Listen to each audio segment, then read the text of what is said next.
I'll get one recording done for this book, and then I'll stop for the time being on recording for the light novel today. Maybe. It depends on what's in here. This is volume 16. Wow. 12 more volumes after this to go. I'll probably finish by sometime next year. They said there are many points in one's life where fate diverges dramatically. It was after finishing his first year in the Royal Academy and upon returning to Ehrenfest that Wilfrid experienced one such point for himself. There were only 3 people in the Archduke's office: Wilfrid, Karlstedt, and the Archduke himself. The tension in the room was so thick that one could have cut through it with a knife. It was extremely rare for Sylvester to dismiss their retainers and speak to his son not as the Ob, but as a father. The purpose of their discussion, Sylvester revealed, was to gauge what Wilfrid thought about being engaged to his adopted younger sister, Rosamine. I've arranged this talk so I can hear your opinion away from anyone who might try to sway you, Sylvester said. So what do you think about this? Wilfrid hadn't the slightest idea why an engagement was being proposed with Rosamine of all people. He knew that many other duchies had taken an interest in meeting with and even marrying her, considering the trend she had started in the Royal Academy. He had even replied to many such potential suitors by alluding to the possibility that her marriage prospects would be settled at the upcoming Archduke Conference. Not once, however, had it occurred to him that he might be the one engaged to her. Yeah, kind of throwing him for a loop on this one. And Wilfrid doesn't know about her circumstance or who she is, what she is, what she's from another world and everything. So this is all, I wonder what they're going to tell him. Considering that she's an Archduke candidate who came first in class and already has powerful friends, I had assumed she was going to marry someone from a high-ranking duchy, Wilfrid replied cautiously. You're right, and if she were a normal Archduke candidate, that's what I would have done. But we can't risk sending Rosamine to another duchy. A normal Archduke candidate? The peculiar response gave Wilfrid pause. Sylvester clearly knew something that he didn't. Everyone in the Royal Academy had been talking about how abnormal it was for Rosamine to have placed first in class, even after spending 2 years in a Dreve. But this felt like more than that. It was as though Sylvester was referring to something even more abnormal, even more significant. But these concerns faded away as Sylvester started listing off more standard reasons they couldn't allow her to go. As you know, I adopted Rosamine to spread the industries she started in the temple throughout the duchy. Nobody knows more about them than she does, so we suffered a lot during the 2 years she was asleep. The new industries haven't yet taken root in Ehrenfest. In fact, my guess is that we'll need at least another 10 years before they do. Perhaps it should have come across as odd to Wilfrid that a supposed child was developing industries for personal gain before she had even been baptized, or that she knew the most about these industries when Ferdinand was in the temple as her guardian. But he had seen her fount of knowledge and crippling obsession with books firsthand, so he accepted Sylvester's words without any particular doubt. I bet he's wondering why, though. Why is she like this? Like, how? I'm sure that's crossed his mind at least a couple times. It does make sense that keeping Rosamine unmarried for 10 years isn't an option when other duchies are already expressing interest in her, Wilfrid mused. It was one thing to have a man remain unwed, but unmarried women were considered past their prime after entering their 20s. If they intended to marry her into another duchy, it would need to be within the next 6 or 7 years. 10 simply wasn't an option. Right, not to mention if we were to marry Rosamine off to a higher-ranking duchy, we can assume it would soon start its own thriving printing industry, Sylvester said, and that wouldn't exactly be good for Ehrenfest. Rosamine's obsession with books was no laughing matter. Anyone could see that she would start spreading printing wherever she went. And if she were married into a prosperous duchy with excessive wealth and manpower, their progress in the industry would surpass Ehrenfest's in the blink of an eye. Wilfrid immediately came to realize that as the Archduke, his father was making the right decision in stopping Rosamine from marrying into another duchy.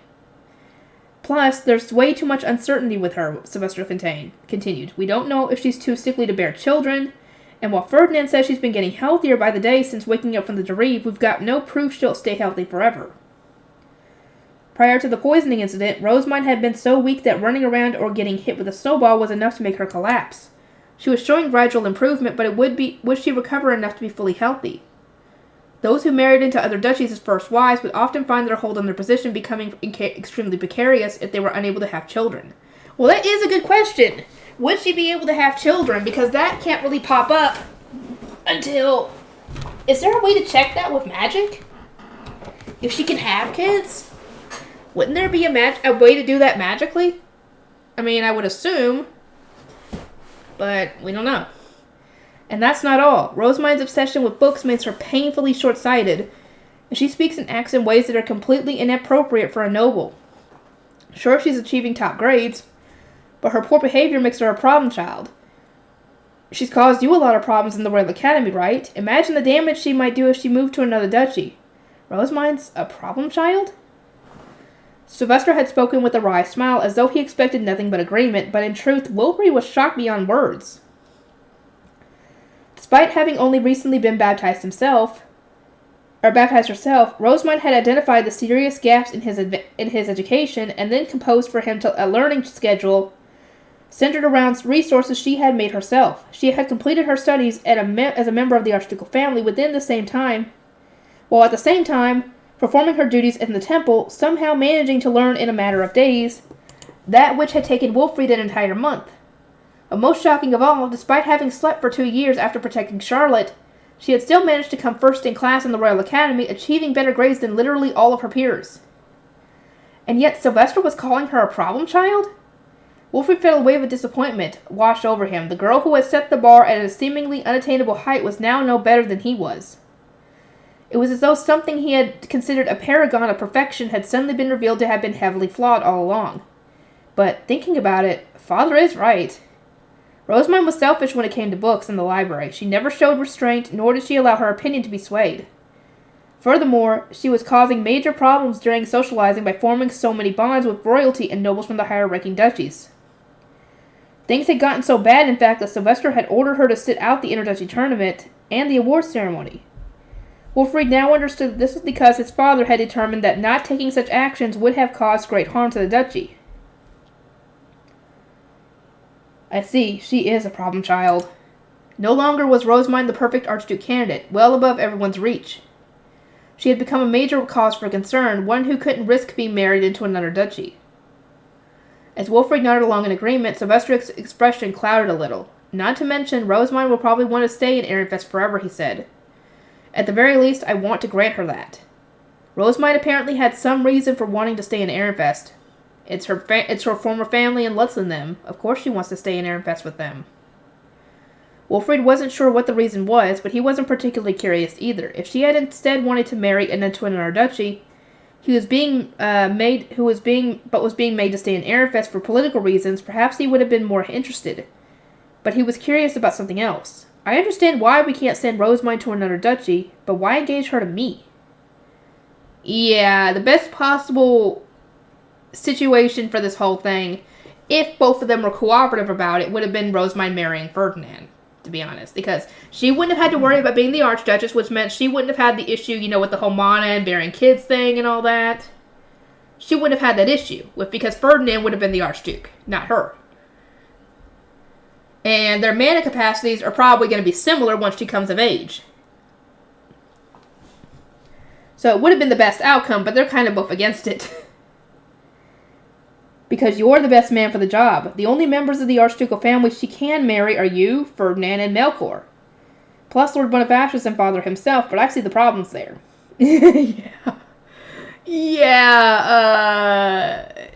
No, not Bonifacius. 1, he'd probably accidentally kill her. 2, the age gap. 3, I don't know if he can even have kids anymore at this point. 4, I don't think she would want to. And Sylvester, I don't think she'd be able to handle that. Melkor's not an option since he hasn't been baptized and therefore won't receive the king's approval during the Archduke Conference in spring. Ferdinand isn't an option right now either since the Lysegangs want him to be the next Archduke. For what reason, Wilfrid asked. Does Uncle have some history or problems stopping him from becoming the Archduke? As far as Wilfrid was concerned, Ferdinand was a skilled member of the Archducal family and not someone he could compete with after he came of age. It was his understanding that his grandmother, Veronica, had only hated Ferdinand and taken such extreme precautions to prevent him from becoming the Archduke because he wasn't her blood relative. But there didn't seem to be any bad blood between Sylvester and Ferdinand. In fact, surely Ferdinand would make a good Archduke. I mean, he's not wrong. He's not wrong. He probably would. I think that there would be a good match, Ferdinand being the Archduke and Rosamund being his wife, but I don't know how that would go. It wouldn't be good for Ferdinand to become the next Archduke. First of all, it's a known fact that he entered the temple before, and even if it was to evade Mother's constant attacks, it's still a political scandal. It'll no doubt come up every single time we feud with another duchy, Sylvester then grimaced. He'd probably handle that on his own somehow, but we don't need him struggling even more than he already is. Again, Wolfried nodded his understanding. He had been unaware that entering the temple was enough to tarnish a noble's reputation. Secondly, Ferdinand becoming the Archduke would weaken you and your siblings' positions. There's no avoiding that people get treated differently based on how close they are to the ruling Ob. Charlotte's going to be married into another duchy, and her marriage prospects will change dramatically depending on whether the next Archduke is her blood-related brother or my half-brother. Wolfried swallowed hard. He hadn't thought about his younger siblings' futures. Of all the Archduke candidates from other duchies he had met at the Royal Academy, it was true that few were on good terms with their half-siblings. It was something he had largely forgotten about. After all, he and Rosamund got along well, as did Sylvester and Ferdinand, but half-siblings were generally treated as being from separate families. Thirdly, Florencia and my blood relations to Frembeltag's archducal couple means our two duchies are tightly knit. There'd be no avoiding our diplomatic relationship crumbling if my half-brother and adopted daughter took our place, and we can't afford to make enemies of the West when we're already on bad terms with Ehrenbach to the south. Wolfried paled as he recalled their duchy's position on the map. Ferdinand marrying Rosamund and becoming the next Archduke would satisfy the Liesgangs but greatly damage interduchy relationships. The same strong blood relations that were currently helping Ehrenfest would serve to hinder it. And lastly, this is a personal reason, but it's also the most important one for me. To Florencia, Ferdinand becoming the Archduke will be a slap in the face after all the years she struggled and endured here. I couldn't do that to her. Florencia had married into Ehrenfest as Sylvester's first wife and given him 3 children after his passionate propositions had won her over. To have his half-brother and adopted daughter become the next Archducal couple would lead to rampant speculation among the other duchies that Florencia and her children were in some way terribly defective. It'd be a slap in the mother's face? Veronica had scorned Florencia to no end, even going as far as to snatch her dear son away from the moment he was born. Her actions had torn Florencia apart, and it was only after learning this that Wilfrid had realized just how much his mother loved him. He agreed with Sylvester with all his heart. He couldn't make her any sadder than he had already. I thought about marrying Rosamund down in status to an archnoble, but then we wouldn't be able to replenish the Foundation's mana properly. Sylvester exclaimed. The Liesgangs would kick up a fuss too. After all, it'd be a huge loss for Ehrenfest. Or all in all, it'd be a huge loss for Ehrenfest. I guess that really does just leave me, Wilfrid said. It spoke volumes about how few options Ehrenfest had, that they would choose someone whose reputation was stained by having entered the ivory tower. Sylvester's expression twisted ever so slightly. She's not a bad match for you, you know. You're in a tough spot since you were raised by my mother and involved in the ivory tower incident. It's not rare for people in situations like yours to get a second chance of sorts through marriage and end up improving their position. Marrying Rosamund will serve to prop you up in the same way it would have propped up Ferdinand. Even nobles outside the archducal family often married for the sake of greater protection, mana, manpower, wealth, and connections. Marriage was just one tool in the arsenal, a single bargaining chip to be placed on the table. No matter how hard you work now, nobles are going to judge you harshly. If you marry Rosamund, however, you'll secure and publicly establish your position as the next Archduke. The Liesgangs will have no choice but to support you as her husband, Sylvester said. Speaking long term, this should even repair the divide between the Liesgangs and the former Veronica faction. It'll also grant the former's long-standing wish to have an Archduke who carries their blood, so that should make them easier to deal with. But no matter how understandable Sylvester's reasons and predictions were, Wilfrid couldn't imagine a future where he was married to Rosamund. It just didn't feel right somehow. What does Rosamund think? Wilfrid asked after a moment, avoiding a direct answer to Sylvester's initial question. Sylvester winced slightly as though he had just bitten into something nasty. We warned her about the likelihood of a political marriage back when her adoption first went through. According to her, she doesn't care who we marry her to as long as she gets full access to the book rooms in the castle and the temple. And if we marry her into another duchy, her only concern is how many books they have. Of course. In other words, Wilfrid was going to be less important to her than the book rooms. It was exactly the response one would expect from Rosamund, but that didn't make it any more pleasant to hear. It wasn't the kind of reason he wanted a girl to have for marrying him. Father, What will happen if I refuse to marry Rosamund? Wilfrid asked. He had been called here to voice his opinion, not to accept an archducal order, which meant there were bound to be some other option available.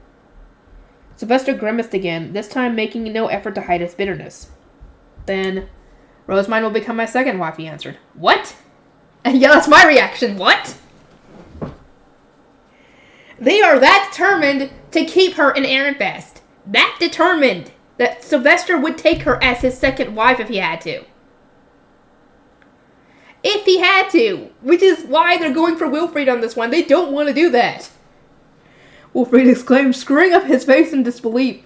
He hadn't expected that response in the slightest, especially not from Sylvester, who had refused to take a second wife and declared publicly that he needed only Florencia.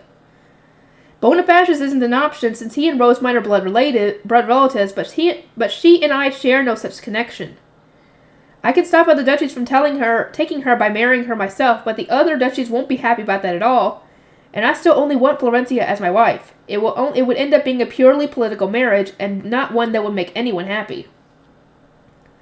Sylvester wasn't wrong about that. The very idea that he might take Rosamund, a girl who was more or less the same age as his son, as his second wife, made Wilfrid sick to his stomach. Charlotte would no doubt lose her mind as well. Can I talk to Oswald and the others about this? Wilfrid asked. It's all just so sudden. I was hoping that you'd decide here, but alright. I want to announce Rosamund's engagement to the nobles at the spring celebration feast, so try to get back to me as soon as you can. Oh, I really know that Sylvester would not want to do that. Upon returning to his room, Wilfrid discussed with his retainers whether it was a good idea for him to get engaged to Rosamund. The Ivory Tower incident had made it clear to him that their futures were directly connected to his own, and so he thought it only logical that he should ask their opinions. Where's this coming from was the response he received. Neither of you are old enough to be talking about marriage, are you? Well, I mean, they're 10. Their coming-of-age ceremony is at, 15? So, I mean, it's better to talk about this now.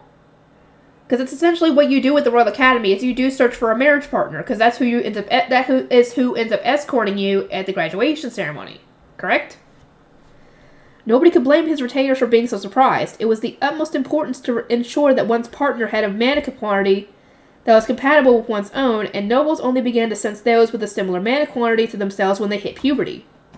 Setting up an engagement at too young an age was a risky move, as there was always a chance that the two due to get married wouldn't be compatible after all. Under such circumstances, the engagement would either be cancelled or it would continue anyway at the cost of them never having children. Which would suck. We can't send Rosamund to another duchy before the new industries take root, but other duchies are already probing about whether she's available. Father wants an engagement that can earn the king's approval and ward off other hopeful suitors at the upcoming Archduke Conference. Ah, she did make quite a stir at the Royal Academy, his apprentice retainers nodded, having seen her shenanigans firsthand. Despite it being quite rare for women to take the position, the Ivory Tower incident means that Charlotte is the strongest candidate among the nobility to become the next Ob, Oswald said. However, if you marry Lady Rosamund, will you not become the next Archduke instead? Father said the same thing. According to him, whoever marries her is all but guaranteed to become the next Archduke. Wilfrid replied with an affirming nod. His retainers blinked in surprise a few times, then exchanged looks. But did Lady Rosamund not say she intends to be Lady Charlotte's ally? Either way, she can't refuse the engagement if the Archduke orders it. In regard to bringing the former Veronica faction into the future, you would do a much better job than Lord Melkor. It really is in the best interest of the duchy for you to become the next Archduke. Wilfrid slowly looked around as his retainers spoke their thoughts. They were all wearing delighted expressions, no doubt celebrating the idea that he might be engaged to Rosamund. If you get engaged to Lady Rosamund, Lady Charlotte will end up being removed from the race entirely. This is the perfect opportunity for you, Lord Wilfrid. These words of support came from Ignaz, one of the apprentice scholars, and the other retainers all nodded along in agreement. Wilfrid felt a pang of guilt knowing that he would be getting ahead of Charlotte through a simple engagement, but he shook his head and rejected those feelings. Father said it's normal to use marriage to improve one's situation. This isn't cowardly or unfair in the least. You don't seem happy about this, Lord Wilfrid, but does this being an option at all not prove that the Ob has recognized your efforts and growth? Lampert asked. We, as your retainers, have even been allowed to learn the mana compression method, which is nothing short of a significant development. Lampert is correct. Your perseverance in continuing to work hard despite the Ivory Tower incident is being rewarded, Oswald added. Wolfrid was overjoyed to receive this praise. His efforts really were being appreciated. He was filled with an indescribable sense of satisfaction, as if everything was finally starting to bear fruit. It put him more in the mood to view his engagement with Rosemine optimistically. Is it a good idea for me to get engaged to Rosemine? I mean, I understand that it means we'll get married in the future, but I don't even know what marriage really is. As you and Lady Rosemine are not yet of an age where mana can be sensed, it will only be at a later date that you both truly understand. Considering your position now, however, this is a very good opportunity for you. Couples are family in the same way that siblings are. While you will be building a new relationship, it won't be too different from what you have now. There are many political marriages that absolutely have to happen despite the two involved not seeming compatible at all, so in the very least, this isn't as bad as it could be. Fear not, I believe you will grow to be a happy couple in the same way that your parents are. I don't know about that. Considering that, one, Sylvester and Florencia actually are in love, and then the fact that Sylvester only wants Florencia and nobody else. His adult retainers maintained that even though he didn't understand now, he would surely come to understand in time. Wolfrid couldn't intuitively understand marriage, considering that he had been raised by his grandmother, but he at least recognized that his parents were on really good terms. Perhaps he and Rosemine will be the same way. That's not bad at all. Wolfrid nodded to himself, imagining the kindness he had seen Florencia give Sylvester on a regular basis. Rosemine always treated him harshly despite being so sweet with Charlotte, but if this engagement made her start being nice to him as well, it might not be all that bad. Maybe not. It depends. Following this engagement, Lady Rosemine will certainly contain the Lies gangs, as they are her family. That will make future politics much easier for you. Right, I can just lead the Lies gangs to Rosemine. It was an especially alluring prospect, considering that as it stood, the majority of the nobles voicing complaints were those affiliated with the Lies gangs. The more Wolfrid listened to his retainers, the more motivated he became to accept the engagement. This optimism reassured him that discussing things with them had been the right decision. Right decision after all. I understand all your perspectives. I'll accept the engagement to Rosemine, Wolfrid said with resolve, earning cheers from his retainers.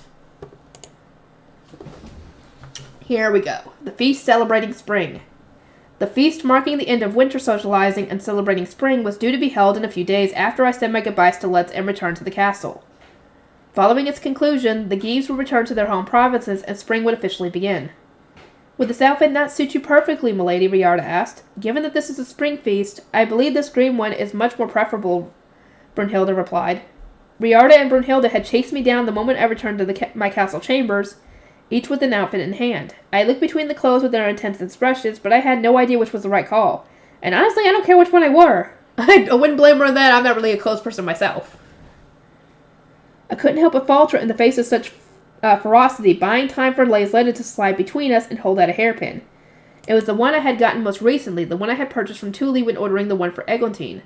Lady Rosemine, will this hairpin do for the feast? Laisletta asked. Indeed, I will use this new one, I replied with a nod. Laisletta turned to smile at Riarda and Brunhilde. I believe the outfit oddly selected to begin with will best suit this hairpin. Shall I bring it for you? Please do.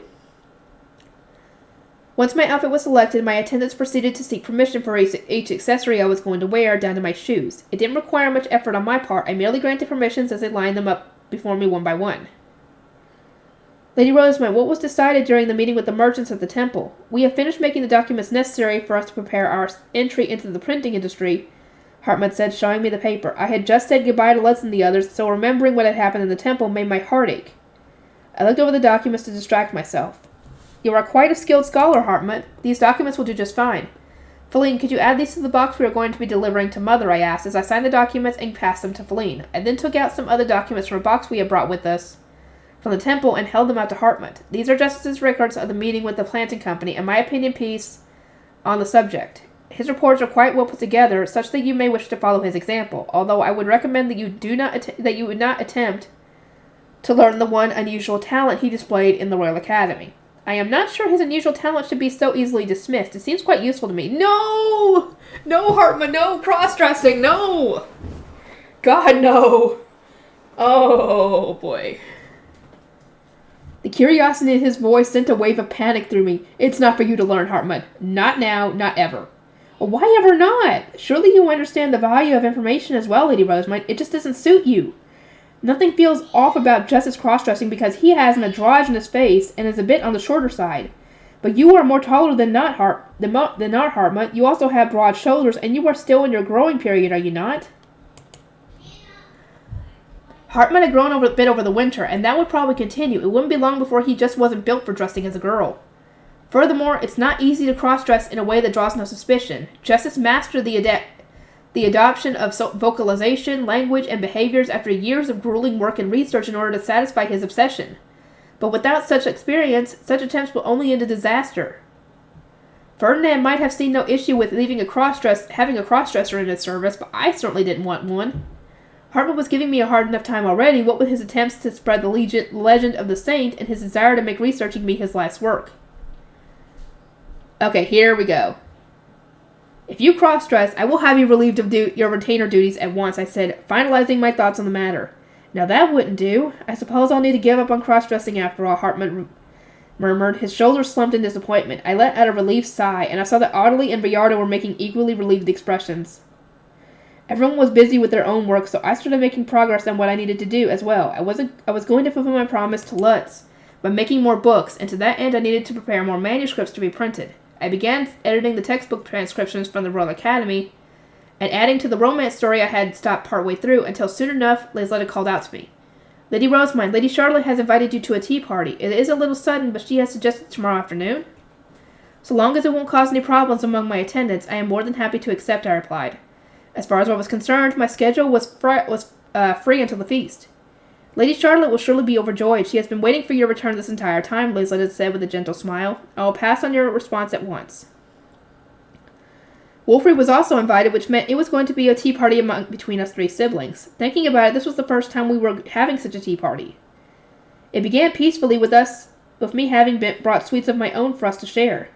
My apologies for the sudden invitation, Charlotte said. I wanted us to distribute the spring prayer workload now rather than later, so that we'll each know what preparations we'll need to make. Spring prayer was on our first topic of discussion. Wolfrid and Charlotte were apparently going to help out this year as well, so we spread out a map of the duchy and started going over who would cover which areas. As the Blue Priest would deliver chalices to the Guild-ruled provinces, we only needed to travel around the central district. If we included Ferdinand, we had 4 people on hand, which really cut down the area each of us needed to cover. Perhaps spring prayer would be over before we knew it this year. I am scheduled to take the Gutenbergs and leave for Hollensdale's spring prayer once our duties in the central district are complete. I would also like to check up on Haas, and so it would be convenient for me to handle the east side of the district where the city is located. The people of Haas certainly think highly of you, sister. I see no issue with entrusting the east to you. I am sure those in the monastery will be relieved to see you once again, Charlotte said. Yeah, Wolfrid nodded in agreement. Rosemont for the east side, then. We ultimately decided that Charlotte would cover the south, Wolfrid the west, and Ferdinand the north. All we needed now was for Ferdinand to give his approval. Still, do you two truly not mind assisting with spring prayer, I asked? Will you not find the necessary preparations hard to manage? I have already had my outfit made, so you don't need to worry, Charlotte replied. She was now too tall to wear clothes my size, as she had done last year, so she had arranged to have her own made after resolving to continue to help me. And I had mine made 2 years ago when Uncle told me to help with the Harvest Festival. I couldn't use your clothes since they're all covered in embroidery, Wolfrid explained. My blue ceremonial robes from my days as a shrine maiden were decorated with patterns depicting flowers and flowing water, so regardless of the actual fit, they weren't something a boy would feel comfortable wearing. It was one thing for him to have worn them during his first spring prayer, considering how abruptly the situation had developed, but he didn't want to keep wearing them after that. Traveling is no easy matter. Are you going to be okay? The worst part of it all is that potion. It recovers my mana and stamina, sure, but it tastes absolutely putrid, Wolfrid said with a grimace. Charlotte nodded in agreement, wearing a conflicted expression that conveyed a sense of disgust beyond words. Indeed, your temple attendant said that you also stomached those potions while traveling for spring prayer and the Harvest Festival. To think you would endure so much for our duchy's sake, giving up your mana and drinking scores of those nasty things despite your ill health. I remember thinking at the time that you were more than a saint, that you were in truth a goddess. To make matters worse, the taste lingers for so long that it even taints meals eaten days later. After drinking one for the first time, I truly believed that Uncle was just antagonizing us. He wouldn't do that. He wouldn't do that. He wouldn't do that because he would see no need in it. It'd be a waste of time. Charlotte gave a heavy sigh while shaking her head. Although I couldn't quite understand why, It was my understanding that Fran had accompanied her on both occasions, and the potions he had brought with her were the better-tasting ones. A thought crossed my mind that it might be amusing to have them continue believing the potions were a deliberate provocation nonetheless, but I soon decided to tell them the truth. You may trust that Ferdinand was not trying to antagonize you, I said. In fact, the potions you drank can be considered the very crystallization of his kindness and consideration. They taste positively divine compared to the original ones. That foul concoction is brimming with kindness? Consideration? Both Wilfred and Charlotte recoiled at the mere thought. I informed them that the original tasted unbearably worse, with that one positive being that it was much more effective, which earned me looks of clear admiration. We continued to talk for a while until Charlotte suddenly pressed her lips together and lowered her indigo eyes as if driven into a metaphorical corner. There was a pause before she raised her head and looked at me head on. Oh, here we go! Sister, is it true that you will soon be engaged to Wilfrid? I could not believe my ears when Father told me at dinner the other day. I nodded. Ironvest would not joke about such a matter. As I understand it, this is a critical move for the sake of our duchy. It was the best possible way to organize the political factions, secure me the book rooms, and cement our ability to make books in Ironvest. Not to mention, marrying into another duchy would mean saying goodbye to everyone in the lower city forever. Yeah, best not to do that. Charlotte picked up her tea with a somewhat clouded expression. It came as quite a surprise for me. I had thought you were going to be my ally, sister. I'll always be your ally, Charlotte. You can count on me. I'm your big sister, after all. As I puffed up my chest, however, a wave of realization washed over Charlotte. She regarded me with conflicted eyes, as if wanting to point out I was misunderstanding something, but in the end she just gave a defeated sigh. She glanced over at Wilfrid and then looked back at me. I found myself worried to death about you, sister. Wait, what? I just said she can count on me. Why is she the one suddenly worrying? Is this engagement an attempt by Father and Wilfrid to deceive you? You must not fall for their ploys, even if you are being offered books in return, Charlotte exclaimed. Given her concerns, I could hardly admit to her that I was being promised not just a few books, but 2 entire book rooms. I smiled reflexively, trying to buy time to think of an excuse, but before I could, Wilfrid shot Charlotte an annoyed look. I'm not tricking Rosemine, all right? I only learned about this engagement the other day. I was just as surprised as you are, since I also thought that Rosemine was on your side. I never thought for a moment that she'd ever agree to get engaged with me. Hearing the discussion allowed me to deduce that they were actually referring to when they talked about me allying with someone. In this context, it apparently meant supporting someone in their attempt to become the next op. Wilfrid, did you end up agreeing to be engaged with me, I asked. Yeah, everyone said that married couples are family in the same way that siblings are, so it shouldn't be too different from what we have now. Also, having you on my side will change a lot. Wilfrid said, shooting Charlotte a somewhat guilty look. I knew that from Ferdinand the nobles were centralizing around the lives gangs to prop me up as the next op. The archnobles in Ironvest that owed the largest swaths of land had started to mobilize, and it only made sense that those serving Wilfrid would recognize this. In other words, this enthusiasm for my marriage to succeed was coming not from Wilfrid but from his retainers who wanted to clear their charge's name and organize Ironvest behind his banner before the schism broke the duchy apart. But that doesn't matter if Wilfrid doesn't want to go through with it. I was fated to have a political marriage no matter what happened, so I asked only that I receive full access to the castle and temple book rooms. Wilfrid, on the other hand, was on a different position entirely. He had also been raised differently. If you have thought hard about this and come to a conclusion yourself, that is to say, without simply following the opinion of those around you, then I am fine with this decision, Wilfrid. You sure? You are? Yes, of course. The feast celebrating spring was held the day after our tea party. It marked the end of winter socializing, and so it was usually attended by all the nobles in Ironvest. Ferdinand had instructed me to arrive as late as reasonably possible, so I waited with Wilfrid and Charlotte for a while in the room closest to the grand hall. The 3 of us would enter on Riarda's signal, though it was a bit more complicated than that, since we each had our retainers with us. Our group was actually pretty sizable. One's position in the grand hall largely depended on status, with archnobles sitting at the front closest to the stage, while lay nobles gathered at the back near the entrance. We marched toward the very front amid the sizable crowd of nobles. Now that she was serving as one of my retainers, Feline, a lay noble, was going to be positioned at the front among the archnobles for the first time. She was doing her very best to appear calm and keep her head held high, but her expression was stiff and I could see her legs trembling. Daniel, who was also a lay noble, allowed a smile to play over his lips as he saw Feline's nervousness. He moved to one side, his new position making it a bit harder for the surrounding nobles to see her. I seem to recall Bridget having done the same for him in the past so that he wouldn't have to endure so many eyes being on him. I've been in your position before, so I know how you feel right now, Daniel said. It takes some time, but you just have to get used to it. I'll do my best, Feline replied. She nervously glanced in his direction, and then a calm smile crept on her face, suggesting that she was feeling at least a little better. Yep, that's what I like to see. All my retainers on good terms with one another. Nobles started to approach us, no doubt wanting to greet the Archducal children, but the Archducal couple arrived before they could.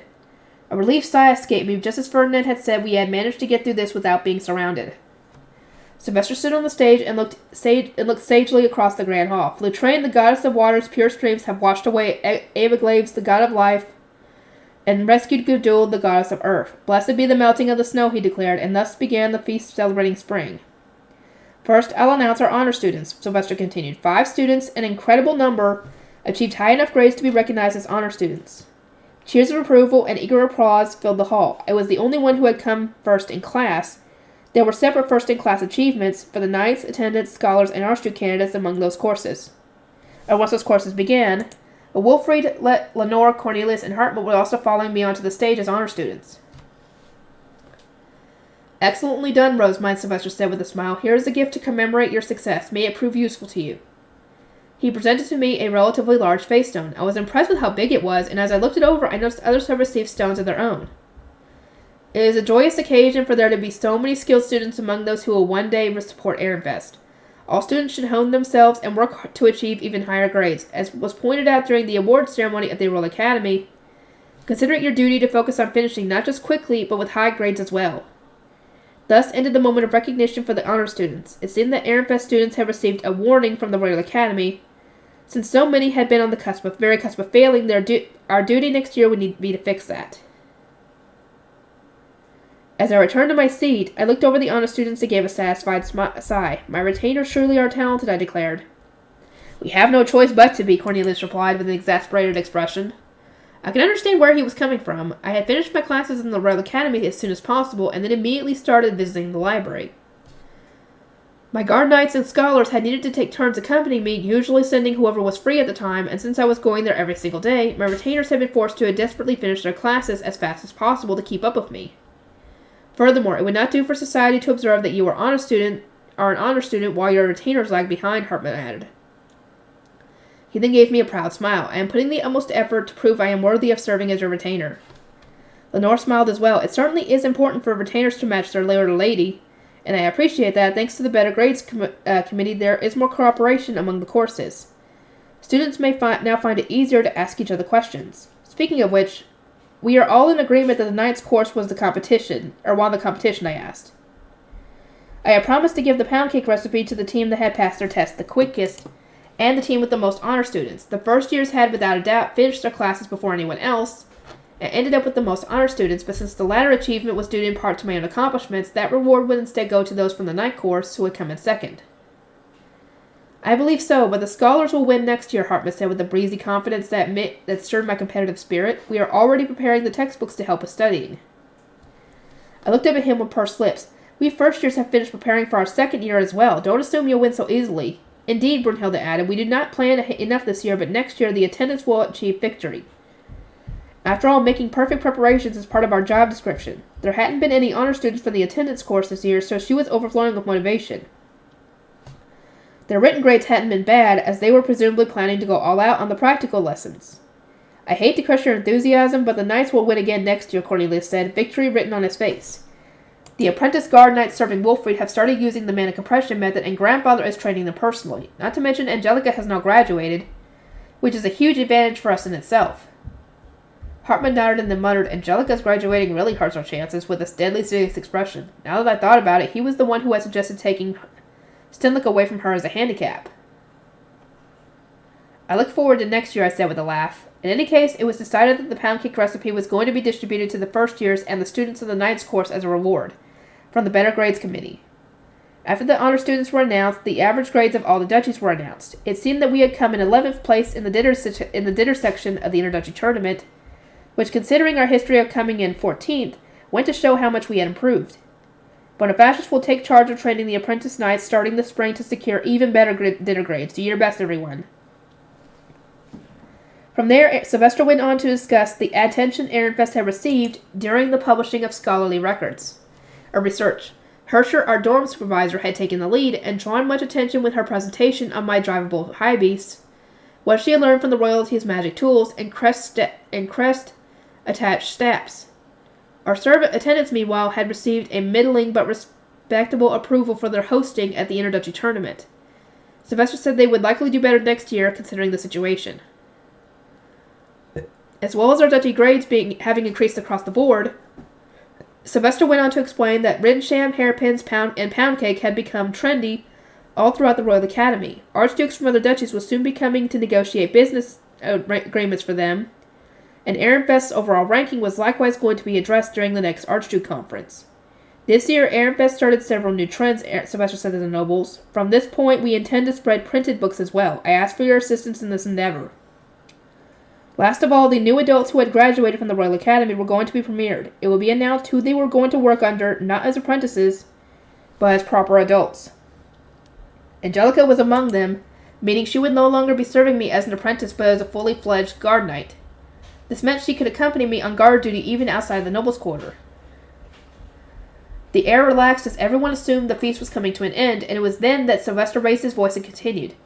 I now have an important announcement regarding the future of Ehrenfest, he stated, cutting his hand through the air to signal Wilfrey to me as a stir ran through the gathered nobles. Here we go, Rosemine.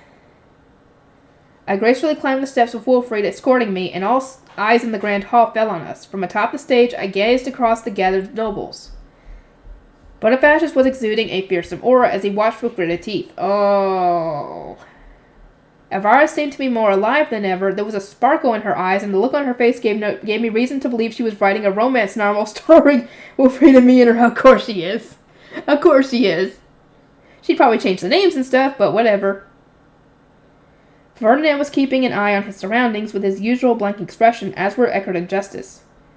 Ferdinand was focusing primarily on Count Leisgang, whose eyes were beginning to widen in disbelief, while Justice was looking at Viscountess Daldorf. Oh yeah, her again. Eckert was on guard against some other man who appeared to be the Geeb of some province, at least judging by his outfit. I wonder who that is. You'll have to figure that out later. As I squinted my eyes in an attempt to get a better look, Sylvester's booming voice resounded throughout the grand hall. The mighty king and queen of the endless skies, the gods of dark and light, have guided Dragoner, the goddess of time, to weave two threads together here and now. May the meeting of Rosemine and my son Wilfrey be blessed, and may they be graced with divine protection, he declared. It was a standard form for announcing an engagement, but most nobles were looking on with a complete lack of understanding, of course. It was safe to say that nobody had expected this. A solid few moments passed in absolute silence, and then all of a sudden the crowd exploded into a frenzy. Everyone exchanged uncertain looks, taking the occasional pause from their rushed conversations to shoot Wilfred and me startled glances as we stood next to each other. From where I was on the stage, I could see their shocked expressions very clearly. From what I could tell, there was barely any people cheering or expressing approval. Some had even gone as far as to shout out why or how. Count Leisgang was frozen in wide-eyed disbelief, while Viscountess Daldorf was attempting to cover her gaping mouth with her hand. Ha ha, you can't get her now. Heh heh. Of all those in the shocked crowd, only the man that Eckert was watching seemed to be largely unfazed. That, for some reason, made him stand out all the more. I even felt as though our eyes met for a brief moment.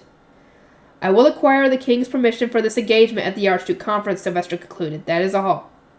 And so the feast celebrating spring came to an end, a feast which had created huge ripples among the nobles. I wonder who that other person is. A little more. Meeting the scholars. The announcement of my engagement had caused such a buzz among the nobles that it was as though someone had kicked the proverbial hornet's nest. It was an understandable response. For the Leisgangs who were striving to have me become the next Archduke, they might as well have wasted an entire winter influencing others and gathering what was now completely useless intelligence. They would need to restart from the ground up, figuring out how and where this development would change things. The former Veronica faction would similarly need to discuss how to move forward. It was clear enough that they didn't think very highly of me at all, and now it was guaranteed that I would serve as a central pillar in the Ehrenfest political sphere moving forward. By the time I finished breakfast, I was flooded with letters requesting emergency meetings with me, causing a bit of panic among my retainers. How many requests there were, and the importance of the people making them were irrelevant. My guardians had specifically told me not to involve myself with anyone. Reject each request, I said. I will need to speak to the Op before I do anything. "Milady, not all of these nobles can be so easily refused," Riarda said. She began listing out names, several of which belonged to my extended family. Namely those who were forming what Ferdinand called the fledgling Rosemine faction, in which case it was all the more important to discuss things before the meeting. "Milady, will you truly meet with the scholars while refusing all requests for meetings one after another?" Riarda asked. Nobles returned to their provinces in order following the completion of the feast, and I needed to meet with the scholars and government officials selected by the Geeves to participate in the printing industry before then. But I wasn't the one who had scheduled all this for the day after the feast. "Please consult Ferdinand and Mother about that," I replied, "not me." I decided to send an ordinance to Ferdinand asking what I should do, thereby placing the matter in his capable hands. His response was that we were going to return to the temple after the scholars had been introduced to me. The temple performed the commoners' coming-of-age ceremony in the winter and baptisms for everyone in the spring. In other words, there was much work for me to do as the High Bishop now that I was awake again. No, of course I don't think it's fortunate that I now have an excuse to escape this mess. I'm simply dedicated to my duties as High Bishop. That's all. I have no choice but to return to the temple. As Ferdinand has instructed, I will return to the temple following the introductions to the scholars. Unfortunately, I will not have any time for meetings. It pains my heart, but this is how it must be. "Milady, if you are going to lie, at least try to act the part," Riarda said with a bemused smile before asking Brunhilde and Adelie to start writing up all the necessary rejection letters. Nobles found such rejections easier to accept when they came from higher status individuals or family members. "Laisletta, come help me dress Lady Rosemine. I'm going to be accompanying her for now, but eventually I will entrust attending her during the printing meetings to you." "Me specifically?" Laisletta asked. "Indeed, I am told the scholars involved with the printing and paper-making industries will be primarily lay nobles and med nobles. Their bosses are one thing, but with an archnoble attendant around, they will all be too nervous to work properly."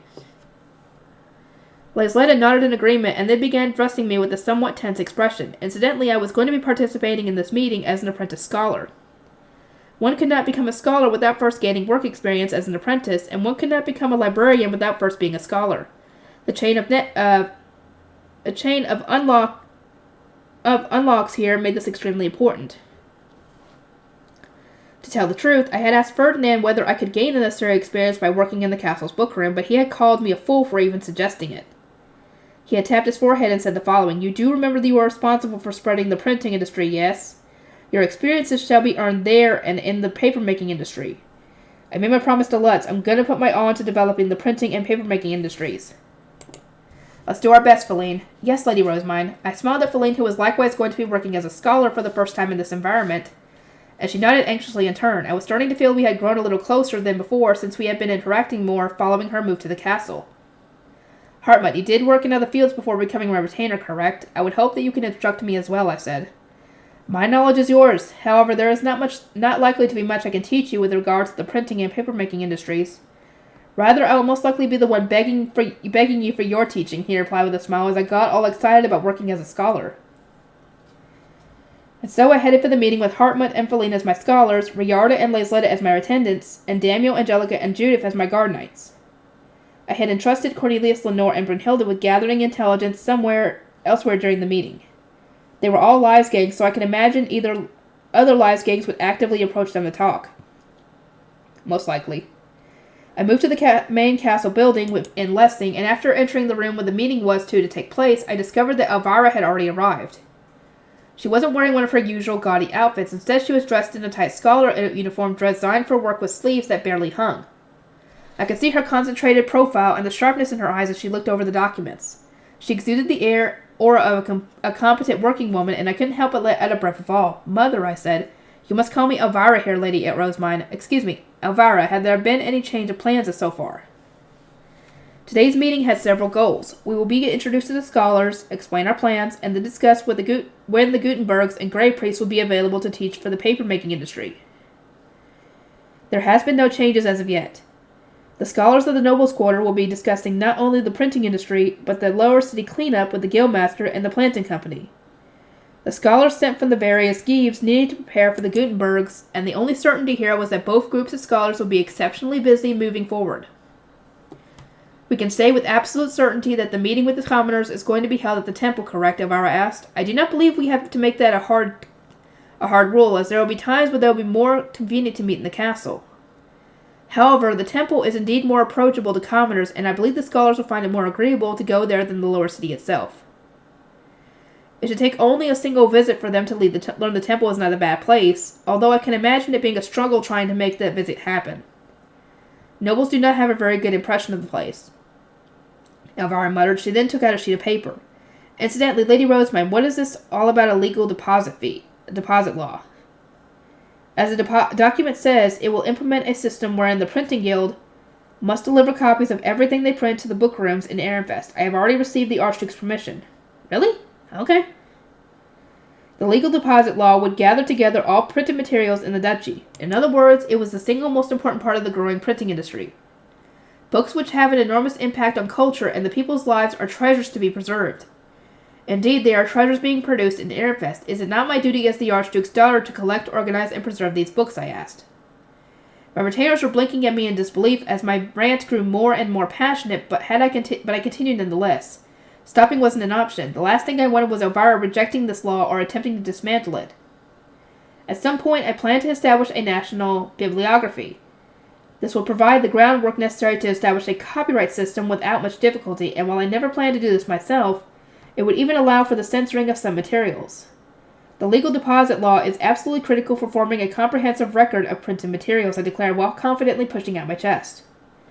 Elvira rested a hand on her cheek, sighed, and then used her other hand to point at one section of the document. I understand that much. The practicality of such a law is clear. What I do not understand is why it includes a clause that says copies must be delivered not only to the bookrooms in Ehrenfest, but also to the saint of Ehrenfest herself. Well, that's to reduce the burden on Lutz. Lutz had promised to deliver a copy of every single book that was printed to me, but that would be impossible once the Geeves started introducing printing workshops in their own duchies.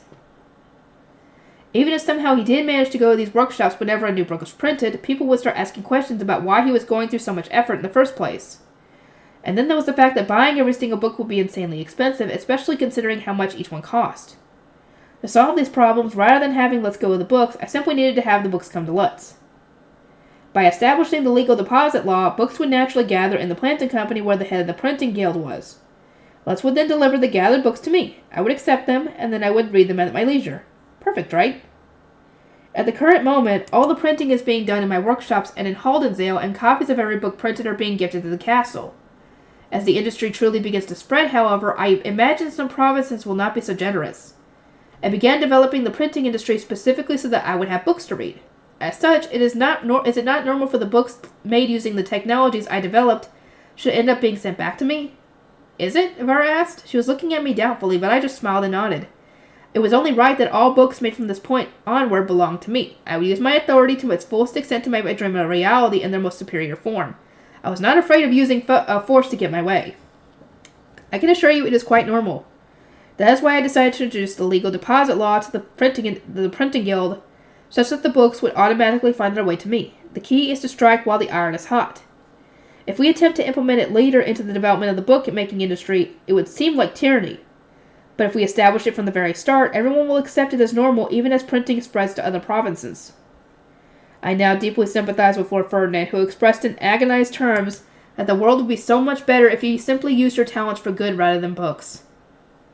So as my conversation with Elvira continued, Wilfred and Charlotte entered the room as well with their retainers in tow. So what are you discussing? Wilfred asked. The legal deposit law and where we intend to meet with the commoner merchants for meetings. It seems that most discussions will take place in the temple, I answered. Wilfred and Charlotte gave brisk nods in response, but their scholars grimaced for a brief moment. Going to the lower city would be a little unreasonable, but the temple should do just fine, Charlotte said. Yeah, I'm fine with the temple, Wilfred agreed. It doesn't stink like the lower city, and there are tasty sweets served there. It was clear to see they had gotten rather familiar with the temple after passing through it so many times for spring prayer and the harvest festival. It was actually a little amusing that regular nobles were wincing at about a place the archducal family was so heavily involved with. Now then, Lord Wilfred, Lady Charlotte, I shall explain your duties to you, Elvira said. In short, the lay scholars will go into compile lists of requests and problems to be fixed in the lower city, which Charlotte and her retainers would then check and pass along to the Archduke whenever his permission was required. Wilfred and his retainers would wait to receive word that the printing and paper-making preparations were all complete before going to the location in question to look things over. Why is Wilfred doing the final checks, I asked. Because he has obtained his high beast, and we do not have the time to travel there slowly on foot, Elvira replied. Furthermore, the workers will take their duties more seriously if a member of the Archducal family is performing the final checks. Then why not let Rosemine do it? Once we had confirmation from Wolfried and his retainers that there weren't any problems, I would bring the Gutenbergs over in Leslie. Oh, okay, never mind.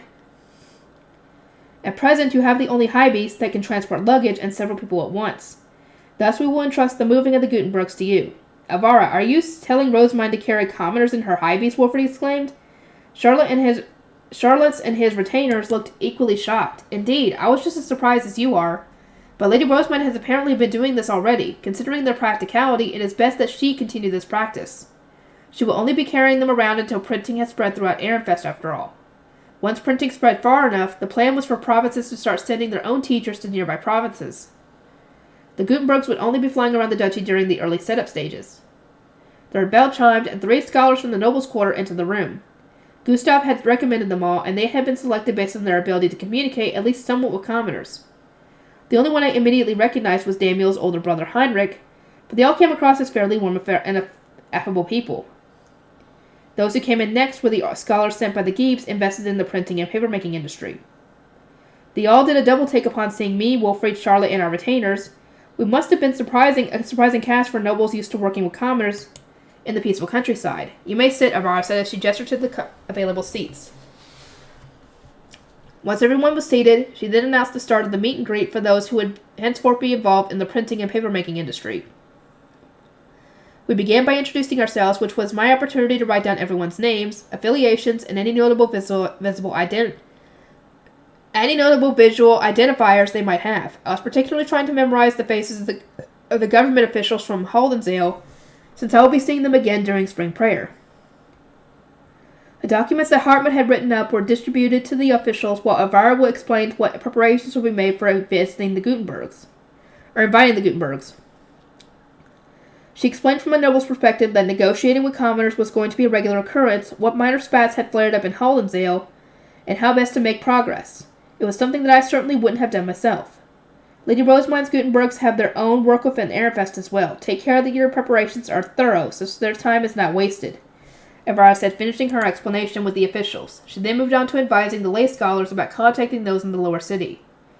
Meeting with commoners will be, for the most part, be held in the temple, she began. The scholars looked surprised to hear this, but they hid their revulsion as much as possible.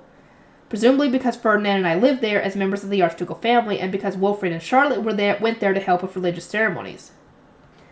Following the Archduke conference, merchants from the other duchies will be visiting the city of Ehrenfest, Avara continued. We must clean up the lower cities so that we do not earn their condensation. We will generally entrust this to Gustav, the guildmaster of the Merchants Guild, but keep in mind that any perceivable faults in the lower city will also reflect poorly on our nobles and make us seem unprepared. Officials who have finished their preparations contact Lady Charlotte by ordinance. She will arrange which of the provinces is visited first and when, while Lord Wilfrid will visit and examine the area in question. Once he can confirm there are no issues, Lady Rosemary will bring the Gutenbergs via her high beast. The scholars were naturally surprised to hear that a child of the Archduke was transporting commoners in her high beast, but I had no intention of stopping. I imagine many of you will find the idea of carrying commoners unpleasant, but expanding the papermaking and printing industries is so important for Ehrenfest that we must depend on the efficiency that high beasts provide, I explained. I would like you all to understand well that you are dealing with industries of such importance that grave actions of this nature must be undertaken. The meeting came to an end once we had successfully lit a fire under the scholars, at which point I started making my way to the northern building with Wolfried, Charlotte, and all of our retainers. Rosemine, I'm guessing you've been getting a mountain of invitations too, Wolfried asked, having apparently gone through the same thing I had this morning. Have you decided on whom you're going to meet with? I have, but I must return to the temple post-haste for the winter coming-of-age ceremony and the spring baptisms. I will trust dealing with the nobles here to Ferdinand and Sylvester, and of course to you, my betrothed. Rosemine! My hopes for you are ever so high. Why are you saying it like that? Dude! I was tossing all the responsibility onto Wilfrid, and upon seeing that, Charlotte put a hand over her mouth and started to giggle, apparently unable to help herself. We would not want you to interfere with your temple duties, sister, and brother, stay strong. I do not mind helping if at any point you find yourself overwhelmed, she said with a mischievous smile. I can handle it myself, Wilfrid replied with a frown. Upon arriving at my room, I immediately began preparing for my return to the temple. Arlie and Brunhilde had already organized my luggage, on top of sending word to my personal chef and musician. I expect to return in about 10 days, and shall entrust my room to you in my absence, I said. You may contact me via ordinance if something happens. I shall accompany you to the temple, Lady Rosemine. You give blessings during the ceremonies, correct? I would love to see them, Hartmut said. His orange eyes were sparkling in anticipation, but unfortunately for him, being allowed to accompany me to the temple didn't mean he was allowed to enter the chapel. Only those affiliated with the temple may be present for ceremonies, Hartmut. Not even my guard knights are allowed into the chapel on the ritual hall, so I'm afraid you will not be permitted to attend. This can't be. What am I to do then? Your job, I would assume. To help Hartmut get over his shock, I intended to leave him with a mountain of work to do. There was truly no denying the consideration with which I treated my retainers. I explained that I was going to entrust him with training Feline, and that I would be handing him reports for Elvira, a new higher-up in the printing industry sent from the Guildmaster and the planting company. Feline, I ask that you organize reports on the profit the printing and paper-making industries have produced up to this point, I said.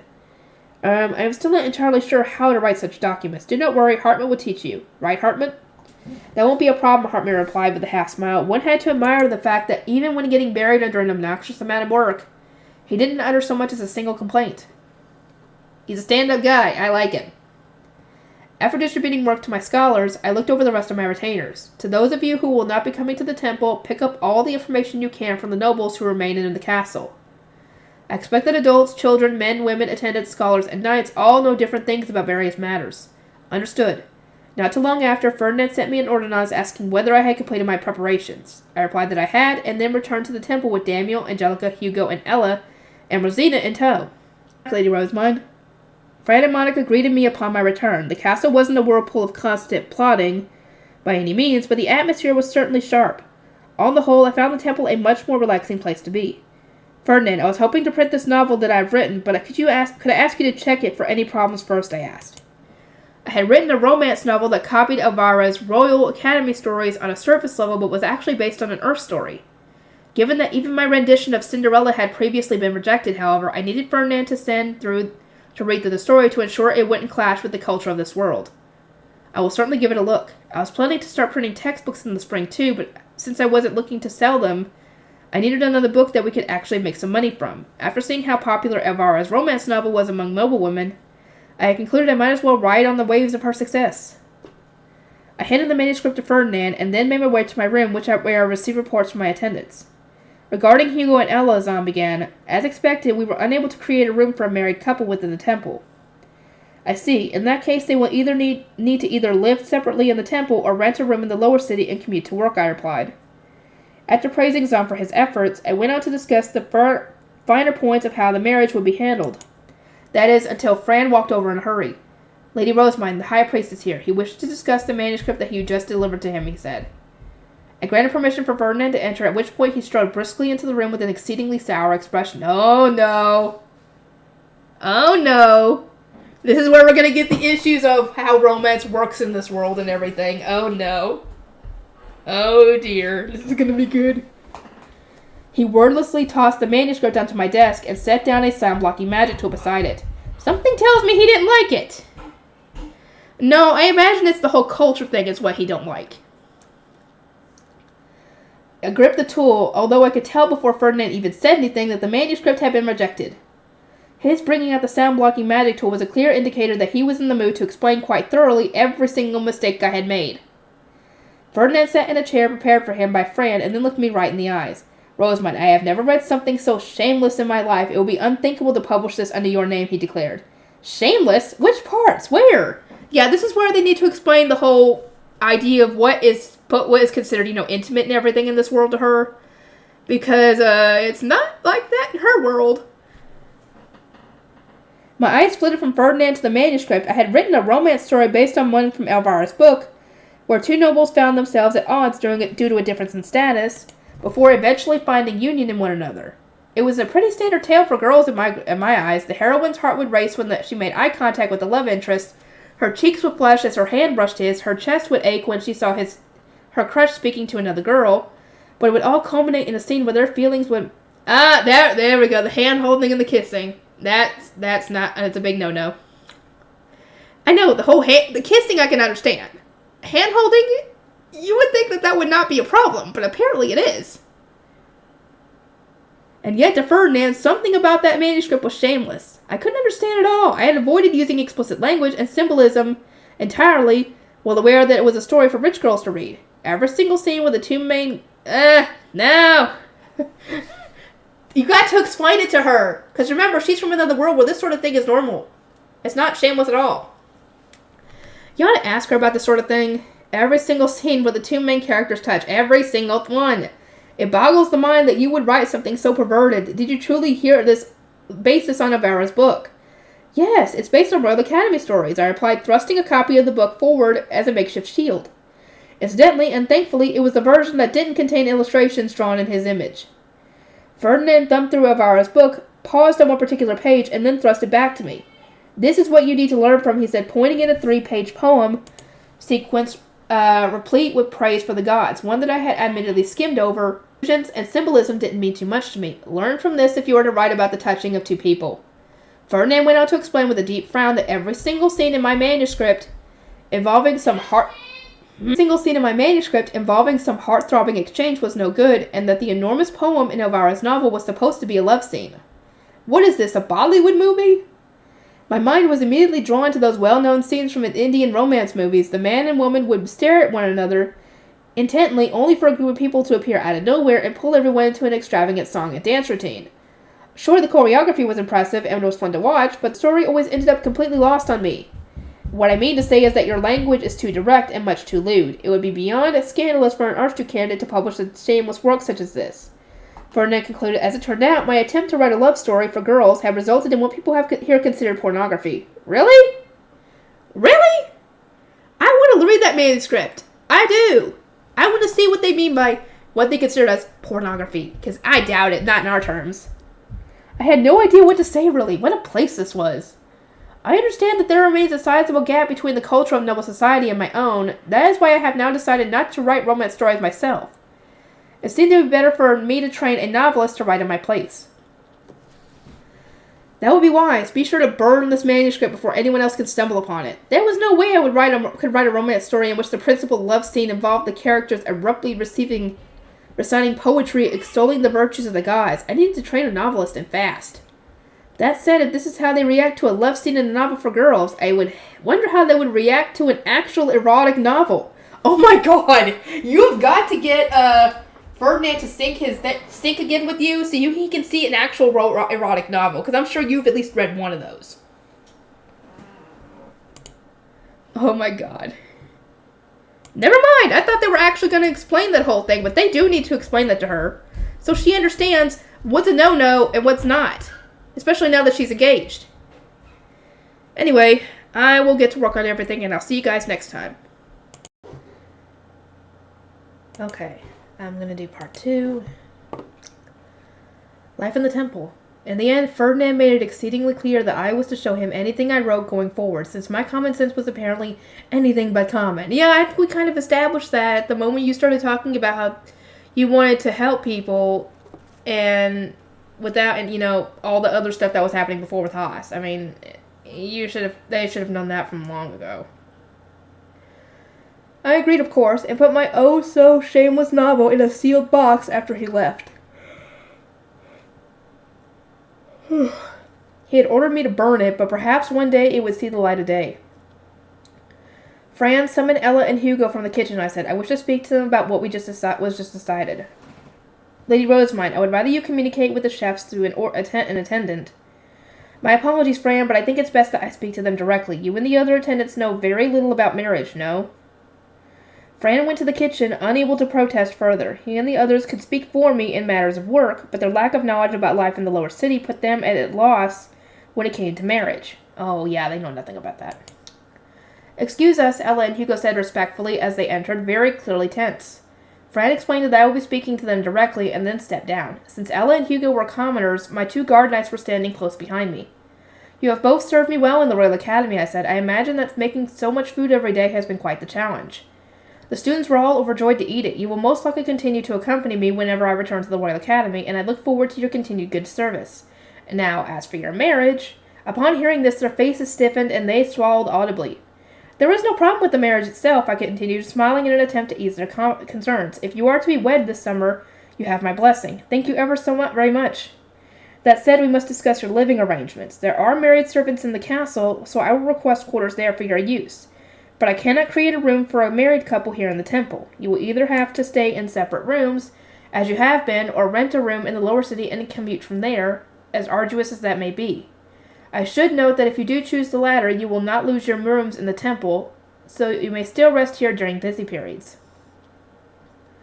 I glanced at Fran, signaling him to bring over the money we have prepared for them. Hugo inhaled with wide eyes as he saw the bag and heard the clinking of the coins inside.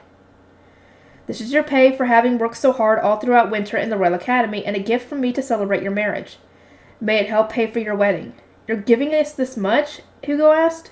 Naturally. Since you are going to be accompanying me during spring prayer, as usual, Hugo, you shall get time off work from tomorrow until then. Ella will have time off during spring prayer. It is not so especially long vacation, but sure, use it to prepare for your wedding. I would have liked to give you time off together, however, that was not an option. My apologies. No, thank you. Your consideration is more than we could ever ask for. Preparing for marriage was really quite something. Ella and Hugo needed to rent and furnish a room, as well as prepare for the upcoming winter. The Starbind ceremony was deliberately held in the summer to give newlyweds time to ready themselves. One could sleep without needing a blanket during the warmer months, and food was in enough of an abundance that wages could be used to stock up on firewood. Ella and Hugo already had rooms in the castle and the temple, so if they focused on preparing their bedroom in the lower city and nothing else, they would most likely be able to manage in time. Newlyweds needed cloth for their sheets, comforters, and mattresses, so the fiancé would normally weave it themselves at the start of their winter handiwork, hence why being good at sewing was necessary for me to be considered a beauty. Or for one to be considered a beauty. Because you were working at the Royal Academy, I assume you did not have time to prepare any cloth. Is that correct, Ella? Are you going to be okay, I asked. My mother said she would weave some for me. Good. Ella's mother had apparently decided to help out of concern for how focused her daughter was on her work. If what she ended up making didn't suffice, Ella would make do with second-hand cloth. Hugo had made a point of noting that it didn't matter to him either way, since he wasn't marrying a genuine, generic sewing beauty. Their abrupt lovey-doveyness was amusing to watch, but it was also heartwarming to see them working to prepare for their new life together. I wonder whether I should gift Ella a hairpin the divine color of spring. She'd probably be happier to receive new cooking implements. Ella had spent her coming-of-age ceremony in the nobles' quarter, so she hadn't attended the one in the temple. She would be wearing her fancy outfit for the first time this coming Starbind ceremony, something her mother was no doubt looking forward to. Since Ella was a member of my personnel, the very least I could do was gift her a not-so-expensive hairpin. Once our conversation was over, Ella and Hugo left. Next on my agenda was a pre-meeting with Fran, Zom, and the others on the upcoming ceremonies. There was a week between the winter coming-of-age ceremonies and the spring baptisms, and I was pretty sure I could use this time to relax in the temple. How is the orphanage? Has Conrad adjusted to living there? I asked Monica. She was normally the one to discuss things with Wilma, so she visited the orphanage more than any of my other attendants. After meeting my eyes, Monica stepped forward and began her report. According to Wilma, for the first few days, simply hearing footsteps was enough to send him into a panic. Despite having been raised as a noble, he did not seem to have any attachment to power and authority as many blue priests do. Rather, he seems relieved to have come to the orphanage. The abuse he had suffered in his previous home truly must have been terrible. I sighed, recalling Jonsara and the way Conrad had recoiled upon seeing a stab. I could ask for nothing more than for Conrad to live even a bit more peacefully than before. Monica, I would like to see the orphanage and workshop myself. Can you inform Wilma and Gil that I will be visiting tomorrow afternoon? As you wish, Monica nodded, and then disappeared to do just that. Meanwhile, I took out my notes, scanned over what I needed to do here, and then passed a page containing notes on spring prayer for Zom. Or prayer to Zom. I have discussed the splitting of the Central District with Wilfried and Charlotte. Please convey the results to the High Priest. The sooner we know of any potential problems with our schedule, the better. The two of them need time to prepare as well. As you wish, I will also take this opportunity to discuss who will accompany Lady Charlotte for spring prayer. As you are here this year, Lady Rosemine, Fran will not be available for her.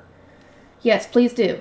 Once Zom had gone, I started looking over the letters that had accumulated on my desk. There were some from the Plantain and Gilberta companies, and even one from Gustav of the Merchants Guild. The latter detailed his results after gathering thoughts from traveling merchants about the state of the lower city, as well as notes on his struggles as he attempted to beautify the place. I shall also report this to Ferdinand and send a reply as soon as possible. Perhaps I will set aside time for that while assisting with his paperwork tomorrow. Fran, I'm going to be writing letters to the Planting Company, the Gilberta Company, and the Merchants Guild. Could you ask Gil to deliver them for me? Fran, who was standing beside my desk, paused for a moment in thought. He then shook his head. Lady Rosemine, should you not spend today resting? You do not look well at the moment. If you are looking for something to keep you busy, perhaps you could try exercising without your magic tools. Yes, she does need to do that. I had thought I was doing fine, so Fran's statement took me by surprise. I placed a contemplative hand on my face, wondering how Ferdinand would expect me to respond to me falling sick despite having returned to the temple and ending up unable to give blessings at the coming-of-age ceremony. In the end, I decided to obediently accept Fran's proposal. Very well, I will spend today resting quietly. Please bring me all the new books that were printed over the winter, I said, requesting new material to read. Fran sighed and then obeyed, although he made sure to reiterate that I needed to rest. The next day marked my return to normal temple life after quite some time. Following my breakfast, I practiced dedication whirling and the harpspiel until third bell. Lady Rosemine, Fran said, it is time for us to go to the High Priest's chambers. Leaving the harpspiel cleanup to Rosina, I departed with Fran, Zom, and Monica. Angelica and Daniel also accompanied me as guards.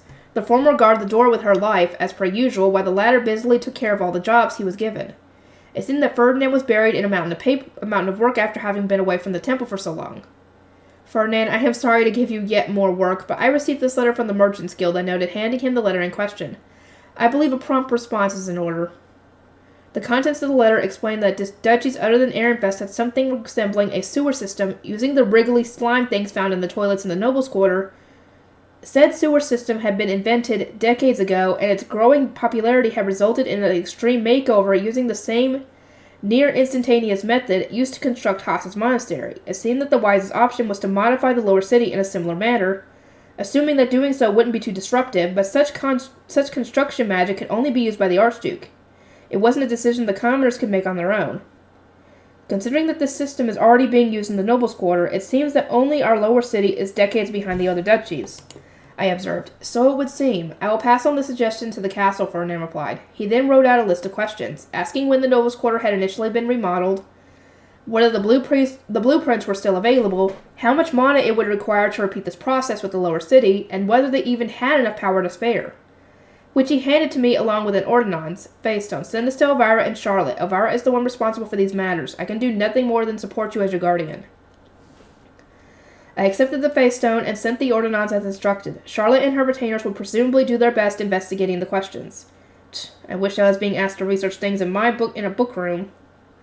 I returned to my room at fourth bell, had my lunch, and then started writing my response letters. Monica informed me when it was time for divine gifts to be sent to the orphanage, and all the necessary preparations were complete, at which point I headed over there with her, Gil, and my guard knights. Monica and Gil opened the wide set of doors which led to the dining hall where Grey Pride Middens were kneeling in wait. Will I request a report on what has happened over the winter, I instructed. Everyone else may return to their duties. I was informed about not much happened prior to Conrad arriving in the orphanage. Some of the children had caught minor colds, but they had recovered soon after without suffering any worse symptoms. How is Conrad doing, I asked. The other Great Shrine Maidens and I feared he would not fare well in the orphanage after being raised as a noble, but there have been no problems worth mentioning. He was stiff as a board on his first day, but thanks in part to Dirk sticking with him and teaching him about life here, really interacted with babies who were barely able to stand or apprentices who were already baptized and working in the workshop. So he had gladly welcomed Conrad, a boy who was actually his age. By this point, they were running all over the place like two peas in the pod. Delia was apparently having quite a hard time keeping up with them. I feel bad for her. I would like to check up on Conrad, I said. Could you summon him and Dirk for me? As you wish, one must look to a nearby Grey Shrine Maiden who left to speak with the children, reading picture books in the corner. Dirk stood up, his reddish-brown hair bouncing as he grabbed Conrad by the arm and rushed over, Delia following after them. You called, Lady Rosemine? Delia asked. Yes, I came to see Conrad. I turned to the young boy. How is the orphanage? Is the food tasty? Are you sleeping well? Conrad smiled, looked around, and then nodded. There was a glimmer in his eyes, which were the same grass-green color as Feline's. From a glance when he first arrived that he had suffered abuse, but now his fear of all those around him had lessened. Yes, the food is very tasty, Conrad replied. Also, it's really fun here. There are lots of toys and picture books. Dirk was standing beside him. His auburn hair made him look a lot like Delia, who was respectfully kneeling behind him. And there was a naughty light in his scorched brown eyes. It very much reminded me of all the smug expressions Delia had used to wear. She and Dirk must have resembled each other so closely because they were raised as siblings. You've been helping Conrad out, haven't you, Dirk? I asked. Thank you. I'm relieved to see the two of you becoming fast friends. Dirk and Conrad exchanged a grin, at which point I turned my attention to Delia. Just like Thule, she was no longer a child and was instead a proper young woman. Delia, I cannot imagine it has been easy, but please continue to do your best at keeping Dirk and Conrad in order. You may count on me, Delia replied, accepting my request with a smile. This concluded my business in the orphanage, and so I moved to the workshop, relieved to know that things were going well. Fritz, he and I need to discuss matters involving the construction of paper-making workshops in other provinces. Once Fritz arrived, I informed him that paper-making workshops were due to be currently established in several provinces within Ehrenfest, and that I wanted him to select those who would be traveling between them one after another. So they're going to be visiting several provinces in one trip, Fritz asked? Yes, we hope to have as many workshops producing paper as possible. So rather than spending a year developing wholly unique types of paper as we did in Ilgner, we plan to teach them only how to make already existing types, I replied. To this end, Ilgner is going to be sending craftspeople of their own. I went on to explain that when we called the 3 Grey Priests back from Haas during spring prayer, he could request specific priests. Would y'all be quiet?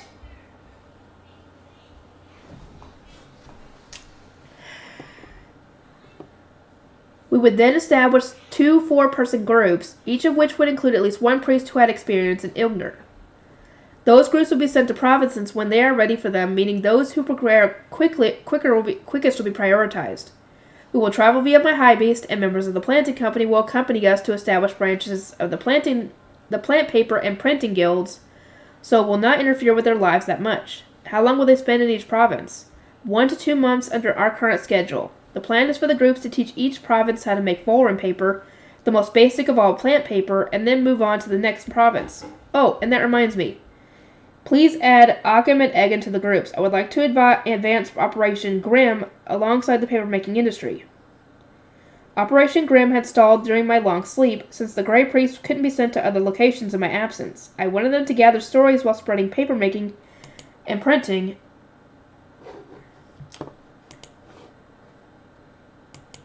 I will pass word to the planting company and discuss extra payment as a reward, I said. We certainly do want as many stories as possible to make new books, Fritz said with a small smile, agreeing with my plot to mix Operation Grimm into the Gutenberg's trips. Gail, however, gave me a worried look. I hope the High Priest doesn't get mad about this, he muttered. Shh, Gail, you must not invite misfortune.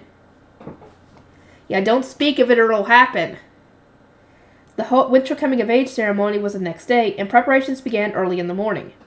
I put on my ceremonial high bishop garb, donned my hairpin that was a divine color of winter, and then headed to the chapel. Guard knights, stand there. I pointed at the wall where Eckert was standing. Angelica's blue eyes hardened. I want to follow you inside as well. I don't think we can say the chapel is free of danger, and it's not good to be separated from your guard knights, she said, seemingly unsatisfied now that she had learned there were more blue priests we needed to be on guard against. But rules were rules. One could dismiss this as pointless tradition if wanted to, but I couldn't just up and change them on a whim. I will consult the high priest and see if these rules could potentially be changed in the future, I replied. For now, however, I am afraid you will have to give up. Okay, Angelica conceded with a reluctant nod before going to stand at attention next to Daniel and Eckert. Fran took me to the door where I waited for Ferdinand to announce my entrance. He soon intoned, "The High Bishop shall now enter," at which point 2 Grey Priests opened the doors for me. Inside on the right were the blue priests, lined up by the shrine, while on the left were the new adults. I entered the chapel, the Bible Fran had given me in my arms, and advanced toward the altar. The atmosphere was alive with the sound of ringing bells and the surprised, muted stirring of the crowd. The blue priests were using magic tools that quieted voices, so no matter how loud the new adults were, their voices were no more than whispers to me. Even so, I heard many similar comments among them. Hey, look, it's a tiny High Bishop. The High Bishop who can actually give blessings is back. She really is tiny. Stop calling me tiny. It's the Dreeves' fault, not mine. I'll get bigger soon. Despite my silent protests, I maintained a flat expression as though I had heard nothing at all. But not all of their murmurs were about my size. Wow, nobles really do wear the Gilberta Company's hairpins. Though that one's way fancier than the ones we use. I heard some of the women whispering about my hairpin. I was struck with the sudden urge to look around and see how popular hairpins were now, but I contained myself. I was better off waiting until after I had climbed up the shrine, since that would give me a much better vantage point. I continued up the stairs, taking care not to step on the hem of my robes and trip, and eventually reached the altar. Once I set down the Bible and spread it open, Ferdinand began to read aloud in his resounding voice. I majestically looked over the chapel while listening to him. People wore white during their baptisms to indicate they had just been born as people, but for the coming-of-age ceremony, those in attendance wore clothing matching the season's divine colors. Since it was winter, they could wear either red or white. Most had chosen red, perhaps because white looked somewhat cold, and almost all of the women were wearing hairpins. Some were decorated with a collection of small flowers, like the first one I made for Tuli, while others were more elaborate with large flowers. Flowers didn't bloom during the winter months, so those with winter or ceremonies couldn't simply go to the forest to pick any to wear as ornaments. I had thought back to how overjoyed Frida had been about getting new to wear flowers to her baptism. Not many people had worn hairpins at the time, but they had apparently really caught on while I was asleep. The Gilbert Company sure is working hard, huh? I sighed at the thought of just how many days and months had passed, and then it became my turn. It was time to give the new adults a blessing. Now, let us offer our prayers to the gods. Praise be to the gods. The blue priest struck the praying pose, standing on one leg and raising both arms, as did the new adults. I gazed across them all and then poured mana into my ring to give the blessing. O Geduld, goddess of earth, O Abeglabe, god of life, hear my prayers. May you grace those who have newly come of age with your blessing. May those who offer their prayers and gratitude be blessed with your divine protection. Once the red and white lights of my blessing had settled, the door leading outside opened. Ferdinand intoned that those who had received my blessing were sure to have bright futures ahead, and with that the new adults began filtering out. I wonder if they're here. I turned my gaze toward the door, hopeful, and saw Dad and Mom looking my way with tearful eyes. They had visibly aged a little over the past 2 years. I smiled, trying to tell them I was doing okay, and Dad replied with a big nod. Wait, Mom and Dad are here, but I don't see Tuli or Camille. Are they sick or something? I was really worried, but there was nobody here I could ask for answers, and so the winter coming-of-age ceremony came to an end with my resolving to indirectly ask Letzer or Tuli the next time I saw them. I'm assuming that Tuli had to keep Camille away because Camille would ask questions. That's what I'm assuming is the reason. Because we all know that Camille's gotten to be, 4 at most at this point? Which means his baptism is going to be coming up in a few years. Schwartz's and White's outfits. Ooh, we're going to get this now! The week between the coming-of-age ceremony and the spring baptism was going to be business as usual in the temple. Here than in the castle, but I didn't mind. The lack of tension and scheming made me feel a lot more comfortable. At the high priest chambers, eagerly awaiting fourth bell, I had decided that I was going to spend the rest of the day reading, but then Ferdinand called out to me. Rosamund, do you have plans for this afternoon?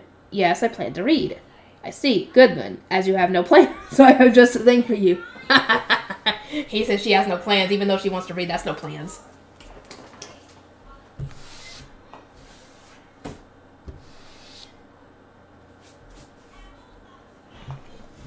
No. Hold on a second. I just told them that I got plans, right? I do have plans, I protested. Plans to read. Please listen when I speak to you. Reading does not count. Discussing the clothes for the library's magic tools takes much greater priority. Don't decide my priorities for me. Or so I wanted to shout, but when it came to Schwartz and Weiss's outfits, I was the one asking Ferdinand for help. I would suffer the most if my adamance to read pushed him to retract his gesture of goodwill. I hung my head, wallowing in my feelings of defeat and regret. Good, Ferdinand muttered, seemingly having interpreted my display of sadness as a nod. Your workshop shall serve as your workplace. Keep the door open so I'll bring in materials and documents. Fine. Fourth bell chimed, and after finishing lunch, I opened the door to my hidden room as Ferdinand had instructed so that anyone could enter. I gazed longingly at the books on my shelf, the ones I had planned to read, and sighed to myself. Perhaps you will be able to read tomorrow.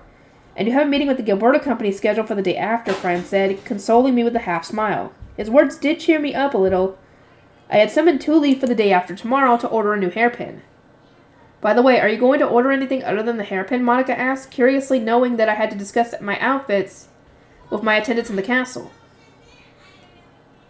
I'm also going to order a hairpin to celebrate Ella's marriage, plus some library committee armbands. What exactly are these armbands?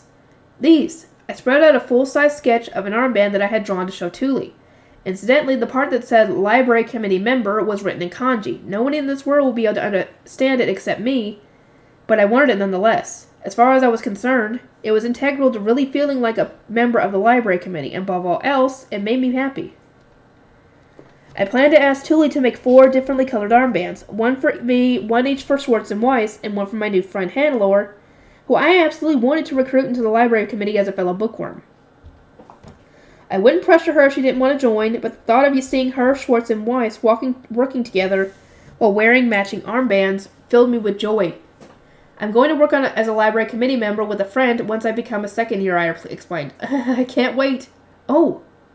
As I spoke, a white bird slipped through the wall, spun circles around the room, and then settled down on the desk in front of me. Lady Rosemont, this is Elvira. Lady Charlotte has organized answers to your questions. I'm sending them over now, she said. It said thrice. Immediately after, another bird flew into the room and then turned into a letter, which dropped down into my desk. It was less from Charlotte herself and more from the scholars among her retainers, answering my questions about the proposed extreme makeover to the lower city. I started reading through the letter. It seemed that Drawanko had published research on the slimes during the Interduchy tournament, including schematics on how to use them in sewer systems and the like, around 80 years ago. The Duchy's Ob at the time had promptly introduced the slimes to his capital. Then, during the Archduke Conference, he had reported their success in eradicating the city's filth and its lingering stench. He concluded that they had made things easier to manage on the whole and asked the king to introduce them to their Royal Academy dormitory. The king had granted his permission, and so a slime-based sewer system was introduced to the Drawanko dormitory. In the past, it had been standard to dispose of any waste in the surrounding area. This technology removed the need for that, however, and the area around the Duchy's dorm had become a considerably more attractive and comfortable space as a result. After confirming the efficacy of the new slime system, the sovereignty purchased the rights to the technology and used it to beautify both the Royal Academy and the Royal Capital, a development that brought great honor to Drawanko. From there, it became a trend for duchies to undergo similar dramatic renovations. Archdukes would request and purchase the technology during the Archduke Conference, after which it would take a span of years for them to be granted permission, resulting in significant gaps between when different duchies promptly embraced the sewer system. Naturally, trends trickled down from top to bottom. Ehrenfest had been within 5 spaces of the lowermost rank at the time among the lesser duchies, and so it had taken us quite some time to earn permission. It also ultimately wasn't over until over a decade after Drawanko first displayed the power of using slimes that our own dramatic renovation started to take shape. Things did not progress so simply. Ehrenfest had ended up receiving permission at the most inopportune time, right after Gabrielle of Ehrenbach had married into the family. Her husband had been the Archduke candidate, planned to become the next Archduke, so to forestall him causing chaos, he had ended up being granted land from the Central District and installed as the first Count Groschel. He, his wife, and his children, who had been raised as Archduke candidates, all left the city of Ehrenfest at once, causing a massive drop in the total mana quantity of the Archducal family. But even with less mana, it was important to keep up appearances in noble society. Ehrenfest first dramatically renovated their dormitory at the Royal Academy, since it was the place most seen by other duchies.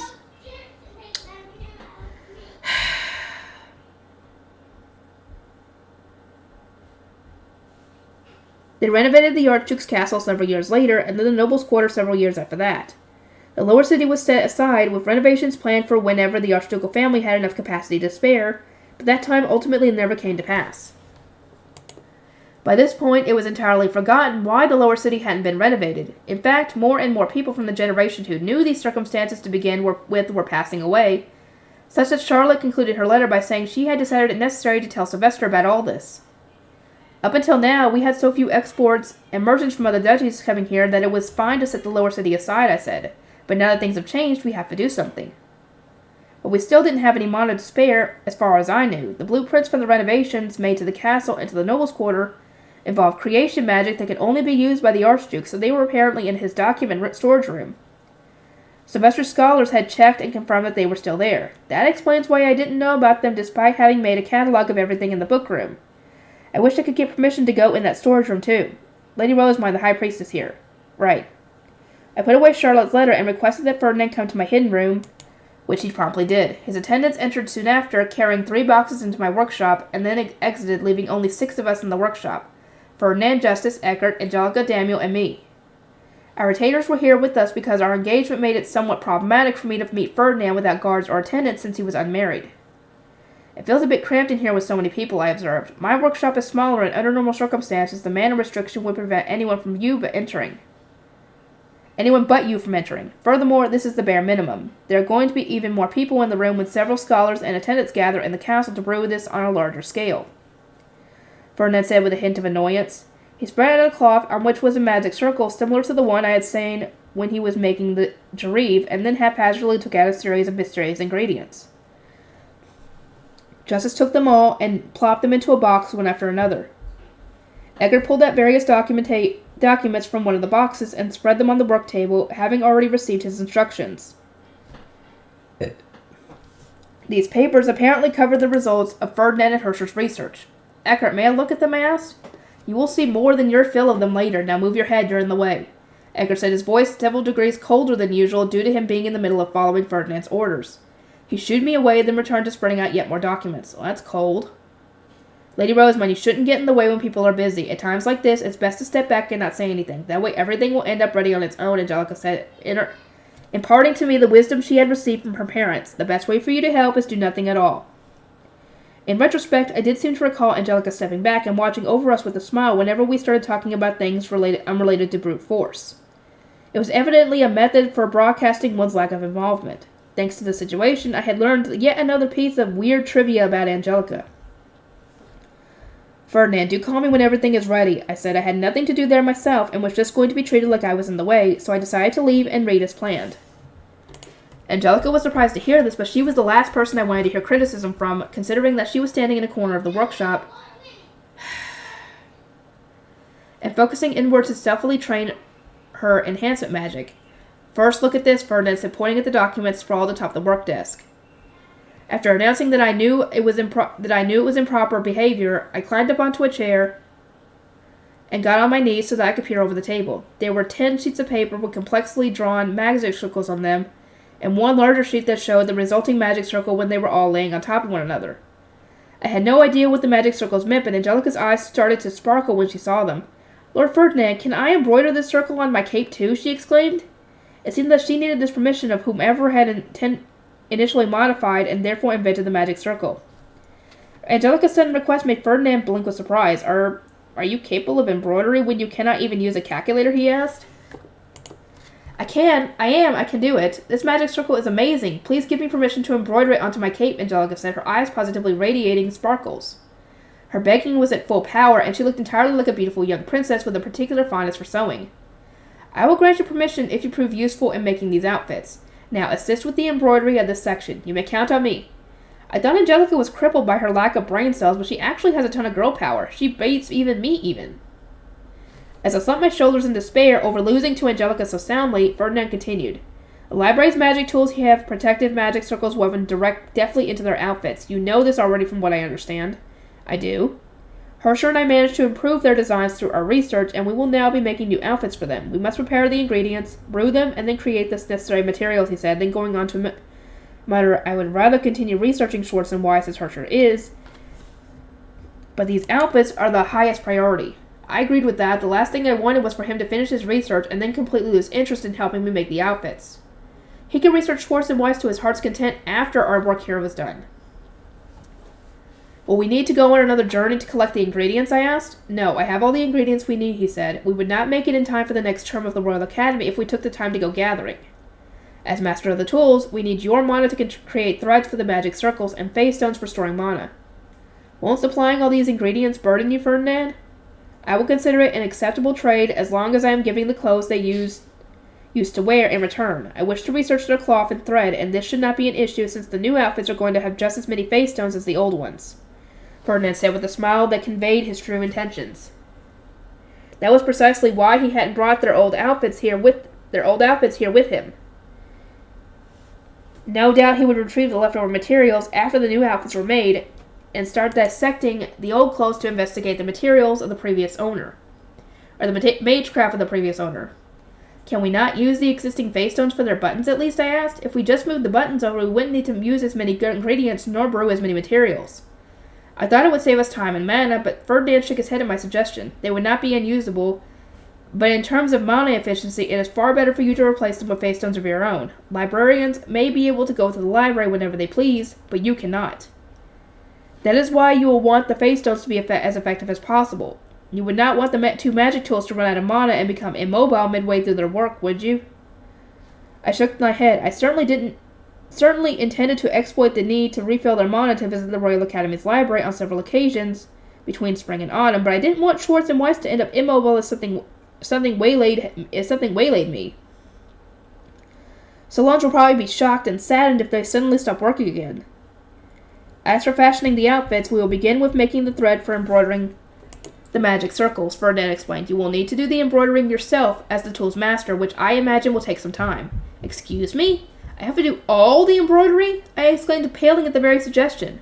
Hersher had said that all those in Ehrenfest would need to band together for this, so I had planned to ask a noble daughter with an immense amount of girl power and impressively graceful sewing skills to handle it for me. Others can do the embroidery, which disguises the magic circles in this area. As their master, you will only need to do the magic circles themselves. Only? But there are so many, I balked. He had pointed to all 10 of the individually drawn magic circles, which were so complex and detailed that the very thought of embroidering even one made me feel queasy. And I had to finish them all before next winter? No way, I didn't have the time for that. Despite how grueling it may seem, I fused some of the magic circles while improving them, so there are fewer than there used to be. And the magic tools need charms of this strength to be protected. This is your job as their master. Do it well. Can we not just draw the magic circles on? If we use a mana die of sorts, they'll work just as well, won't they? I asked. Drawing the magic circles will still end up being a pain, but not as much of a pain as embroidering them. Ferdinand considered my request for a moment before shaking his head. Embroidering secures the circles to the cloth more reliably than anything. Dyes cannot handle precise lines and instead spread through the cloth. Since you will need ink of a great enough mana quantity, it would end up being more wasteful than simply making thread. Then what about using paste to stop the dye from spreading as per the Yuuzhan process? Yuuzhan? Ferdinand repeated. What is this paste you are referring to? A resisting agent, I said, trailing off. I had described it as the Yuuzhan process, but I had actually been thinking of rice paste. And on second thought, we probably couldn't make rice paste here. We would want something to use in its place. If we can't use rice paste, what can we use? Hold on, is the Yuuzhan process just impossible here? What ingredients can I get right away?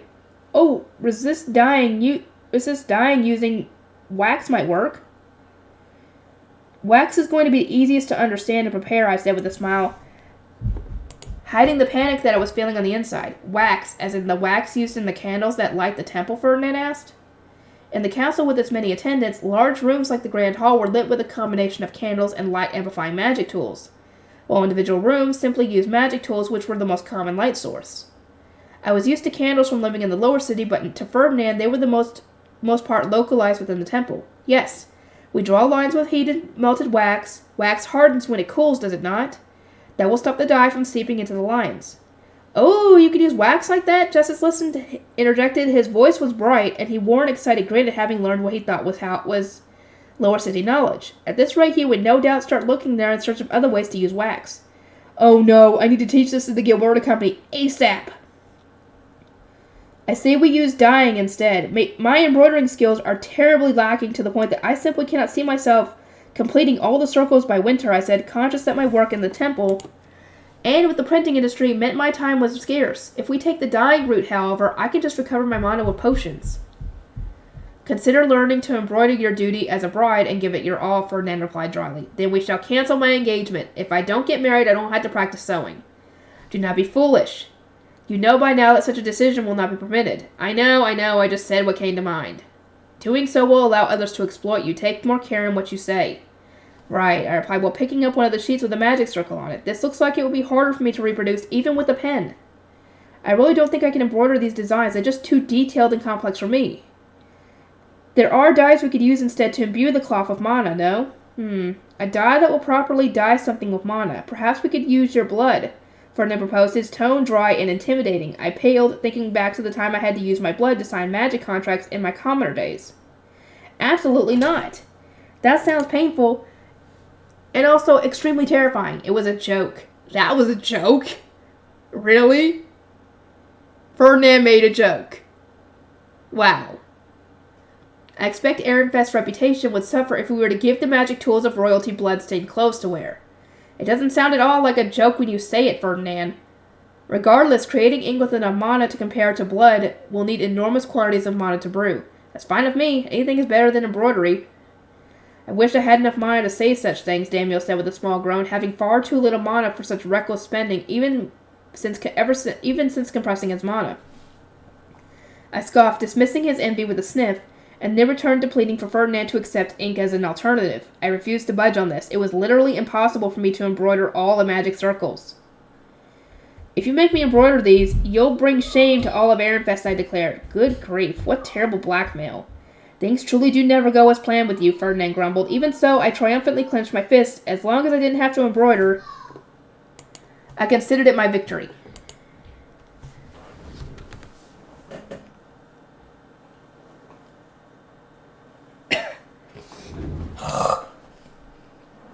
Magic ink. Since we had decided that we were going to be making ink, Ferdinand began his lecture on brewing things.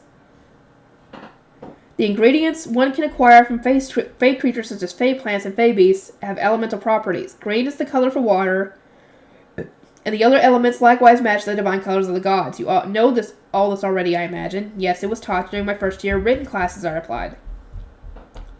As Ferdinand had said, green was the color for water. There were also blue for fire, yellow for wind, red for earth, white for life, black for darkness, and gold for light. First years learned all this alongside the names of the gods, but I had known it even before then thanks to having read the Bible. I imagine that most people knew it as a matter of course, considering its relation to the birth seasons. Correct, Ferdinand said once I had given my full explanation. Subsequently, the button...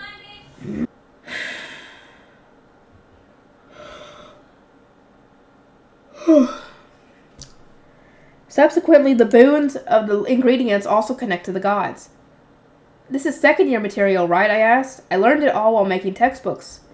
In regards to the elements, water could provide healing, cleansing, and change. Fire could provide attack, amplification, and growth. Wind could provide defense, speed, and knowledge, and earth could provide fortitude, resilience, and diffusion. The boons related to the specialties of their respective gods. It had been written in textbooks that earth could be mixed with any other element, so it was used to mix together elements that otherwise wouldn't really merge well on their own. In contrast, life generally backfired when mixed with any other element, so it was hard to use it in combination. As some additional trivia, in the same way that one person can contain several elements within themselves, some ingredients had multiple elements. It was easier to combine elements that generally weren't compatible if one just used ingredients that contained both elements to begin with. Different ingredients have different mana capacities, which affects how much mana one can use while brewing with them. If you wish to acquire high-quality ingredients with many elements and a high mana capacity, then you must gather from mana-rich fey creatures, as you know. I nodded, thinking back to the powerful fey beasts we had fought when making the Dereve. I knew that fey stone quality differed greatly depending on the strength of the defeated creature. The ink we are about to make will require ingredients with the elements and capacities necessary to fully absorb your mana. Consequently, as all magic ink is subordinate to the goddess of wisdom, it will need to primarily contain wind, Ferdinand said while rummaging through a box in search of something. Apparently, the brewing was going to be different from what was planned for the thread. We shall add an effect-amplifying blue ingredient to as mana-rich of a yellow ingredient as possible. Then we will add a red ingredient to raise its resistance, Ferdinand continued in a mutter while lining up dried roots, powders, and liquids, none of which I recognized. I had no idea which elements each were, nor what functions they served. Ferdinand, how can you tell which ingredients is which element? Using this magic tool, Ferdinand replied. He brought over a disc that was radially split into the colors of the elements, at the center of which was a mysterious metallic plate about 5 centimeters in diameter that shone with all 7 colors. It also had concentric circles drawn at 3 centimeter intervals from the center, making it look fairly similar to a dartboard. You need only rest the ingredient on this. Give it a try. As instructed, I cut off a small part of the dried root and placed it on the disc-shaped magic tool. The instant the root touched the central plate, light started to fill the yellow part of the tool. At the same time, a small part of the blue portion showed as well. Eep, it started shining. So does this mean the ingredient is strong with wind and contains some fire too? Yes. One can also measure its mana capacity for each element based on how far the light travels, Ferdinand explained. If the light stopped at the smallest circle, the ingredient didn't have a sizable capacity for that element, but the farther the light stretched out beyond that point, the bigger its capacity was. The fact that the yellow light had stretched almost to the very edge of the disc meant that the ingredient had an exceedingly large capacity for storing wind magic. This is fun. So what about this one, I asked, reaching for some of the powder, but Ferdinand shot his hand out and grabbed my wrist to stop me. Wait, Rosemine, the plate must be cleansed each time for the measurement to be accurate, he said. Take great care to remember this. You have a tendency to pay no heed to such details. Justice whisked out his stab and cleansed the essential plate for us at once, and only then was it returned to the disc. Ferdinand, I wish to learn the cleansing spell I requested. It seems convenient. You already attempt to do too much on your own. You may entrust cleansing to your attendants. Do not steal the work of those around you. Do you not do the cleansing yourself when you lock yourself up in your workshop experimenting? I asked, puffing out my cheeks in protest. I seem to recall Justice saying that even he hadn't been able to get inside. Ferdinand waved a hand, looking exceedingly annoyed. All knights know the spell. Have Daniel teach it to you later. We do not have time for it right now. Lord Ferdinand, you want me to teach her? Daniel asked, worried. Ferdinand replied with a brisk nod. She has only 2 guard knights with her now, and considering who the other is, it should be clear why it must be you. Right, Daniel is amazing. He tutored me for my written classes, Angelica said, her cheeks blushing with a hint of shyness as she praised him. At a glance, she came across as a young maiden whose heart had begun to throb for her tutor, but that wasn't the case whatsoever. She was just doing her absolute best to avoid doing work she wasn't good at. Daniel had learned not to be fooled by Angelica's picturesque expressions while tutoring her, and so he just sighed, saying not to worry and that he would take care of it. Ferdinand, what's this liquid? Is it oil? I asked, shaking one of the jars a little and watching as the thick liquid inside slopped around. If my suspicion were correct and it was of a particularly high quality, it might have been worth supplying the ink workshop with some. Yes, it is oil from a Kurhai's fey plant, Ferdinand replied. Is Kurhai's perhaps the evolved form of an ice plant? It is, but how do you know of ices? As a first year, you should have neither brewed nor gathered them, so why do you know of a fey plant that I cannot recall having taught you? Ice was one of the oils we had used back in my commoner days to make colored ink. Since Kurhai's was its evolved form, it probably shared the same properties, if not also the same mana capacity. Ice is strong with wind, isn't it? What of it? That must mean linseed is fire, Mish is water, and Pedant is earth, right? I do not understand what you are getting at here. If there is something that you wish to say, be more direct in saying it, Ferdinand insisted with a glare. I went on to tell him that the colored ink the Gutenbergs had made in the ink workshop. The ingredients we had used hadn't ended up producing the colors we expected, and it was only after much struggling that we managed to get a grip on things. I see, those problems were no doubt being caused by the elements. We use the term fey when speaking of things that have large quantities of mana and can provide fey stones. But all things that live atop land suffused of mana contain mana, however slight the actual amount may be. Commoners are no exception, and this is exactly why contract magic uses blood, which contains the highest density of mana. Oh, I see. In short, if we could give Heidi and the others a magic tool for investigating elements, their research would most likely progress much faster. Ferdinand, how much would this magic tool cost, I asked. It is not for sale. If you want one, make it yourself. Well, I don't know how to make one. Wait, so you made this one as well? Then make one for me too, please. I refuse. It is exceedingly difficult to carefully match the qualities of fey stones, extract pure elements from them, and prepare for all the elements to react to such microscopic amounts of mana. I will teach you how to make one, but if you must do it on your own, Ferdinand said. I decided to give up before I had even begun anything complicated enough to warrant Ferdinand calling it exceedingly difficult.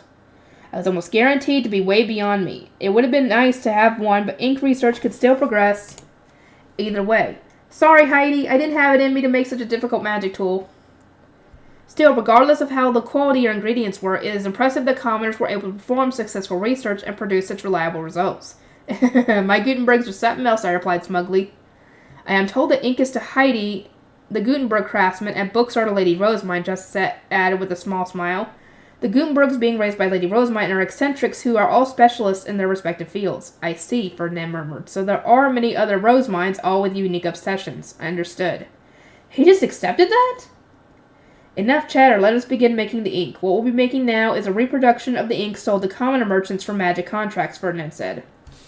It seemed that the ink Benno used for this purpose was made when a brewer moved their mana into a fey stone and purified it of elements and colors, such that it would react even to the slightest amount of mana in commoner blood. That seems surprisingly tedious, I observed, and upon being told that we nobles didn't need this ink since we could just write with magic tool pens, I suddenly realized something. Can't I just write on the cloth directly with a magic tool pen instead of using ink? No, we want your mana to fill the cloth as much as possible to increase its effectiveness. The magic circle will not form if it is made with the same mana and ends up mixing together. The explanation didn't make much sense to me, but it seems we needed to make highly viscous ink so that the mana wouldn't mix together. At the same time, we needed the mana density of the ink to be higher than that of the cloth. I can't say I really understand, so I'll just follow your instructions. When it came to making magic ink, the fundamental process was the same as making a Derive. Add the ingredients in the pot in a particular order and then stir together with a brewing stick. That said, unlike when we had made the Derive, I transformed my stab into a brewing utensil rather than using any brewing magic tools. Slice this into small pieces with a knife. You have learned to morph your stab, yes? I hope you have not already forgotten what you were taught in your lessons at the Royal Academy, Ferdinand said with a sharp look. I remember them, I replied, taking out my stab. Messer. After morphing my stab into a knife, I started chopping the root into chunks as instructed. I had been a little nervous about trying to slice through such a dried-out root, but perhaps due to the fact that I was actually cutting it with mana, there wasn't much resistance. I started enthusiastically cutting away, only for Angelica to peel over with interest. You're really good, considering this is your first time brewing. This is not my first time. I have helped Ferdinand before.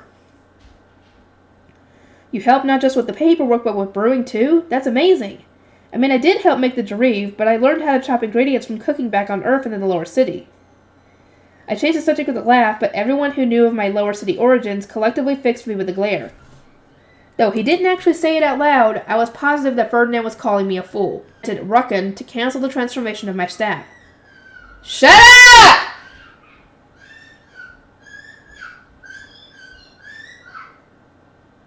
God, shut up!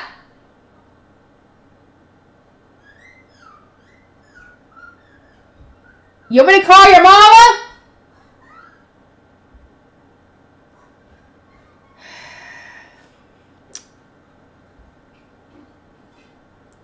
From there, I began weighing the ingredients on a scale. Once they were all ready, we could start brewing. This brewing pot will do what should do for today, Ferdinand said, taking out a pot that looks similar to a small saucepan. We will begin by putting in the highest quality ingredients which will serve as the base. Right. I added the chopped up root first of all. Then I channeled Bayman to turn my stab into a mixing stick. Due to my previous experience brewing, I ended up making it even taller than me, which prompted Ferdinand to rub his temple. Whoops. You fool. A mixing stick that large would never work with a pot this small. Think of something small, shorter, and easy to use. Right. I recomposed myself and tried again, canceling the transformation with Ruckin and then morphing into a mixing stick of an appropriate size for the small pot. Stir, stir, stir, stir, stir, stir, stir, stir. I just need to put the next ingredient in when the first one melts, right? I asked. Yes, put the ingredient into the pot in this order. Ferdinand said as he lined them up on the work table. After the root that would serve as the base, I poured in the Karhai's oil and stirred it into the mix. From there, I will be adding the blue powder to amplify the mana in the ink, and then a bit of the red liquid to secure the ink to the cloth. Last was the golden powder obtained from overfilling phase stones of mana, which was going to be used to increase the mana density. Stir, stir, stir, stir, stir, stir, stir, stir. Whether due to the quality of the ingredients or the increased efficiency of using a snap as a mixing stick, the chopped up root dissolved pretty quickly. I poured in the Karhai's and resumed stirring. Stir, stir, stir, stir, stir, stir, stir, stir. I mixed in the blue powder, stirred even more, dumped in the liquid, and then continued on stirring. I could feel a surprising amount of my mana being drained. Stir, stir, stir, stir, stir, stir, stir, stir. Ferdinand, I'm starting to get tired even with enhancement magic. It is almost ready. You are the one who insisted on making ink, so see it through to the end, Ferdinand replied. A beat later, the surface of the concoction flashed with a light. What was that? Was that it? No, there's one more step. This powder was made with your mana. It should do well to increase the mana density. I mixed in the golden dust as instructed and continued to stir until the surface of the liquid flashed again. Now it is done, Ferdinand said. Transfer the liquid into this jar. Take care not to spill any. As I per his instructions, I started moving the finished ink, which had ended up just as blue as the kind Benno used for magic contracts. My excitement for my homemade ink was shooting up. Ferdinand, can I try writing with it? I asked. Yes, we will want to see just how much it bleeds. I momentarily exited my workshop to ask Fran whether he had any spare cloth we could use for experimental writing. There wasn't any that we could freely waste, so to speak, but he brought some at once when I requested something that could also be used as a rag. I returned to my workshop and spread the cloth onto my work desk. Then I tried drawing a line with the newly made ink. It appeared just fine. In fact, it was shockingly clean. I observed it for a while, and not only did the ink not bleed at all, but it actually puffed up a little on the line. It was like a trail left by one of the especially wet markers I had used back in my Arano days. What in the world? Ferdinand remarked. It's not bleeding in the slightest. Seems like we won't need a resisting agent after all. All the thoughts in my head of asking Les to prepare pliable wax for resist dyeing, of making wax on my own, and of possibly developing my own rice paste all vanished in the mist once again. It is too early to say that. We will only know for sure once we have tried it on cloth infused with your mana, Ferdinand said. His brows knit in a hard frown as he stared at the line. Why do you look so dissatisfied? I am not dissatisfied. I am simply confused, as we seem to have created something other than what I expected. I would have considered my newly made ink a success as long as the puffy line didn't break off over time. But Ferdinand didn't seem the slightest bit convinced. Rosamond, dye this cloth with your mana. I wish to see whether the ink will function similarly with mana-dyed cloth. I used up quite a bit of my mana making the ink, so I am rather tired, I replied. As far as I was concerned, we had achieved what we needed to, and it was time for us to move on. That must have been clear on my face, because Ferdinand gave me a look tinged with concern. It was only momentary, however, and vanished as he raised an eyebrow at me. Then drink this potion. Your mana will recover speedily. On second thought, I can do it. I'm doing it. I declared pushing myself a little harder was vastly superior to suffering another dose of that ultra-nasty potion. Stir, stir, stir, stir, stir, stir, stir, stir. I continued to stir while Ferdinand threw me ingredient after another into the pot. He eventually added the red liquid, which made the surface of the concoction flash, then took out and cut in half an experimental piece of cloth. He dipped one of the halves into the pot, and it sucked up the liquid inside in an instant. Eek! But despite having sucked up the liquid, the cloth didn't change color, nor did it appear at all wet. It looked exactly the same as the cloth we had just drawn a line on. It doesn't seem any different. Is it really dyed of my mana now? Yes, a touch to clear your doubts. I gripped the cloth and then let out a wow. No sooner had I touched it than it had started to shine faintly. It reacts to your mana the most because that is what it is dyed with. Of course it will react to the mana of others as well. Dyeing cloth in such a fashion makes it easier for one's mana to flow through the embroidery, which in turn makes it more effective. Neat! It seemed that dyeing cloth with mana wasn't too hard on itself. Both Angelica and Daniel had apparently done it with their capes at one point. Now, see if that ink still works, Ferdinand said. At his instruction, I drew the same line as before. The ink swelled up over time, much like it had done before, and drawing on it felt exactly like drawing on ordinary cloth. Seems like it's fine.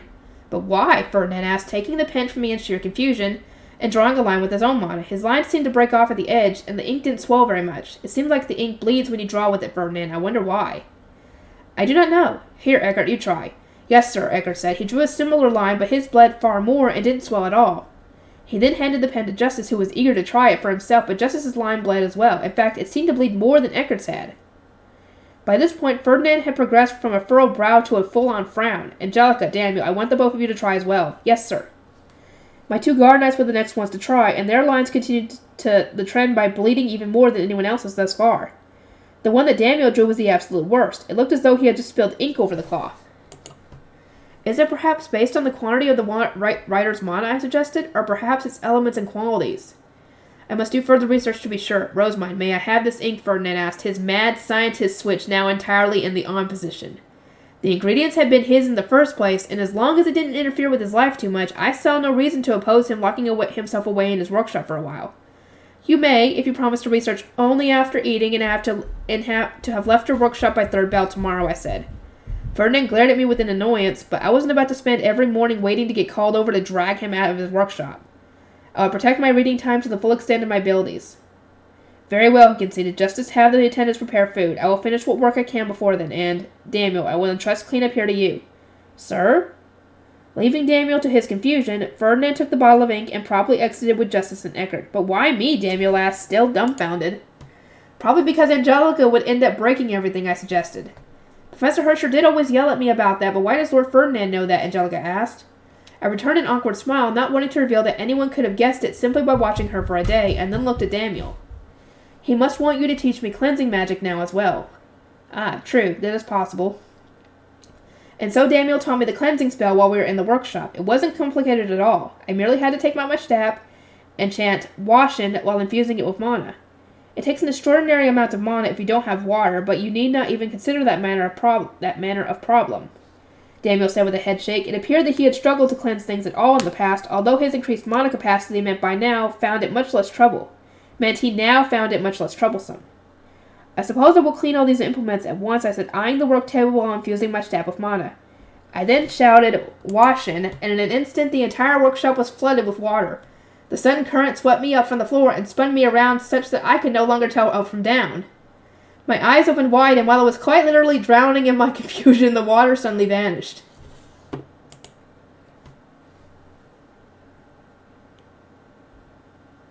God, they're both so, what the fuck?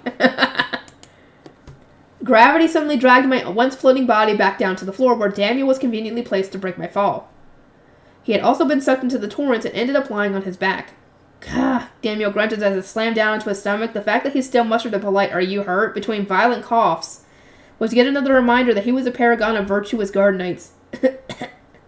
Angelica was also sputtering as she recovered from the sudden water attack, and she was blinking rapidly in surprise. The water had already gone, and we were all bone dry, but the sensation of having been drowning remained. I had experienced it myself not too long ago.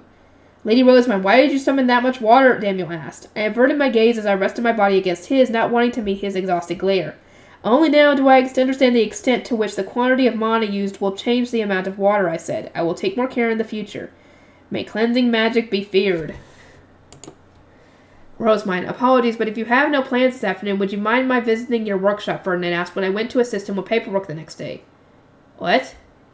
It seems he had spent the previous evening locked in his workshop, experimenting with using the ink on all sorts of paper, cloth, and wood, only to learn that all the lines had disappeared when he later woke from a nap. My appreciation for him having kept his promise by leaving his workshop at Third Bell faded rapidly. In actuality, he had been impatiently waiting to see what had happened to all the lines on the cloth we had left with the line of the cloth we left in my workshop. The ink disappears. I don't mind you visiting my workshop, but if it really is gone, won't it be unusable? If the ink is unusable, you would need only cease your futile struggle and embroider the circles like everyone else. It will not be an issue in the least. But I made the ink specifically because I don't want to do that. How can you be so mean? And so I started making my way to my workshop with Ferdinand, my reading time having been stolen away from me once again. It was sad to lose it, although I had to admit I was also quite curious about the ink. We entered my workshop, which was clean from the incident the day before, and Daniel took out the box containing the cloth we had all drawn on. The cloth he took out, however, had absolutely nothing written on it, not my line, nor anybody else's. It really did vanish, Daniel observed. No! Now I have to embroider it! This is going to take forever! Feeling defeated and depressed, I went to take the cloth. The very instant my fingers touched it, however, it started to shine. All the lines that everyone had drawn suddenly reappeared, bleeding and all. What in the world is going on? This is unbelievable, Ferdinand muttered, narrowing his eyes and staring at the cloth. I spread it out for everyone to see and shrugged. If not even you can understand it, Ferdinand, then I certainly won't be able to, I said. Everyone else nodded in agreement. If not even Lord Ferdinand touching it brought any change, the lines must only appear in response to Lady Rosemine's mana. Justice said, looking at equally as intrigued as Ferdinand as he eyed the cloth. Lady Rosemine, may I borrow it for a moment? I gave the cloth to Justice, and the lines faded away. I touched it again, and they reappeared. Will they also respond to face stones filled with your mana, I wonder? Ferdinand mused aloud. If so, the ink is still usable. Although it will mean that only you can draw a usable magic circle with it, still, how in the world does this work?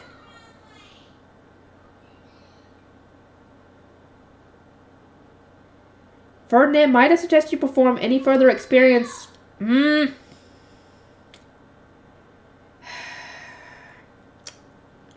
Further experiments with ink made with your own mana. It would only slow you down to constantly ask for my help, would it not? It was Ferdinand who had prepared the brewing ingredients and measured their quantities in the first place. He could make his own ink and experiment as much as he wanted. If my ink could make functioning magic circles, I didn't care about anything else. A good point. Now, if you'll excuse me, with that, Ferdinand promptly exited my workshop. Yeah, that's right. Get out of here. I'm not going to hang around a mad scientist forever. I started reading as per my initial schedule. My plan was to tell the Gilberta Company about Resist dying since I had gone out of my way to remember it. It wasn't something that I expected to have much use for personally, but maybe it could help Mom, who was a dyer by trade. Okay, I'm going to have to end this off here, and I'll see you guys next time. Okay, Volume 3, and I've actually got, Volume 4 and Part 3, but I've got Part 1 already editing, as you can see. Request for the Gilberta Company. Having now acquired something new to research, Ferdinand once again started holding himself up in his workshop. He would come out only when it was time for me to assist him with his work, and come forth bell when I was no longer helping him, he would immediately lock himself away again. Eckert had started to worry since it had reached a point where Ferdinand was only eating 1 meal a day, but I didn't think it was anything to fret about. That 1 meal a day ensured he could survive at least. Still, I thought he would be long finished by now, Eckert murmured. We'll be moving back to the castle after the spring baptism ceremony, so I say we let him continue his research until then. We aren't too backed up with temple work, and as long as he's not going entirely without food, no one loses from this. I consider it fine for us to let him have a week to himself, I said, while cleaning up my slate board and pen. Far be it from me to deny him when I similarly wanted to spend my days reading in my room. Eckert returned a somewhat dissatisfied glare. Rosamund, you're being surprisingly soft on Ferdinand. Would you put his lust for research over your own brother's struggle having to accommodate it? I'm not being soft on him. This is all for my own sake. Without his research, we will not be able to finish making our clothes for Schwartz and Weiss. I also had my own plans, so I abandoned Eckert and returned to my room. The Gilberta Company were due to arrive this afternoon, so I needed to move to the orphanage director's chambers after lunch.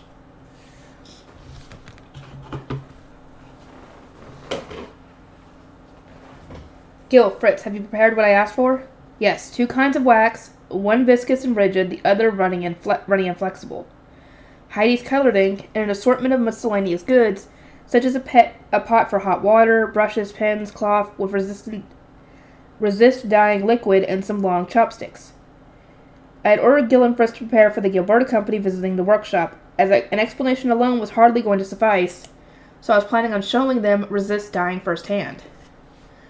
Thank you both. I will need to rely on you once again when the Gilberta Company arrives. Understood. After a brief pre-meeting discussion, Gil went to meet the Gilberta Company at the gates, while Fritz returned to the workshop. Meanwhile, I sipped up the tea Fran had prepared and checked my room to make sure I hadn't forgotten anything. Not long after, Gil returned to the second floor with the Gilberta Company's group. 5 people in total were accompanying him.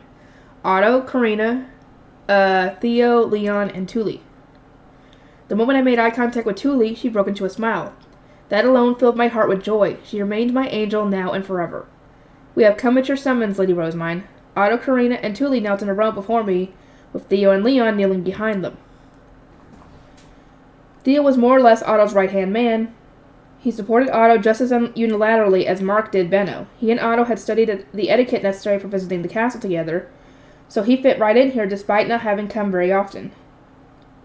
Leon was a Laharl at the Gilberta Company and knew me from my Blue Shrine Maiden days. He had used to work with Lutz but stopped going to the workshop once the Planting Company split from the Gilberta Company, so I hadn't seen him in a long while. The last time I had, he had still looked a bit childish due to not having come of age, but now he looked fully like an adult. After exchanging lengthy noble greetings, I suddenly remembered. After raising my hand to my chest, I smacked my right fist against my left palm. It was a spring greeting for merchants that Benno and Mark had taught me. Since we were here for business, I decided to give it a try. Blessed be the melting of the snow, I said. May the goddess of spring's boundless magnanimities grace you all. Otto blinked in surprise before likewise smacking his fist against his hand. Blessed be the melting of the snow. May the goddess of spring's boundless magnanimities grace you. The other 4 repeated the same merchant greeting after Otto. It felt somewhat strange seeing Tully say it so smoothly.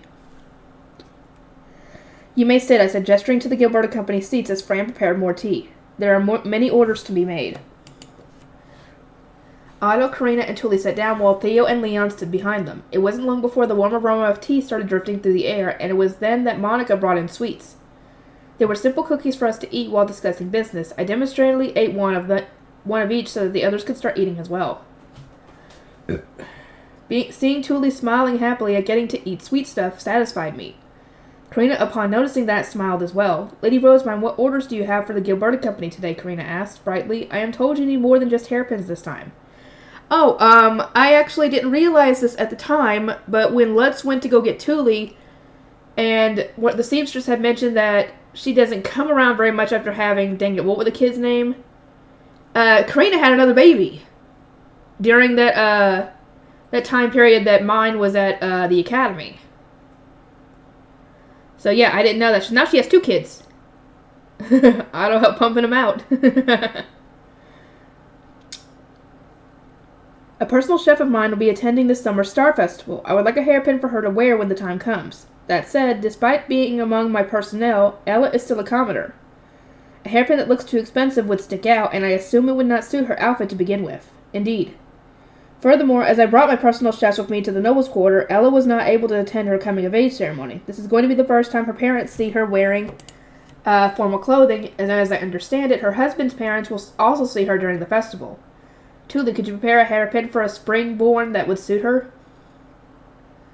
Tuli knew Ella well since they had taught the orphans to cook together and participated in the pig killing for the orphanage's winter prep. She would doubtless be able to make a hairpin that suited her. Certainly, Tuli replied. I have met Ella and understand what would suit her. That settled that. As far as I could tell from the podium during the winter coming-of-age ceremony the other day, almost every woman was wearing a hairpin, I said. I was impressed to see how far the Gilberta Company's efforts have spread them throughout the city. Tuli gave a modest, proud smile. I also see that the number of women wearing hairpins at ceremonies is increasing by the year. I researched which hairpins are the most popular so that I may make even better ones myself, although I did not see the recent coming-of-age ceremony, since I had to stay with my little brother. Oh! That's what I figured happened. Did something happen to him, I asked, recalling my concern after not seeing Tuli and Camille at the door. I thought they could have been sick. No, it's just that he turns 4 this spring. Taking a toddler to see a ceremony is one thing when you can carry them. He's now old enough that he might rush into the temple if we aren't careful, so we decided to keep him home. Children aren't allowed in the temple before their baptism, Tuli replied. Oh yeah, I remember not being allowed to go when Tuli was baptized. It wasn't something that I had really considered since my family had always carried Camille up to the doors, but children weren't allowed to enter the temple before they were baptized. In short, I wouldn't get to see him again until his own baptism. This sucks. But my parents wanted to see it no matter what, so I volunteered to watch over him. We were lucky it was on an Earth Day when I didn't have to work. We would have been in trouble had it been the coming-of-age ceremony of any other season. Tuli continued with a troubled smile. She had no doubt watched over Camille so that Mom and Dad could see that I really had gotten better. It makes sense. They couldn't leave an almost 4-year-old on his own. It wouldn't be easier for my parents to visit the temple from now on since they couldn't bring Camille, which meant I would get even fewer chances to see them. I don't get to talk to Lutz and the others in the hidden room, and now I don't get to watch Camille grow up either? This is a little sad. Well, no duh. Tuli opened and then closed her mouth, hesitant to speak, before finally stealing her resolve and giving me a comforting expression. Lady Rosemine, my father mentioned that he has once again been hired to escort those going to Haas. The soldiers were elated when they heard the news. It truly is one of their favorite assignments. I would like to thank you for your patronage so far. Or for your patronage as well. Her words snapped me back to reality. We were hiring the soldiers to bring the Grey Priest back from Haas, which meant I would get to see Dad at the monastery again. That cheered me up a little. The soldiers Gunter leads are kind even to my Grey Priests and Shrine Maidens, and it is thanks to their consideration that I can trust them with this work. Tell Gunter that I look forward to his good service once more. As you wish, Tuli replied with a relieved smile. It was a right sight that healed my aching heart, and after a moment spent basking in her radiance, I set the sheet of paper with the armband design on it down on the table. Moving on. I would like the Gilberta Company to make these, I said. Everyone leaned forward and peered down at the armband drawings with curious expressions. Lady Rosemine, might I ask what this is? Tuli queried. She spoke with the utmost politeness, but the suspicion in her eyes made it clear that she was asking whether I was about to start something weird again.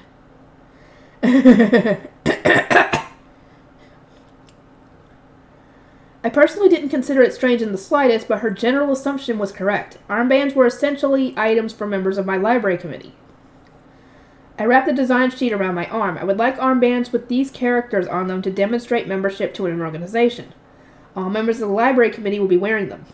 They look a lot like the cloth bands people wear for funerals, Tuli said with a slight frown. I wasn't sure what she was referring to. It must have been another custom from this world. Funerals, you say? Yes, during funerals, those related to the deceased wrap black cloth around their arms. This armband reminds me of it. Oh, I see. I guess it's a little concerning. Hopefully, using a color other than black should avoid any further comparison to funerals. Probably a good idea. Giving up on the armbands entirely wasn't an option. I wanted to be a library committee member, even if only in appearance. I wanted to have matching armbands with Schwartz, Weiss, and Hannelore. The armbands aren't black, and there are going to be characters embroidered onto them, so I don't believe they will feel much like funeral cloths, I said. Armbands have a pin, see, so they lock around the arm. Oh, I suppose I need to have Johann make safety pins. Oh, yeah, good idea. Actually, safety pins also will work well with sewing and making clothes, so that would actually be a good thing to make anyway. I set down the armband paper, took out my diptych, and then scribbled down order safety pins from Johann. I would need to speak to my Gutenbergs about it before leaving for Haldensdale at spring prayer. As my thoughts drifted, Thule pointed at the kanji on the armband with an exasperated look. Lady Rosemine, pardon me, Lady Rosemine, what are these strange designs? Let's say they are collectively the symbol for the library committee that I made up. The armband design you see here is already life-size, so just do the embroidery as you see it. You must not add or remove any lines whatsoever. Yeah, because of kanji, if you make even the slightest change to one by adding, an extra line or an extra dot or something, that could change its meaning completely. We discussed the armbands further, during which I selected the color of the cloth and the embroidery thread that would be used. There were going to be 4 differently colored armbands in total. I wanted the variety so that Hannelore could select her preferred color, so that we could have ones that suited Schwartz and Weiss's new outfits. Furthermore, I wished to order a new hairpin for this summer, I continued. The hairpins are popular even in the Royal Academy. I shall entrust the design to you, Thule. I understood, you may count on me, Thule said, confidently accepting the work order. Dang it. I didn't mean to hit that. I generally entrusted her with designing and selecting the colors for the hairpins. I had complete faith that she would make one that suited me. After finishing my order, I gazed around the others from the Gilberti Company one by one. Otto and Thule tensed up a little, anticipating one last thing. They were sensitive to my more subtle mannerisms after having spent so long with me.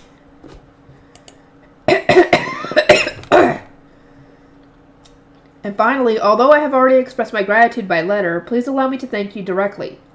I am incredibly grateful that you accepted such urgent orders in the winter, and the prince was exceedingly satisfied with the hairpin you produced.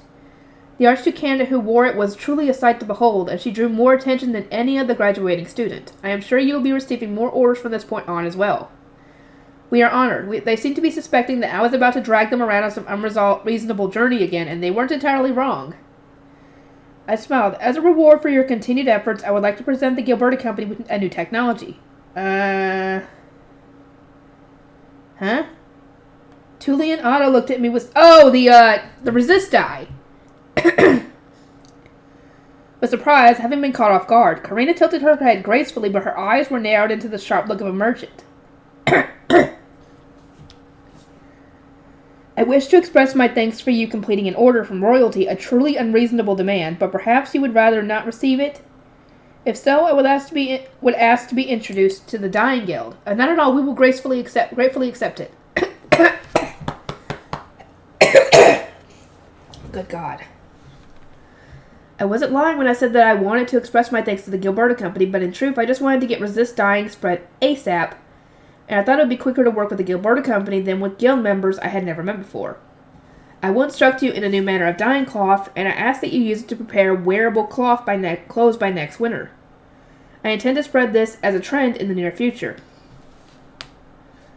Thule widened her eyes a little as if to say, she really is being unreasonable again. At the same time, Leon, who was standing behind Karina as her assistant, leaned closer and asked for permission to speak. There was a distinct sparkle in his eyes. You may speak, Leon. I thank you. Am I right to assume this new technology is not related to hairpins, but is instead a new way of making cloth? That is correct, I replied. Although it would be more accurate to say this new method is not for making cloth, but for dyeing it. Upon hearing my explanation, Leon broke into a smile. I blinked, unsure what had made him so pleased, but Otto explained for me. Leon's family apparently owned a store that sold cloth to the Gilberti Company, and they had connections to every dyeing workshop in the city. His family would make quite a killing if cloth incorporating this new dyeing method garnered a lot of attention. Shall we go to the workshop then, I proposed? I will show you the process firsthand to supplement the explanation. Fran summoned Gil. Gil guided us to the workshop, and upon our arrival, everyone stopped working to greet us. I had everyone return to their duties except Gil and Fritz, who were going to be performing the demonstration. Otto and Karina looked around the workshop curiously, but Leon seemed more wistful. His eyes were on the tools used to switch paper, so I could guess he was remembering the past. Nostalgic, isn't it? Is it, Leon? It is. I used to come here almost every day. You may help today if you so wish. The dyeing workshops will need more demonstrations like this one we are about to show. I noted with a refined chuckle, at the same time signaling to Gil with my eyes. He nodded in response and then began to address those gathered. What we are about to demonstrate is a method used to draw art directly on cloth. We are not well informed on local cloth production methods, so it is possible you are already familiar with it. Gil said preemptively before looking at me for confirmation. I nodded and then gazed across those for the Gilberta Company. There are many ways of weaving and embroidering cloth to make it more beautiful, but I have only ever seen cloth dyed a single color. Are there any technologies for drawing directly on cloth, or perhaps certain ways in which cloth is folded and cinched with thread to create designs? There was long ago, Karina said, placing a hand on her cheek. As it turned out, among the clothes left behind by the founder of the Gilberta Company had been some tie-dyed cloth. Nice. This happened decades ago, but there was once an Archduke candidate from Ehrenbach who wed into the duchy. She brought new cultural trends and technologies to Ehrenfest one after another, and those new trends and style required cloth of a solid color, which resulted in the technology for even dyeing being improved and embroidery growing in popularity. At the same time, it is said that the technology for dyeing subsequently degraded into what it is today. Nobles were generally the only ones who purchased cloth in bulk, and if all of noble society considered single-color cloth to be of the highest quality, it was only natural that all the dyeing workshops would make it their top priority. Tie-dyeing and the irregular colors it produced had consequently been abandoned in the blink of an eye, and judging by modern trends, I could see how that had happened. An interesting history. In which case, will there be craftspeople ready to return to old forms once I attempt to spread the dyeing technique again, I asked. No, I believe they're all gone. The literacy rate among craftspeople was almost 0%, which meant most didn't leave behind records, and technologies were easily lost. This change of trends had happened long enough ago that pretty much all those who were alive back then had since passed away. The dyeing is not especially difficult, so I imagine it will revive as soon as I start making orders. Individual workshops can perform any additional research at their leisure, although I would appreciate it if written records of any findings are made so as to not be lost again in the capricious tide of popularity. Perhaps I could ask the Dyeing Guild to handle that? I will speak to the guild, as they may already have some records stashed away, Karina said. Leon nodded in agreement and jotted down a reminder on his diptych. In addition to tie-dyeing, I wish to introduce a method known as resist dyeing. It may have existed in the past, but if it has also been lost, please revive it. I pointed to 2 sheets of cloth onto which Wilma had sketched flowers with soot pencil. As everyone looked at them with great interest, Gil and Fritz began tracing them with brushes tipped with melted wax as we had discussed. One need only put wax in the places one wishes to remain undyed, and the places that one wishes to leave white. Do we not need dye for the wax part? Leon asked. I nodded in response. The stiff wax that Fritz had applied had started to crack as it dried, while the wax that Gil had applied hadn't. This is the difference the type of wax makes, I explained. If you're going to do resist dyeing, then please cooperate with a wax workshop to make wax with the right balance of ingredients. Leon grimaced. Having experienced firsthand the endless trial and error of the mine workshop, absorbing new technologies was no easy matter, especially considering I had simply taught the process. It was the professionals who needed to hone it to perfection. Fritz, crack the wax a bit more, if you would. Fritz struck the cloths to form more cracks. Then he and Gil started smearing the colored ink that Heidi had invented over the wax. They used the rollers for mimeograph printing and were thus able to cover the handkerchief-sized cloths with the red in no time at all. The areas where the wax had been added, however, remained undyed. Once the cloth has been dyed, the next step is to melt the wax. Wax melts when heated, no. One needs only submerge the cloth in boiling water once the dyeing is complete.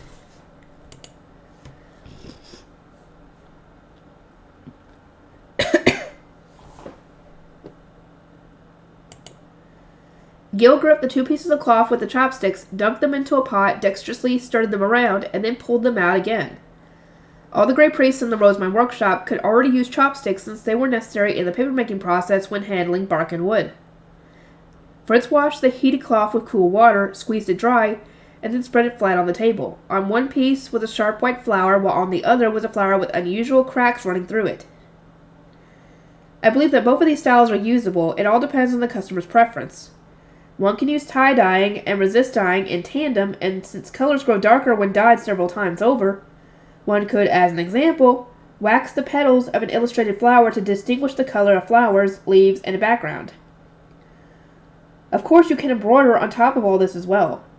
I see, Otto said with a nod. Behind him, Theo was desperately noting all this down. Assistants sure had it rough. You can use pliable wax to draw fairly precise detailed art, or you can use stiff cracked wax to create more unique patterns. I believe both are worth experimenting with. How would you like your own new cloth to be dyed, Lady Rosemont Karina asked, causing me to fall into thought. I certainly liked tie-dye cloth, but resist dyeing was hard to ignore. I wish to support as many new technologies as possible, so I will order one piece of tie-dye cloth and one piece of resist-dyed cloth from each style of cloth that a given dyeing workshop in Ehrenfest owns. I wish for the dyes to be red, the divine color of winter, and I will select which cloth to use from those that are presented to me. Excuse me. That will certainly liven up the dyeing workshop, Otto said, his voice tinged with awe. It is my pleasure, I said with a smile. I know more ways of dyeing than the two he have shown you today, so I'm open to discussing business once more. Another gathering of the Gutenbergs. After raising more questions about the new dyeing methods, Otto crossed his arms and went quiet. He had the eyes of a merchant trying to figure out how much they were going to be worth. I stared up at him, awaiting his response, until Karina slid in between us. Lady Rosemont, regarding the sale of new dyeing methods, I would advise you to do business directly with the dyeing guild soon after spreading these new ones you have demonstrated, she said, maintaining a peaceful smile but looking at me with firm eyes. Even if we were to buy the rights, the Gilberta Company and the workshops we collaborate with will not be able to monopolize them. Your influence is much simply too large, Lady Rosemont. Any trends I started would spread throughout almost all the nobilities, women in an instant. Karina was saying that the Gilberta Company and its small number of cooperative workshops would struggle to manage the vast wave of orders that would no doubt flood in. It would take both time and money for the Gilberta Company to buy the rights, research the dyeing methods, and train their workers to be skilled enough to meet the standards of nobles. My spreading these trends now would put them in a position where they couldn't keep up with all the orders they would receive, which in turn would require them to publicize the methods to desperately train a bunch of workers all at once. If we end up in a situation where we have to rely on other stores and workshops to keep up with the trend, the Gilberta Company will earn the harsh reproach of nobles and of the merchants alike. Karina concluded. In other words, she had decided it wasn't profitable for their store to buy the new dyeing methods. Benno always tried to secure my new technologies before anyone else so that he can extract as much money from them as possible, while Karina focused entirely on whether they would benefit her area of expertise, sewing. They shared the same blood and occupation, but they were entirely unlike when it came to business. That said, their sharp eyes when it came to deducing whether something was profitable for them looked extremely similar. Karina may look calm and peaceful, but she certainly is Benno's little sister. I didn't have a strong grasp of the connections between merchants in the city and what went on with the lot buying and selling of rights, so if the Gilberta Company thought it would only bring them anguish, it was probably best that I give up on this transaction. So I should sell resist dyeing to the dyeing guild directly, I asked, confirming that I had understood. Karina shook her head. That we will gratefully accept as a gift. We will sell the dyeing method and all its details at a low price to the dyeing guild. From there we shall convey your orders to the dyeing guild and request that all the available workshops start producing the many cloths you have requested. Upon hearing this suggestion, Leon, whose family ran a store that sold cloth to the Gilberta Company, looked more excited than I had ever seen him before. I imagine each of these dyeing workshops will expand their best efforts to fulfill this order so that they might gain exclusive business with you, Lady Rosemont, Karina said. Yeah, the Gutenbergs are growing in fame as they accomplish big things, even outside the city. There's a lot of craftsmen who want to become Gutenbergs themselves, Otto muttered before looking at me. Lady Rosemont, might I ask for you to decide on at least 2 workshops to give your exclusive business to, as you did with the 2 smithies, and might I suggest that you grant them the title of Gutenberg also. It might be worth ranking the delivered cloth and working with the dyeing guild to charge fees to dyeing workshops that want the methods. I was trying to spread resist dyeing throughout the lower city before Justice sniffed at my plans, but I feel like this is blowing up into something a lot bigger than I wanted. I hadn't expected this result. I turned my attention to Thule as I pondered what to do, only to see that she was already looking at me with a face that said, "Don't ask me, I don't know what the heck to do here." Still, Lady Rosemont, how did you learn of such old methods? Leon asked curiously. I smiled. Through books, of course. I see, leaving records truly is important. I agree. Okay, he bought it. I did read about them in books, but I know how to actually put them into practice because we attempted them during my home studies class in middle school. Back on Earth, I had experienced tie-dyeing and resist dyeing firsthand. An otaku friend of mine had surprised everyone by using the latter method to masterfully dye an illustration of her favorite anime character on a handkerchief. What had surprised me the most was that she had misspelled the name of the character despite so enthusiastically claiming to be their biggest fan. Oh my god. In the end, despite my misgivings, we settled on the Gilberta Company running a competition that could focus on reviving old technologies and securing the Gutenberg's title. It seemed the competition had to be held at the end of summer, since otherwise there wouldn't be time to debut the cloth made by my new exclusive dyers at winter socializing. Judging by how lively Leon was about my decision on new exclusive workshops, I could guess that his family will be profiting immensely from the Gilberta Company's orders. This ended up much bigger than I expected, but oh well.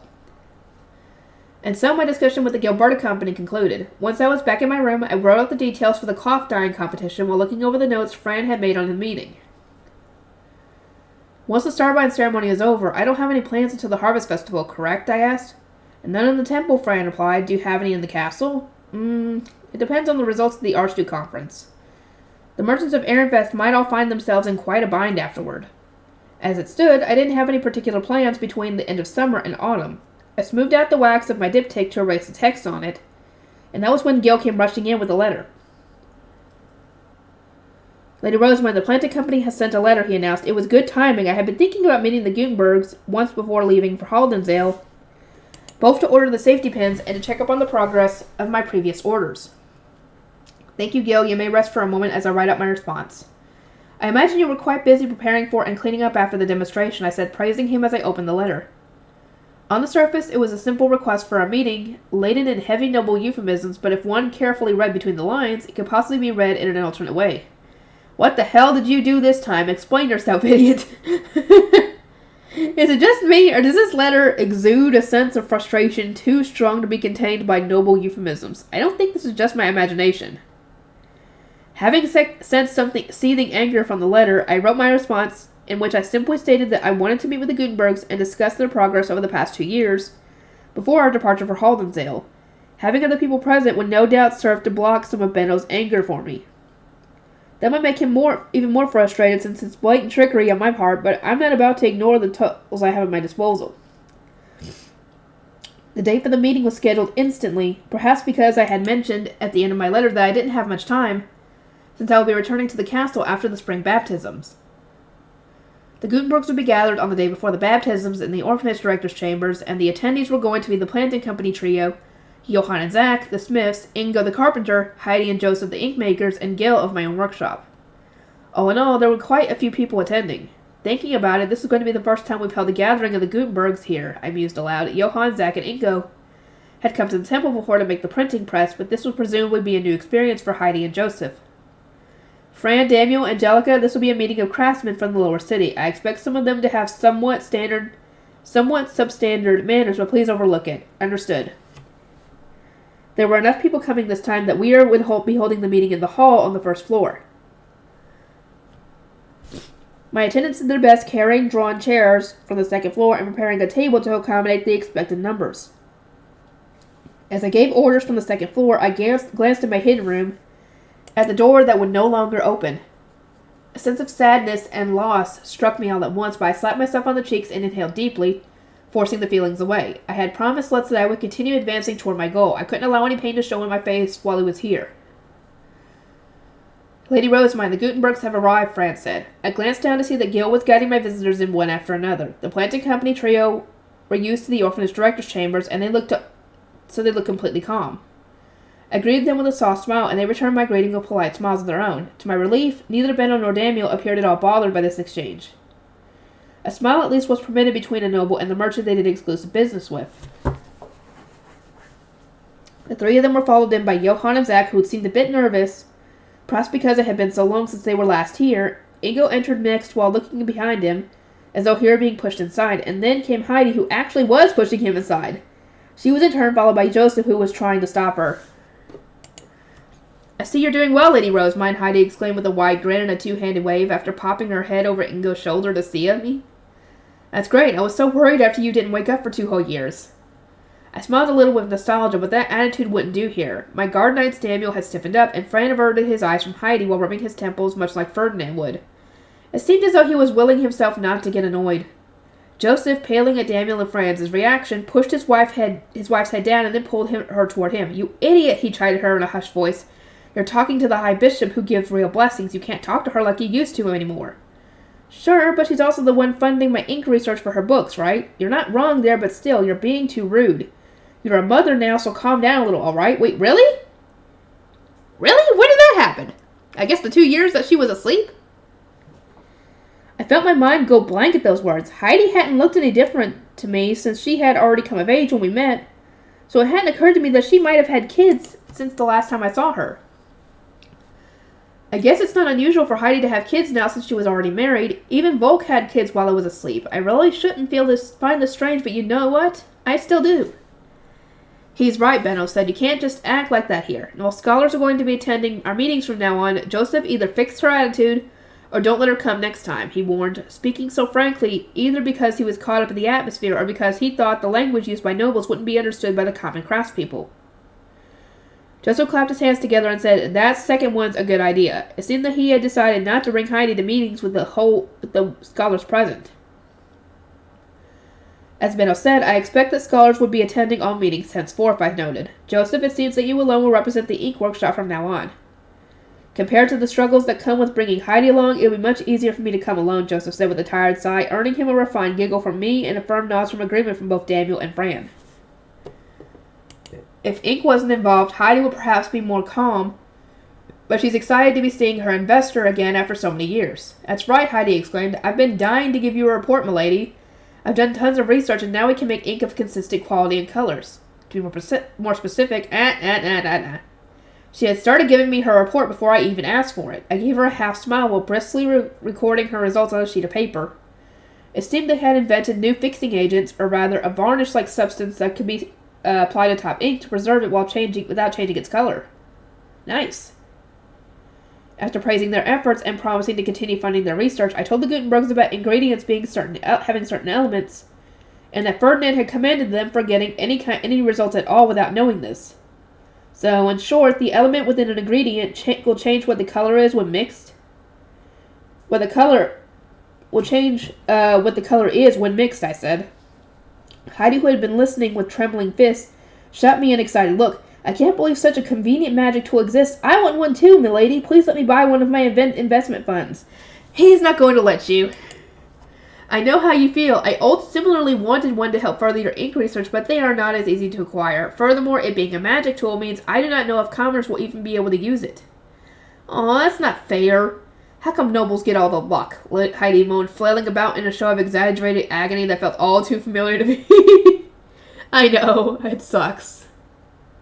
It was like I was seeing myself back when I had just woken in this body and learned that only nobles get to be librarians. I wanted to base predictions of what kind of paper a given fey plant will produce on existing research, I explained, but nothing can be done without the measuring magic tool. Milady, don't give up. Heidi cried. We can still win this. If we had the time and resources, perhaps, but at the moment, I do not have either. Heidi slumped her shoulders, tears welling up in her eyes. If you can't get it, I guess there's nothing we can do. Moving on, I turned my attention to Johann and Zach. What results have the Smithies seen?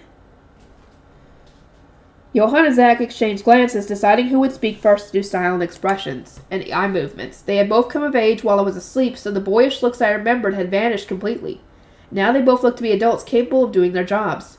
I'll start, Zach eventually said. 2 years ago, I was given the task of designing carriages that don't bounce and beds made of springs. Here are the blueprints. How are they? I looked at Zach's blueprint myself, and I think the design for this carriage will bounce the least, Johann added, but when it comes to mass production, this one is the better pick. The parts for it aren't as hard to make. I took in their thoughts while looking at the 3 different blueprints. It seemed to me that he had made a suspended carriage. And this is the bed you requested, Zach continued. The blueprint is exactly as you requested it. I'm currently in the process of making improvements to the design. But it's been quite the challenge, so I'll expect it'll be quite some time before it's finished. It'll be more expensive, too. Make the best design you can, I said.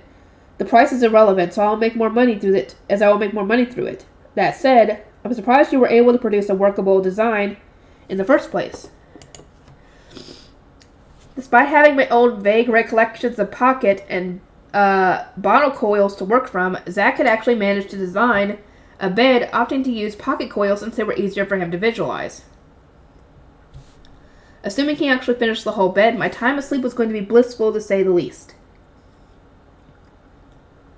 In any case, begin making an adult-sized bed, I continued. As for the carriages, I'll purchase the designs for the one that can be mass-produced.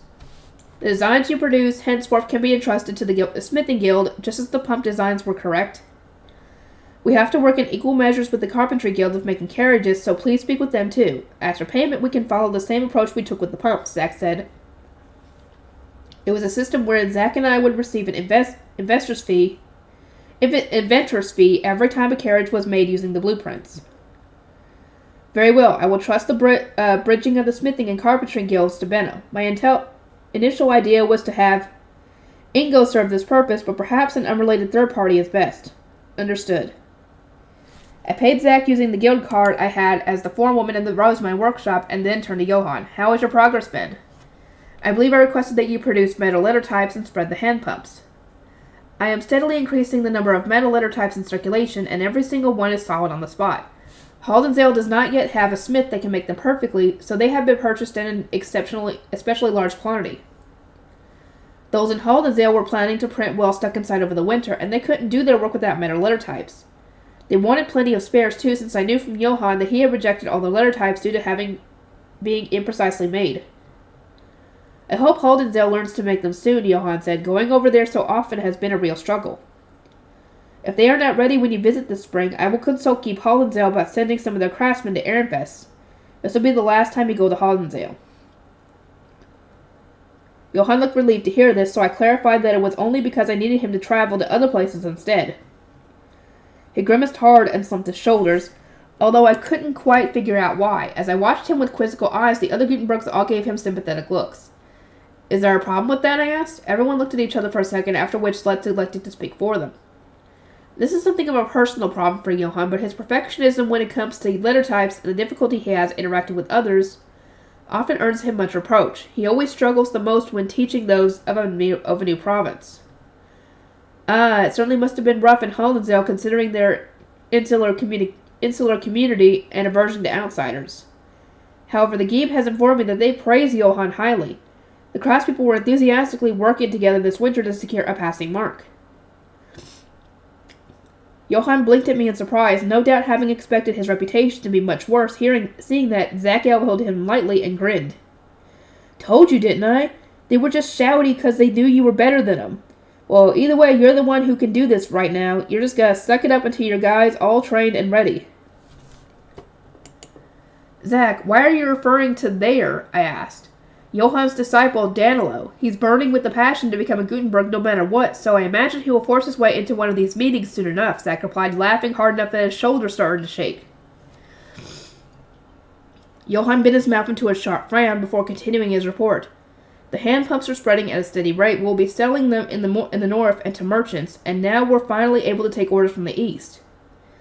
Orders from the rich and those they had work relationships with inevitably took priority, but now they were finally able to start delivering hand pumps to other parts of the city.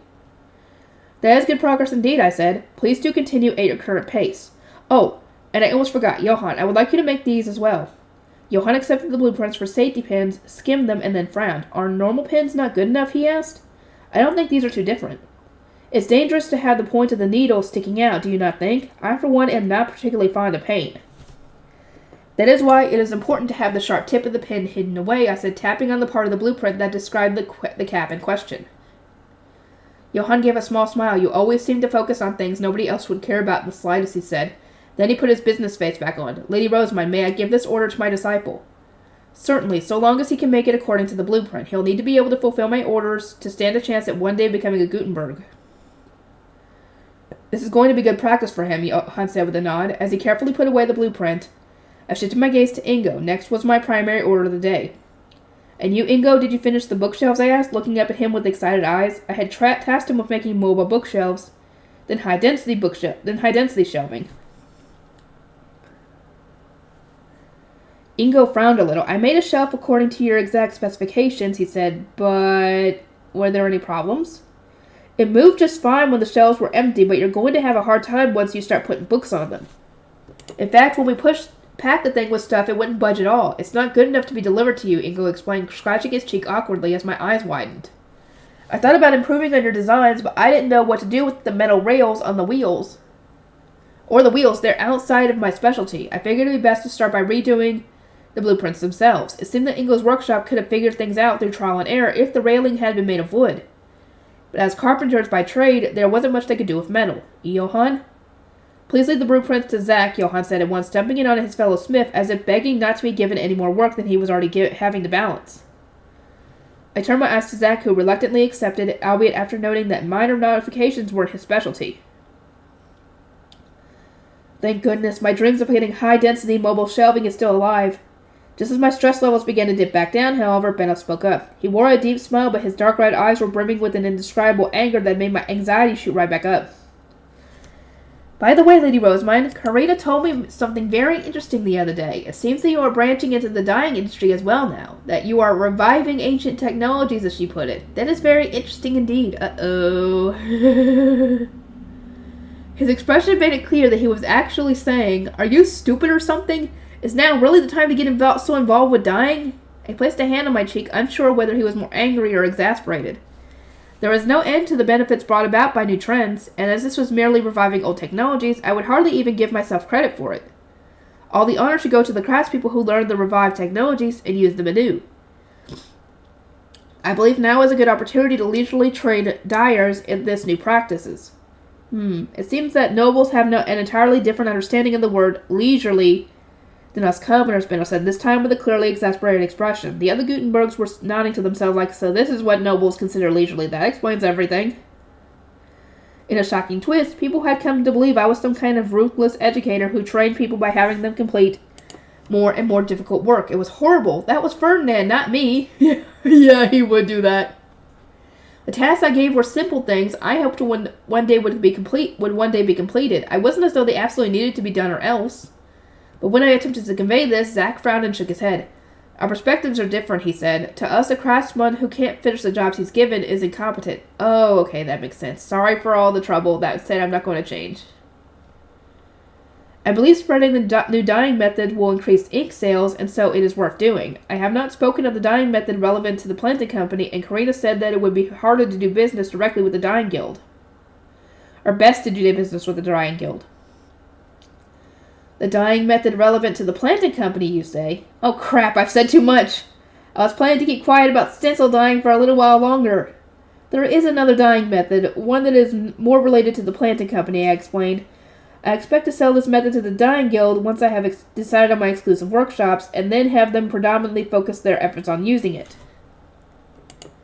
I could feel Benno's mood darkening as I spoke, his eyes narrowed, demanding that I explain exactly what this has to do with the planting company.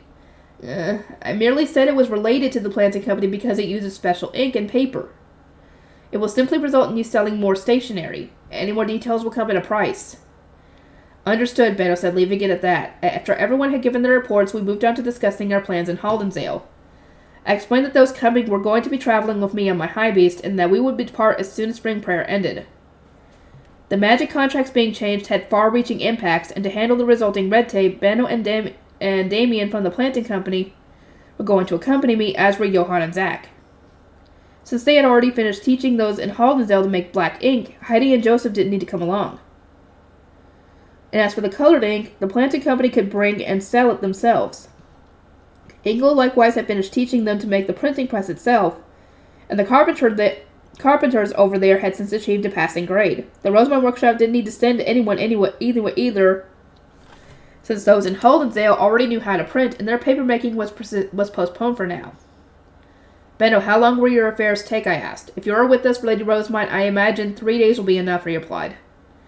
Under normal circumstances, even getting a brief meeting with the noble took forever, but he expected things to progress much more quickly with me around. It sounded like we were able to go there and get back in the blink of an eye. Then I too will put my all into the negotiations with the scholars, such that the printing may be spread as much as possible.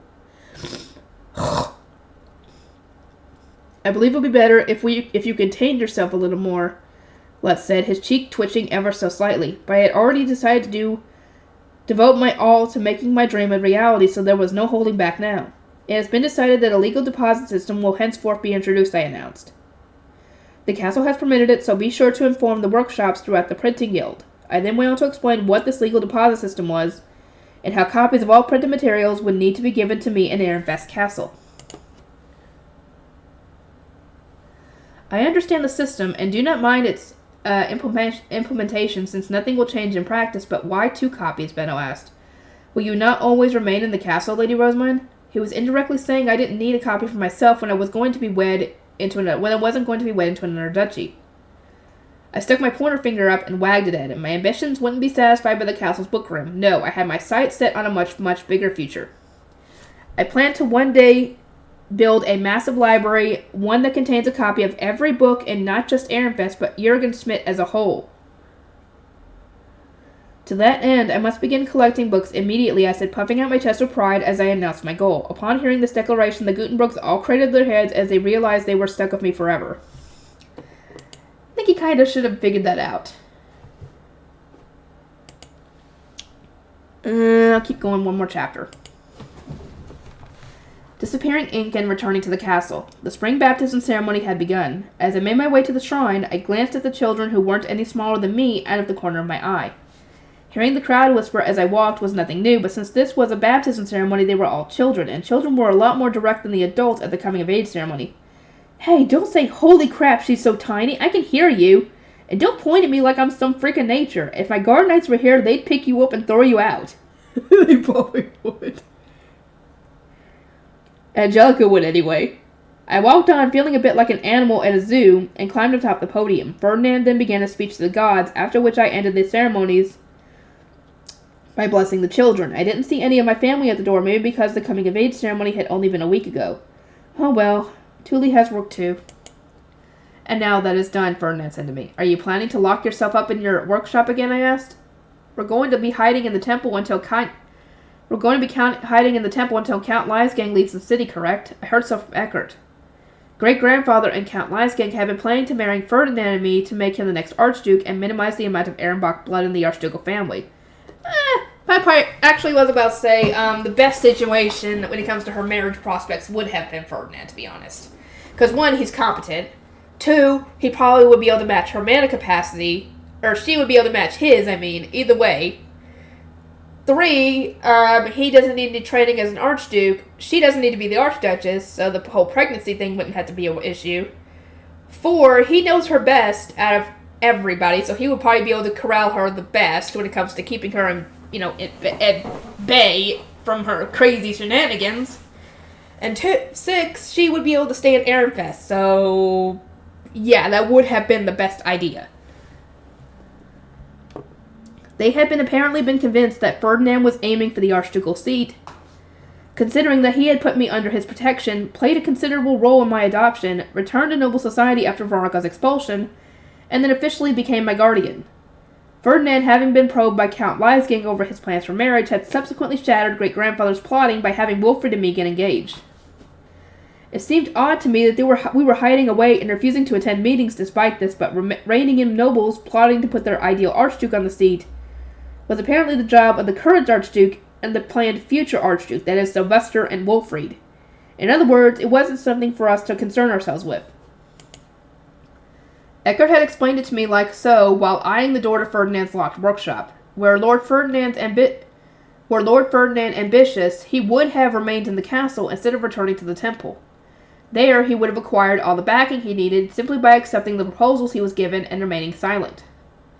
But he instead demonstrated his loyalty to Lord Sylvester by minimizing contact, relaying information to the Archduke, and subsequently leaving any cleanup to him.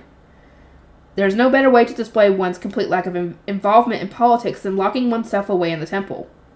It seemed that I could also display my position that I would follow up Ehrenfest's orders by simply avoiding contact and remaining in the temple. As Eckert explained, I have no intention of opposing Sylvester, Ferdinand said. The same goes for you, no?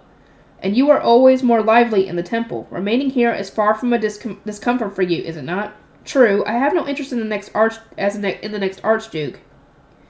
and remaining in the temple is not discomforting in the least. I must say, though, the same goes for you, Ferdinand. You are always more lively when you can do your research.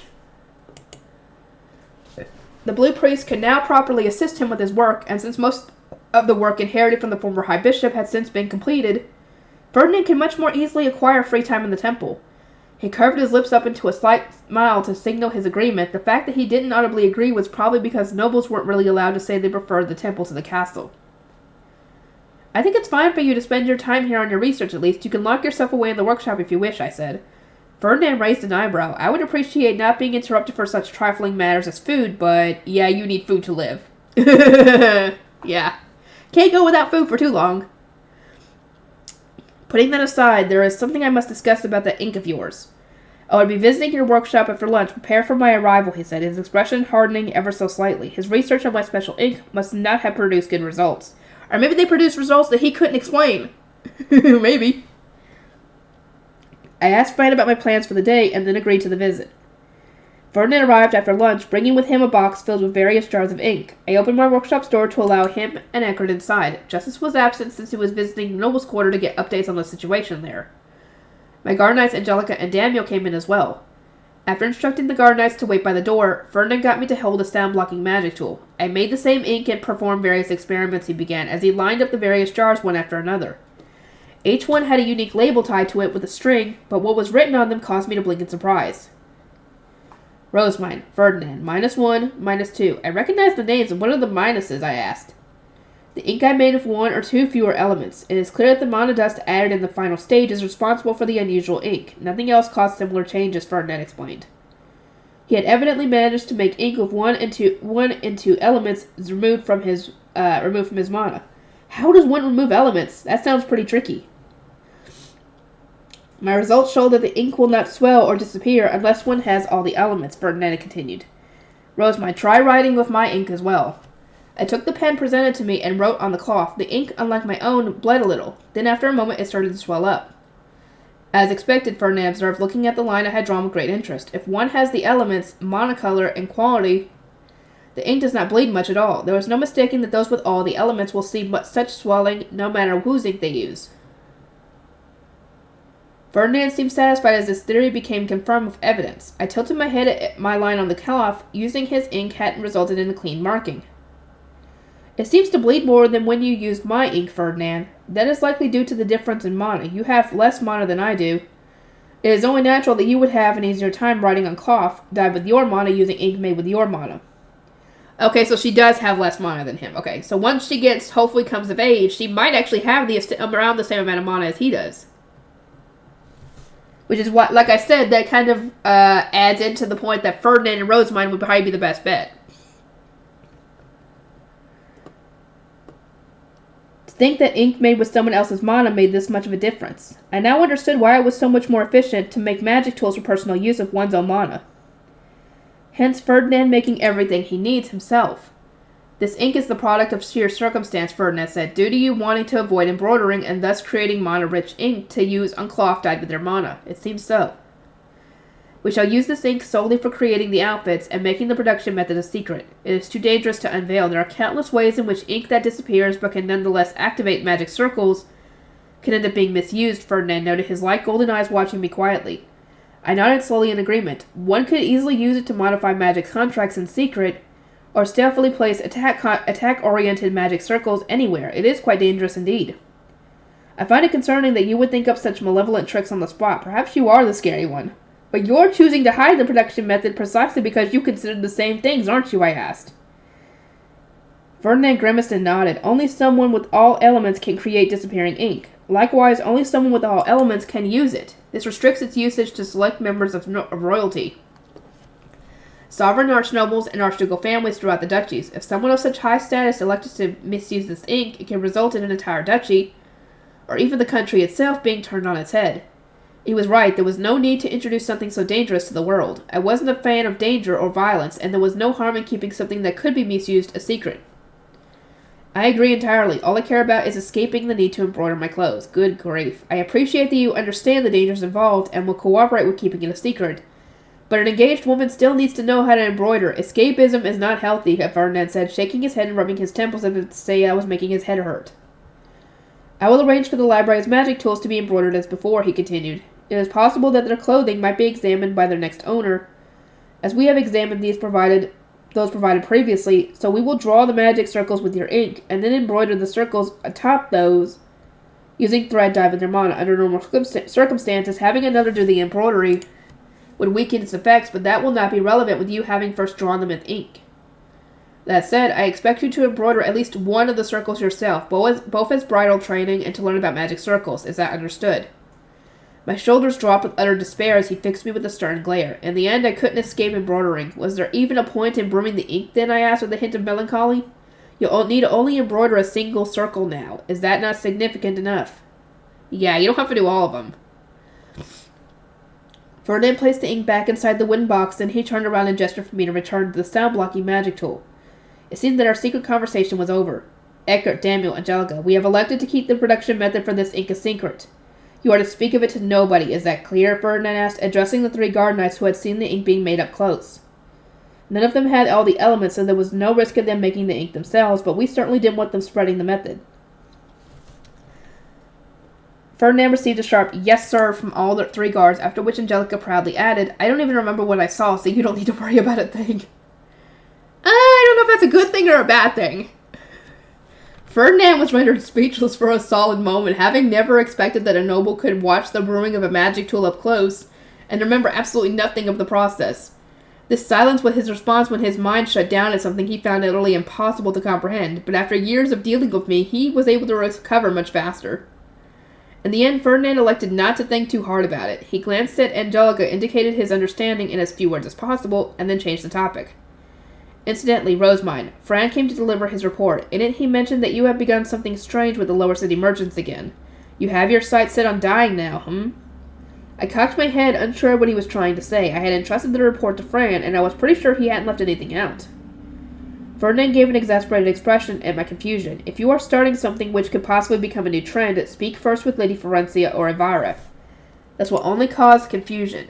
Understood. I wasn't sure whether it would draw enough attention to become a new trend, considering that we were just reviving an old method, but I decided to give the report regardless. For the 2 days we needed to wait for justice to return, I spent my afternoons swimming in a veritable sea of books. My brain became a soup of letters, and the floaty sensation in my head was amazing. I made the most of the bliss until Ferdinand inevitably summoned me. It seems that Count Lyesgang has finally left the castle, he said. Count Lyesgang had been waiting our return to the castle for as long as he possibly could, desperate to arrange a meeting with us, only to eventually cave and leave. All nobles other than the Lyesgangs have given up on making you the next Ob, Justice explained. Your repeated proclamation to the children in the Royal Academy that you do not intend to take up the position proved effective, to say the least. As did your former guard knight, Bridget, speaking of your lack of ambition for power. It seemed they were beginning to settle for keeping me in Ehrenfest as the Archduke's first wife, such that I wouldn't end up being wed to another duchy. Their relenting was thanks in large part to Sylvester's hard work and efforts in convincing the others. Now would be a good time to return to the castle, Justice concluded. There are going to be meetings before the Archduke Conference, and the Ob wishes to discuss the infrastructure of the lower city. Very well, Ferdinand said. Rosemine, we shall return tomorrow. Okay, wait. Is something the matter? Ferdinand asked, furrowing his brow as he put up his guard. What shall we do with my personal chefs? I have given Hugo time off to prepare for his marriage, and while we can bring Ellen with us, I am worried about sending an unmarried woman to the castle kitchen, especially since she knows all of my recipes. I would not like her to be taken away. Ferdinand thought for a moment and then nodded. She will certainly be targeted if she is left alone. Considering the possibility that she may be put in a state where she cannot get married, it would be wiser to leave her in the temple. Perhaps you could negotiate with Sylvester, offering him a recipe or two in return for temporary access to one of the castle chefs. I could do that, I asked. There is only a short period of time between now and spring prayer. He would rejoice at the opportunity to acquire a new recipe or two at so little of a cost. I ultimately followed this advice and decided to leave Ella at the temple. The less danger she was in, the better. I informed her she was going to stay behind, then had Freya and the others prepare my things. Farewell, Lady Rosemine, we await your safe return. May we meet again at spring prayer. After seeing my farewells, I soared through the sky on my way to the castle, riding in Leslie with Rosina and my luggage. Welcome back, my lady. My retainers welcomed me upon my return with Riarda at the lead. The guard knights exchanged places with Daniel and Angelica, who had earned themselves a break. What have you learned in my absence? I asked. I wish for a report on what has happened in the castle. It seemed that Cornelius, Lenore, and Brunhilde, all of whom were related to Count Leisgang, had been called by their parents and other family members, who had interrogated them all about the situation. They had ultimately managed to calm even the most outraged of nobles by conveying that I had no intention of becoming the next Ob to begin with, and that this wasn't a marriage I was being forced into. I heard from Lampret that Lord Wilfrid is exceedingly depressed at the moment. The nobles are insulting him, saying that he is forcing his way to the Ob's seat despite his criminal history by exploiting your reputation as a saint, Cornelius said. Riarda grimaced. Please cheer up, my boy Wilfrid. Help him get through this. You are engaged to him after all, milady. I find myself unmoved, Hartmut said. It is the truth that Lord Wilfrid committed a crime that should not be forgotten, and also that he is exploiting the Leisgang's support for Lady Rosemine to regain the political capital that he lost committing such crime. He knew before accepting the engagement that he would receive such fair and accurate criticism, and if, for whatever reason, he did not, then he was simply being too naive. It was a harsh perspective that was likely shared by most nobles, or rather most Leisgang nobles. Riarda, in contrast, saw the situation through much more forgiving eyes. That was to be expected, considering she had served Sylvester for such a long time and had known Wilfrid since his birth. The previous Count Leisgang's beloved daughter had been disrespected after he had allowed her to wed the Archduke candidate set to become the next Archduke. Despite having been wed as the first wife, the budding in of Lady Gabriel of Ehrenbach had knocked her down to second wife. On top of that, the Archduke candidate had been removed from the candidacy for fear of causing discord throughout the duchy, thus becoming Count Groschel. At the same time, the reigning Archduke had instructed Count Leisgang to wed his youngest daughter to Bonifacius to bring back order to the duchy. Bonifacius, however, had shown no attachment to the Archduke's seat and actively surrendered it to his younger brother. The younger brother in question had taken as his wife Veronica, the daughter of Lady Gabriel, who ended up mistreating the previous Count Leisgang's grandchildren. The Guy, boasting the most profitable land, was slowly being pushed further and further away from the center of power. The months and years he spent enduring this humiliating abuse were long and painful, and in the end he felt as though he had brought shame to his ancestors. As far as Hartmut was concerned, there was absolutely no chance that they would ever accept Wilfrid, who had been raised by Veronica. Someone who cannot endure criticisms and does not strive to prove they are superior is not suited to become Ob, Hartmut concluded. For as long as he is due to wed Lady Rosemine, he must strive to be fit to stand beside her. As things currently stand, he will be an embarrassment. Hartmut, that is enough, I said. Predicting criticism is not always enough to maintain calm when receiving it. What matters is what Wilfrid does next. Although, more importantly, has Count Leisgang truly given up? Judging by the fact he remained in the castle for as long as possible, it does not seem to me that he has. Brunhilde, who had been asked to check up on great-grandfather as his relative, stepped forward to explain. Lenore and I were invited to visit him, and while there, we were asked endlessly about your taste and preference, Lady Rosemine. After that, he expressed the concern that you were being threatened by the archducal couple to not become the next Ob, just as Lady Veronica had abused Lord Ferdinand to prevent him. Brunhilde had firmly rejected the idea and emphasized that I was on good terms with the archducal couple. Lenore, as Count Leisgang's niece, had likewise conveyed that I did not wish to become the next Ob. When I informed him that you were not used to noble society due to your temple upbringing and that you have no intention of becoming the next Ob, he was exceedingly moved. He was moved, I asked, confused. It was hard to imagine such a response about me being raised in the temple, considering how it was seen by most nobles. This is something Father told me, but it seems that your absolute perfection astounds him, Hartmut said. You have an ideal bloodline, an immense mana capacity, and a record of impressive accomplishments despite the circumstances of your birth. He said that no one in history has been more deserving of the title of saint. How should I say this? Your reputation as a saint has spread much more rapidly thanks to the previous Count Leisgang's efforts.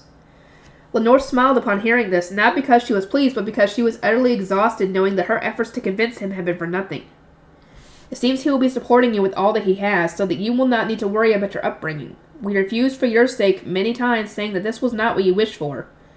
But great-grandfather is hard of hearing, and thus very skilled at picking up only what he wishes to hear in these discussions. It's therefore impossible to say what he heard, and what he didn't. Great-grandfather! My head started to hurt as I realized he was continuing to scheme in the shadows for my sake. Oh no.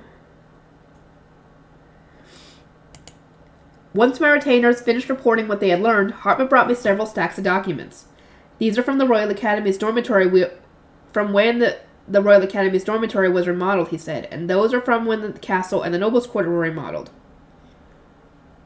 It seemed that the documents had been collected after Elvira received my message. She had compiled a team of scholars which naturally consisted of Hartman and Feline, as well as Wilfrid's and Charlotte's scholars. They had worked together to pore over old documents and find everything that was relevant to this remodeling.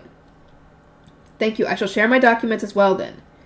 Here are records of my meeting with the Gilberta Company and records of my meeting with the Gutenbergs. I would like for them to be delivered to Elvira. Hartman, I ask that you organize the information relevant to printing and the lower city infrastructure, while Feline, I ask that you organize the information relevant to dyeing.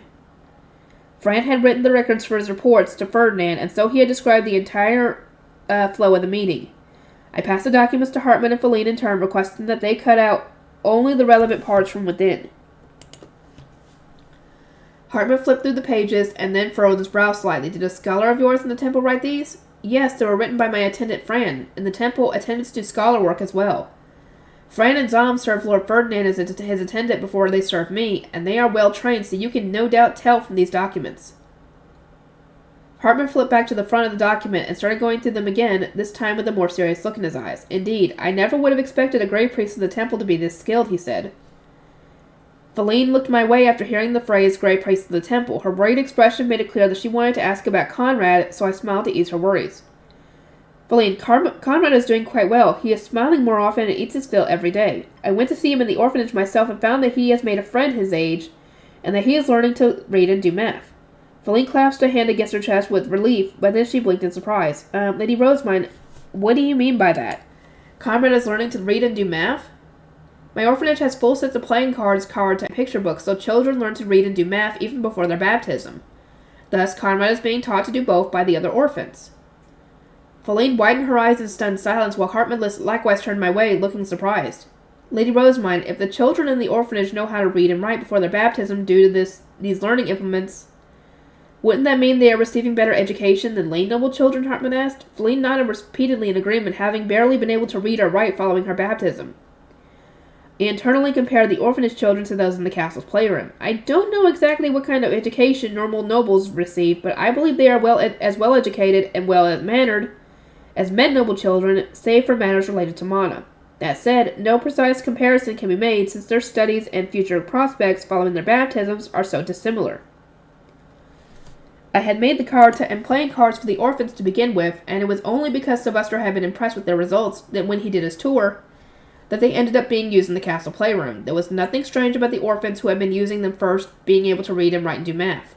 Or so I thought, but apparently nobles didn't think that orphans were capable of an education at all, even when they had access to the same resources. If not for the taboo of the temple, I would suggest we host a classroom to educate lay noble children at a low cost, but that seems still too hard to implement. I am postponing my plans for a temple classroom for later. A temple classroom? I plan to one day teach all commoners to read and write and do math. Although I am speaking 10, perhaps 20 years in the future, I said, glancing down at the documents in front of me while explaining my long-term hopes. At the bottom of the paper I was reading was a calculation detailing how much time and mana it would take to remodel the lower city. Mana would probably be a bit tight for a few years, but it's not impossible. Lady Rosamine, what is this dyeing? Feline asked. I glanced back up. They are methods that used to exist in Airfest. I learned of them when discussing the purchasing of multicolored cloth for Swartz and Weiss's outfits with the Gilberta Company. They will be consulting with dyeing workshops to see if these old methods can be revived. Such was the cover story we had gone with. I explained tie-dyeing and resist dyeing to Feline, but since she didn't know what they looked like by practice, it didn't mean much to her. It was Riarda who reacted to them. I'm tie-dyeing and resist dyeing. How nostalgic, she said. You're familiar with them, Riarda? They were in fashion when I was a little girl. I may even have a few outfits dyed in that style, though I will need to search my closet at home. It seemed that the nobles tended not to throw away sentimental clothes, or clothes given to them by the ones they served. This was an unexpected place to learn about old dyeing methods. I would like to see what manner of cloth was produced with these old dyeing methods, I said. Please do show me them when you have the time. Yes, certainly. Brunhilde let out a dissatisfied noise at our promise. What is the point in such old things, she asked. I think it would be best for you to use your time inventing new trends, not falling back on old ones. My goal is to create a new dyeing method using old techniques. Whether the results are worth it will depend on the skill of the craftspeople and our eye for fashion.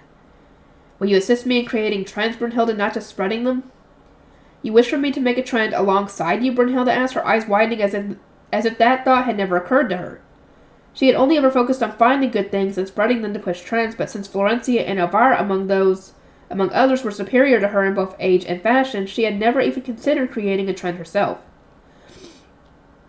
I have faith in your social acumen, Brunhilde. You definitely chose the pound cake and tea to be given to Lady Eglantine, and the sense of the Rinsham, too. I believe you will be able to select from a series of dying cloths what would be most liked by noblewomen. Brunhilde gave a proud smile and nodded, her amber eyes developing a strong light now that she had the goal of creating a new trend from the ground up. I will select the most suitable cloth for you, Lady Rosemine. I would very much like to start a new trend with you. Ooh, here we go, but that's going to have to wait. I will see you all in the next one. Okay. Part 4. The Archduke Conference approaches. Having been advised to learn about the old technologies before selecting what new thing was best, Brunhilde began interrogating Riarda in detail about outfits of the past. It didn't take long for the two of them to become rather invested in the discussion, particularly since they cared much about more about fashion and accessories than most. Even Feline and Lazetta started to listen to Riarda's speeches with interest. As I watched with a warm smile, Audley entered with a letter of invitation. Lady Rosemine, Ob Ehrenfest has summoned you for a tea party at Fifth Bell today, she said. Now that we had returned and all the Archducal family was in the castle, we will be holding a tea party to primarily discuss the upcoming Archduke Conference. Since this was going to include talk about the printing industry and the infrastructure of the lower city, Elvira would also be in attendance. Although the letter had only just arrived, Ferdinand and Sylvester had ironed out their plans through ordinances while we were at the temple. So I had already expected the meeting. It is only natural that you and Lord Wilfrid are going to be present, as you have begun attending the Royal Academy, but I see that Lady Christine will also be Lady Charlotte... Why am I saying that? I don't know. Lady Charlotte will also be attending. Under normal circumstances, a noble would only begin apprentice work after entering the Royal Academy. Those who had just finished their baptism would help their parents work, hear about work life from their family and friends, and consider their future so they could choose their course in the Royal Academy when the time came. Charlotte, however, was destined for the Archduke candidate course, and since she actively wanted to work with us, she was being included in the printing industry. Charlotte is working as hard as the rest of us, so she must attend as well, I explained. Her retainers would no doubt find themselves in quite the troublesome situation if she alone were not kept up to speed, do you not think? Audley placed a hand on her cheek and sighed. I am worried about how both Lady Charlotte and you are neglecting your bridal training duties to focus on this printing industry, among other things. Charlotte was working with almost manic desperation to avoid falling behind Wilfrid and me as an Archduke candidate. However, considering that Wilfrid and I were now engaged, the next Archduke was all but set in stone. It seemed that Audley and Charlotte's attendants had been discussing how they wished we would focus more on preparing to be brides. Sorry, Audley, I'm 1,000 times happier being busy with working than preparing to be a bride. As unfortunate as it was for all our attendants, what I cared about most was reading. I was putting my all into spreading the printing industry so that I could one day retreat into the darkness and read to my heart's content, but as for bridal training, I could never care enough to take it seriously. Lady Rosemont, shall we head to the meeting room? Lazetta asked once she had finished preparing for our leave. I was going to be accompanied today by Riarda and Lazetta as my attendants, and Cornelius, Lenore, and Judith as my guard knights. Hartman and Philine will also be joining me as my scholars, so they briskly gathered their stationery together. I climbed into my pandabus and drove to the meeting room, which was on the second floor of the castle's main building. I'm so nervous about attending a meeting with the entire Archducal family. I'm just a lay noble, Philine said, carrying her stationery with trembling hands. I'm an archnoble, and even I'm tense, Hartman said, his expression somewhat stiff. This is also going to be my first time attending a meeting with everyone from the Archducal family. Lazetta gave a smile that reminded me a lot of Angelica. I am anxious myself, but we need only perform our duties with diligence, she said. All we apprentices are expected to do is our very best. I thought the only thing Lazetta and Angelica shared was their looks, but their attitudes toward work are pretty similar too. Attendants and guard knights had different jobs, but they resembled each other in how they took full responsibility for their work and performed all the duties expected of them. Angelica maintained a strict delineation between tasks she was willing to do and those which required her to think. When it came to her guard duties, she was twice as serious as anyone else. Lazetta was likewise frighteningly observant and considerate, especially with Riarda respecting her abilities and putting so much effort into training her. It was easy to overlook, but she always prepared what I needed, usually before I even realized that I needed it. That's like isn't that a second or a first-rate attendant right there? Only one guard knight could enter the meeting room, so Cornelius followed me inside while Lenore and Judith waited in another room. A crowd had already gathered in the meeting room. The archducal couple sat in the highest seats, with Bonifacius and then Ferdinand sitting next to them. Wilfrid, Charlotte, and I came next, and we all took our scholars and scholars and guard knights with us. One attendant was also hurrying about preparing tea, so even though this was only a meeting for those affiliated with the archducal family, it was still rather packed. Elvira, higher-up scholars, and higher-up of the Knights Order were here as well. There you are, Rosamund. I hear you were finished with the ceremonies without incident, Sylvester said. He gestured me over, and so I approached with Cornelius. My scholars and attendants had their own work to do. You seem rather tired, Sylvester. I was seeing him up close for the first time in quite a while, and I couldn't help but notice that he looked more exhausted than I was used to. There were bags under his eyes, and his smile exuded a little less energy than usual. On second thought, perhaps it was more accurate to say that Sylvester seemed calmer than I was used to. The hyperactive man who normally acted like an elementary schooler now felt more like a white-collared worker, drained from having served a middleman between his juniors and higher-ups. I knew this would happen the moment we decided on your engagement to Wilfrid. It's not important. How'd you spend your time in the temple? Outside the ceremonies, the same as usual. I practiced whirling in the Harpspiel, then helped Ferdinand with his work. Outside of that, I received reports from my attendants on what occurred in my absence, held meetings with merchants, and toured the orphanage. I also prepared important magic tools needed for the royal outfits we are preparing, and even secured some reading time. They were very freeing and productive days, I said. On the whole, I was pleased that I had finally been able to relax a little, but Sylvester just grimaced. So you didn't get any time to rest at all. You're working too much, he muttered. Florencia smiled at Sylvester. She agreed with me and said that he needed to work harder to match my pace. Sylvester nodded and then turned his attention back to me. Thanks to that intel you gathered in the lower city, it seems that we'll be able to avoid bringing shame to Ehrenfest after the Archduke Conference. I owe you one.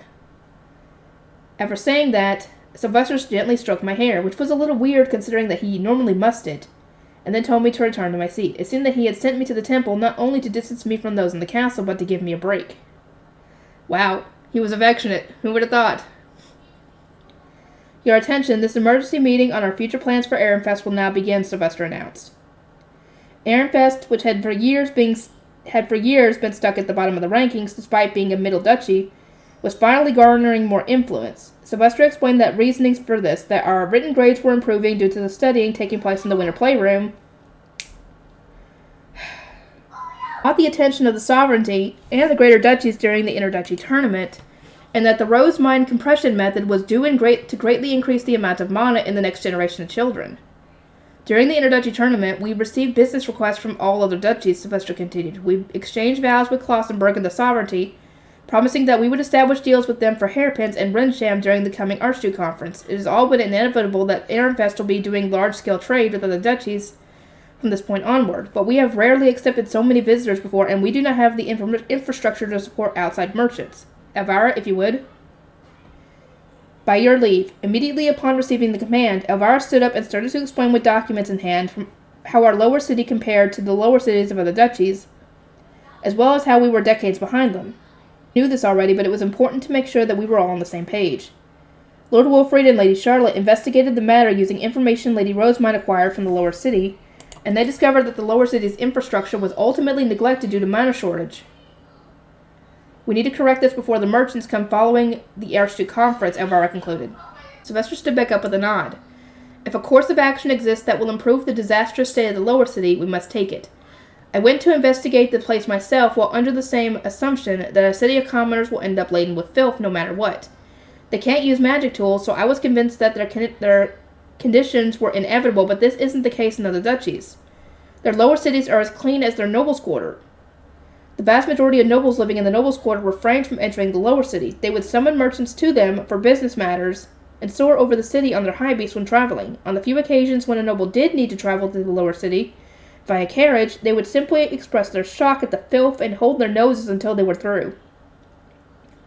It was hard to ignore what a terrible state Ehrenfest was in when one heard that the lower city of other duchies were comparable to our nobles' quarter. From what I recalled, the guildmaster's letter hadn't gone as far as to say these lower cities were as clean as our nobles' quarter, but Sylvester had probably decided to exaggerate the truth in order to convince the more hard-headed of scholars.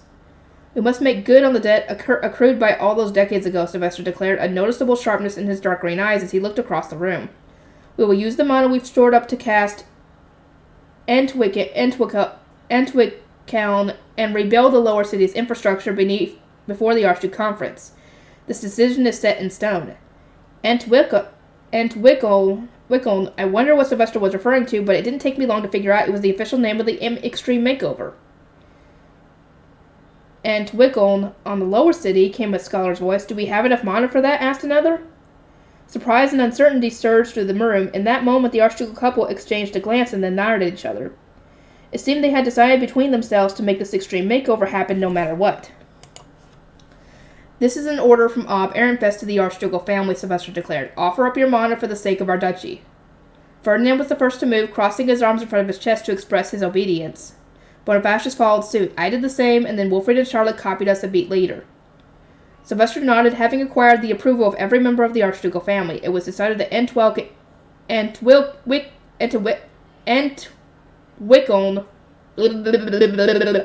the creation magic, I'm just going to say, was going to be used. We now needed to iron out the more minor details of our schedule. We must inform the lower city of our decision, one scholar noted.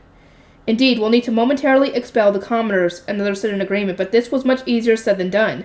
Would it even be possible considering all the furniture and food that commoners would have? I couldn't help but frown as I pictured my own family being chased out with a ton of luggage on their backs. Were all nobles expelled from the nobles' quarter when it was renovated, I asked. What did they do with their furniture? Lord Bonifacius, if you recall what happened at the time, would you kindly share with me what you know?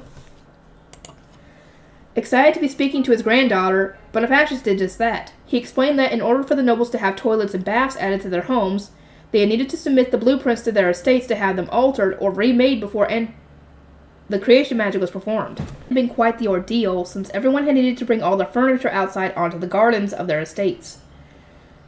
To complicate matters, we are dealing not just with ivory buildings here, but also the wooden stories the commoners have constructed themselves, a scholar mused. I am unsure of how to deal with them. We don't have the spare mana to turn those extra floors into ivory too, Sylvester replied, his arms crossed.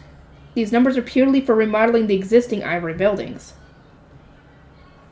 In short, while it was possible to remodel the bottom 2 stories made out of the ivory stone, doing so would cause the upper stories to collapse. Casting the creation magic would destroy a lot of people's homes.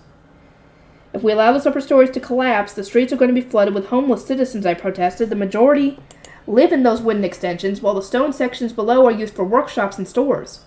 Furthermore, many workshops are currently working to create the products the incoming merchants intend to purchase. If we shut them down for a long period of time, we'll not have the products that spark this entire issue. The potential losses are much too great.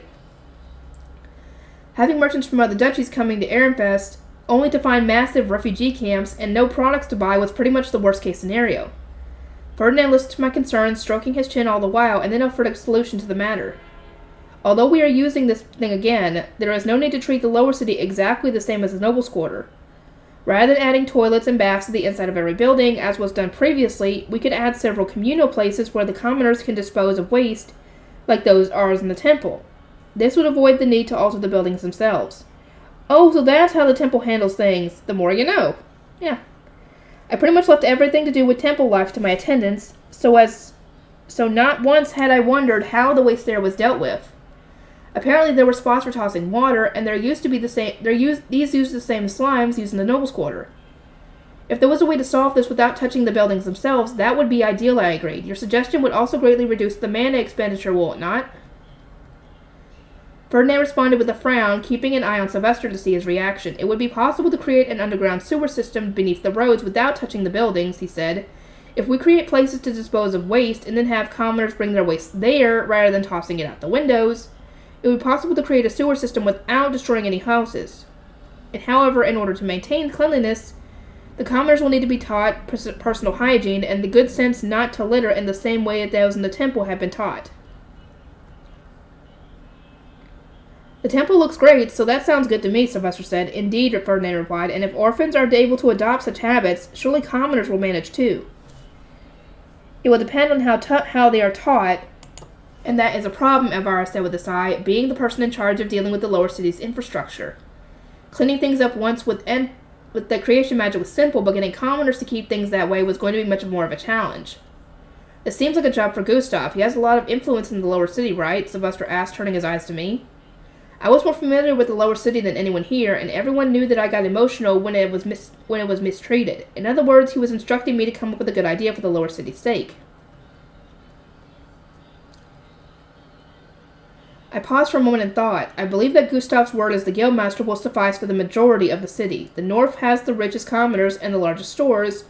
The west has the markets, and the east has the travelers, all of whom will no doubt listen to him. The people in these areas will take the remodeling quite seriously, since defying Gustav's will would result in fines, withdrawn approval to run stands in the market, and a ban from submitting business applications to the guild. The problem is the south, I continued. The rich rarely go to that area of the city in the same way that we rarely go to the lower city as a whole. And although there are many craftspeople there, I am uncertain how much of a message from the guildmaster will spur them to action. I wasn't sure how they would want to spread the word through Craftsman's Alley and all the poor apartments, nor how they wanted to punish those who refused to comply. Dad, help! Oh, how about using the soldiers, I asked, clasping my hands together in realization. All eyes scattered on me at once, and Sylvester in particular gave me a searching look. By soldiers, you mean the commoner guards at the gates, he asked. Correct. The guards I hire when sending priests to Haas's monastery have informed me that the soldiers' duty outside of guarding the gates include patrolling the city and preserving the peace. Furthermore, since the majority of the guards live in the southern area of the city, if the knight commander takes charge, the soldiers will do everything from teaching the people, ensuring the practices are held, and ensuring they are last into the future. Instructing people to do something once likely wouldn't be enough to make it a regular part of their everyday lives. They needed people to remind them over and over again, using the fact that it was an order from nobles to scare them into complying. It would be more effective to have friends and family filling those roles than a more distant figure like the guildmaster. The knight commander already has meetings with the soldiers, I continued. We need to only tell them about the date and time we'll be casting the creation magic. They can tell the citizens to hide in their homes to minimize disruption for us. Not a bad idea, Sylvester said. He glanced at the higher-ups from the Knight's Order, and they nodded in response. It was decided that the scholars would inform the Merchants Guild, while the Knight's Order would inform the soldiers. Ehrenfest, since we have saved on mana costs, could we not only have tubes for disposing of waste, but also tubes for purifying and moving water, I asked. Papermaking and dyeing both needed a lot of water, and this requirement would only increase as the industries grew larger. Perhaps we could draw water from the large river to the west? Ferdinand, what do you think? Sylvester asked. Could we use water-purifying magic tools on the river? In the long term, it would use far too much mana. The magic tools would need to be redesigned to be usable. However, if the water will only be needed in the future, perhaps we could add only the pipes for now. Those alone would not be a significant burden. Sylvester nodded. He then instructed the scholars to recalculate the mana expenditure and prepare blueprints for using the creation magic before moving on to the next matter at hand. Next up, questions and requests from the Merchants Guild. They want to know how to distinguish between merchants from duchies that have permission to do business here and merchants from duchies that don't. Other duchies apparently have large-scale magic tools that even commoners can use, but will struggle to make them before the merchants arrive. Any ideas for how to handle it? My creativity left much to be desired, so the only solution I can come up with for distinguishing the merchants was the red sealed letters I had considered previously. I tried describing how the system worked. Not a bad idea, but we'd want something unique to Ehrenfest, Sylvester said in response, or at least something that can't easily be copied. In that case, what say we use non-set paper to mimic the so-called red-sealed letter system, Ferdinand suggested, looking up from where he was seated. He explained to everyone that Ilgner's newly developed non-set paper had a particular quality that meant any large ripped-up pieces would slowly crawl back together. The scholars widened their eyes in surprise, having known about plant paper but not about paper made from face plants. If each is dyed with the respective duchy's colors, with the Merchants Guild having one half of the sheets and the duchies the other half, we could immediately identify which merchant is from which duchy, I said. We can tell the merchants of other duchies to keep their halves and mana-blocking bags so they do not move on their own. The paper for merchants would end up sliced into smaller bits, or the half-sheets in the Merchants Guild would inevitably end up larger. Ferdinand said that putting a restriction on the size of the paper would prevent them from sending too many merchants. These sound less like red-sealed letters and more like verification slips, but okay. This is a fitting method for us to use, since we hope to soon move on to selling plant paper as well, Florencia said with a smile. Given that merchants from other duchies will not easily be able to fake these papers, I see no issue with us using them. Sylvester nodded. All right, buy non-set paper from Ilgner and make sure it's ready for the Archduke Conference. Father, or rather, Ehrenfest, Wolfried interjected. I think it'd be wiser wise to buy normal plant paper along with the non-SED paper so that we may have the scholars use it during the Archduke conference. His voice cracked as he spoke, and his rigid expression as he looked across the room made it clear how nervous he was about speaking here. Rosamund used a lot of plant paper in the Royal Academy for transcribing and taking notes, which I am told generated a lot of interest among the citizens of other duchies. Perhaps we should do the same during the Archduke conference? Everyone stared at Wilfrid in surprise, keeping their silence, having not expected him to speak here. He took a short breath as he endured their gazes, then pressed his lips together, trying to steady his nerves. Moments passed without anyone making so much as a sound until, Everyone looked toward the source of the interjection to find it had come from the High Priest himself. It may be somewhat expensive to have scholars use plant paper at the Archduke conference, but it is easier to write on and will save us a tremendous amount on luggage costs, Ferdinand said, expressing his support for the idea. It will also be a good way for us to market our products to other duchies. It is worth considering. Wilfrid suddenly looked a lot more at ease than before, perhaps relieved that his idea had been accepted. I see. If we wish to spread plant paper, we must set an example by using it ourselves, Sylvester said. It will consider it. In addition to this, Wilfrid added, I think we should all have all those attending the Archduke conference use Rensham and all the women wear hairpins, so as Rosamund did at the Royal Academy. Doing so will draw much attention to our duchy. You certainly learned a lot at the Royal Academy, didn't you? Florencia said, accepting her son's proposition with a smile. Wilfrid smiled at her in turn. It went on to discuss some more of the finer details, such as what recipes to introduce at the meetings held over meals during the Archduke conference, how many more business partners we would be able to take next year, and how we would sell pound cake to the other duchies we couldn't do business with this year. And with that, the meeting came to a close. It was agreed that I would remain in the castle until the week before spring prayer. It was also my responsibility to inform Wilfrid and Charlotte where they would need to go and in what order so they could prepare for the trip. This time, Ferdinand's attendants were going to be accompanying them. The locations had been assigned as per our earlier discussion, I said. I see that your schedule is much shorter than the others, sister, Charlotte noted. That is because I will be using my high beast, which halves the number of days I will have needed to spend traveling. It isn't that I have less to do, of course. I can just go to multiple places in a single day. Can I speed up my schedule too then? Wilfrid asked. I'm afraid not, brother. Huh? My high beast is a drivable one, and I can make it so that there's enough room for the Grey Priests and Shrine Maidens with the chalices. Your high beast, in contrast, is a rideable one that only holds a single person. Even if we had the same high beast, I can't imagine your retainers would want to ride with your Grey Priests, would they?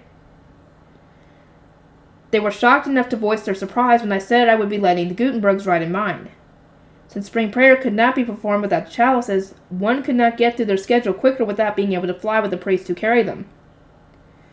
My guard knight Daniel had gotten used to me flying with my attendants after spending so much time in the temple, but those serving Wilfrid would probably be against flying with orphaned Grey Priests.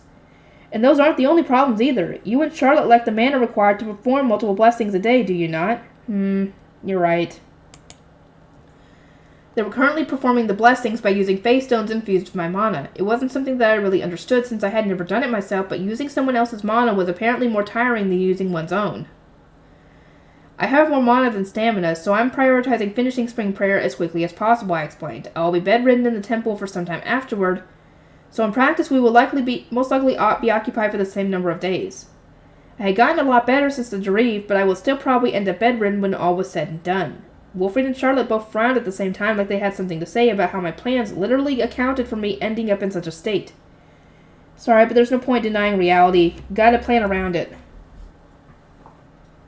The day after we discussed spring prayer, I had a tea party with Florencia, Elvira, and Charlotte. As Ferdinand had instructed, I needed to report to Florencia and Elvira about our printing plans since they were the heads of our factions. I needed to show that I can remember to do what I'm told, and so I reported that the Gilberta Company would be reviving old dyeing methods with the Dyeing Guild, and that a competition centered around it would be held at the end of summer. Behold, I have remembered to keep people up to date with what I'm doing. Even I can grow. As I puffed out my chest and showered myself with praise, Florencia widened her eyes in confusion and placed a hand on her cheek. Why is this event being held? I'm not sure I see the connection. It just kind of happened. I blinked and everyone had already agreed to it. Lady Rosamund, you must be more clear when giving reports, Elvira said. She was smiling as she spoke, but the intensity in her eyes made me recoil in fear. This may be of use to you, Lady Rosamund. As if on cue, Feline stepped forward from behind me, holding out the dying-related documents she had compiled from Frian's report. She truly was a well-trained scholar. I took the reports and passed them to Florencia, who immediately began reading them alongside Elvira. It seems that many in the lower city envy the dramatic success of my Gutenbergs. Thus, the Gilberta Company suggested that it would be wise for me to use this opportunity to select a dyeing workshop or two to give my exclusive business, I explained. It is normal for a noble to pick workshops to favor, but my goodness, sister, everything always ends up so dramatic when you are involved, Charlotte said. According to her, a normal noble would pick their workshops based on introductions from their parents, or their family members, or from their friends. It certainly wasn't standard practice to give every single workshop the same job and then pick one's favorites from among them. Once she had finished reading the documents, Elvira turned them to Feline and then looked at me, her dark brown eyes sparkling with excitement. Since this is happening regardless, I would like to see these dyed pieces of cloth myself. When the end of summer approaches, let us call the Gilberta Company here and discuss the results, or the details. I feel like Mother getting involved is only going to make this even more dramatic, but I guess that's fine. Despite that thought crossing my mind, I pressed my lips together and refrained from vocalizing it. I really have grown. The next day following the tea party that had granted me an opportunity to really feel my growth, I needed to meet with my retainers to discuss Schwartz and Weiss's outfits. It was important that we settle on the designs soon and order the cloth from the Gilberta Company. Liesletta and Brunhilde were at the center of the discussion since they had poured more passion into the designs than anyone else. I also allowed Charlotte to join since she seemed rather interested. Her retainers in particular had been squealing alongside Liesletta in the Royal Academy dorm, so I could imagine they were having fun. Cornelius and Hartman, in contrast, awkwardly moved to stand in a corner and sit at this meeting out. I don't blame them. Lady Rosamund, rather than giving Schwartz and Weiss matching outfits, I would like to dress them as a boy and a girl, respectfully. Would that not make them look far more adorable than they are standing next to each other, Liesletta said, her dark green eyes gleaming as she extolled her position with clenched fists. Her usual reserved self was nowhere to be seen as she raved on about how cute shoe mills were and how much she was looking forward to making these clothes.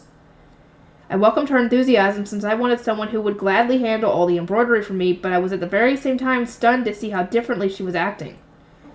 I do not mind the idea, but will you be able to handle the increased workload it will require, I asked. We will need to think of not one, but 2 ways to embroider the magic circles on their outfits.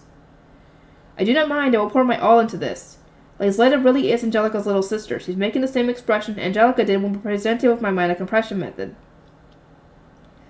Despite how differently they usually acted, I could feel an unmistakable bond of blood between them. As I worked to contain my laughter, the other girls were already chatting about the clothing designs. The sleeves need to be short so they don't get in the way of Schwartz and Weiss's work. That's too bad. At the very least, let's decorate them with lace. We will need to think about where to put the embroidery. Since I was planning to give Schwartz and Weiss library committee armbands, I tried suggesting a sailor suit and a gakuran, the kind of school uniforms worn by students in Japan. I drew up the design, and Angelica helpfully added the magic circle designs to show what the clothes would look like once the embroidery was done. Now the school uniform looks like a biker's jacket. It's not cute at all. I see that magic circles greatly change the feel of an outfit, I observed. This is not at all as I imagined it. Schwartz and Weiss certainly need cuter outfits, Liesletta said, and the others agreed, turning down my designs in a heartbeat. For my next suggestion, I proposed maid and butler uniforms. It was a simple combination, a dress with an apron versus a skirt, vest and pants, so it didn't receive an instant rejection. This should suffice for the basic design, Liesletta said. It looks nice. For the shorter sleeve, I believe it would be cute to puff them up, another girl replied. From there, the discussion among the attendants continued. Will the new dyeing method be used on these outfits? The cloth is going to be finished at the end of summer, but that won't leave enough time for the embroidery, will it? We could save the dyeing for only the small accessories. As they continued their excited chatter, I slipped out of the group and went to read a book. My plan was to listen from a distance. These girls were so passionate they would certainly produce something cute with or without my direct involvement.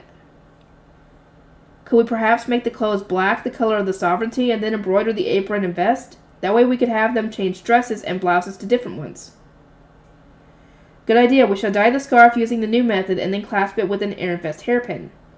As for the hairband, let's make it with flower ornaments rather than cloth. Would that not be wonderful, like a crown of flowers? For the male outfit, we can clasp the chest with a flower ornament. They pulled their ideas together and ultimately decided on cute folksy dresses for the both of them.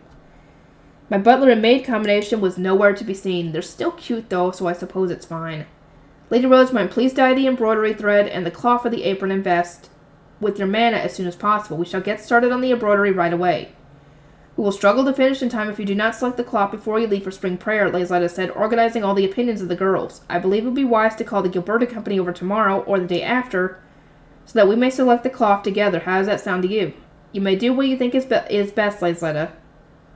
Laisletta was about as skilled of an apprentice attendant as I could ask for, and she displayed her talents by summoning the Gilberta Company over the next day, and masterfully selecting the best cloth for the job. Once again, I simply read during the meeting and gave my approval at the end. Please take the cloth and thread we ordered today to the temple. My workshop is there. Understood, Karina said, leaving with our orders. We were one step closer to finishing Schwartz and Weiss's outfits. As I sighed in relief watching the girls swell with excitement, Audley gave a calm smile. Lady Rosemine, Lady Charlotte, perhaps you should use this valuable opportunity to practice your embroidery. Charlotte and I exchanged glances before shrugging at each other.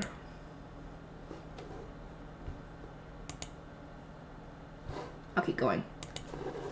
Spring prayer in the Central District. Once it was the week before spring prayer, I was scheduled to return to the temple. Fran and the others were handling all the necessary preparations, so I was just there to make any final checks. Selecting those who would accompany me, preparing the food, organizing carriages, preparing the guards, and managing the orphanage during our absence. They were all used to it by now, and so almost everything was already complete. Although those from the planting company were going to be preparing our carriages, they wouldn't be accompanying us themselves this time. They had their hands full getting the Gutenbergs ready for Haldensdale and making arrangements for the creation magic that was going to follow. It seemed the scholars had already sent their messages, and from what Gil had told me, the lower city was in somewhat of a panic. I wrote letters to the Gilberta Company, the Planting Company, and the Merchants Guild describing the details of the creation magic and the system plan for distinguishing merchants, and noting that Elvira was going to be participating in the dyeing competition.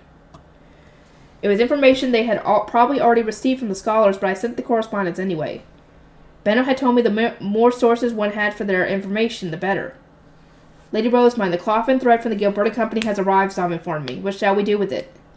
I needed to dye the cloth and thread of my mana, so I had asked for them to be delivered to the High Bishop's chambers in the temple. I needed Ferdinand to come to my workshop before I could get started, though, since I didn't have any ingredients of my own to use.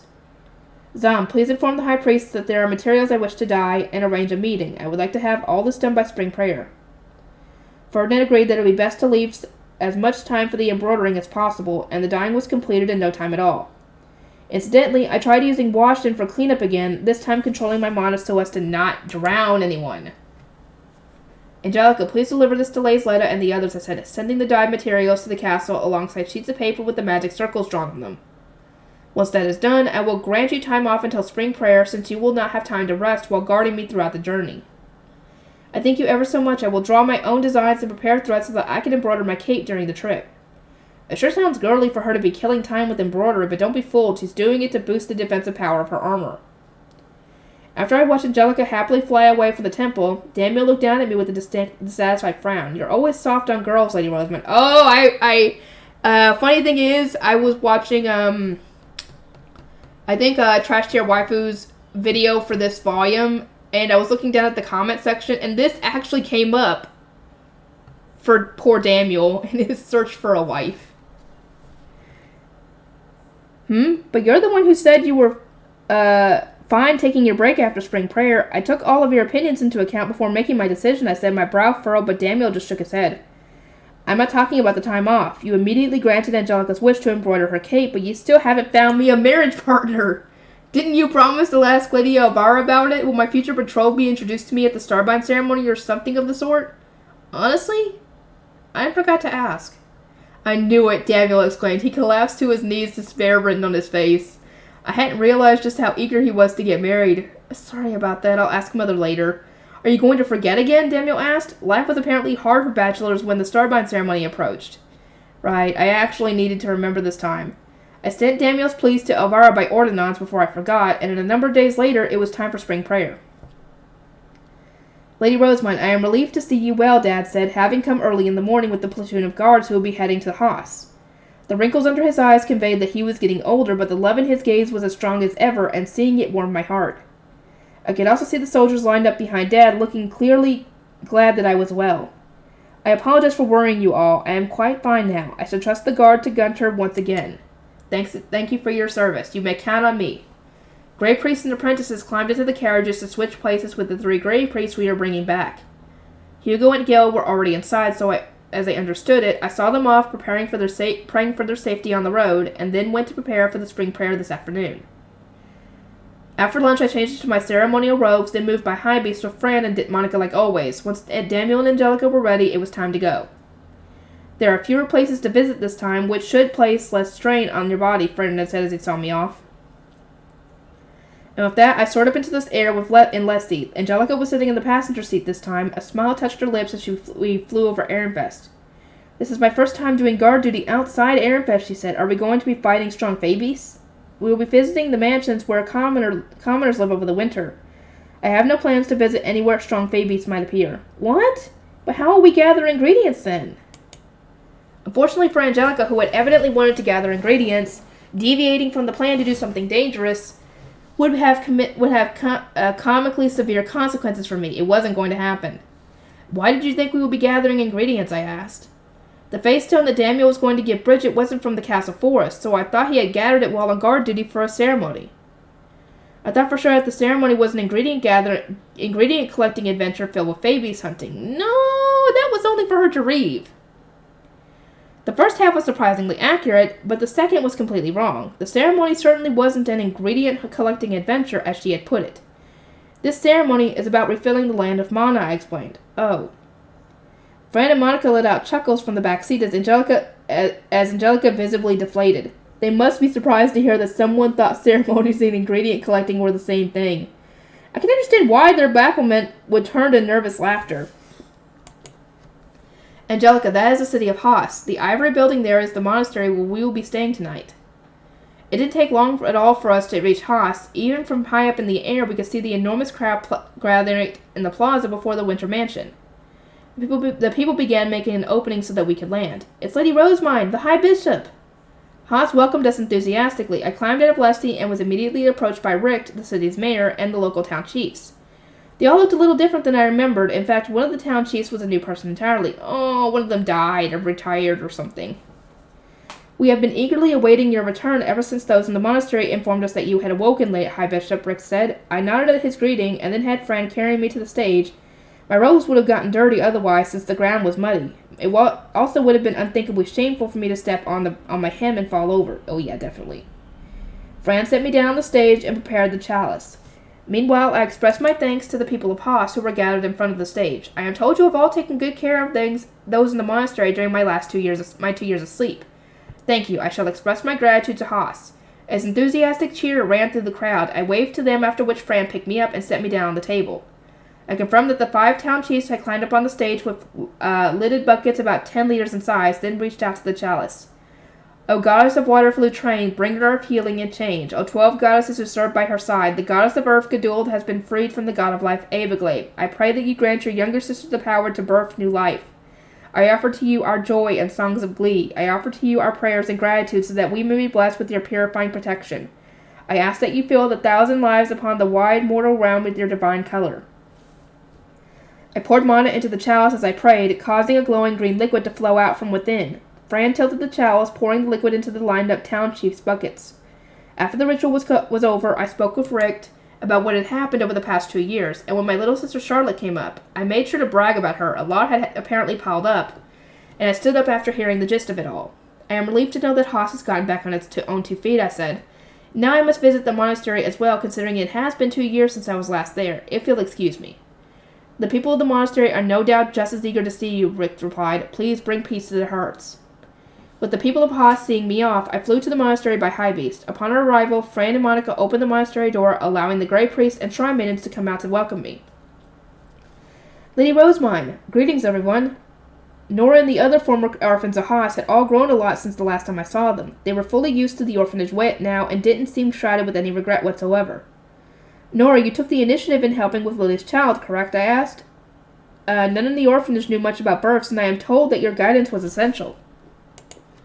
I did not have much experience myself, she replied. Rather, it was the women of Haas who truly helped. I was filled with relief when the child was born safely. Is the child doing well? Is he growing bigger? Martha asked timidly. I nodded with a smile. He had been quite energetic in the dining hall when I visited the orphanage. We need eyes on him at all times now that he has started to crawl. He tried crawling all the way over to me, so Lily had to hurriedly stop him. Has anything happened in the monastery? I asked. Yes, we have started a field. The field itself was only as big as a home garden, but they had apparently started growing vegetables. Thor and Rick were heading the operations, and since the area surrounding the monastery was rich with mana, it gave excellent yields. It is good that you have found more to do, I said. However, take care not to focus so much on farming that you grow distant from printing and the paper-making. Of course. After supplying mana to the face stone in the chapel, I made my way to my room, changed, and then went to eat dinner. Nobles, grey priests, and soldiers all ate together here, albeit at separate tables. You may find the manners of the soldiers to be unpleasant, Angelica, but please overlook them for tonight. Understood. After eating the food that Fran and Monica had served me, I moved to the table where the soldiers were beginning to lounge after finishing their own meals. There was something I needed to speak to them about. Dad noticed me first and straightened his back while Fran prepared a chair for me at once so that I could sit down. Lady Rosemine, the soldier said, hurriedly moving to kneel. I instructed them to sit back down before sitting in the chair now provided for me. I have news, as well as a request for you and all the other soldiers, I said. What might that be? They asked, leaning forward. I prefaced my answer by saying that I was sure the knights had informed them already, and then explained that the creation magic was soon going to be performed. In short, there will be contracts signed during the Archduke Conference at the end of spring. Merchants from other duchies are going to be coming to Ehrenfest, and the lower city will be remodeled for cleanliness before then. I felt it was fairly sudden, but now I understand why it is happening, Dad said, nodding at my explanation and speaking politely as soldiers were trained to do. The soldiers had apparently been told about the upcoming creation and instructed to provide assistance for adjusting the populace to the new rules, but they hadn't been told why it was happening or what modifications were due to take place. If this remodeling does not beautify the lower city to the standards of other duchies, I answered, we will need to perform large-scale remodeling that will flip the entire lower city on its head. The entire lower city, the soldiers asked, exchanging confused glances. I looked at Dad head on. The entire city would be remodeled with a large-scale spell, in which case only the ivory stone buildings made with the Archduke's mana would remain. The wooden parts where most live would all vanish. What? The soldiers all inhaled sharply, their eyes wide. It came as no surprise that they were so taken aback. They themselves lived in the wooden parts of the lower city's buildings. It is actually much simpler to design blueprints for changing the entire lower city rather than just the streets. These plans were only changed to minimize the impact on homes because I personally requested it. It was impossible for commoners to overturn the decision of nobles. Things often ended up being finished before they even knew they were happening. My dad swallowed, knowing well how tyrannical nobles were. Instead, we were remodeling the streets and the ground beneath them, I explained. When we are done, we will need the help of citizens to make the changes stick and prevent the need for more drastic measures. I would like to ask for all of your assistance in teaching those of the lower city the dangers involved here.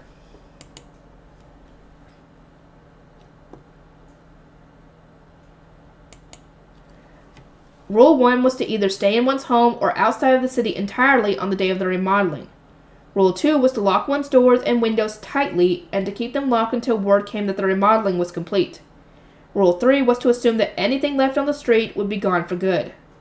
Rule 4 was to dispose of all garbage and waste in designated spots following the remodeling so as to keep the lower city clean, and Rule 5 was to keep Rule 4 in mind and make sure that one's neighbors stayed on track too.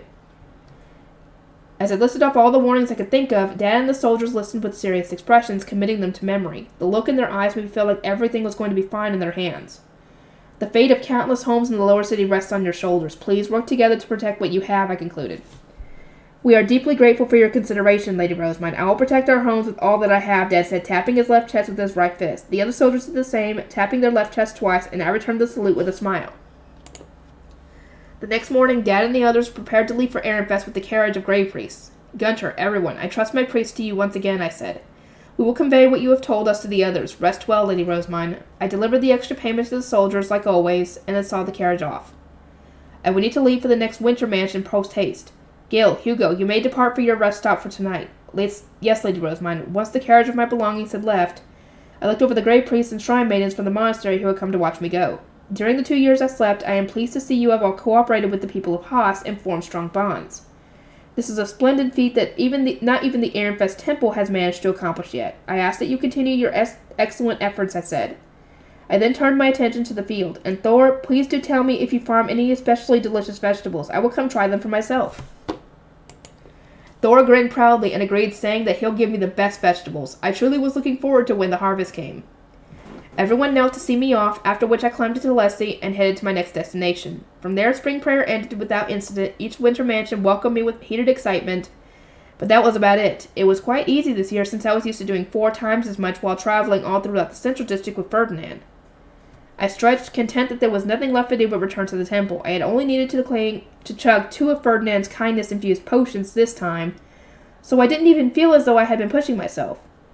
Doing only a part of the duchy is so much easier, I mused aloud. I need to thank Charlotte and Wilfrid.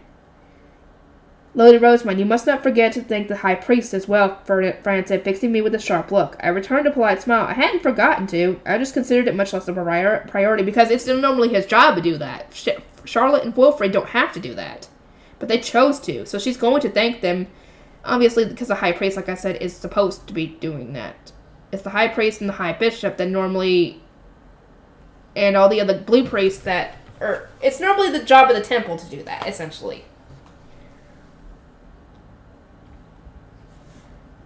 My gratitude for him lies elsewhere, I said. The High Priest deserves even greater thanks for making me such wondrous potions. I see. Since we were traveling by high beast, Fran and I were the first to return to the temple, carrying the chalice with us. Gil, Hugo, and several others were going to take an extra day since they were returning by carriage to Haas, where they would stay the night before coming back to the temple. They will most likely be returning tomorrow afternoon. Ordinance, I said, using the ordinance face-stone I was borrowing from Ferdinand to inform him of my return. This is Rosamund speaking. I'll be reaching the temple at 4th bell, so go ahead and inform Charlotte for me. There was only one primary chalice, the divine instrument, so we were taking turns going through the central district. I had gone first since it was known that I would need to take a break. Next up was Charlotte, then Wilfrid, and then Ferdinand. I arrived at the temple front gate as scheduled, whereupon I found Charlotte waiting in blue ceremonial robes alongside a chain of carriages. And so I have returned, I said. Welcome back, sister. How are you feeling? Thanks to Wilfrid and your help, I completed my spring prayer duties without falling ill. I imagine this is going to be difficult for you, but you have my gratitude. The chalice was handed to Ferdinand's attendants, who would be accompanying Charlotte on her trip. Charlotte watched him cradle the precious divine instrument and then climb into the carriage, which she too would soon be getting into. She would perform the ceremony at the closest winter mansion in the south before turning in for the night. Well then, I suppose I must depart, Charlotte said. I wouldn't want to arrive too late. Indeed, farewell, everyone. Take good care of Charlotte. After seeing Charlotte off, I turned to go to my room, only for Ferdinand to grab my arm and jerk my head up. If, what are you doing? I exclaimed. You've just returned from spring prayer, but you look healthier than you expected. I managed to drink only a few potions thanks to the short amount of ground I needed to cover. It's just nice how little work we each have when we share the job. Indeed. However, you still want to spend the afternoon in bed, Ferdinand said, and so, as instructed, I spent the rest of my day rolling around in bed with a book in hand. I returned to my normal life the next day, spending my mornings practicing whirling and the Harspiel and then helping Ferdinand with his work. Plus, on days when I didn't have any plans involving the orphanage or the workshop, or what have you, I also attended Professor Ferdinand's brewing lessons. Oh dear. He started with the basic potion making that knights regularly used, with his aim being for me to at least be able to make my own potions by the end. It was exactly the kind of protectiveness I could appreciate. But my precious reading time, how I wish to read books. I continued brewing despite the pain in my heart, and soon learned to make the most basic and fundamental rejuvenation potion there was. It was a recipe that was also taught at the Royal Academy, and it didn't taste bad at all. It was completely drinkable, but didn't really do anything. Not only was it weak and slow to take effect, but I was so used to the special brew that Ferdinand usually made that it seemed almost entirely useless in comparison. Do not consider yourself on equal terms with your classmates who have not obtained an absurd amount of mana through ridiculous amounts of compression. Rejuvenation potions on this level are more than enough for an average apprentice. They sell like hotcakes to the knights apprentices Lord Bonifacius is training. Those who have neither the time nor energy to gather ingredients and brew potions themselves, Ferdinand told me with a grin. It seemed that making them had proven to be a good source of money for him during his days in the Royal Academy. But wouldn't the potions you brew sell for more than those simple ones? No, they are too expensive to be profitable. The ingredients themselves are rare and difficult to gather, and the brewing recipe is much more complicated. They are not of a price that apprentices could easily afford. A cold sweat ran down my back as I was informed that the rejuvenation potions I used on a daily basis weren't cheap. Wait, but I use them all the time, don't I? I don't remember ever paying for one. That is fine since you are performing work that more than makes up for their cost. The mana you recover is immediately spent for the duchy's sake as well. Under normal circumstances, Ferdinand would be paying me for the work I did while helping at Third Bell. In fact, the blue priests who had also begun to help him were all getting paid. I was the sole exception. It was something that I never really thought about, since I had always viewed the situation as me helping him rather than working for him. I can't believe he was funneling my pay into financing the potions I drink. I could only hang my head at how severe Ferdinand was. He had given me rejuvenation potions like it was nothing, while at the same time keeping it hidden from me that my own money was being used to pay for them.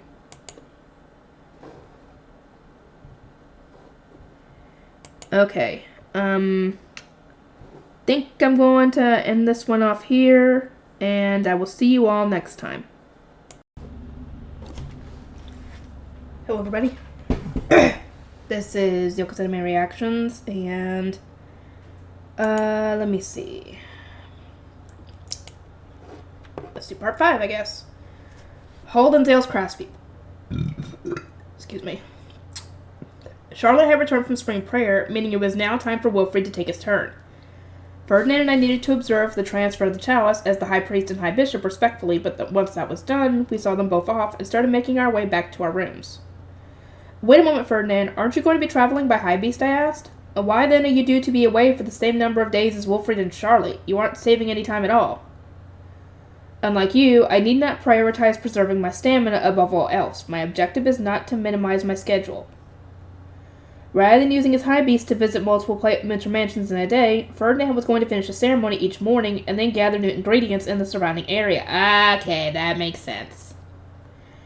He apparently had much more leeway this year in more ways than one since I was awake now and we were still getting help from Wilfrid and Charlotte. This is a rare opportunity to travel, Ferdinand concluded. I must make use of it. Okay, makes sense. Ferdinand, might I ask that you not say these things in front of Angelica? I asked. She was looking at Ferdinand and Eckert with an expression that radiated pure envy, muttering ingredient gathering to herself. Ferdinand and Eckert were, of course, ignoring her entirely. You will be leaving for Haldensdale before I return from spring prayer, correct? Here, Elvira sent you a letter. Sent a letter. Read it later, Ferdinand said. Okay, as it has warnings about the trip and who will be accompanying me, I see. Did I not say later? Ferdinand asked. He was exasperated that I had started reading the letter as soon as I'd taken it from him. But I ignored him and continued reading. The essential core of the party was going to be me, the Gutenbergs, Elvira, and then Wilfrid and Charlotte, who we were going to properly introduce to the printing industry. No knights from the Order and Cardstadt, or 2 knights from the Order and Cardstadt, as the Knight Commander would also be accompanying us as guards, since so many of the Archducal family were going to be together in one place. I see you won't be coming with us, Ferdinand. I thought you might be since you're my guardian. There is no need, considering that your parents, Cardstadt and Elvira, are both attending. Oh, true. The letter says to bring only 1 attendant, 1 scholar, and 1 personal guard, knight, since there are going to be so many people coming. But also that they need to be the same gender, since they'll be sleeping in the same room. What should I do? I don't have any single adult women among my scholars or attendants. True. It was hard for wives with families and underage children to go on such long trips, and with how harsh and cold the journey was going to be, I didn't want to bring Riarda either. Ferdinand had made the decision for her to accompany me to the Royal Academy, but given her age, it felt wrong of me to push her so hard. You cannot pick a new retainer just for Haldensdale, and we have little time. For now, discuss this with Elvira, Ferdinand said. After confirming with Elvira that I was allowed to bring apprentices as well, I settled on having Laisletta and Feline accompany me. Angelica was going to be coming along too. But that had been set in stone from day one, since she was my only female adult guard knight. Several days had passed since Ferdinand had departed for spring prayer, and I was now getting ready to leave for Haldensdale. Fran carried over a box wrapped in cloth. Lady Rosemine, these are the 3 small chalices we are to deliver to Haldensdale, and this is the greeting we should say when delivering them. Please use it as a reference. Thank you, Fran. This will be very helpful. It was the temple's responsibility to deliver the small chalices, so I would be traveling to Haldensdale in my ceremonial high bishop robes. I had accompanied Ferdinand when he was delivering them to Gimes back in my shrine maiden days, but this was going to be my first time doing it on my own.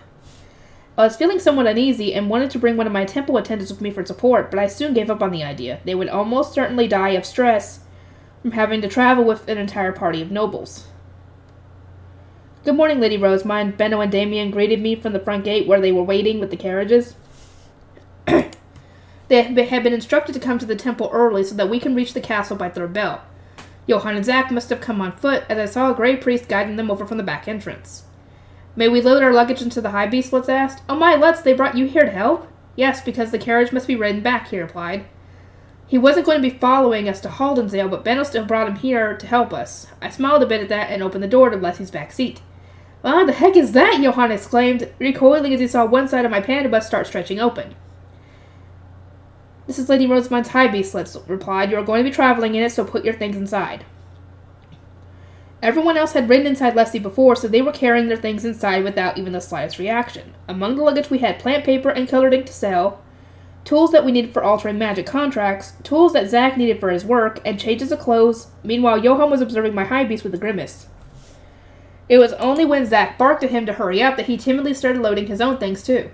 "Come on, Johann, you're in the way. Go sit down already. It's more comfortable than a carriage." After a few terse remarks, Zack shoved Johann into Leslie before climbing in himself, and with that, we were off. Johann kicked and screamed as we soared up into the air. It was an experience that everyone else in my high beast had gotten through themselves at one point or another, so they looked on with knowing sympathy. It was honestly quite funny. Poor Johann. He didn't get to experience it. I followed Daniel to the castle, where we were due to meet up with the others coming with us to Haldensdale. Angelica was in the passenger seat. I would need to have a guard of me when I was riding with commoners. Third bell hadn't yet chimed, but everyone was ready and waiting in front of the castle. Over 20 people in total. I came down in Leslie and started greeting them. Daniel was temporarily relieved of duty, while Laysletta rushed forward with Angelica's luggage. "We leave at once," Elvira declared as the person in charge of our group, spurring a flock of high beasts to rise into the air. Wilfred was among them, riding on his own high beast, while Charlotte was having to ride the high beast of one of her attendants. And so we made our way to Haldensdale, surrounded by guard knights. Unlike when we had traveled to the castle, it was completely quiet inside my panda bus. "This is around where Haldensdale starts, right?" I asked. "It's in the duchy's northernmost province," Benno replied. "Last year, the Gutenbergs had traveled by carriage while selling books on the road on the journey, so the journey had taken them days. By high beast, however, it hadn't even taken us half a day. We soared over a thick conifer forest, and there was Haldensdale. Its southern area was covered in forest, while the north mainly had shorter trees, and was still blanketed in snow. In the middle of a wide plain was a large stone castle of ivory white, which served as both a summer mansion for Geep Haldensdale and a winter mansion for the people of the province. Welcome to Haldensdale. We were greeted first by Geep Haldensdale, then by the other residents of the castle. Elvira returned their lengthy greetings as our representative, after which I stepped forward with the small chalices as the High Bishop. By the grace of Flutraine, the goddess of water, the bringer of healing and change, and the 12 goddesses who serve by her side, Geduld, the goddess of earth, has been granted the power to birth new life. I pray from the bottom of my heart that the countless lives upon this mortal realm are filled with Flutraine's divine color. Indeed, Geduld, the goddess of earth, is filled with Flutraine, the goddess of water's mana. Geep Haldensdale said, "Blessed be the melting of the snow, blessed be the coming of spring." Upon delivering the chalices to the Geeb, my duties as the High Bishop came to an end. It had been a bit of a nerve-wracking experience since it was my first time delivering chalices as to a noble directly, but I had ultimately done it without issue, thank goodness. Geep Haldensdale's attendants accepted the chalices and carried them off somewhere. They probably knew exactly where to store them. I would assume they would. "I believe it best if we enjoy tea and discuss our future plans over a break," Haldensdale said. We were subsequently taken to a wide dining hall and served warm tea. It was a little sweet and unlike any tea I had drunk before in this world, but it warmed my body and soul all the same. One of Haldensdale's scholars stepped forward. "After this I shall guide you all to our printing and smithing workshop," he said. "We have craftspeople working there at present, so Lord Wilfrid and Lady Charlotte may see for themselves what work is being done. After that, we shall go to the scholars involved in the printing industry and sign new contracts with the planting company." Wilfrid and Charlotte received this news with tight expressions. This wasn't a sightseeing trip, it was a work trip for them to see the printing industry in action. It was going to be the first time their retainers, and Elvira for that matter, saw an actual printing workshop. They all seemed excited to be properly delving into the subject for the first time. "Now then, shall we go?" The castle in Haldensdale apparently had an underground area where the commoners lived, while the upper floors contained workshops and accommodations for the nobles. It felt entirely like its own little city. "You were raised here, Ernesta?" Charlotte asked. "Indeed. The printing industry was only established in Haldensdale a few years ago, however, and since I have been in your service for the entire duration of its existence, I am not very knowledgeable about it myself." It seemed that Charlotte's guard knight Ernesta was a men noble from Haldensdale. We listened to her talk about the province as we walked along a dim hallway. There were heavy banging sounds coming from the far end. "What's that noise?" Wilfrid asked, covering one ear as we came closer and closer to the sound of the racket. "It's really loud." I could sense our knights heightening their guard as the rhythmic banging continued. That is the sound of printing. We only have one press working at the moment, but the banging is even louder when all three move at once, Skeeve Haldensdale answered with a smile as he opened the door to the printing room. The clamor intensified in an instant. Inside were a number of tall, muscular guys gripping a large rod which made a loud banging sound each time they pulled it. It looked like the kind of people who would be hunting during the summer, but at the moment they were working in clothes stained with black ink. The sight alone was enough to overwhelm those raised in the nobles' quarter. It was all they could do to watch with wide eyes. Meanwhile, a scholar involved with the printing industry began his explanation. He noted that there were 3 printing presses here, one that Ingo had brought and built himself, one that had been made under Ingo's instruction, and one they had made themselves without assistance. Only one press was being used at the current moment. This is the case for the metal letter types, the scholar continued. As commoners cannot read, we are having scholars handle the typesetting and proofreading. We were surprised to learn that in Lady Rosamond's workshop there are grey priests doing that work. These of my orphanage are all quite skilled, I replied. The craftspeople took out the printed paper, applied ink to the press, and set the next sheet in place. They had only been doing the work for about 2 years, but their movements were already like clockwork. Haldensdale treats printing as winter work. We take a break from it in the summer since we have to prioritize hunting in the north and farming in the south. Printing is something to do over the long winter, the scholar explained while going through the printing steps. Everyone listened, and the other scholars started making notes, but this was all information that I already knew, so I found myself more interested in Haldensdale's culture. Haldensdale has a hunting industry, I asked. Geep Haldensdale nodded with the look of a man who took great pride in his work. It is our greatest duty to hunt as many Fabies as possible, he said. The more Fabies that get hunted in these cold lands, the weaker the Lord of Winter will be when he eventually rises. Okay, that explains why. Karsa added, offering his insight as a knight commander. Winter Fabies consumed each other to grow more powerful, with the last surviving one becoming the Lord of Winter, and it was for this reason that those from Haldensdale tried to reduce their numbers as much as possible. Historically, Haldensdale had the most knights out of any province due to the nobility being raised in this environment. Even the commoners were tougher than average, since they had been able to hunt Fabies to a certain degree themselves. But that is not the only reason we hunt Fabies. We also hunt them to protect our food, Haldensdale continued. The commoners would starve if the Fabies destroyed their fields of valuable crops. Although those in the south lived similar lives to the farmers around the city of Ehrenfest, those in the north better resembled tribal hunters and spent the summer traveling around Haldensdale to hunt before spending the winter in the castle. Many of the tribes have finished preparing to depart. Once spring prayer ends tonight, they will leave to hunt. I look forward to it, I said. This is my first time participating in spring prayer for our province. After our tour of the printing room, we moved on to the smithy. Inside were a bunch of craftsmen with a wooden box, wearing tense expressions as they awaited Johann's arrival. I could hear Johann swallow hard when he saw them, and they all exchanged stern looks.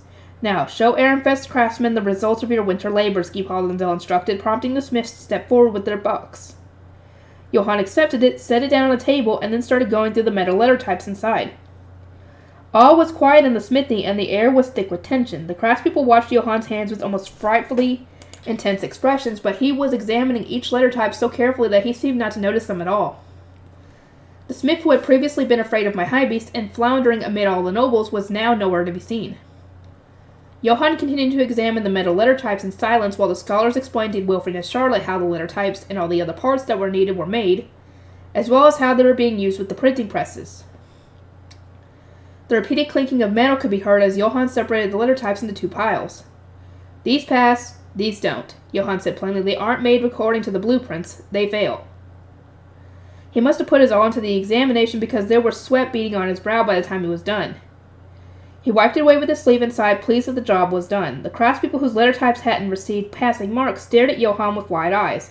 What do you mean they fail? One cried. Don't mess with us. We did make them according to the blueprints. What's even wrong with them? Yelled another. Johann shook his head, enduring the barks from the young craftspeople and the hard looks from the older ones. I mean, I told you they're not made according to the blueprints. They're not usable. Say that again. I dare you. The atmosphere became immediately hostile as the Haldensdale craftspeople began to audibly threaten Johann. The nobles around me had turned to look at them, clearly shocked by their aggression. This isn't good. The Haldensdale craftsmen were enraged about having spent all winter making the letter types only to be rejected without explanation, while Johann glared back at them, unwilling to budge on his decision. This was about the only time he showed the backbone that came naturally to most of the craftspeople, and while neither side was wrong in its position, it was exceedingly dangerous for this kind of aggression to be shown while nobles were watching. I instinctively stepped forward to break up the feud. Johann, allow me to see them as well. I'm the one who ordered them to begin with. Lady Rosemine. A stir ran through the nobles and the craftspeople as I, the adopted daughter of the Archduke and a guest of the province, involved myself in a commoner dispute. I ignored the fuss entirely and started to examine individual letter types from both piles, checking them from all angles. Ah, I see, these certainly won't do. Am I right to assume this is the problem? I asked, pointing at the issue I was referring to. Johann nodded in response. If one compared the two piles, it was clear to see that the failed letter types varied in length and width. Such inconsistencies, no matter how slight, were a grave issue. I recalled how the letter types Johann initially created for me hadn't had any such discrepancies, and once again found myself surprised at how much more skilled he was than other smiths. These are so slanted that the printing letters would smudge on the pages, which makes them unusable. And this one did not receive a proper metal finish, meaning it will damage the paper during the printing process. I pointed at each tiny letter type in turn and explained why it had received a failing mark. The craftspeople balked at me, clearly wanting to say that our expectations were much too high, but my status as a nobleman were unable to protest. I suppose you must find this level of precision unreasonable, but I have been ordering such exact products from Johann for years now. Metal letter types do not allow for any degree of concession. The result must be perfect in all areas. As the craftspeople deflated, I turned my attention to Johann. Now, this is a problem that many craftspeople have, but your explanations are fatally lacking. In Ehrenfest workshops, you may be able to reject products without giving further explanation, as the people there know you are not much of an orator. But this is Haldensale. I imagine those making them for the first time will not understand their faults if you do not explain them in detail. But the blueprints. Not everyone can read blueprints. They may be able to read the numbers as you do, but not the more detailed instructions written alongside them. And most importantly, it is rare for customers to demand as much precision as I do. It is possible they do not understand the level of precision I require here. Johann blinked in realization. He was so used to my request that he considered it a matter of course to follow the blueprints without even the slightest margin of error. But even in Ehrenfest, that was something unique to him. Rosemine, these all look the same to me. What are the issues? Wolfried asked, having at some point walked up to us from behind to look at the letter types. Ah, Wolfried, I believe you will understand if you compare these, I said, lining up 4 letter types that passed Johann's inspection, besides 4 that don't. Wolfried examined them with narrowed eyes before eventually voicing his thoughts. From this pile, this one looks a little shorter. Brother, allow me to see as well, Charlotte said, changing places with Wolfried to peer at the metal letter types herself. I started telling them how printing worked, and noted that even the slightest letter type imperfection would cause huge problems, only to notice that the Haldensale Smiths were listening with humbled expressions. It occurred to me that I had never before tried to explain this topic in detail, since Johann completed my orders perfectly every time. Perhaps I was the one who needed to work on my explanation skills. You both could. It couldn't hurt. The height of each letter type needs to be exactly the same before they can be used, and slanted letter types will cause a mess of problems. I eventually concluded the metal letter types Johann makes are completely identical in size. I would even go so far as to say there is beauty in their perfection. Do you not agree? It was easy to miss the flaws in the letter types when considering them individually, but when 10 or 20 were lined up, they became quite apparent. Some couldn't even stand on their own, some were a little rough, and some stood slightly taller, even if only by less than a single millimeter. After confirming the mistakes themselves, the Smiths of Haldensale stood up with renewed strength. We'll remake them. Approximately half of your letter types received in passing marks, so you're almost there, I assured them. You should feel proud that you were able to accomplish that much. Even back in Ehrenfest, there are extremely few Smiths skilled enough to make letter types that receive Johann's approval. Isn't that right, Johann? Yes, even my disciple, Danilo, struggles with them. He has not yet earned perfect marks. And so I place my utmost faith in Haldensale. I trust you all to take greater care when making your letter types and to secure a passing mark from Johann. And your remaining hostilities faded in an instant, and the craftspeople all put on serious faces. They were going to return to working on their letter types. So we had Zack and Johann stay behind, and then start making our way to our next step. We shall now head to the Haldensale Printing Guild, the scholar guiding us said. I am the only scholar in charge of the printing industry, so I must admit there is not much there. Those from the planting company had up to this point been trailing behind the nobles, but now was their time to start working. The scholar spoke to us about the printing guild, and we were introduced to a corner of the room where the scholars worked. We were also shown several of the documents necessary for doing business with commoners. Here is our permit for from the Merchant's Guild. The existence of this document is what proves that the Printing Guild has been formed. I also have here our permit from Ob Ehrenfest and our instructions from the Geeb. Before expanding the printing industry to a new location, please check for these documents first, the head scholar explained. He went on to describe the process of obtaining the necessary permissions, establishing the workshops, doing the actual printing, and then selling the printed goods. Some very specific details of the for the production process and the problems they faced came up here, likely due to him having been involved from the start to finish. Wilfred listened intently since he was being entrusted with forming final checks, while his scholar speedily wrote everything down. Charlotte's scholar did the same, as they had been informed ahead of time that they will be doing similar work from next year onward. Feline was likewise jotting things down, having received instructions from Hartman to learn everything she would need to know as my retainer. I will now begin the meeting with the planting company, so you may all use this time to rest, the scholar concluded, gesturing Benno and Damien over once he had finished his speech. We went on our way as they smoothly transitioned into discussing tomorrow's work, returning to the noble section of the castle. Haldensale's Spring Prayer. You must all be tired. Please rest in your rooms until Spring Prayer tonight, Countess Haldensale said. She hadn't accompanied us on the tour, but she nonetheless came forward to serve us as an excellent hostess. Our attendants had already prepared our rooms and unpacked our luggage for us. Feline, Angelica, and I entered the room I was guided to, where we found that Lazletta had prepared my bath water after having finished unpacking everyone's luggage. Will you be wearing your ceremonial High Bishop robes during Spring Prayer? She asked while she was bathing me. Indeed, I will be participating as the High Bishop, and the one who brought the small chalices, so I will want my ceremonial robes, I replied. I personally believe that my work here was done now that I had handed over the chalices, but it was probably best for me to play it safe and wear my High Bishop robes for Spring Prayer. Lazletta had apparently been speaking with the Countess, and she informed me that Spring Prayer was going to start at 6 spell. We had been asked to gather in the dining hall before then, and from there we would move to the plaza. Once I was wearing my ceremonial robes and spring hairpin, I climbed into my panibus. I was still pretty tired from our tour that day, so I had gotten permission from Geeb Haldensale to travel around the castle in my high beast. Lady Rosemine, that makes everyone. Now then, shall we move to the plaza? It seemed that I was the last to appear in the dining hall. Upon my arrival, Geeb Haldensale stood up and started escorting his wife to the plaza.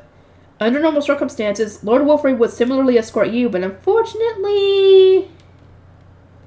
Elvira trailed off and instead asked Wilfrid to walk on my right as I traveled in my high beast. Behind us was Charlotte, then Cardstead, who was escorting Elvira, and then our scholars and attendants who were lined up in order of status. Our guard knights were surrounding us in a protective formation, with Angelica walking directly to my left. Geeb Haldensale and his wife leisurely descended the stairs. I was starting to wonder why they had called the place they were going to hold Spring Prayer a plaza rather than a grand hall. But then I remembered that Geebner's Harvest Festival was held not in a noble state, but rather in public, with the commoners and Geeb celebrating together. Perhaps having shared celebrations was also common in Haldensale. Who knows? I was already aware that the commoners had their own living space underground, and indeed there was a long ivory hall with evenly spaced doors. It looked entirely like the hallway that linked the Royal Academy's dormitories. The white walls seemed to be glowing faintly, but aside from that, our surroundings were dim. We soon arrived in a large plaza. The commoners were already gathered, but aside from that, this was nothing like Spring Prayer at the Winter Mansions in the Central District. There was a large cylindrical stage positioned in the center of the plaza, atop which was a stand and a shrine that held offerings to the gods and the small chalices. During the harvest festivals in Haas and in Ilvner, there were seats on the stage that looked down upon the commoners. Here in Haldensale, however, there was a round table near the stage where the province nobles were already seated. There were also several other round tables positioned right in front of the stage, but those ones were empty. I guess that the table closest to the stage was for those from the Archducal family, while the seats that were still farther away were for Geeb Haldensale and his wife. Here you are, Lady Rosemine. Geeb Haldensale pulled out a chair for me, and a tremor immediately shot through all those around me. Huh? It seemed that this development had come as too much of a surprise for them to completely hide their feelings. I glanced over at Cardstead and Elvira, unsure whether I should actually sit down, and they shook their heads ever so slightly. It was presumably a signal that I should refuse. My apologies, Geeb Haldensale, but could you offer a seat for Wilfrid first? I must put away my high beast, I said, indirectly refusing his offer while leisurely descending from Leslie. Geeb Haldensale gave a noticeably broader smile in response before guiding Wilfrid to his seat. He then led Charlotte to hers, and the tension in the air drained at once. Here you are, Lady Rosamine. Guy Haldenzel repeated himself and pulled out the chair again once I had put away my high beast. It seemed to be fine for me to sit now, so I obliged him. The seat was just right, with the height of the cushion having been adjusted for my sake. Wolfred and then Charlotte were seated to my left, while Guy Haldenzel and then his wife were seated to my right. Karsten and Elvira were sitting across from me. It seemed that everyone was now in their designated seats, as our scholars and attendants sat down as well. Only our guard knights remained standing behind us. Our attendants would need to work again once spring prayer began. It soon reached 6 bell, indicating the start of spring prayer. As each chime echoed through the plaza, the previous bustling commoners all fell silent. High Bishop, please come to the stage, Guy Haldenzel said as he stood with his wife and headed up the stage. I promptly did the same and followed after them, my head spinning at the sudden request. Hold on a moment, I never heard anything about this. I thought my work here was done after handing over the chalices. Ferdinand, help! Fran, hold up a sign telling me what to say. Oh, dear. Oh, no, she has no clue what to do. You should have asked Ferdinand, is it going to be different? Is it the same as, spring prayer for everywhere else, or is it going to be different for me? I was like, you should have asked. Well, then again, hindsight is 20/20. This is the celebrated High Bishop, known to all as the Saint of Ehrenfest. She is the daughter of my little sister Elvira, and we celebrate her return to our homeland, Guy Haldenzel declared, causing the gathered commoners to erupt in cheers. It seemed that the people of Haldenzel intended to treat me as a family entirely because I was Elvira's daughter, even though they had never actually met me before. Guy Haldenzel extended his hand, raising it as high as his shoulder. His gesture quieted the crowd, allowing him to then break the silence with a declaration spoken in a heavy and profound voice.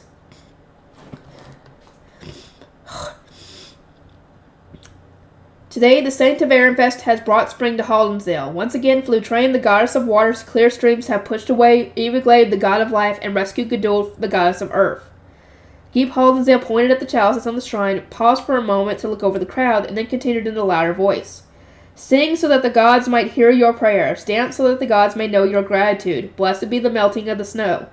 Again the crowd started to cheer. The passion of the citizens who had eagerly been awaiting the end of winter was overwhelming to behold, and thus began Haldenzel's spring prayer. She has no clue what's going on. She's like, oh, what do I say? What do I say? There would apparently be singing and dancing from this point onward. Now that the small chalices were here, the farmers who live in the south would soon be heading home, while the hunting tribes would similarly be heading north.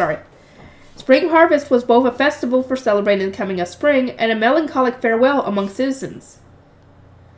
Having merely been called on stage to be introduced to everyone, I returned to my seat without doing anything in particular. Food was brought out, and we nobles began to eat while the commoners beat drums, played flutes, sang songs, and danced around.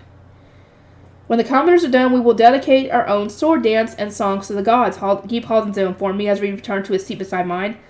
Wilfred and Charlotte took the opportunity to note that they had heard similar songs while traveling between the winter mansions. What? But I've never heard any songs during spring prayer before. It seems strange to me, but when I gave it more thought, it occurred to me that my top priority had always been going to give the next blessing. In other words, while I had gone all over the place for spring prayer, I never actually stayed until the end and participated in the entire ceremony. It was a shocking twist. The two of you also participated in spring prayer? Guy Haldenzel asked Wilfred and Charlotte with widened eyes. It seemed that most were unaware of this fact, since landowning nobles returned to their province after the feast celebrating spring was over. Wilfred nodded in response to the Gibbs question. Yes, we siblings need to help each other out. It would be too much of a burden for Rosamine to bear alone, and we're all equally the Archduke's children, he said, speaking in a tone that seemed to emphasize this was obvious. Indeed, Charlotte added, we can only be of use because of my sister's mana, but what matters is that we are participating at all. We are slowly developing more skills, and my goal is to perform the blessing without relying on Rosamine. As she spoke, her indigo eyes started to sparkle.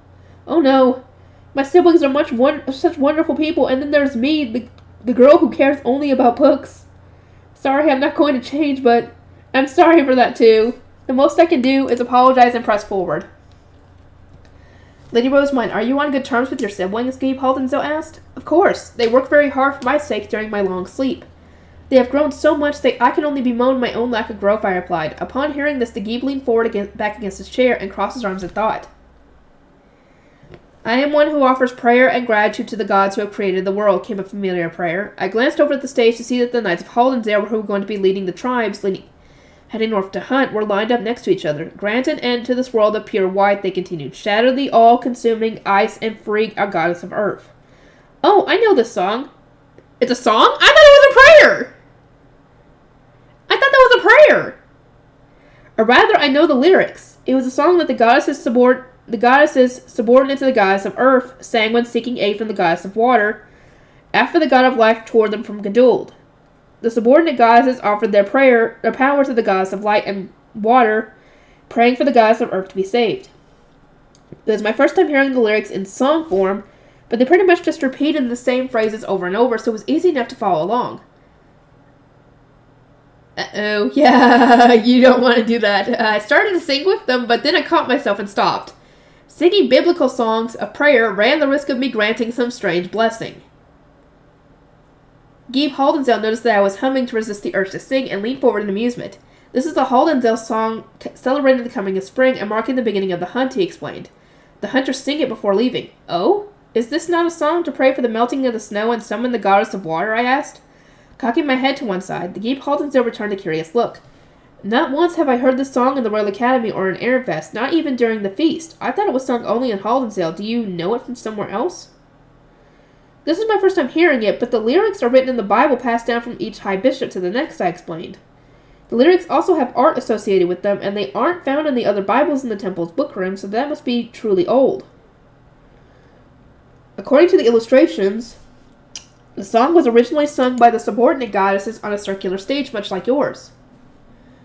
First Geeb Haldensdale, then Karstead and Elvira blinked in surprise. Atop the stage were offerings to the gods and the small chalices.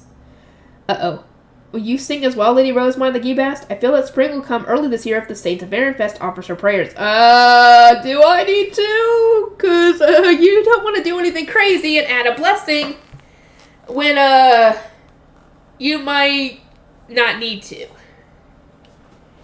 Yeah, 'cause if Ferdinand finds out about that, you ain't gonna do very good.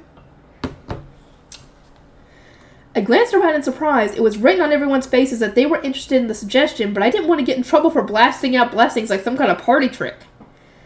I did not plan to perform any religious ceremonies here, I noted. Oh, but is delivering the chalice not part of a religious ceremony? I suppose, technically speaking, but what do I do? Ferdinand, help! Help, I need help here! Just as I was debating whether to send an ordinance, Elvira interjected. Dearest brother, it would be cruel to have her sing a song she is only now hearing for the first time. Instead, why not have women from Haldensdale sing? We can have them sing together in the same way that the men do. There we go. Thanks, mother. I can always count on you. A wave of relief washed over me. There was no need for me to get involved when the women of Haldensdale could sing instead. But that reminded me, this was Elvira's home province.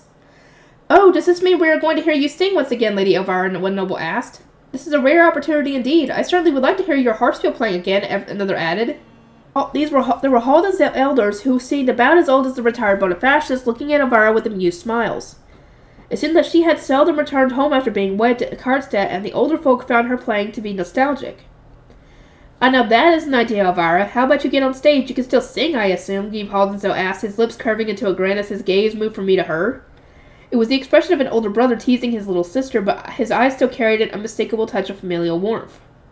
If you insist, I suppose I am the one who brought this up. I shall sing with the women. In the end, an arrangement of only women gathered to sing atop the cylindrical stage. They already had the song memorized, since the men sang it every single year. The crowd stirred with excitement at the sudden, completely impromptu development. Unable to refuse the hopes and dreams of so many eager audience members, Elvira would be acquiring her harpsichord and performing as well. Father, I did not mean for Mother to... I began feeling a little worried about Elvira having been somewhat forced into this situation. Far from being anxious, however, Karstead was watching his wife with an amused smile. Don't worry, Elvira is fairly skilled. Are we really going to use this opportunity to brag about your wife? I asked, having been so genuinely concerned that I couldn't hold back my complaint. Lamprecht burst into laughter, while others covered their mouths with their hands and gave Karstead teasing looks. Oh my, bragging about me now, are you? Elvira asked, looking down at Karstead with an expression that was far more teasing than the rest. He inhaled sharply, and after looking around, coughed to clear his throat. Rosamund, that's the kind of comment you should keep to yourself, alright? Certainly, I will refrain from mentioning that you sometimes cannot contain your romantic feelings for Mother.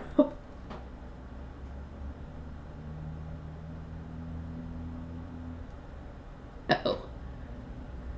But no sooner had I made that promise than Elvira gave me a conflicting request. Please do tell me more about that later, Lady Rosemine. Okay then, what's the solution here? Karstedt was putting silent pressure on me to keep my mouth shut, while Elvira smiled at Gieb Hollensdale and said that she was going to fetch her harspiel. The Gieb returned a smile, telling her to hurry since her room was the farthest away. Wait, why is Mother going to fetch it on her own when she has attendants?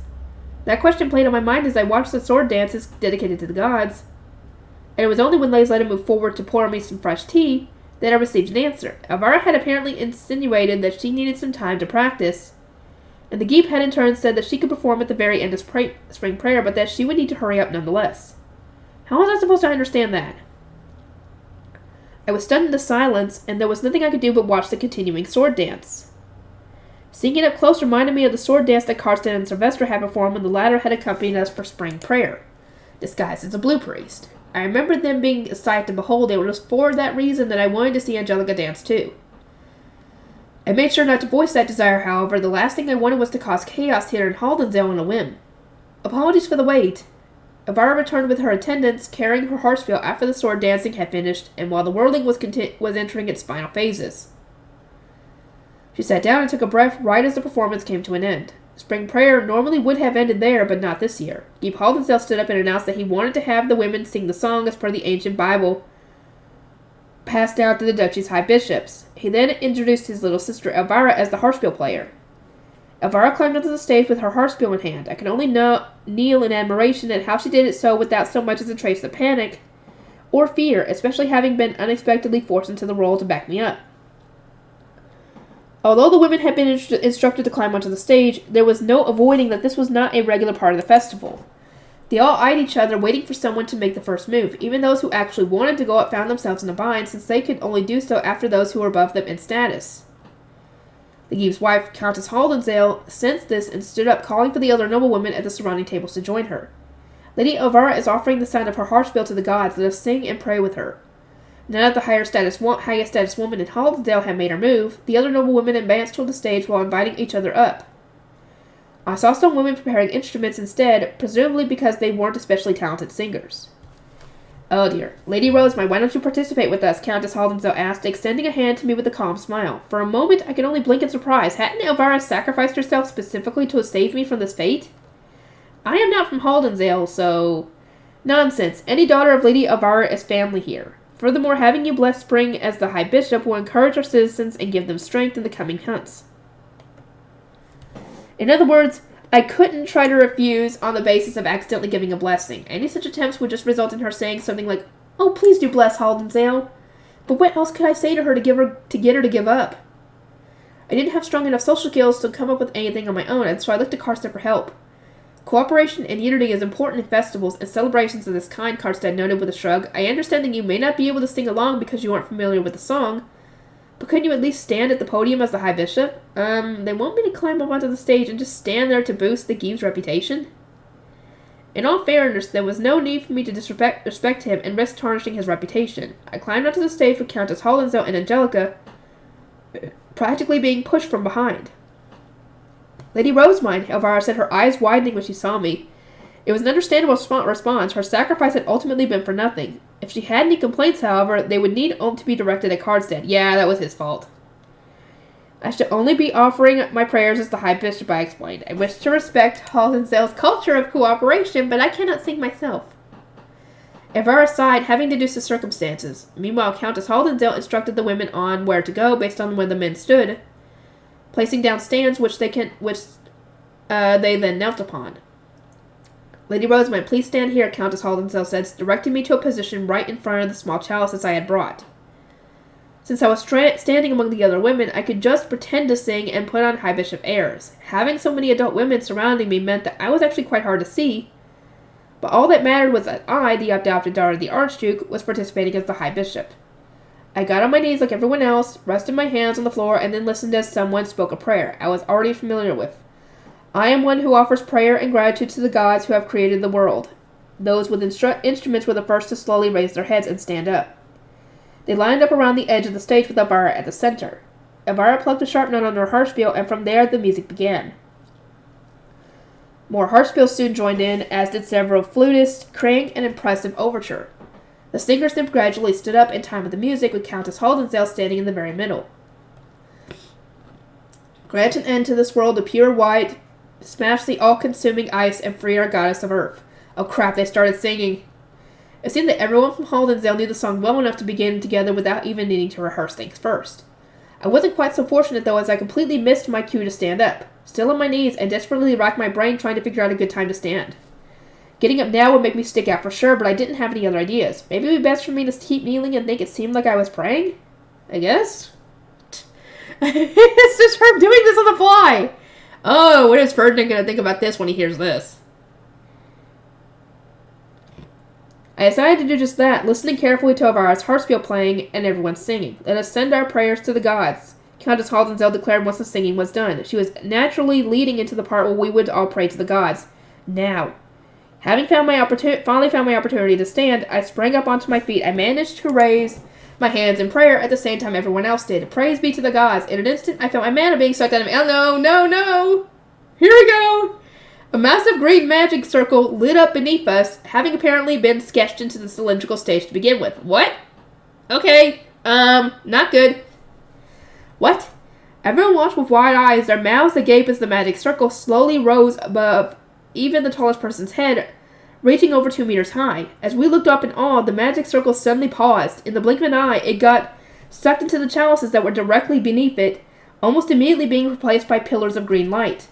A moment later, several of the women who had been staring up at the circle in a daze, like everyone else, abruptly collapsed, dropping to the ground without any warning whatsoever. It came as such a surprise that I inhaled sharply. What in the world? Cries of surprise and fear rang out. Not all the women had collapsed. Some, such as Elvira and Countess Haldensdale, remained on their feet, while others had slumped down into a sitting position, looking sick. Lady Rosamine, are you okay? Angelica shouted, cautiously eyeing our surroundings with one hand on Stenlook. I responded that I was fine, while likewise looking around. I could see the knights rushing over, their expressions a mixture of shock and grave seriousness. Carstairs reached us first, having been sitting the closest. He leaped onto the stage, ignoring the stairs to save time, and rushed straight toward me. Rosamine, are you okay? I don't feel unwell in the least. That magic circle has to be responsible for what even happened. I had also cleverly deduced that the magic circle was responsible for the collapsing women, but I couldn't work out what had actually happened, so I just shook my head. Carstairs looked me over for a head to toe, making sure that I really was fine, and then went over to Elvira, who was already coming our way. Elvira, are you likewise feeling okay? Carstairs asked. I feel completely fine, but the burden seems to have been too great for the lay nobles, Elvira replied. The magic circle a moment ago must have completely drained their mana. Please give them rejuvenation potions at once. Upon receiving this order, the knights hurriedly pulled out the rejuvenation potions they always carried on their belts and started pouring them down the throats of the unconscious women. Those who were still conscious took that opportunity to drink their own potions. According to Elvira, the women who had collapsed were lay nobles, while the sick-looking ones currently sitting down were men nobles. Lady Rosamine, let us entrust this matter to the people of Haldensdale. Brother, I shall escort Lady Rosamine and the others to their rooms. Elvira said, entrusting the cleanup to the Geeb couple and taking on the duty of returning us 3 archducal children to our rooms. Carstairs and two others guarded us on the way, while Wilfred and Charlotte looked at me with worry. Rosamine, are you all right? Sister, are you okay? I'm quite all right, I replied. It seems that the issue rose from the magic draining circle, or the circle draining mana, but I am personally well suited for such a situation. Once we reached my room, I looked up at Elvira while waiting for Laysletta to open the door. I shall be resting in my room now, but will you be going to help Geeb Haldensdale, Elvira? Indeed, this is an unprecedented event. I intend to help my brother as much as I can. If you are going to assist Geeb Haldensdale, please drink a potion first, I said. You also had your mana taken by the circle, Mother.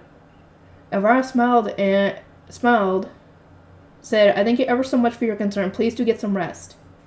And then headed for Charlotte's room. As I watched her go, I noticed she had seemed very similar to Ferdinand when he pushed himself past his breaking point, despite claiming he was fine.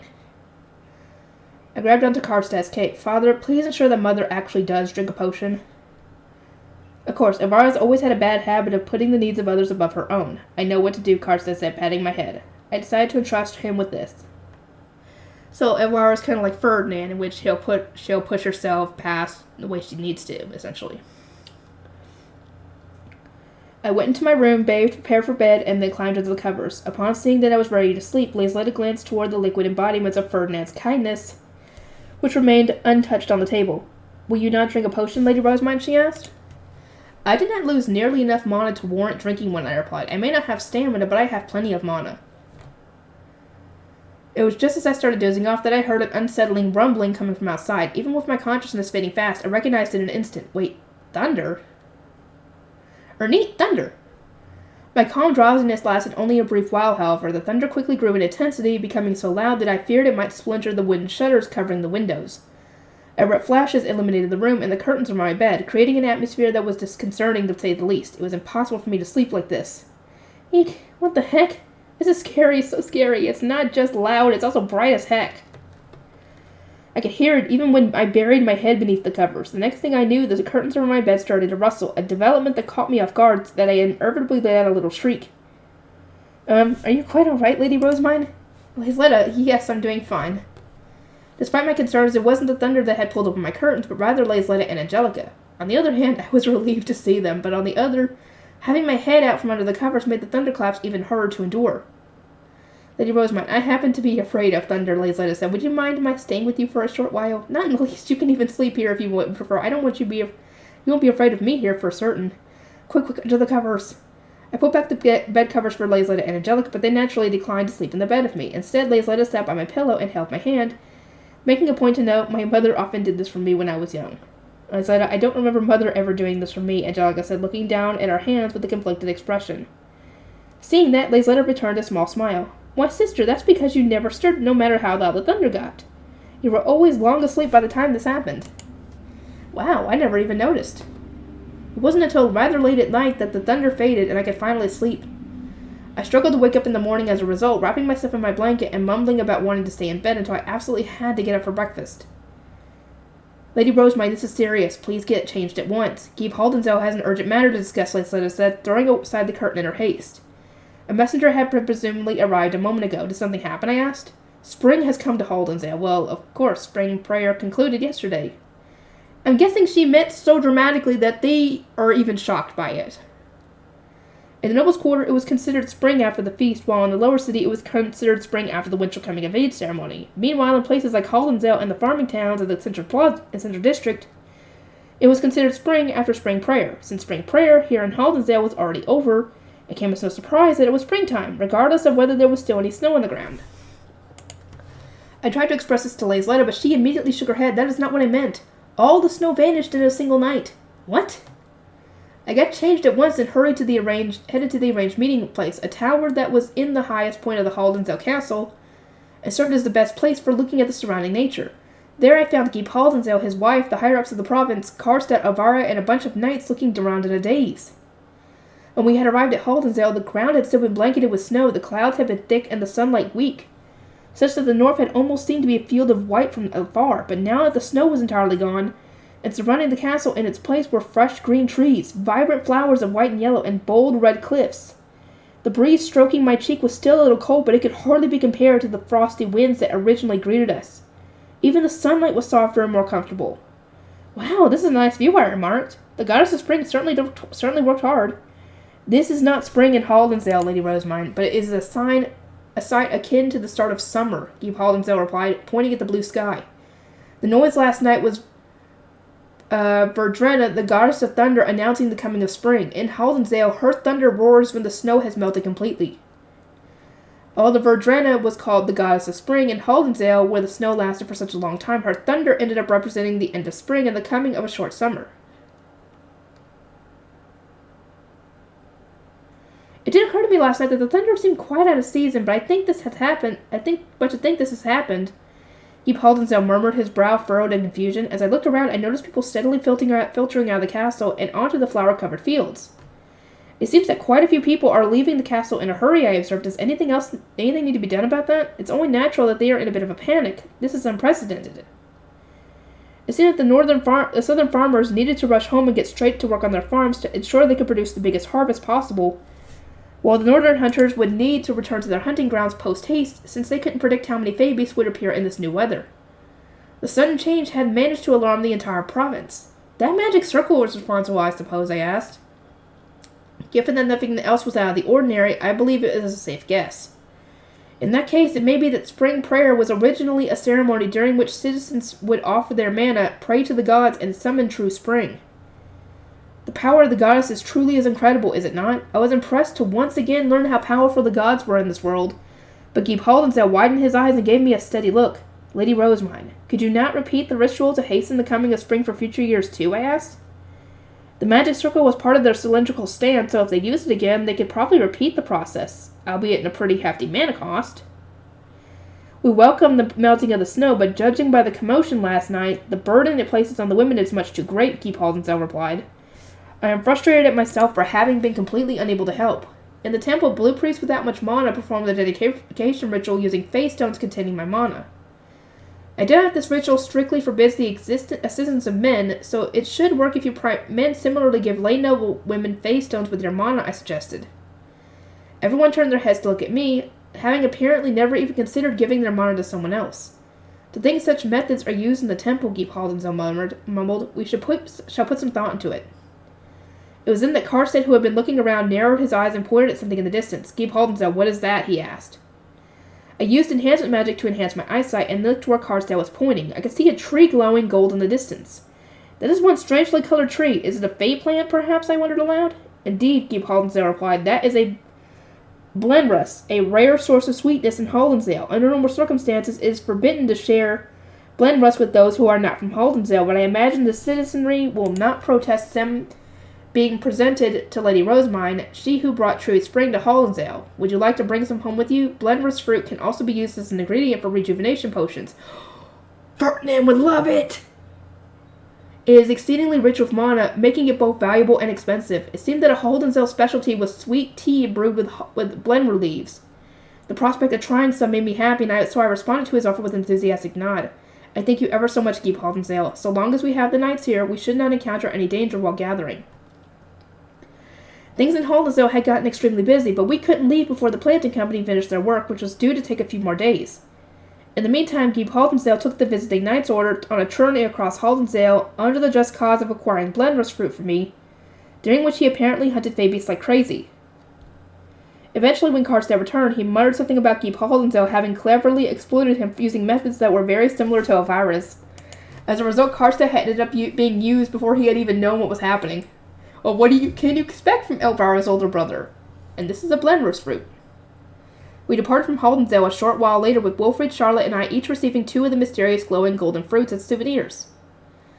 Johann and Zach both seemed sad to go, but they said their goodbyes to the other Smiths with handshakes and bright smiles. Those from the planting company had similarly finished their paperwork faster than planned, which came as a relief to everyone.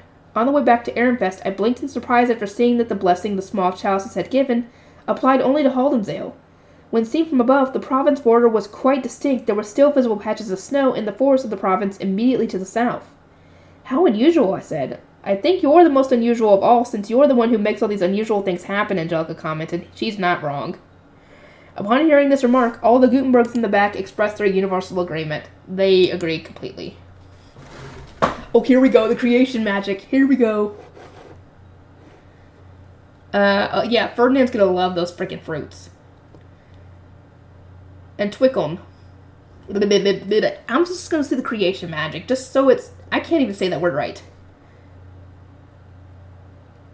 And Twickum. Elm. I cannot talk.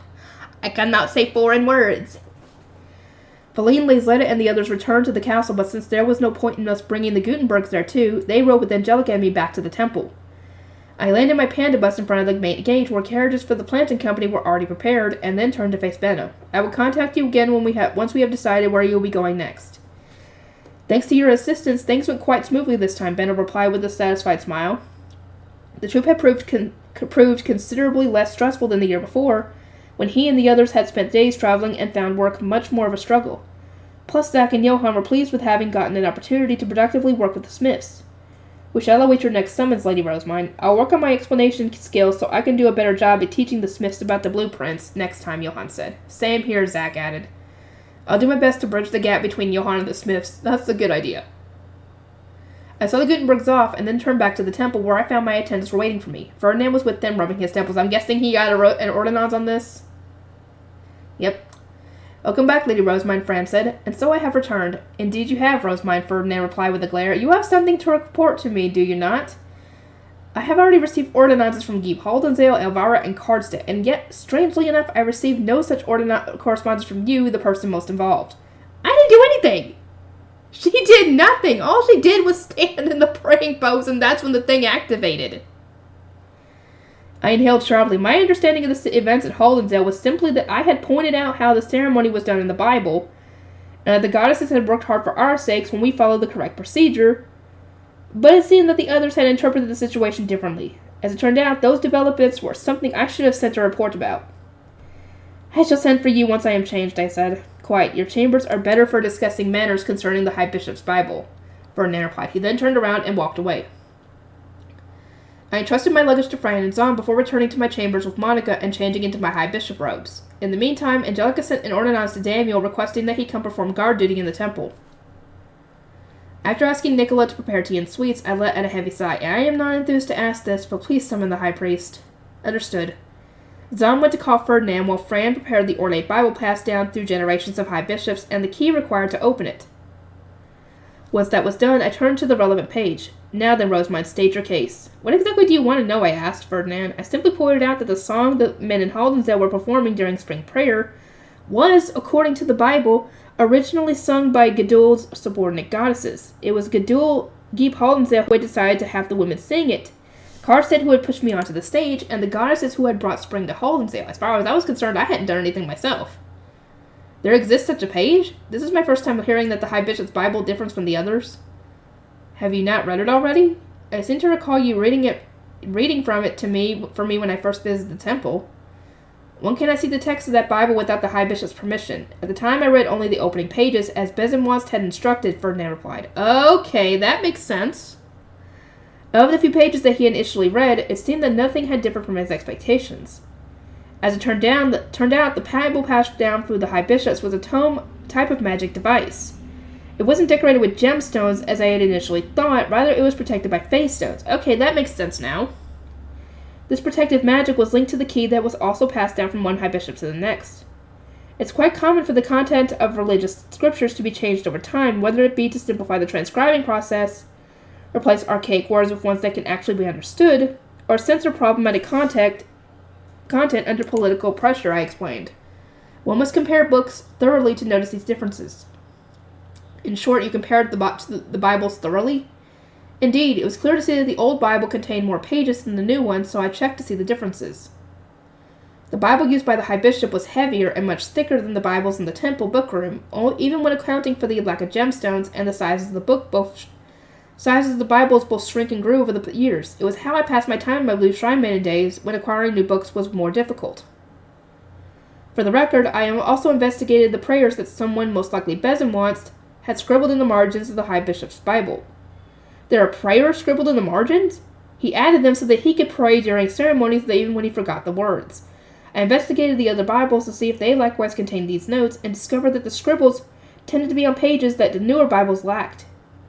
Show me the result of your investigation. You doubtlessly made notes as you compared them, no? Ferdinand asked. He had a perfect grasp on how I thought, and as annoying as it was, he was right. There were several things I had noticed and written down. Will you not be investigating the Bible yourself? I asked. If you need my permission, I am more than happy to grant it.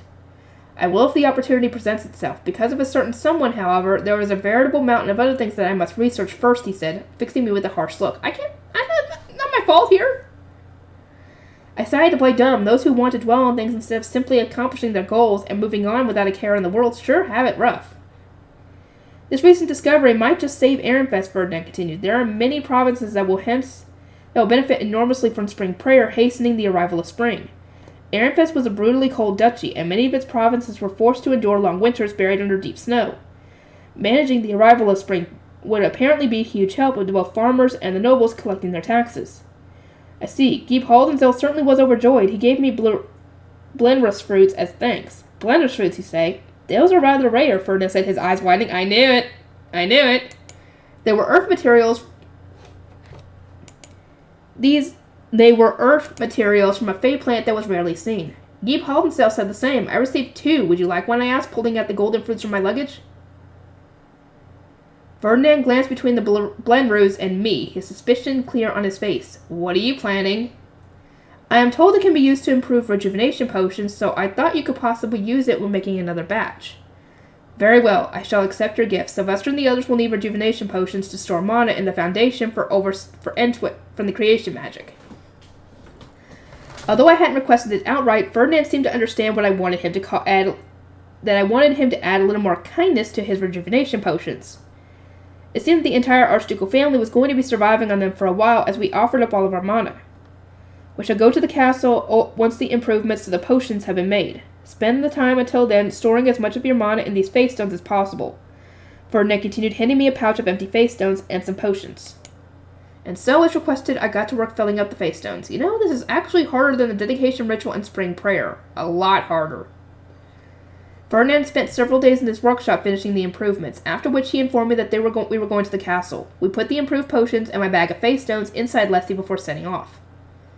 Norbert was already waiting for us when we arrived at the castle. He guided us to the Archduke's office, where we were going to be discussing the creation magic. You stored up more mana than I thought, Sylvester said after seeing all the mana-filled face stones I had brought. Using these, we should be able to do the creation magic after just 2 more days of saving up.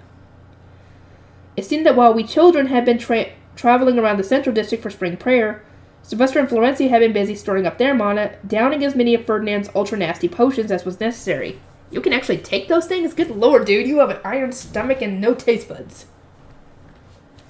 Please do remember to inform the lower city of the exact date and time the creation magic is due to be performed, I said. Once the soldiers and the merchants guild are told, they can pass this information on to the commoners. It will no doubt take some time for the news to fully circulate, though.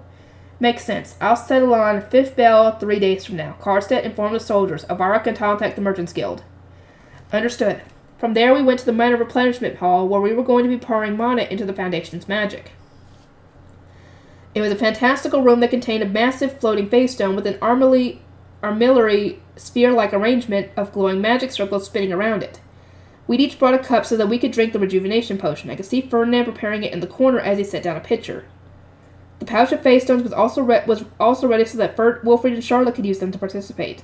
All right, Wilfried, Charlotte, you're up first, Sylvester said. Ferdinand and Rosemine will go next, then me, Florencia, and Bonifacius. Having multiple people gather together and spell their mana while offering the same prayer resulted in an increase in the flow of mana. This made the offering process more effective, but in cases where there was a significant mana disparity between those praying, it also ran the risk of gravely endangering those with less mana. Splitting into teams wouldn't have been necessary if we had instead worked at a more comfortable pace, offering our mana only once per day. But we needed to pour in as much as possible, and this was the most efficient way to go about that. I am one who offers prayer and gratitude to the gods who have created this world, Wilfried and Charlotte said together, kneeling atop a magic circle and praying with the face stones containing my mana in hand. They had similarly used face stones to replenish the Foundation's magic for the Archduke Conference during the 2 years I was asleep, so they already had experience with the process. I stood by the wall in silence. This was my first time watching someone else offer a prayer like this. Their mana wavered such that it looked as though colored streams were rising from their bodies. A light green mist was coming from Wilfried, while a light red mist was coming from Charlotte. I assumed those were the colors that the face stones would have turned had they dyed them themselves. The thought reminded me that lots of my family had mentioned a yellowy mist coming off me when my mana had gone on a rampage. There, Charlotte eventually said, at which point she and Wilfried let go of their face stones. She then stood up slowly and walked over to the wall, her breathing so labored that her shoulders were heaving. Wilfried seemed to look a little less strained, though, as though he could have kept going. Cups, Ferdinand said, readying the picture. Charlotte and Wilfried needed to drink the rejuvenation potions to recover their mana, but they recoiled at the thought nonetheless, having already endured its taste during spring prayer. Once they were holding out their cups, Ferdinand poured them each a dose of the potion. Wearing an expression of pure resolve, Wilfried took a large gulp of the potion and then looked at the half-empty cup in surprise. This is actually pretty sweet, he said. It doesn't burn my throat at all. I improved it using a blend roast fruit, Ferdinand explained. Extend your gratitude to Rosemine, who gifted the valuable ingredient to me. Good job, Rosemine. I'll give you my blend roast too, Uncle, so please make more of those potions for next time. It sounded as though the new concoction was exceptionally pleasant to drink, and the beaming smile Wilfried wore as he downed the rest attested to that. Charlotte brought her own cup to her lips before swallowing with wide eyes. With potions like this, mana replenishment is not bad at all, she said. Sylvester and Florencia's expressions softened as they watched their children rejoice over the improved potions. They had just finished chugging the ultra-nasty version, so the flavor being improved was good news for them as well. We are up, Rosemine. Right. I performed the mana replenishment with Ferdinand and then drank the improved potion. It was sweet and with a somewhat medicinal taste, much like the children's cough syrup I was used to from my Arano days. But compared to the revolting bitterness of the previous recipe, it was rather easy to chug it down. Holy cow! Blend fruit or something else. Geeb Hall himself, thank you so much. As I was mulling over the new potion, Sylvester, Florencia, and Bonifacius started performing the mana replenishment themselves.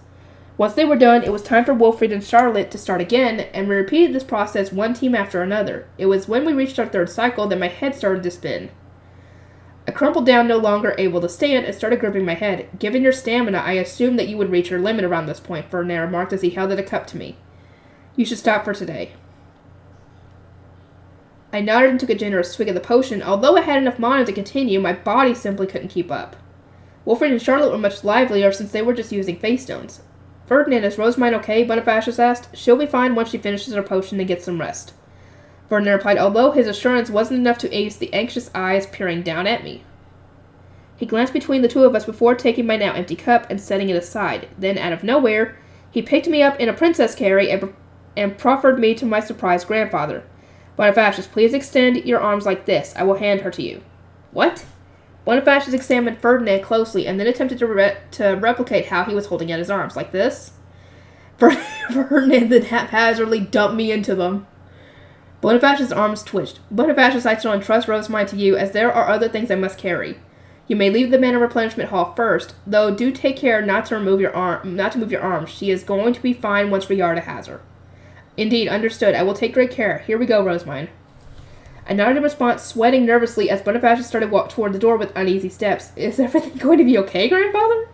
I couldn't help but wonder. It felt as though he was going to drop me. I'm guessing he's not used to carrying a person like that. Especially if someone's so tiny. So, I mean, he's going to be nervous, especially considering the last time he tried to pick you up and just, be all happy and toss you in the air like a child. He almost tossed you to the ceiling. So, yeah, I can understand him being a little nervous. Our retainers were waiting for us outside the hall, and they balked upon seeing me in Bonifacius' arms. Lord Bonifacius, milady! Riarda shoved through the crowd and over to Bonifacius, who immediately held me out to her. Once she had pulled me from his arms, he gave the heroic smile of a job well done, and said, Riarda, Rosemine is not well. She has already taken her potion, but Ferdinand said to have her relax in her room. I leave the rest to you. Grandfather, I thank you ever so much, I said with a kind smile. Contrary to my fearful concerns, he hadn't dropped or thrown me anywhere. Indeed, rest well, Bonifacius replied with a grin. He then cleared his throat and put on a stern face, returning to the mana replenishment hall, while Riarda carried me straight to bed. Okay, now we're gotten 3 days later. It was the day of the creation magic spell. We had apparently stored up enough mana now, so Sylvester announced during lunch that the spell was going to be performed at 5th bell as we had planned. My time spent resting had allowed me to recuperate and recover my mana, so I promptly made my way to the Archduke's office. Since only archnobles with Archduke blood were permitted to enter, Riarda accompanied me inside. It seems like the soldiers and the merchants guild did their jobs. According to the knights we had watch over the lower city by Highbeast, come 4th bell, every building had its windows shut, and all street activity had vanished, Karstead informed me. Thank goodness. We entered the replenishment hall with the same group as last time, sans Sylvester, who was instead going to where the actual foundation was to perform the creation magic as the Archduke. Riarda saw us off, remaining in the office. Our job as the Archducal family was to resupply the foundation magic with mana once the creation magic had almost drained it dry. Is everything ready? Florencia asked. As we waited kneeling atop the magic circles, a cute chime came from a bell that was hanging at Florencia's hip. It was a signal from Sylvester that he had finished preparing. I am one who offers prayer and gratitude to the gods who have created this world. Florencia began, prompting us to begin praying in turn. I could feel my mana steadily being sucked out, perhaps because the foundational magic was being used up. That's enough, Charlotte shrieked, prompting us to all immediately stop offering our mana. Since we no longer had to stockpile as much mana as physically possible, our plan from this point onward was to slowly replenish the foundation's magic over time. Once we were outside the mana replenishment hall, Sylvester came back to the office looking exhausted. Thanks for all your help, he said. The creation was a success. The question now is what the commoners will do. Fear not, they'll keep things clean and presentable, I said, and since I had both mana and stamina to spare today, given that we were prioritizing speed over quantity... Sylvester, I would like to see how the lower city has changed for myself. The Knights are going to be heading to the gates to tell the commoners that the creation is done. They should do a good enough job serving as your guards, Sylvester said, giving me his approval while chugging under the potion. Card said, take Rosemine with you to the gates. The vice commander can guard the rest of us here. Understood. And so I went to the lower city with Daniel, Angelica, and about 10 knights. Ferdinand was also accompanying us after saying in no uncertain terms that he couldn't even comprehend what sort of trouble I might cause alone. He's not wrong on that one. All the windows and doors were still shut tightly, and while the streets were completely devoid of people, they didn't actually look any cleaner. It seems to me that nothing has changed, I commented. Naturally, the modifications were almost entirely underground, meaning there was very little to see on the surface, Ferdinand replied. That said, if you look closely enough, you will notice the locations that were added for disposing of waste. I squinted with magically enhanced eyes and spotted manhole-like covers at the edge of the roads. Oh, there's the sewer system. They were particularly hard to see since they were the only parts that would look so white and clean. That said, this defeats the purpose, Ferdinand muttered. It is as I thought. We should have changed it all. Wait. Hold on a moment, I interjected. The last thing I wanted was him deciding that all our manor offerings and efforts in the lower city had been for nothing. We just need to clean the place, right? We can do that right now. What are you getting at? There's nobody here, see? We can just wash it. Oh my god, you idiot! I took out my staff and engulfed a portion of the city in a ball of water. It promptly ended up cleansed, a sight which caused Ferdinand to blink in disbelief. Why did he not think of doing that before?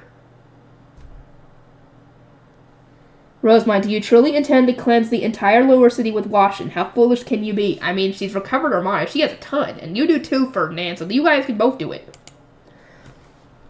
It might be hard work, but it's a better option than uprooting the entire lower city with another creation spell. I protested. The soldiers and those from the Merchants Guild had all promised to keep the city clean, and I wanted everything to be ready for them to do just that. Wait, Ferdinand interrupted me as I started pouring my mana into my staff. Your method is far too wasteful. Oh? If you wish to spread your mana over such wide areas, it is more efficient to use magic circles. Karstead, tell Ob Ehrenfest that we are going to be using wide area magic. Rosemine, pour your mana into these. Stylo. Ferdinand gave me 5 face stones before taking out a staff and starting to draw a magic circle in the air. The chance for spells had been tweaked and shortened over the long course of history to minimize the time spent casting them, but it was apparently more advisable to use magic circles when one wished to use large-scale area magic. I continued pouring mana into the face stones as Ferdinand finished up the magic circle with his staff. The face stones weren't particularly large, so it didn't take me very long to dye them. Rosemine, are the face stones ready? Yes. I handed the face stones back to Ferdinand, who grouped them together with 8 of his own, and started tossing them into the magic circle one by one. Each of the 13 face stones flew to a particular location around the city as though it had been pulled there by a magnet, and they began to shine. O goddess of water flute train, bringer of healing and change, O 12 goddesses who serve by her side, please hear my prayer and lend me your divine strength. I offer to you our song, joy and songs of glee. I offer to you our prayers and gratitude so that we may be blessed with your purifying protection. May your cleansing waves wash upon this land so that it might return to its intended form. The face stones shone brighter as Ferdinand prayed, and a green light started to streak around the magic circle. An instant later, the circle split apart, leaving 13 separate circles in the sky. Above the lower city, each with their own face stone in the center. Water poured from them all at once, raining down on the lower city like a deluge, rushing down the alley so fiercely that I thought the entire city was going to flood.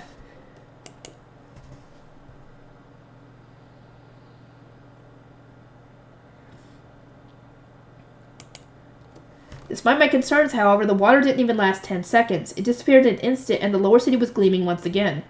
The ivory stone parts of the building were as white as the noble's quarter, and even the wind stories the commoners had added on top were no longer covered in a layer of grime.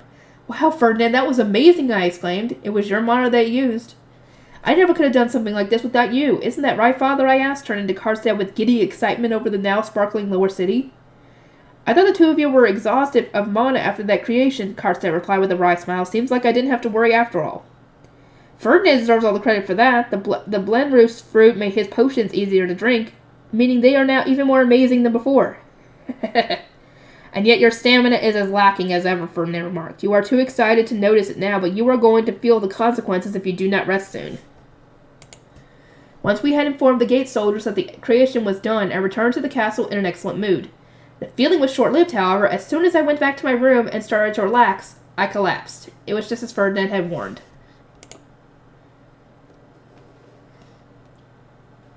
Okay, I think I'm going to have to end things here, and I will see you all in the next one. Okay. Part 6? I had to think for a second. Left at home. Even once my fever had gone down, I was made to remain in bed. It was apparently an instruction from Ferdinand, who had given Riarda a book that he hoped would force me to rest for an additional 2 days following my recovery. She had warned me that the book would be taken away the moment I disobeyed the order, but I had no intention of doing so anyway, so I quietly read the book in bed. The book in question was on the fundamentals of magic circles. It quickly became apparent that I would need to go through the arduous process of adopting a new language, including all the symbols to refer to the elements and gods. On the whole, it felt more like a dictionary than anything, and judging by the handwriting, Ferdinand had written it himself. It must be pretty impressive that Ferdinand could just casually draw magic circles in the air without carrying a book like this around, huh? An odd sigh escaped me as I recalled the city-wide wash-in from a few days before, and the magic circle that had been drawn in the air without any hesitation. Mana alone wasn't always enough when trying to accomplish a goal. Sometimes one needed the appropriate knowledge, too. I genuinely wanted to be like Ferdinand in that respect. Feline, would you like to study this with me? I asked, aware that she hadn't started learning about magic circles either. This really is impressive, she muttered after coming to my bedside. Together the two of us spent my additional 2 days of rest poring over the book, enthusiastically working on the coded language contained within. Now, my lady, hurry up and get ready, Riarda said. If we leave soon, we may be able to see the Archducal couple off. But you still need to meet with Ferdinand first. Today was the day the Archducal couple was leaving for the Archduke conference. Ferdinand apparently wanted to make sure it was fine for me to be walking around freely before then, so I went to the parlor closest to the northern building where he was waiting for me. He touched my forehead and neck with a stern look before exhaling. You look well, your temperature and mana have been stabilized, so you should be fine to leave. Oh, and the Archducal couple just left for the Archduke conference. They expressed concern for you. In a shocking twist, the Archducal couple had already departed. Oh. Shoot. You were too late. Riarda had been worried about us making it in time to see them go, but we were evidently too late. As per the advice from Wolfried, they have had the adults wash their hair with Rinsham and the women wear hairpins, Ferdinand reported. They have also brought a great supply of plant paper with them, as well as several court chefs so that pound cake and new other recipes can be served. These are, of course, all things that you demonstrated in the Royal Academy. Now you may return to your room. He then abruptly stood up, signaling that this was the end of our checkup. To my surprise, however, he had made no mention of us returning to the temple. Do you not need to return to the temple? I asked. I recall you saying before that you can't be away for too long. My temple work has largely settled down now. I have entrusted the rest to our attendants and to the Blue Priest camp in Freetic. I intend to spend the day here in my office. The Archduke conference this year has far too many worrying uncertainties, so there may be an urgent summons from Sylvester, he said, punctuating his explanation with a glare. There were the new trends and the announcement of my engagement, but both of those were Sylvester's decisions. I couldn't see why I should receive all the blame for them. I mean, the engagement, definitely, you shouldn't be getting the blame for that. I made a point of returning the harsh eyes currently fixed on me. In my opinion, the most worrying uncertainty here is you, Ferdinand. I am worrying, Ferdinand asked, his brow furrowed in confusion. How so? When you say that you're going to spend the day here at the castle, I assume you mean that quite literally. You intend to return to the temple during the night to continue your work, do you not? Just how hard do you intend to push yourself? I saw no reason to worry about Sylvester. He had several scholars to consult and Ferdinand to fall back on in an emergency. Instead, I was worried about Ferdinand, the one who was going to have to deal with whenever messes arose. Ferdinand scoffed as if automatically dismissing my concern. You need not be concerned about me. Use this opportunity to deepen your bonds with your retainers and siblings, he said. I apparently needed to work hard on socializing so that I could learn more about noble culture and also so that I could recognize my current misunderstandings and clarify them with my retainers. Ferdinand, how do nobles deepen their bonds? I asked. That question is better suited for someone like Riarda rather than a man, he replied after a momentary pause. Very well, I shall ask Riarda. Is this going to be something intimate? Are we going to get the equivalent of the birds and the bees talk here? Oh no. Though I think Ferdinand would still probably give that explanation. Though actually, never mind. Because I don't even know if he got that explanation. I'm assuming he did, but I don't know who would be best to give that explanation to her. My duty while sitting at the Archduke conference was apparently to spend each day replenishing the Foundation's mana and deepening my bonds with my retainers. I was also told to report my daily activities to Ferdinand during dinner, something I hadn't needed to do back at the temple, but I nodded reluctantly nonetheless. Upon returning to my room, I wasted no time in asking Riata my question. How does one deepen one's bond with others? I believe you simply need to do things together and communicate often. When making Schwartz and Weiss's outfits meet those criteria. I'm planning to work on them with Charlotte and the others. That sounds perfect. I will make the necessary preparations at once. After borrowing a room in the main building of the castle, we Archduke candidates and our retainers all gathered together. The cloth and thread were already dyed of my mana, and I had already drawn the magic circles with the disappearing ink, as Ferdinand had instructed. He had advised me to avoid touching the cloth at all costs, since doing so would make the circles shine and become visible, and so my retainers were going to be handling it for me. The scholars most used to drawing magic circles will need to reproduce these circles on the cloth, I explained. The women will then embroider them. The scholars who were being led by Hartmut steadily began drawing the thin lines of the magic circles atop the cloth. Once they were done, it was the girls' time to shine. Even the female knights had opted to participate, entrusting a guard duty to the male knights like Daniel and Cornelius. First years such as yourselves are not yet experienced enough for these magic circles, so please handle this simple section instead, Brunhilde said. Or simpler section. Charlotte, Feline, and I were entrusted with the decoy magic circles being embroidered on the apron pockets so that we could make mistakes without causing any issues. Meanwhile, the complex magic circles that required absolute perfection were being handled by those who were good at that kind of precise work. We really did have the right people doing the right jobs. It seems that at the advice of Count Haldensdale, Count Leisgang has at least temporarily given up on making you the next Brunhilde informed me. Unless there's a significant change in the political situation, they will merely be observing for now. What happened in Haldensdale to cause this? A lot. I turned to Charlotte, hoping she could provide the answer I was completely oblivious to. Our eyes met, a moment of contemplation passed, and then she said, I believe the most significant factor was my sister prioritizing Wolfried in public and demonstrating her support for him. Geeb Haldensdale must have been a little bit reassured to see that they are on good terms. Since when did that happen? Because you had, instead of taking the seat they initially first offered you, you had them have Wilfried sit down first? Upon noticing my blank expression, Charlotte gave a troubled smile and expanded on her explanation. The Geeb attempted to guide you to your seat first during spring prayer, she said. You refused his offer, instead allowing Wilfried to be seated first. Geeb Haldensdale had attempted to treat me as the highest-ranking Archduke candidate, that is to say, as the next Ob. By refusing, and then instructing him to prioritize Wilfried, I had made it clear that I possessed no desire to take the Archduke's seat, even with my strong backing. Oh, so you did it without even intending to, so that's a good thing. Oh, I see. That was what all that meant. I nodded, finally understanding the situation, which inspired Charlotte to give me a conflicted look. It would seem that you require my support in social situations. I suppose this too is my duty, she said. The two sisters, Laisletta and Angelica, were working harder on the embroidery than anyone else, and they were both wearing expressions of unshakable concentration. Laisletta loved shoe mills and found making clothing for Schwartz and Weiss endlessly enjoyable, while Angelica wanted to embroider those circles onto her own cape when she was finished with her part of the work. Although they had different motivations, their embroidery skills truly were something to behold. Laisletta, Angelica, I commented, I see you are both skilled in embroidery. Oh my, thank you, but you are certainly not lacking in skill yourself, Lady Rosamond. You do not seem to enjoy the practice all that much. But the embroidery you complete is all magnificent, Laisletta said with a giggle, never pausing her embroidering for a moment. There weren't many noblewomen who couldn't embroider, since they were all made to practice it regularly as part of their bridal training. For that reason, it was only natural that a woman who planned to be the first wife of an archduke needed to be at least decently skilled. Lenore, will you be embroidering that entire magic circle? Indeed, this is a rare opportunity, plus I would also like to memorize the pattern. It's not often that one is afforded the chance to see such a highly sophisticated magic circle up close, she replied as she continued to embroider. Brunhilde laughed, making no attempt to hide the sparkle in her amber eyes. My, just who do you intend to give this magic circle to, she asked. Or have you already promised to embroider their cape for them? In an instant, everyone except Angelica turned their attention to Lenore. Their expressions of eager anticipation reminded me so much of some of the girls I had known back on Earth. It seemed that girls loved to talk about romance no matter where you went. Yep, that's the case. That is, well...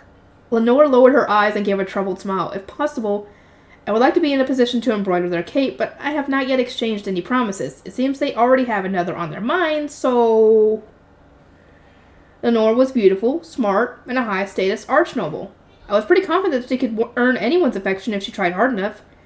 But as the incident between Daniel and Bridget had demonstrated, in this world, love alone wasn't enough to make for a successful romance. I couldn't say anything irresponsible when I still didn't fully understand noble marriage, so I decided not to say anything that might encourage her romance, and instead focused on getting my questions answered. Is embroidering someone's cape a special gesture? I asked. Yes, the only ones who can embroider your capes are you, your parents, and your spouse. If a family does not have a living mother, then it is possible for sisters of the same blood to embroider each other's capes, but that is more rare than not. As a noblewoman, it was apparently customary to confess your feelings by embroidering something like a handkerchief and giving it to your love interest. It was like giving them proof of your magic circle embroidery skills while simultaneously requesting to embroider their cape. A show of affection that was the exclusive right of a wife. It was then that I recalled a scene from the Royal Academy romance stories Elvira's gang had written, during which a guy had said something like, I want you to embroider my cape. I also remember thinking that he was being a real pain in the neck for making such a sudden request, but now I realized it was meant to be read as a seductive line akin to a proposal. I see. My heart was supposed to be a flutter there. Romance novels sure are hard to follow. Normal romance novels are easier to follow than this. These are filled with noble euphemisms and all sorts of things that you have to be a noble to even understand that has grown up with all this sort of thing. Obviously, you're not going to. The one you wrote for Ferdinand is akin to what we write. Oh, dear Lord. Show him your memories again and show him an erotic novel. Oh, God. How would he freaking react to that? You are already engaged, Lady Rosemine. You will need to hone your skills for Lord Wolfried. Who knows? When he might ask... Oh, no! When he might ask you to embroider a magic circle into his cape for him. Lady Rosemine would no doubt embroider an incredible circle for him. I cannot wait to see what she produces. She might not be able to. It just depends on how good her skills are, which I don't think they're very good from what I've heard. No. You really shouldn't expect that much from me. You also seem to be embroidering with particular enthusiasm, Judith. Do you have a certain someone in your heart, too? Oh, no, I just want to copy Angelica and embroider my own cape. I'm a men noble with less honor than everyone else, so my focus is on raising my base strengths. I also want to grow a mana blade like Angelica, Judith declared, nodding with each firm resolve that her ponytail bounced around. She was even copying Angelica's hairstyle, or at least her previous hairstyle, considering that Angelica had started wearing her hair up in a braided bun since coming of age. I cannot recommend using my sister as inspiration. You should instead find your own talents and focus on developing those, Lazetta said. Angelica herself nodded along in agreement. Her talents had resulted from her focusing entirely on her strengths, leaving her weaknesses in the dust as she completely refused to engage with them. Judith, why do you admire Angelica so much? I asked. She uses a mana blade that was grown using mana from Lady Rosemine. She was selected for the Royal Academy sword dance, she's been taken on as Lord Bonifacius' disciple, and she's engaged to Lord Eckert. I don't know how long that'll last. It'd be weird not to admire her, Judith exclaimed. I could hear a trace of desperation in her voice, so I stopped my embroidering to look at her. You are extolling Angelica's virtues with a great deal of passion, but it seems to me that you are more anxious than anything. For what reason are you in such a panic? I asked. My observation caused the smile on her face to freeze, and she soon looked down at her hands. Well, of course I'm anxious. I'm a Mend Knight among a group of Arch Knights. To make matters worse, Angelica has so much mana as an Arch Knight, and now even Daniel, a Lay Knight, has more mana than me, and that's kind of sad. I was also the only one left behind at the Royal Academy, so I didn't get to serve as your guard much. Although Judith and Angelica were both men nobles, there was a huge gap between their mana capacities. Furthermore, as a big sister herself with many younger siblings, Judith needed to do a good job and earn recognition for her achievements. The problem was she had less mana than any of the guard knights. I figured she would overtake Daniel as she grew older, but that apparently wasn't enough for her. Even though he's a Lay Knight, Daniel has had her trust since you were in the temple. I mean, of course she does. He's been working for her for, I don't know what, technically over 2 years, almost 3, but she was asleep for 2 of those years, so yeah. You even taught him your mana compression method before anyone else, didn't you? He has as much mana as a Mend Knight, plus you and Angelica both trust him more than anyone. Daniel really is a big help when I want to focus on my guard duty, Angelica said with a smile. I immediately understood that her being happy that he handled all the thinking work. But Judith failed to pick up on this hidden message. Her violet eyes showed with newfound determination, and she stood up with clenched fists. Since Angelica trusts him so much, he's going to be my first opponent to overcome. Daniel, I will defeat you. Oh, poor Daniel. And thereby came to be known that Judith's goal as a Meta Knight was to become like Angelica. She had also evidently taken Daniel as her rival, which was more heartwarming than anything. She reminded me of a small puppy barking at a larger dog that had absolutely no interest in fighting. I almost wanted to wish her luck, albeit in the smuggest voice imaginable. Me too, I won't lose either, Feline said, suddenly declared, standing up as well. I might only be a lay noble, but Daniel has proven that we can grow to have just as much mana as men nobles. I'll work hard too. I'll earn as much trust as Daniel and make myself worthy of serving as Lady Rosemine's retainer. No sooner had Judith and Feline announced their goals than the other girls giggled and made quiet exclamations, reactions that made the two girls realize everyone was now looking at them. They blushed, sat back down, and sheepishly resumed their embroidering. All of my retainers are such hard, dedicated workers, I mused aloud. If you keep up the enthusiasm, I am sure that you will both eventually attain perfection. Say though, Judith, you will not grow stronger by copying Angelica. A mana blade will most likely be a waste of mana for you. What? You are not a sword specialist, are you? Your talents seem to be with the bow and other ranged weaponry. For that reason, rather than mimicking Angelica and focusing on swordplay, I sincerely believe you will grow stronger by working on your ranged abilities and trying to perfect your accuracy. My statement earned me surprised stares, not only from Judith but from the other knights as well. All apprentice knights apparently carried swords, and there was a strong implicit belief that knights could only be sword users. But I saw no value in Judith focusing on swordplay when she wasn't particularly good at it. Yeah, there's no reason to focus on something that you are not good at and that you do not enjoy. If you're good at something else, in that kind of context, then focus on that instead. There was no denying that she was much better with ranged weapons. It was also almost entirely thanks to her skill that we had managed to make the Fey Beast eat through well during our game of Ditter. If you hone your ranged abilities, then you will eventually be able to launch stones even without mana, I continued. You could use this technique to strike your opponents as they are preparing their own mana, thereby breaking their focus. Another approach you could use is to fill your projectiles with sand, such that they will explode on impact. Not only would this frighten your opponent, but it might even temporarily blind them. A sword is not your only tool in battle. You have talent, so why not use it? Sister, Charlotte said, her cheek twitching ever so slightly. That is not how knights are meant to fight, is it? Dear Lord, quit getting into this freaking narrow-mindedness. Charlotte, that mindset is unsuitable for a guard knight, I shot back with a serious look. This statement likewise confused Charlotte and the other gathered guard knights, so I once again explained my point.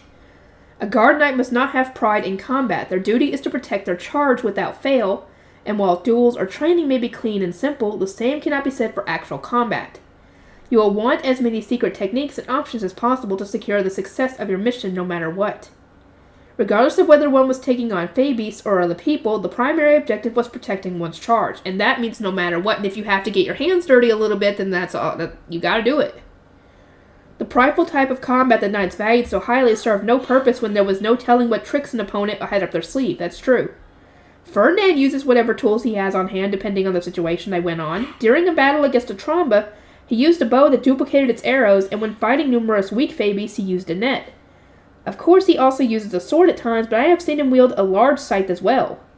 He once mentioned that he could throw a Fey Stone and have it explode while simultaneously fighting with the weapon. I imagine there are a few others who could do all these things at once, but at the very least, one does not need to consider a sword their primary weapon. Other alternatives can be used instead. Judith blinked at me in surprise before eventually conceding with a quiet, "I'll think about it." I think I agree with mine on this one. During dinner that day, I reported to Ferdinand that we had embroidered Schwartz and Weiss's clothes, and that all of my retainers were exceedingly hard workers. Charlotte then proceeded to announce her resolve to support my socializing as much as possible when she started attending the Royal Academy in the coming winter. Embroidery wasn't the only thing I was doing with my retainers. I also had my Harshfield practice, plus I was going to the Knight's training ground for my physical rehabilitation. Angelica was able to watch the apprentices train while guarding the door for me, since she and the other adults trained at different times. During one of my rehabilitation sessions, I removed my magic tools and slowly started working my arms and legs. They still weren't quite moving like I wanted them to, so I was immediately struck by the urge to use enhancement magic. Lady Rosemine, please don't attempt to secretly use enhancement magic, Daniel said. He always watched over me during my rehabilitation sessions, since he was able to feel even slight shifts in mana. It may be subtle, but your mana is definitely flowing. Rosemine can already unconsciously enhance her body, Bonifacius asked. Turning toward me in surprise, I immediately looked away from him. It wasn't unconscious. I was doing it on purpose to cheat. How are the students, grandfather? Are they showing more coordination now, I asked, trying to change the subject. No, not in the least. They focus only on offense, not defense. As they are, they're certainly not fit to be guard knights. I suppose the one thing I can praise is their motivation, I reckon? Bonifacius answered, looking down at the training apprentices. Some might have found it unusual that Bonifacius was watching my rehabilitation session rather than training the apprentices himself, but there was a good reason for it. After just a single session, it had been concluded that his methods were simply too much for the lay knights' apprentices. He had consequently been removed from direct duty for all groups except the apprentice guard knights, and was instead spending his time putting together training schedules, observing the ongoing drills from afar, and searching for those who could withstand learning under him directly. Guard knights have to fight while keeping their charges in mind, Bonifacius continued. We can't let more knights end up like Traugott, who doesn't understand that his natural position is beneath the one he's meant to protect. Since you and Wilfrid are in the same year, the knights need to know how to guard someone properly, even if they aren't guard knights themselves yet. Otherwise, they're going to be useless when it counts. That is true. Because the Royal Academy was founded around the concept of there being no interference from adults, guard duty was up to the apprentice knights. It seemed that Bonifacius was a bit apprehensive about entrusting that responsibility to these apprentices whose exclusive experience playing speed dinner meant they only understand offense. Try moving close enough to the training ground so that you could see the apprentices without using enhancements, Bonifacius instructed me. I attempted just that until soon enough I could see the apprentice knights flying around in their high beasts with weapons in hand. Do you need more guard knights, Rosemine? I heard from Karstedt that you require an adult female knight to accompany you to the temple. Angelica has come of age since then, so that is no longer a concern, I replied. Rather, I am more concerned about needing another apprentice guard knight once Cornelius graduates. Given that Traugott resigned, I am going to have too few guards in the Royal Academy. It was a struggle securing guards for the temple because I needed people who were able to get along with my Grey Priest's attendants. Thankfully enough, Angelica and Daniel more than suffice at the moment. My real concern was getting more guards in the Royal Academy. Unfortunately, it seems that serving as my guard is no easy task. Because you're sickly and might collapse at any moment?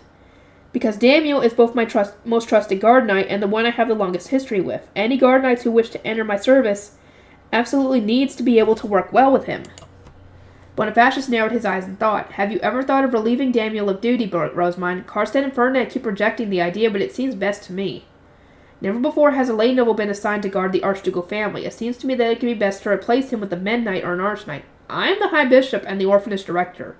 If there exists an archknight who would not mind entering the temple and the orphanage or helping my temple attendants with their work, then I will gladly accept them into my service, but that does not seem entirely realistic.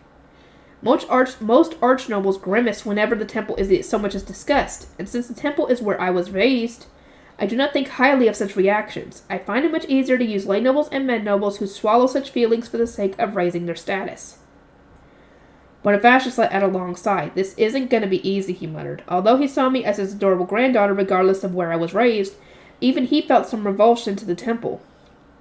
Scholars will soon be visiting the temple to discuss the printing industry, so I intend to negotiate with Sylvester to allow even my apprentice guard knights to enter into the temple, I explained. I have no intention of taking on a guard knight who refuses to enter the temple and looks down on Daniel. Yeah, Traugott fit that bill to a T on that one. I'm looking down on Daniel, so yeah, don't want anybody like him. Neither Judith nor Lenore had displayed any particular aversion to the temple, perhaps because Daniel, Angelica, and Cornelius were all okay with going there, and that was exactly what I wanted for my guard knights. The last thing I needed was someone ruining that atmosphere. Furthermore, I continued, there is one more condition that must be met before someone can become my guard knight. There's more? Yes. They must be able to help Ferdinand with his work in the temple. Even Eckert assists him in this regard. Angelica instead spends his time guarding the door with her life, but she is an exception. I do not need 2 or 3 guards doing the same. That is why my guard knights need to be able to do at least the bare minimum of scholarly work. Bonifacius let out a laugh and looked over at Daniel. You don't want to let him go because he's a good scholar, then? Indeed, I replied with a nod. He is very good. He does Angelica's share of the work as well. Not because I want to. Upon hearing Daniel clarify the situation, Bonifacius laughed even harder. I see now why you treasure him so much, he said to me. Lady Rosemont, Judith is requesting permission to enter, Angelica interjected, interrupting Bonifacius' chuckling. I swiftly replied that she had my permission, and the atmosphere suddenly became tense as the question of what might have happened ran through our minds. I don't have any more rejuvenation potions, Judith cried as she burst into the room, tears welling up in her eyes. Please grant me permission to gather ingredients, Lady Rosemine. At this rate, I won't be able to participate in training, even though I'm a guard knight. It seems that the training for apprentices had intensified quite severely with Bonifacius putting together the new schedule. Judith was having to use potion after potion to keep up, and now she had ran out of the stock she had made while attending the Royal Academy. Ooh, that's not good. She had thought about buying more from the other knights, but everyone wanted to keep theirs for themselves. As a result, the demand for rejuvenation potions within the Knights Order was skyrocketing. The only way for me to get more is to make them myself. Please grant me leave from training and my duties to gather ingredients. I did not mind granting that permission, of course, but where will you be gathering, I asked. Apprentices cannot leave the noble's quarter. She replied that she intended to go to the castle's forest, which was apparently where those who were raised in and never strayed from the noble's quarters, like Daniel, and those who were living in the Night Storm, like Judith, did their basic gathering. It was perhaps went without saying that commoners were forbidden from going there. Gathering, huh? That sounds nice. A strong wave of nostalgia washed over me as I recalled my days going to the forest with Les and Tuli. I wanted to go gathering too. I wonder, can I think of a good excuse to use here? After a moment of serious thought, I clapped my hands together and looked up at Bonifacius. Grandfather, let's say we give the apprentices some guard duty practice.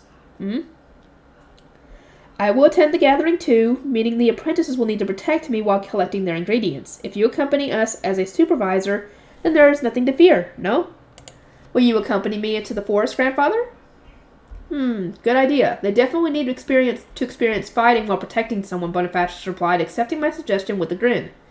He began stroking his chin and got right to work discussing whom and what we were going to bring. I believe it would be wise to report this to Ferdinand, I said. I have been repeatedly told not to make these kinds of decisions on my own.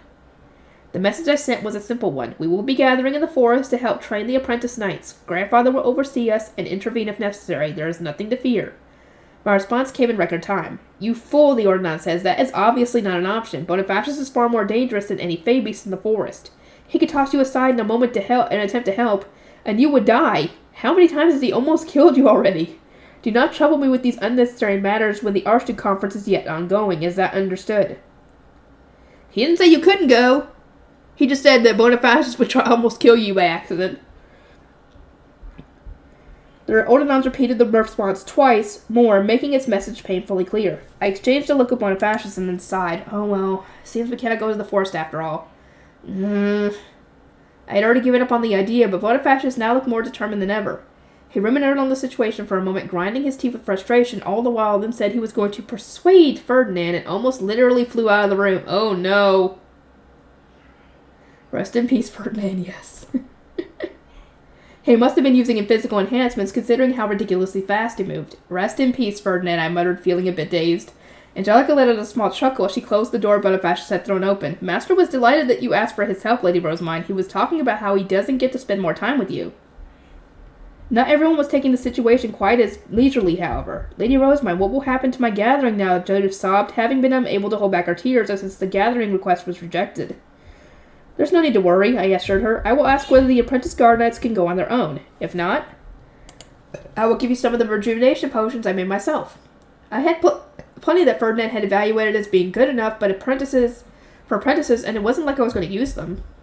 You've made rejuvenation potions? Judith asked, blinking in surprise, but you haven't learned how to yet, have you? I learned from Ferdinand. It seems that knowing how to make your own is the necessary skill. He certainly is strict. Oh, no dip on that one. I've been entirely reliant on his ingredients and potion-making skills. That's why I wanted to learn to bring my own. As Judith and I continued our conversation, another Ordinance flew into the room. Do not forget to bring rejuvenation potions, it said, relaying an exceedingly displeased-sounding message from Ferdinand. Furthermore, do not leave Cornelius aside for an instant. Order him to protect you from Lord Bonifacius. Understood? Okay. Just as the Ordinance turned it back into a yellow face stone, Bonifacius burst into the room. I got permission from Ferdinand, he declared. We go tomorrow. It was easy to assume that Bonifacius had taken his permission by force. I don't think he did, because I think Ferdinand will be able to hold his own with him. I think he just probably gave in just to get Bonifacius to shut up. He picked me up in an excited hug and started to spin me around, and it was then that I recalled Ferdinand's initial warning that Bonifacius posed more of a threat to me than anything we might come across in the forest. I could already feel myself growing exceptionally worried, and so the spinning continued exceptionally dizzy. And so tomorrow came. I wanted to put on the same cool outfit that I had worn when gathering for the Tarif, but Riarda and Brunhilde immediately shot down the idea. They maintained that it wasn't appropriate for the Archduke's adopted daughter, and since I had no chance of persuading them both, I was changing into high-beast riding clothes right after breakfast. This included a leather belt, which had pouches for the gathering materials, and slots for rejuvenation potions. I am ready too, Lady Rosemine. Feline came over once she had changed, now wearing her riding outfit and a leather belt similar to my own. She and Hartmut were going to be accompanying us despite only being apprentice scholars, since they needed ingredients for the magic tools required for Royal Academy classes. They would otherwise have bought such ingredients from apprentice knights, since venturing to the places with Fey beasts by themselves was too dangerous. This is my first time going to the castle's forest, and my first time gathering. I can't wait, Feline said with a smile. I could tell from her eyes that she was hoping I would share in her excitement, but this was far from my first time. I had gone gathering for my Jareve ingredients many times before. I've been to the castle's forest, too. Well, when I was kidnapped and stuffed in a bag on a horse, at least. Oh, that's where she was. Okay. I shook off that unpleasant thought, not wanting to remember it, and then exited the room. Wilfred was already waiting downstairs. I see you already as well, dear brother. Yep, this is going to be my first time gathering. I'm pretty excited, Wilfred replied. After hearing about our outing through his guard knights, he had asked to join us over dinner, wanting to harvest ingredients for his next year at the Royal Academy. Ferdinand was against the idea, maintaining that this edition would prove too much to handle, but Fascists had retorted that he could protect us both, and so here we were. There were a lot of people coming with us on this gathering trip. The Knights Order had even dispatched a few knights to serve as our guards. Off we go, then, Bonifacius declared, clearly in an excellent mood. As our party began trudging forward, I climbed into my pandibus and drove beside Bonifacius. Such was my position in our formation. Shut up, you two! As determined by the knights. I have no good memories in the castle's forest, I said, but you're going to keep me safe, aren't you, grandfather? Rest assured, any Fey beasts that appear are going to be small fry like Zonses and Ephanites. I won't even need to step in. I was already familiar with Zonses and Ephanites. The former species was cat-like and grew tall enough to reach the knees of most adults, while the latter was more comparable to a squirrel and about as large as a normal cat. Daniel could beat them on his own, so with this many knights present, we were totally safe. 5 o'clock! You there, apprentices, don't break formation. You're on duty right now, Bonifacius suddenly barked. It seemed that a young apprentice had attempted to run off upon spotting some leaves that served as a rejuvenation potion ingredient. In contrast, the apprentice knights who had received direct training from Bonifacius and the Knights Order hadn't budged an inch, so as to preserve the formation. What kind of guard disappears to gather materials? First, search your surroundings for danger and ensure your charge is secure. Then, and only then, can you even consider gathering. Do I really have to go over something this basic? Bonifacius put his head in his hands, incredulous, at which point Cornelius chimed in. You just need to put into practice what you've learned in your classes. Now all of you recite the rules of a guard. The apprentices began repeating the rules on instinct. It was something that Wilfred and I had seen many times before in the Ehrenfest dormitory. You clearly know the rules. Start putting them into practice, Cornelius said. His gaze then moved from the apprentices over there in Iphanet, whatever. Some apprentices moved to strike the lone Fey beast, thinking this was finally their time to shine, only to get yelled at again. Their job was to guard their charges, not secure glory for themselves. Many understood the theory, but they were much too used to launching all-out attacks on Fey beasts the second they saw them. They needed to learn to change that mindset, which was precisely why they were accompanying us today. The apprentice knights hunted the small Fey beasts that popped up, occasionally having to endure a harsh rebuke from Bonifacius while we leisurely enjoyed our gathering. The particular ingredients they needed depended on what year they were in the Royal Academy, and since some brews required more mana than others, there was a disparity between which ingredients the lay nobles, men nobles, and arch nobles were searching for. Second years and above had already taken brewing classes at the Royal Academy, so they knew and were easily able to gather what they needed. Wilfred, Feline, and I had only ever seen illustrations, however, so we didn't quite know what we were looking for. The hand crot is necessary for making rejuvenation potions, Daniel noted, offering some helpful advice. Yes, and you will want some of these as well. Shalab is strong with wind, so it's commonly used to make ordonnances, Hartmut added. Cool! After receiving my impromptu lesson, I climbed out of my pandibus, used Messer to turn my staff into a knife, and started gathering. Rosemine, look at this, Wilfred exclaimed, proudly showing me his staff. He had added a crest that was popular among first-year Archduke candidates and archnobles, but that wasn't all. He had also shaped the handle to resemble a lion, with the shaft of the wand protruding from its gaping maw. Cool, huh? It's certainly impressive. Right? The crest was cool and all, but visualizing and producing a staff like that must have taken quite some time. I was more impressed that he had gone through all that trouble for the sake of aesthetics, especially considering that I had personally given up on the idea almost immediately.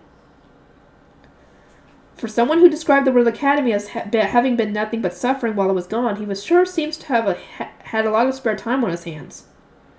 As glamorous as his staff was, it became a regular knife when he chanted Messer a moment later. It was presumably too much of a struggle for him to maintain that cool form, however. Is this what we're looking for? Felina asked, pointing to one in particular plant. Damiel shook his head. It looks similar, but no. You'll have an easier time if you focus on the roots. Here, see how this part's red? After listening to his explanation, I cut off one each such plant with my Messer staff and stuck it in one of my pouches. You'll want Brungorbs as well, Bonifacius said to me, pointing up into a nearby tree. I followed his finger to several white fruits. Could you get them for me, grandfather? I asked. I cannot reach that high.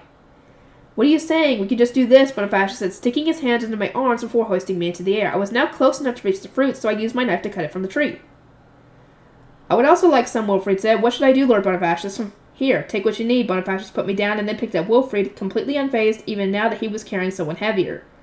There was no doubting he was insanely strong. Oh, yeah, he was also swinging around Cornelius, who was way older than us. We were fortunate enough to have you here this time, grandfather, but how does one normally gather fruit high up in trees? Are high beasts not unwieldy in forest? I asked. I personally could have flown up there in Leslie, but the winged high beasts everyone else had were much harder to use in a place with so many trees.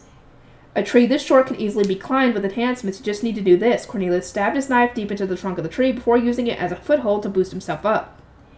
He managed to grab and then effortlessly climb onto a branch. Does anyone else want a Rungorb? Me, I do. Several of the knights spoke up in response. Rungorb was an ingredient commonly used to make marginally higher quality potions for arch knights. Cornelius harvested and tossed down quite a few before eventually returning to the forest floor. Here, Lenore, take these, Cornelius said. Looks like you didn't get too many.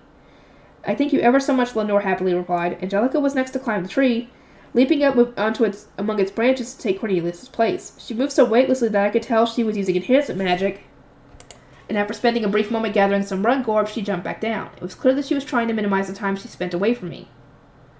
There was a Zonce in that tree, Lenore said, indicating a Fey beast that was noticeably wary of the approaching vanguard. Is it far enough away that ignoring it is an option? But we do not want to risk it attacking our rear. Exterminating it now would certainly be safe, and what shall we do? Judith, instead of using your sword this time, turn your staff into a slingshot and aim for the Zonce, I said, pointing at the Zonce. She nodded in response, turned her staff into a slingshot, rather than the usual longsword of a knight, and then expertly fired a stone I had picked up and given to her. A moment later, the Zonce dropped from the tree. Lampert must have heard the sound of a Zonce being attacked because he readied his weapon in an instant, bolted in that direction of the Fey beast, and then cut it down before I could even reach the ground. All that remained was a tiny Fey stone. I imagine you will be able to extend your range once you learn enhancement magic, and since you can launch projectiles of mana, increasing how much mana you have will allow you to fire even more. You'll do better at focusing on this rather than your sword, I am certain. Agreed, you're already skilled enough to strike a Fey beast that far away. If you practice hard enough, then your accuracy will be something to behold, Bonifacius said with an impressed nod. As he looked down upon Judith, your strength is going to be your ability to attack your foes while still remaining close to your charge. You would do well to focus on it. Yes, sir, Judith replied enthusiastically. It depends on the weather and the specific battle situation, but Ferdinand mentioned in his notes that bags filled with sleeping or stunning powder can prove very effective, I suggested. No matter how effective of a method it might be, I can't make powder like that, Judith replied, dispirited. It was only because of my strategizing that we had won our game of dinner. So rather than bemoaning such a technique as cowardly or not very knight-like, she just regretted that she couldn't utilize them herself. I suppose a skilled scholar is needed to make effective powders and magic tools, I mused aloud, prompting Hartman to step closer. Did you call for me, Lady Rosemine? Oh, right, Hartman is a skilled scholar. I was discussing ranged implements with Judith, I explained, specifically about how sleeping powder and such are effective in dinner, according to Ferdinand. I shall think about it. According to Lord Justice, during the days of treasure-stealing dinner, scholars were proved their worth by creating magic tools that guided their duchy to victory. The ones made back then had enormous areas of effect, but because they would pose a threat to the audience in an arena, they were banned for games of speed dinner. In actual fights, however, they would indeed be of use. Indeed, I said, looking up at him with nothing but respect and admiration. Actual fights are what matter most. Please think of as many long-range magic tools for Judith to use as you can. I will purchase them all. Understood. Judith broke into an overjoyed smile, having found her path toward the future. I am going to work hard compressing my mana so that I can learn enhancements and truly make my range skills my own, Lady Rosemine. Yay! She finally gave up on that. Thank God.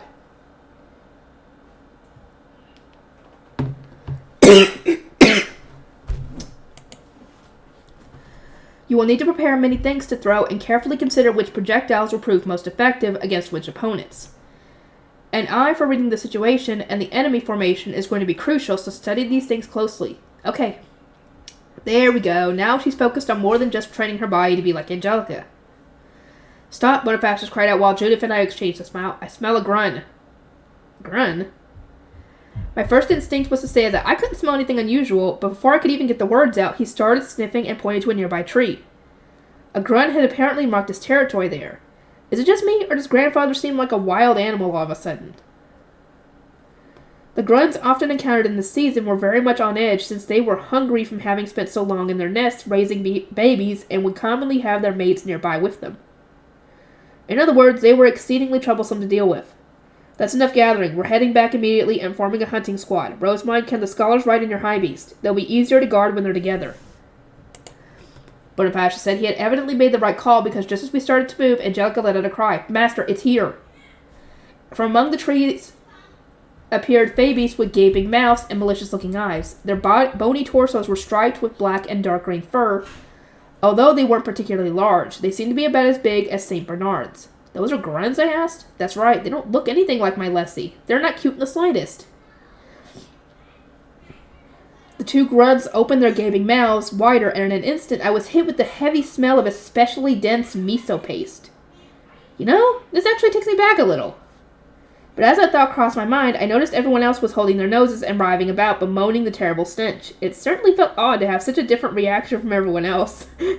That's how different you are, girl. That's how weird you are. I guess the smell is pretty strong.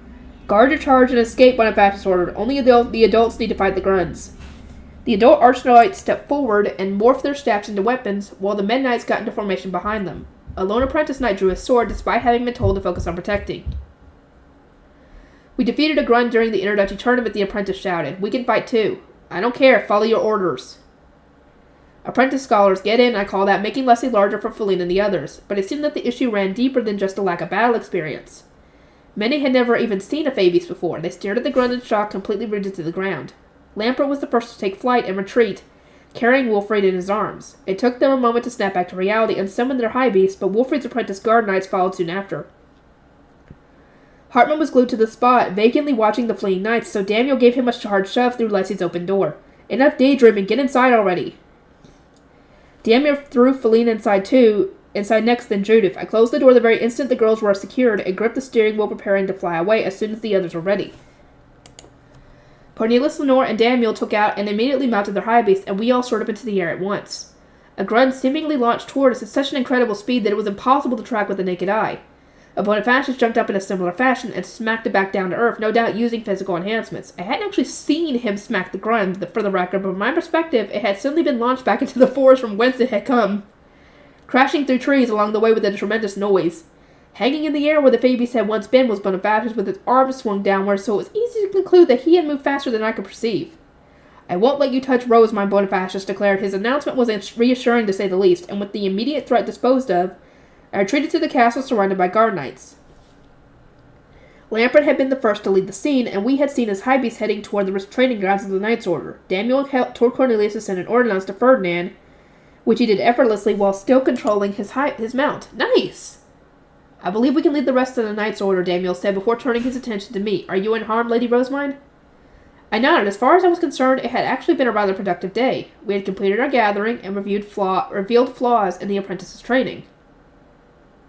I stepped out of my panda bus with a satisfied smile, only for Judith to angrily lay back after me. I'm not a scholar, Daniel. I'm an apprentice guard knight. I can use my high beast. And I'm not someone who needs to be protected, she yelled, her violet eyes narrowed into a fierce glare. After being tossed into Leslie with the scholars, her pride as an apprentice guard knight had seemingly been wounded. Why did you throw me into Lady Rosemine's high beast? Daniel gazed down at Judith, wearing a troubled expression as tears began to well up in the apprentice knight's eyes, but Angelica interjected before he could respond. Didn't he do it because he thought you'd make the best guard, she asked, her head tilted quizzically. That's how I saw it, at least. What? Judo stared at Angelica with wide eyes, almost pleading for an explanation, but none was given. Instead, Angelica wore a pleased grin that seemed to say, "My work here is done," even though she hadn't actually done anything. Sorry, I'm not really sure why you're so upset. I guess it's because you want to know why I put you in the high beast with Lady Rosemine. Well, no, duh, that's why. Daniel said, looking between the two girls while scratching his head. Judith responded with a nod, her expression stiff, and so he continued with an explanation. Given that the scholars were riding with Lady Rosemine, at least one guard knight needed to remain with her. And since you can't strike enemies from afar, you could attack them from inside the high beast with Lady Rosemine's permission. I thought you were the best guard for the job. That was why I had you ride with her. It wasn't because you don't think I'm a good enough knight, Judith asked. It seemed that her complex about never getting assigned guard duty had twisted her perception, and upon realizing that, Daniel shook his head with a smile. I would never think of you like that, especially considering how impressive your aim is.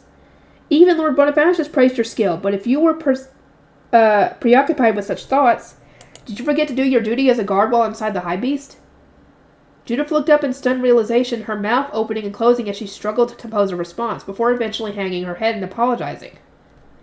She was blushing so hard that even her ears were bright red, but she had warmed up to Daniel in an instant and was now asking him all sorts of questions. As expected, entrusting the leadership of my guard knights to him had been the right course of action.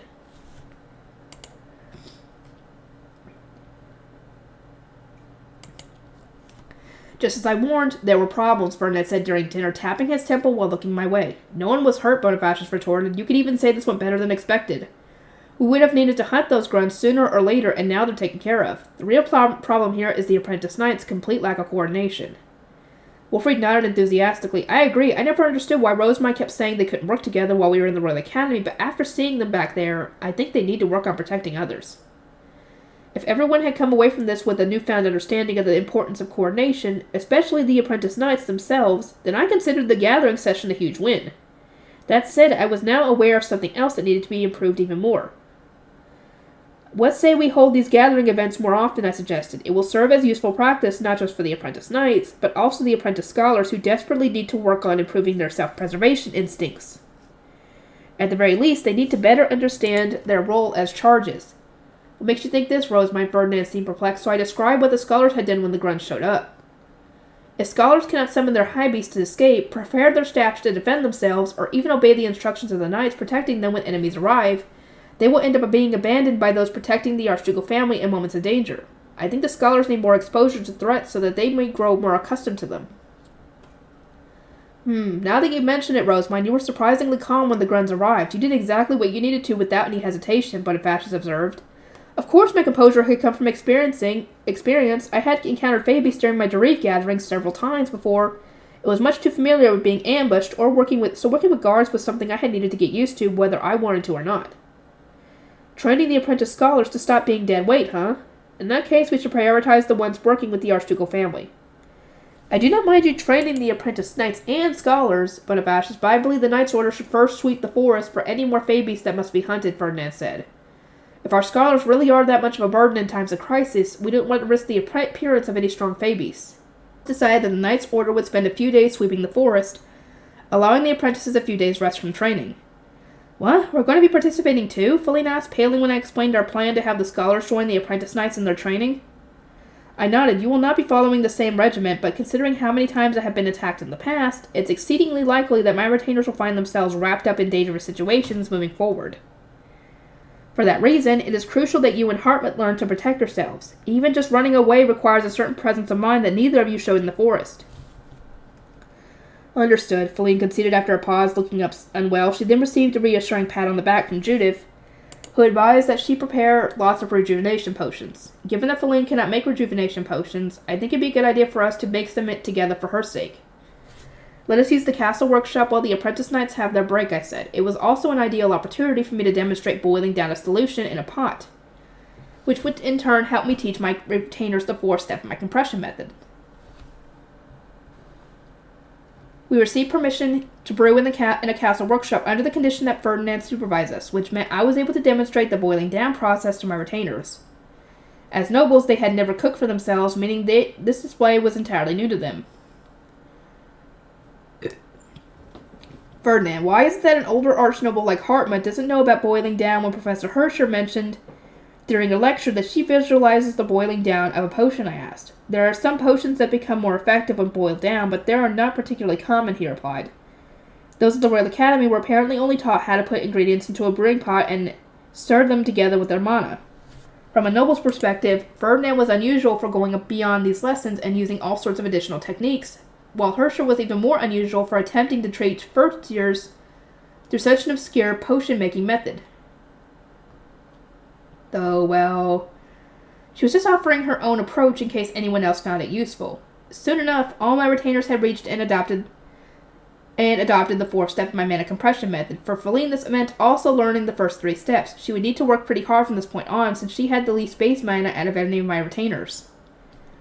Although Feline had earned enough money in the Royal Academy to pay for my compression method, the accompanying contract magic was somewhat problematic.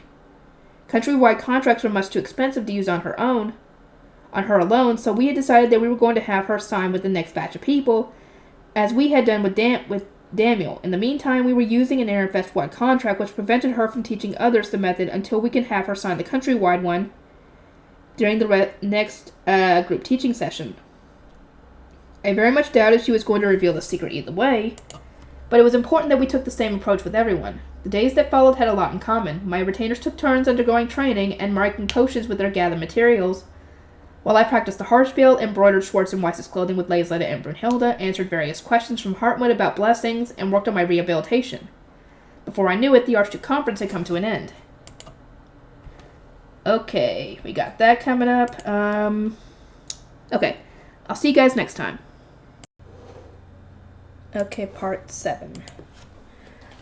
Report on the Archduke Conference. Welcome back. Florencia gave a soft smile upon seeing Wolfried, Charlotte, and me lined up in front of the teleporter room. I see you have all come to greet us, she said. Sylvester led us out of the room with a similar grin. A lot happened, but I'll give the details at tomorrow's meeting. You're all going to be in attendance. Ferdinand had been summoned to the Ehrenfest dormitory on several occasions during the Archduke Conference, while Norbert and several others had been gathered to handle some behind-the-scene matters. These developments had given me cause for concern, but in the end, the Archduke Consul returned with bright smiles and no signs of exhaustion. That's good to hear. Father, welcome back, I said to Karstead, who had accompanied the Archducal couple as the commander of the Knights Order. You look well, Rosamund. Karstead cracked a weak smile, looking so much wearier than Sylvester that I couldn't help but wonder what had happened.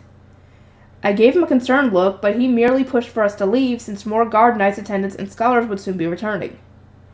The next day, Wolfried, Charlotte, and I went to the room where the meeting was being held. Those of us old enough to attend the Royal Academy needed to attend, since the results of the Archduke Conference would no doubt have a massive impact on our lives as students. I hadn't participated in the last meeting due to being asleep in the Dreve, while Charlotte was starting at the Royal Academy next winter, so this was a new experience for us both. This is also when they announced any changes to the duchy rankings, Wolfried said with a confident smile, having participated in the previous post-conference meeting. I'm so excited, we must have gone up since last year. That certainly would be nice, I replied from my high beast. Charlotte was walking along in silence, no doubt tense about joining this meeting for the first time. In attendance were the Archducal family, our retainers, representatives of the Knights Order, and the higher-ranking scholars. Only once everyone was ready did the Archducal couple enter. The meeting shall now begin, Sylvester said. There's a lot for us to talk about, considering all the developments we've seen over the past year. I'm guessing Ehrenfest is going to continue changing and growing in power, and for that reason, I want to use this opportunity to boost our ranking as much as possible. For that, I need your help. Sylvester Scholar stepped forward to announce this year's rankings. Ehrenfest was now in 10th place. Whoop whoop! Whoop whoop! Wait a minute, who was 10th place? I cannot remember. Can someone tell me? So what happened with Ehrenbach? Did they go down in rank or something? I would laugh if that was the case. Our grades in the Royal Academy have gone up significantly. Never mind. Ehrenfest was now in 10th place, meaning we were going to be using the 10th ranked dormitory door and rooms from now on. So, does that magically change to Ehrenfest dormitory again? Once you, once it changes? Or does it not change? I'm assuming it does. Considering how low we had ranked in previous years, that was pretty good. Our grades in the Royal Academy have gone up significantly. In fact, if we were judged purely on our grades, we would have ended up in a rank or two higher. Sylvester continued. The reason we hadn't risen beyond 10th place was apparently because we had yet to accumulate much influence. We had only recently started to spread our trends and weren't sending too many people to the sovereignty.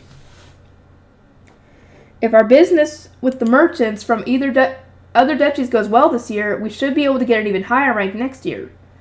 Aside from the obvious necessity of ensuring these transactions go smoothly, we need to make sure our efforts here are established as much as more than just a temporary trend. The aim is to solidify our current trends and then introduce new ones on top of them. As Sylvester went on, he actually started to sound a little passionate. He was almost certainly heated because the other duchies had dismissed our trends as temporary and inconsequential. One could hardly blame them, considering that Ehrenfest had produced exactly 0 trends before this point, and was easy to imagine that the duchies we had overtaken were especially eager to badmouth us. Rather than dishearten Sylvester, however, it seemed that these insults had only served to motivate him even more. He gazed across the meeting room with sharp eyes and then clenched a fist. Ehrenfest is inventing new kinds of paper one after another and making considerable progress in preparing the printing industry. We'll use these as weapons to reach an even higher ranking. Sylvester's declaration inspired applause throughout the room. After spending decades with a reputation as a backwater duchy, Ehrenfest had gone all the way from rank 13 to rank 10. The elders who remembered our days at the very bottom of the rankings were elated, to say the least. And to maintain this momentum, I want our Archduke candidates in the Royal Academy to continue helping our students boost their grades, Sylvester said. Of course, this is an endeavor that will require hard-working children and adults alike. Ferdinand explains to everyone in more detail. Ferdinand nodded, stood up from his seat, and then gazed across the meeting room. Based on what the Archduke candidates have told us, a great number of professors were replaced after the Civil War, and even the classwork has changed a great deal from what it used to be. To our understanding, the biggest change is that the apprentice knights are now tasked with competing in speed rather than treasure-stealing dinner, he began. Next, going on to describe the poor state the knights graduating from the new Royal Academy were in. The Knights Order is currently putting the new recruits and apprentices through special training to make up for what has been lost. A sizable social gap has even developed between the knights and scholars, having no doubt resulted from the lack of treasure-stealing dinner games to cooperate for. Ferdinand emphasized that things were completely different from the days when duchies would band together to place magic tools and brew rejuvenation potions, and that he wanted officials in every field to train their recruits up to a more proper standard. The scholars had noticed this change themselves, and were nodding along. It seemed that treasure-stealing dinner, which had ceased due to the lesser duchies lacking the population to support it, was highly important for training students. A scholar stepped forward. I shall now give a report on the newly settled business deals, he said. As we discussed, it was decided that we would sell our new products to Klassenburg and the sovereignty. We had evidently been rather successful at promoting our new trends during the Archduke Conference. For duchies that hadn't managed to negotiate for hairpins, Rinsham, or plant paper, Sylvester had smoothed things over by selling them the pound cake recipe. We delivered verification paper, as Lady Rosemine had so aptly named it, to the 2 duchies, the scholar continued. Scholars delivered the other halves to the guildmaster of the Merchants' Guild, such that it may properly handle merchants from other duchies. Oh yeah, we went with verification paper to avoid everyone finding out we made it from non-Sebs.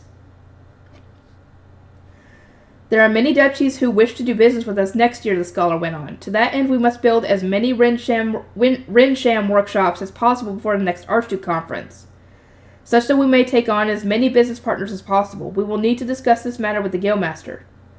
Sensing that they were about to place far too great of a burden on the lower city, I immediately interjected. Rinsham is not especially hard to produce, so it is only a matter of time before other duchies begin making it for themselves.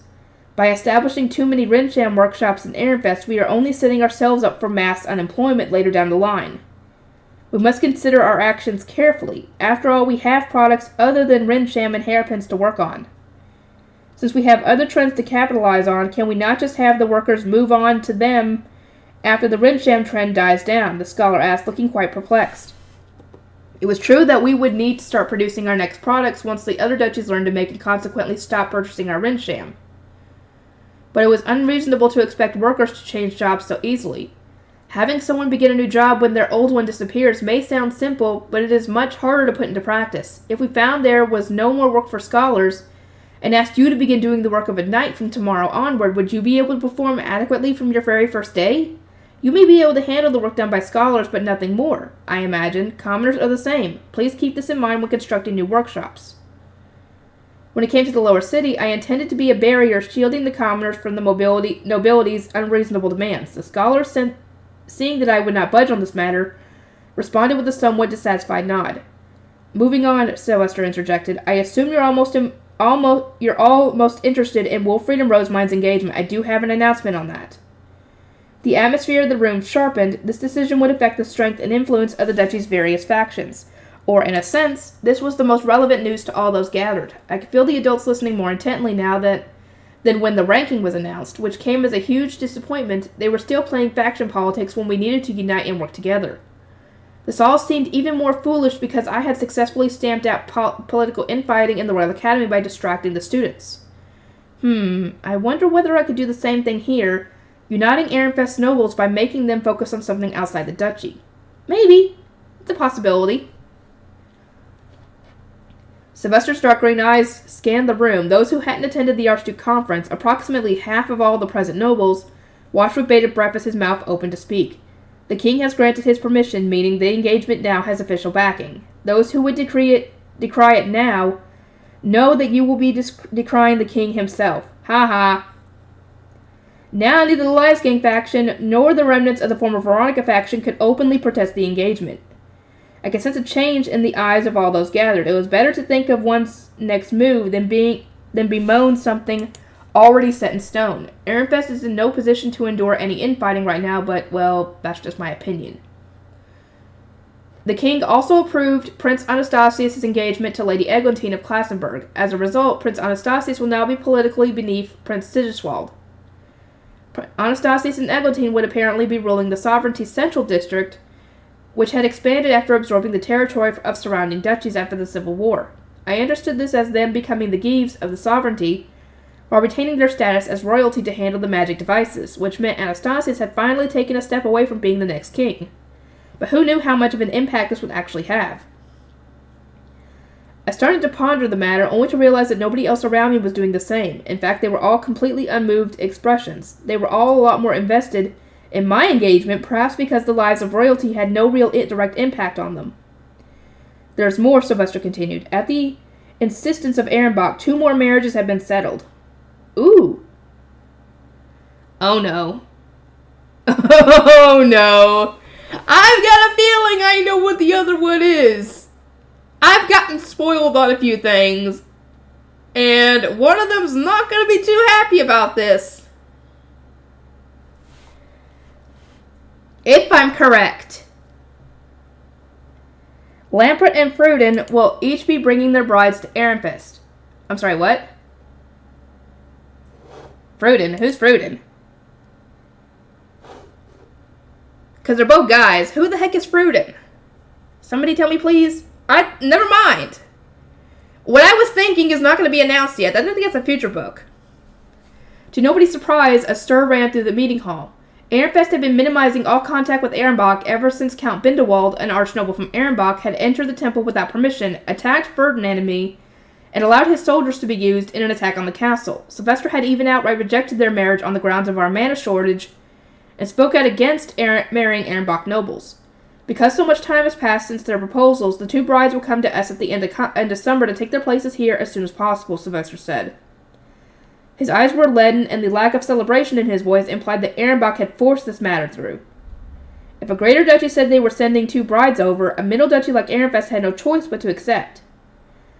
Especially since we refused to do business with them this year. This was no doubt a political maneuver made with next year's business dealings in mind. Plus, the women were probably spies sent to infiltrate Ehrenfest. Lampert's wife would be in the perfect position to extract information from her new family. Her new father-in-law, Karlstad, was the knight commander. Her new mother-in-law, Evara, was the head of the printing industry, and her husband's lord, Wilfrid, was the son of the Archduke. There was also me, her ordinary soon-to-be sister-in-law. Oof, that explains why father looked so tired when he got back. Oh no. This was quite a serious situation indeed. Karlstad and Evara didn't look happy at all, despite the fact their son was getting married. I mean, the two did want to get married. He did fall in love with her, but does she feel the same way? Or is she supposed to be... I know she's supposed to... They're going to try and make her be a spy, but does she want to be, though? That's the thing. According to Sylvester, these marriages were being performed at Ob Ehrenfest's insistence, or Ob Ehrenbach's insistence, And while Fruden's bride was only a men noble, Lamprecht was Ob Ehrenfest's own niece. Oh my god! Ob Ehrenbach's own niece. I cannot talk today. My eyes are just not my brain's not wanting to work here. Out of consideration for interduchy politics, the ceremony was going to be a simple one held at the duchy border gate, with only the couple's families and the archducal family from each duchy attending. Lamprecht and Fruden, their parents and siblings, and the high bishop and high priest will need to make their preparations. Take care here.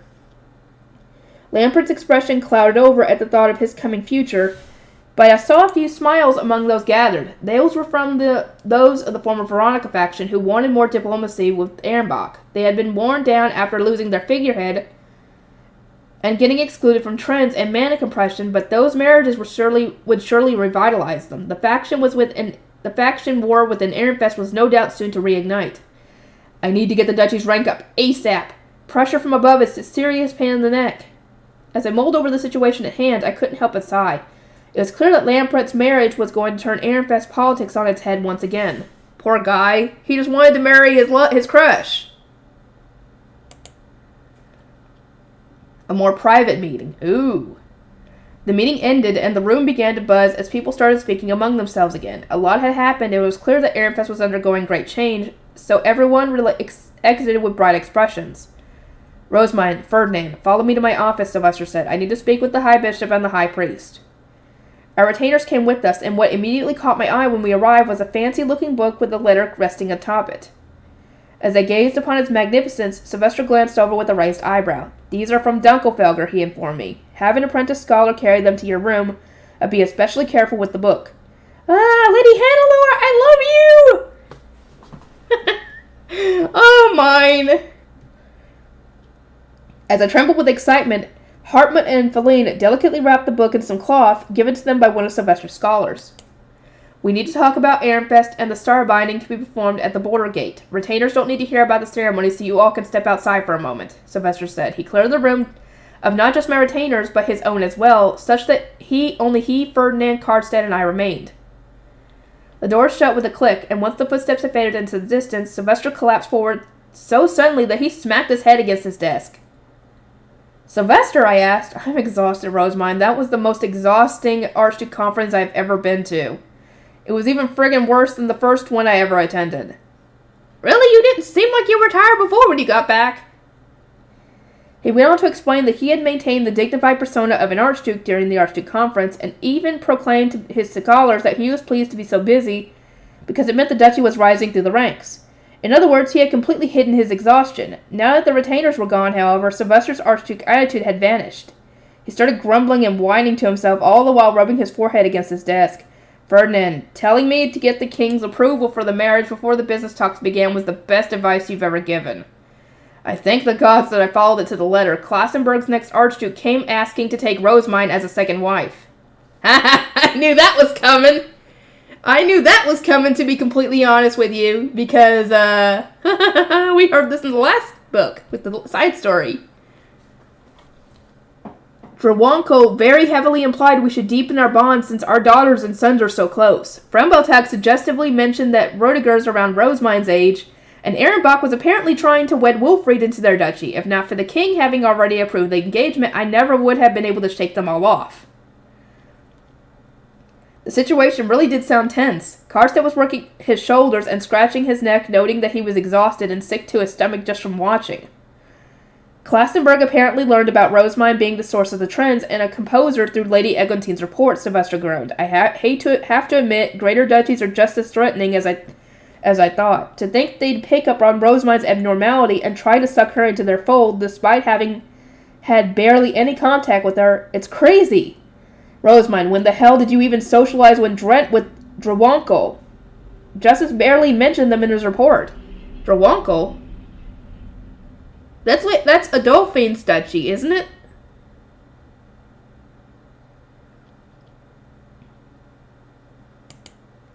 I can't speak for Wilfrid, but I hardly socialized with them at all, I replied. There was an occasion where Lady Eglantine introduced me to Lady Adolphine at a tea party we were hosting. She seemed as though she was going to provide her protection moving forward, so I definitely wished to continue socializing with her at least. With Lady Eglantine, yes. You don't know anything about Lady Adolphine or any of the others, so yeah. Sylvester slumped his shoulders and let out a heavy sigh. Even more duchies to deal with, huh? Drawanko's scholars are exceptional, and their duchy tends to produce innovative magic tools. Drawanko and his retainers were pretty interested in our verification papers. Seems like it has a pretty low mana requirement as far as magic items go. They also like that lay nobles can make it, and even commoners can use it without issue. They were highly interested in learning who had invented it, and quite insisted about receiving some. That wasn't an option, however, because with enough investigation, they would eventually work out what it was made from. Sylvester had defended it to the death, maintaining that it was created from some rare material, and that he only had enough for doing business with Klassenburg and the sovereignty. We didn't give them what they wanted, so I assume Drawanko are going to start approaching you a lot more once you return to the Royal Academy, Sylvester concluded. Would it be bad for me to become friends with them, I asked. Ferdinand placed a contemplative hand on his chin. No, it would actually be wise. There is much value in developing friendships with Drawanko, Dunkelfelger, and Klassenburg. Can you manage that? That's a tall order because there's being friends with them, and then there's accidentally giving them the impression that they could actually try and get you to join them as in marriage. So you gotta be careful with that. Especially with the euphemisms, because Rosemine still doesn't completely understand them. So you guys have got to work with her on that. It was a pretty direct question, and considering how many people had made it clear that the sight of me socializing sent chills down their spines, I could hardly respond with a confident yes, but I couldn't say no either, so I remained silent for long enough that Ferdinand began tapping his temple. We cannot be certain how Ehrenbach will move once the two brides are here. The more strong allies and sources of information we have, the better. One cannot fully trust their allies, of course, but they will still serve as strong tools, Ferdinand said. Sylvester nodded in agreement. What you need to watch out for, Rosemine, is the fact that Dunkelfelger knows your one weakness: books. Their Ob went through the trouble of personally bringing me this expensive book, all so that he can use your friendship with his daughter to his advantage during next year's business negotiations. I expect that this Lady Hannelore is one cunning strategist to have put this in place. Not really, she's just a book lover. And it's just she's just lucky that she found Rosemine. In other words, Sylvester was telling me to remain conscious of my tendency to take any bait that came in the shape of a book. I had no way of knowing whether Hannelore really was forming devious plots behind her peaceful exterior, but that didn't matter to me. I still wanted to spend more time with her during my next year at the academy. I mean, as long as you're careful, I don't think it's a problem. But then again, this is Rosemine we're talking about here. It's going to be hard for her to figure out social cues and the euphemisms, because some of that still goes over her head.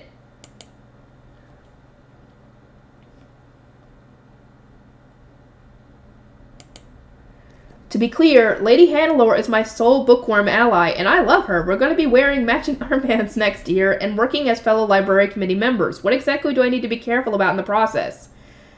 I guess being alone with them? I don't know. She already has you in the palm of her hand, huh? Greater duchies. Man, there's something else, Sylvester murmured with wide eyes before putting his head in his hands and groaning. I looked around at my other guardians. My intentions certainly hadn't been to upset him like this. If you have any advice about whom I need to be careful of and what I need to be careful about saying, then I need to hear it now, I said. Enough people had already told me how much worry my socializing skills caused them, so using this time to prepare felt like a good decision. Ferdinand gave a light shrug. In your case, it would be most correct to say that you should remain on guard against all who approach you.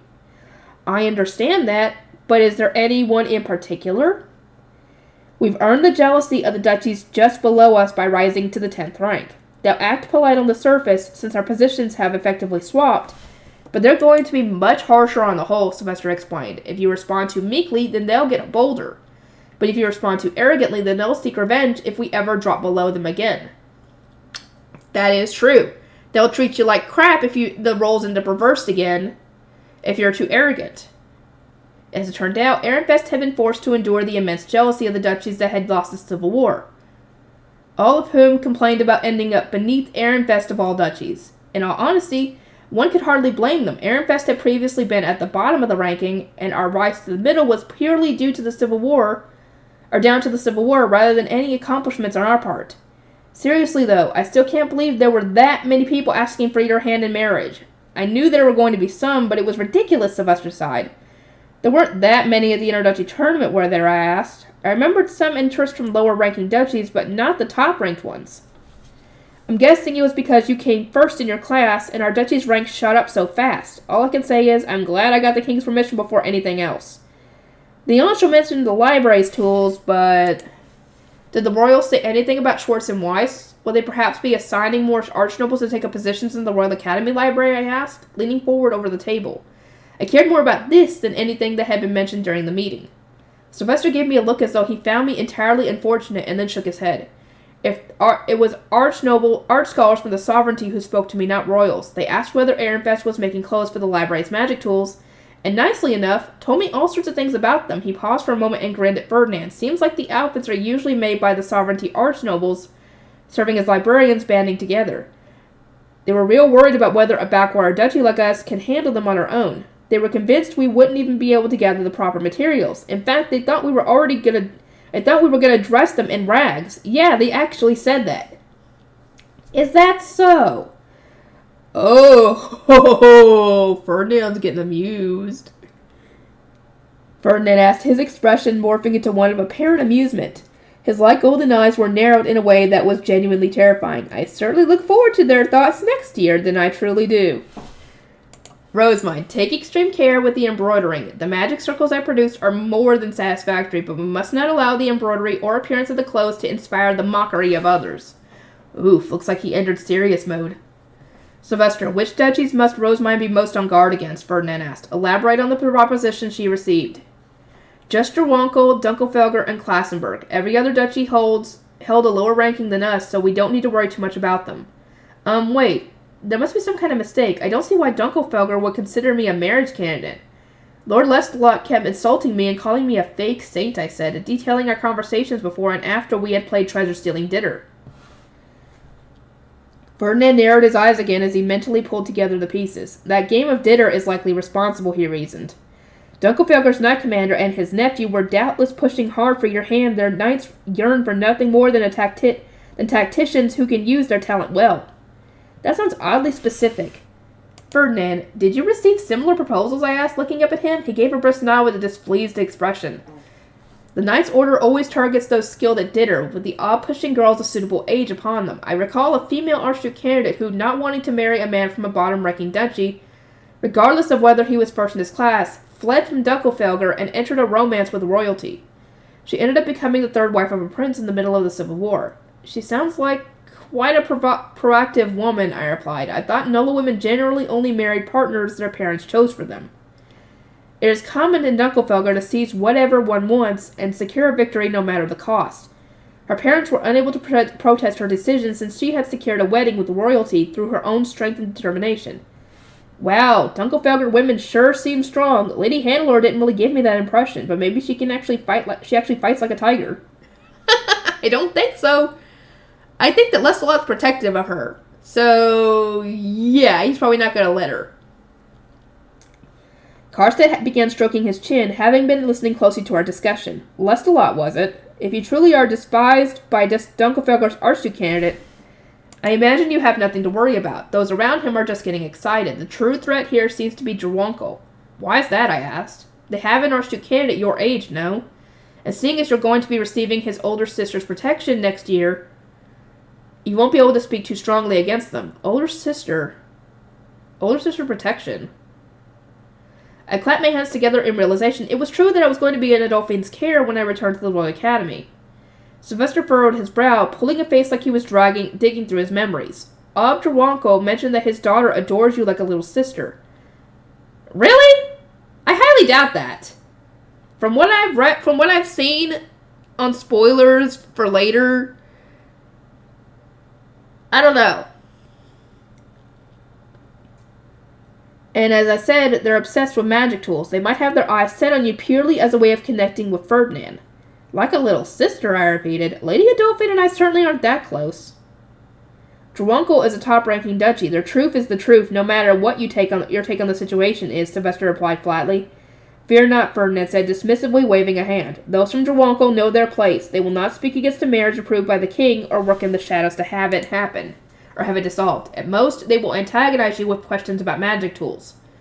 I imagine they will be satisfied with asking both you and Wilfried about the verification paper, and you will most likely even enjoy speaking with their scholars. They are quite passionate about their research. Maybe this will be fun. That will be fun for Ferdinand, but I had no interest in research that didn't have to do with books or libraries. They could ask me as many questions about magic tools as they wanted, but they would probably go in one ear and out the other. Probably. As long as they don't go to questioning too much about the verification paper, I think you should be good. Anyway, a ton of duchies were interested in your recipes too, not just the Rensham, Sylvester explained. I was invited to dinner meetings from one greater duchy after another, and not inviting them in return just wasn't an option. I think you're going to have a real rough time in the Royal Academy next year. I suppose I'll be going through exactly what Wilfried did then, I muttered. Ehrenfest's relationship with the greater duchies had been almost non-existent before now, so we had almost no experience interacting with them. Thus, this, coupled with their sudden interest in socializing with us, was a true recipe for disaster. I handled it by summoning Norbert and moving a ton of chefs over, but it might be smart to assign a few more chefs to the Royal Academy. The recipe book's not out yet, right? Once it begins circulating throughout Ehrenfest, it will likely find its way to Klassenburg and the Sovereignty through the merchants who come this way in the summer. I'm also planning to use it as a trend in the Royal Academy, or is it still too early to spread printing, I asked. My intention was to start spreading books with collection of recipes and sheet music, leaving the more educational texts for later since they were important for our grades. Sylvester shook his head. Nah, go ahead. Considering the scale of our printing industry, now is a good time for you to start spreading it. Plus you understand how much strain it'll place on the commoners better than anyone, right? I considered the situation carefully. I wanted to do all that in cooperation with the lower city while training scholars, but I needed a bit more time to think things through. Spreading the market to other duchies is going to be difficult unless we're able to introduce more printing workshops by next summer, I said. Don't rush things, Rosemine. Excessive speed will certainly earn harsher resistance, but if we don't make changes soon, Ehrenfest will remain a lower-ranked duchy forever. This is a good enough opportunity for us to learn how Drunkel, Dunkelfelger, and Klassenburg interact with their commoners and run their governments. We cannot stay in our current mindset forever. As was obvious by now, we couldn't spread trends or specialty products without expertly utilizing the commoners. The problem was, I could sense that Ehrenfest was absolutely incompetent when it comes to properly handling them. At the very least, I would like for the faction war to settle down, I said. It certainly feels as though the feud is going to be revitalized when Lamprecht's and the other person's brides arrive in Ehrenfest. The political war that Elvira had done such a good job stifling had been rekindled all at once by Georgine's visit. Things had calmed down again since Wilfried had been punished. The former Veronica faction had diminished, and the Archducal family had been attacked, and my mana compression method had been used as bait. But it seemed that Ehrenbach was jabbing at us from the side once again. Why are those of the former Veronica faction so content with being under Ehrenbach's thumb, I asked. Because most of them hail from Ehrenbach, Ferdinand replied. The sudden reveal surprised me so much that I let out a long-lost "Bwah," which in turn made him press a palm against his forehead. How do you not know something this simple? An Archduke candidate from Ehrenbach was wed into Ehrenfest. She would never have come alone. I should not have to express something that's obvious, but attendants and guard knights accompanied her. It seemed that scholars were rarely allowed to accompany brides for fear of spies, but attendants and knights of the same gender would always come to care for and protect their charge. These retainers would naturally end up marrying people in Ehrenfest. Gabriel's retainers and their families had started backing Veronica, their lady's child, soon after their lady's passing. They had been swallowed into our larger faction when Veronica became the first wife, but it wasn't long before their descendants established themselves at the faction's core. I see, that explains why Ehrenbach's influenced them so much. Most of the former Veronica faction wanted my sister Georgine to be the next Ob, not me. They're sticking with me now because I'm the only one still here with Ehrenbach blood. But they're real glad that Georgine became Ehrenbach's first wife and is back to influencing Ehrenfest, Sylvester said. So Lady Georgine and the former Veronica faction have a lot of troubling and very unwelcome connections. The nobles most starstruck by my sister live in the south. Viscount Gerlach and Daldorf are going to love Lamprecht's and Froden's marriages. Georgine and I smiled at each other at the Archduke conference while discussing it, but man, the look on her face. God, Georgine's smile was as poisonous as ever. Just imagining it sends chills down my spine, Sylvester groaned, clutching his stomach. You couldn't refuse the marriage, right? I asked. If refusing them was an option, then believe me, I would have done it in a heartbeat. You probably don't appreciate this, but this is a lot better than it could have been. It seems that Ehrenbach had tried using their blood relationship with Sylvester to force negotiations their way, implying through noble euphemisms that he needed to support them since they were both his family and a greater duchy. Sylvester had managed to escape the situation by saying that we had already settled on our business associates and that we would likely be doing business with Drawanko and Dunkelfelger next year. I suppose it's natural to prioritize the first-rank duchy over the sixth rank, even if the latter is family, I mused aloud. Speaking of which, what rank did Ehrenbach get this year? They're still 6. The top ranks didn't change. And when Sylvester had said that he couldn't hold good feelings for a duchy that had attacked his child, no matter how they were related, Ehrenbach had brought up Lamprecht's and Fruden's marriages. The foolish actions of a single noble have cast far too great a shadow over our relationship, Ehrenbach had said. Ehrenfest is Georgine's home, and we wish to rebuild a close relationship with it. As proof of my good intentions, allow me to not only accept the 2 marriages in question, but also allow the brides to be wed into your duchy. He had them continue to indirectly say, all of Jurgen Schmidt is facing a mana shortage, and I am giving you both my niece and a med noble. Suck it up. Ehrenbach truly regrets that a chasm has formed between our duchies, Georgine had added. I am so terribly sad that this situation has become so severe that I cannot even visit my home. You must sympathize with my plight, Sylvester. Sylvester had been unable to reply with the truth of the matter, namely that he didn't want Georgine and Ehrenfest at all. After a moment passed in silence, they began insulting him indirectly, asking whether he was foolish enough yet to realize that a top-ranking duchy was being so generously lenient with a much weaker duchy. From there, Ehrenbach had moved his sharp eyes to Karlstedt and said, surely your son has not yet found another while my niece still bemoans her lost love. Again, he was making his duchy's superior position clear, heavily insinuating that Ehrenbach took priority over anyone else. Oh, you are not the freaking top-ranked duchy here, dude, so shut up. Lamprecht might have fallen for anyone else Lamprecht might have fallen for. Having been backed into a corner, Karlstedt had no choice but to respond that his son was not so shallow as to have moved on already. In all my years as a guard knight, never have I been glared at and directly interrogated by the ob of another duchy, Karlstedt admitted. Just thinking about it is bringing my headache back. Oof, that sure was a lot of pressure. Incidentally, it seemed that my engagement to Wilfried had resulted in a number of women complaining to Florencia during tea parties. Georgine in particular had bemoaned the development, saying something along the lines of, was Lady Rosemine not raised in the temple? To think you would have forced Wilfried to marry a girl like that. Oh! That's a freaking burn right there. Freaking insinuating that she's what? I don't know. I don't know what she's insinuating here. Georgina had gone on to proclaim that she wanted Wilfried to marry Ditlinde. Instead, speaking with a sensual smile that never once faltered, she had claimed that he was a remarkable Archduke candidate with Ehrenbach blood, but that he was surely going to face many hardships in actually taking the Archduke's seat. They clearly meant that she knew about Wilfried being punished for entering the Ivory Tower. Just hearing Florencia's report ticked me off, Sylvester said. Georgine kept saying that Wilfried was the closest in age to Ditlinde of all the Ehrenfest Archduke candidates, and if we wanted to keep you in Ehrenfest, we could have just married you down to an archnoble. Florencia had apparently allowed Georgine's words to wash over her with a smile, replying only that the engagement was a decision made by Ob Ehrenfest and the king himself. It was very much like her. Frembeltag's Lord Rudiger has Ehrenbach blood as well, does he not? Is he not of the same age as Lady Ditlinde, I asked, thinking back to the family tree I had memorized. Sylvester let out a sigh. Georgine might have considered that had Frembeltag not been on the losing side of the war and subsequently booted down to 15th, but as it stands now, they don't have any chance of marrying into Ehrenbach. Ehrenfest doesn't seem to be particularly high rank either, though, I said. We were still only 10th place, which put us firmly in the middle and quite some distance from anything that might be considered a high ranking. That said, I did intend to continue growing our power. Anyone with eyes and a brain can figure out that we were going to be a higher rank by the time you and Wilfried graduate. More like anyone with ears, I'd say. Sylvester, didn't you boldly proclaim that those who think our trends are temporary would soon see how wrong they are for themselves?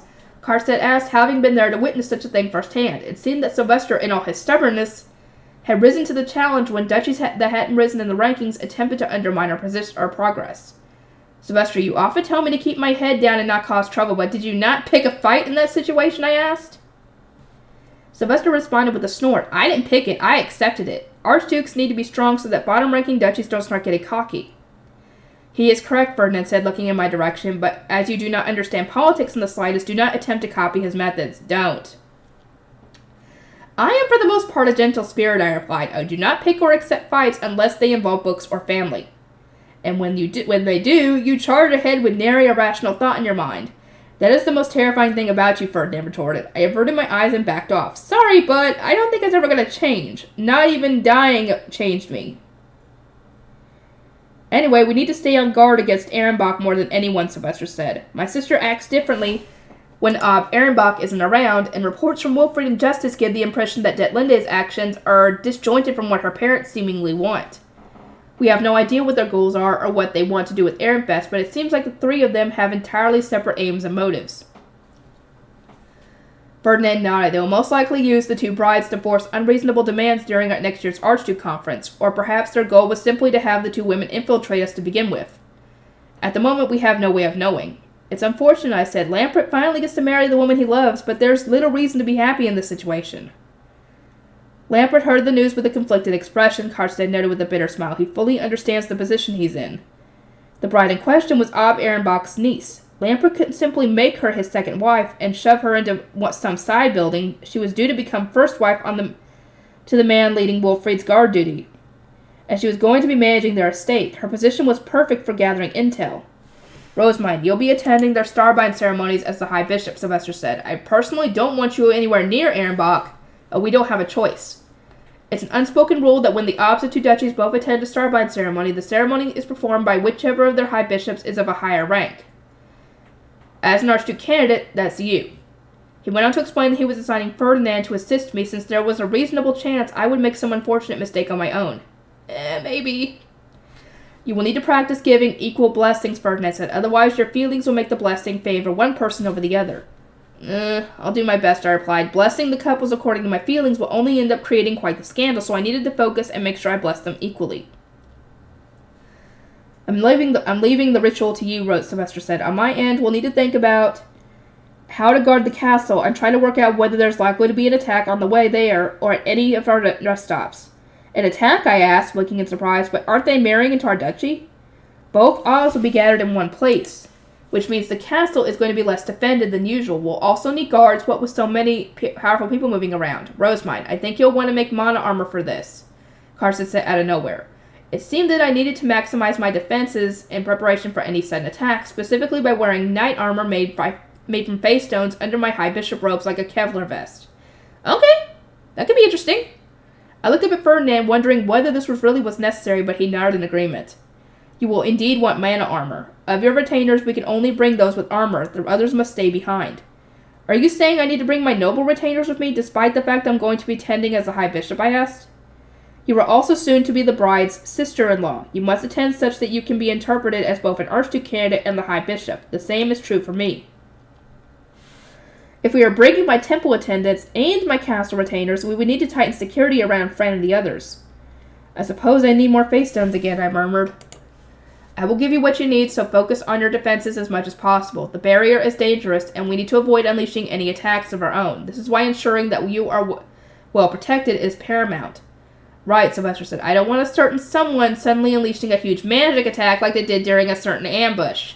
There's a limit to the barrier the archducal magic produces, so be extra careful. He was referring to the ambush that had taken place during a particular spring prayer, where he had been accompanying us disguised as a blue priest.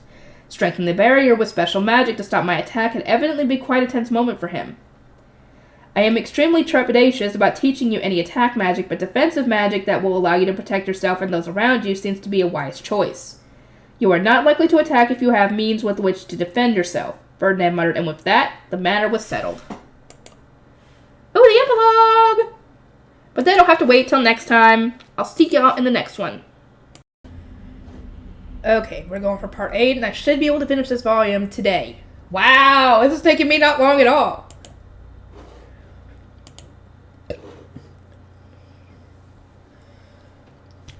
Okay, epilogue.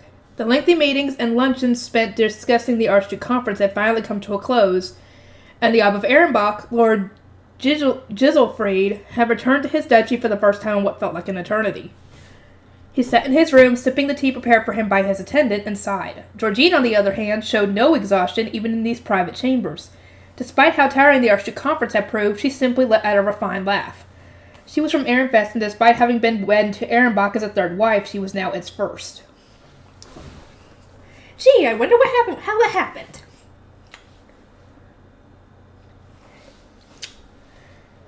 You seem tired, Lord Giselfried, but you may rest well knowing that we accomplished much during this year's conference, Georgine said. It is delightful that Lady Letzia will most likely have a partner soon. Indeed, in the next year or so, an Archduke candidate who will serve as her groom should be introduced to us. Huh?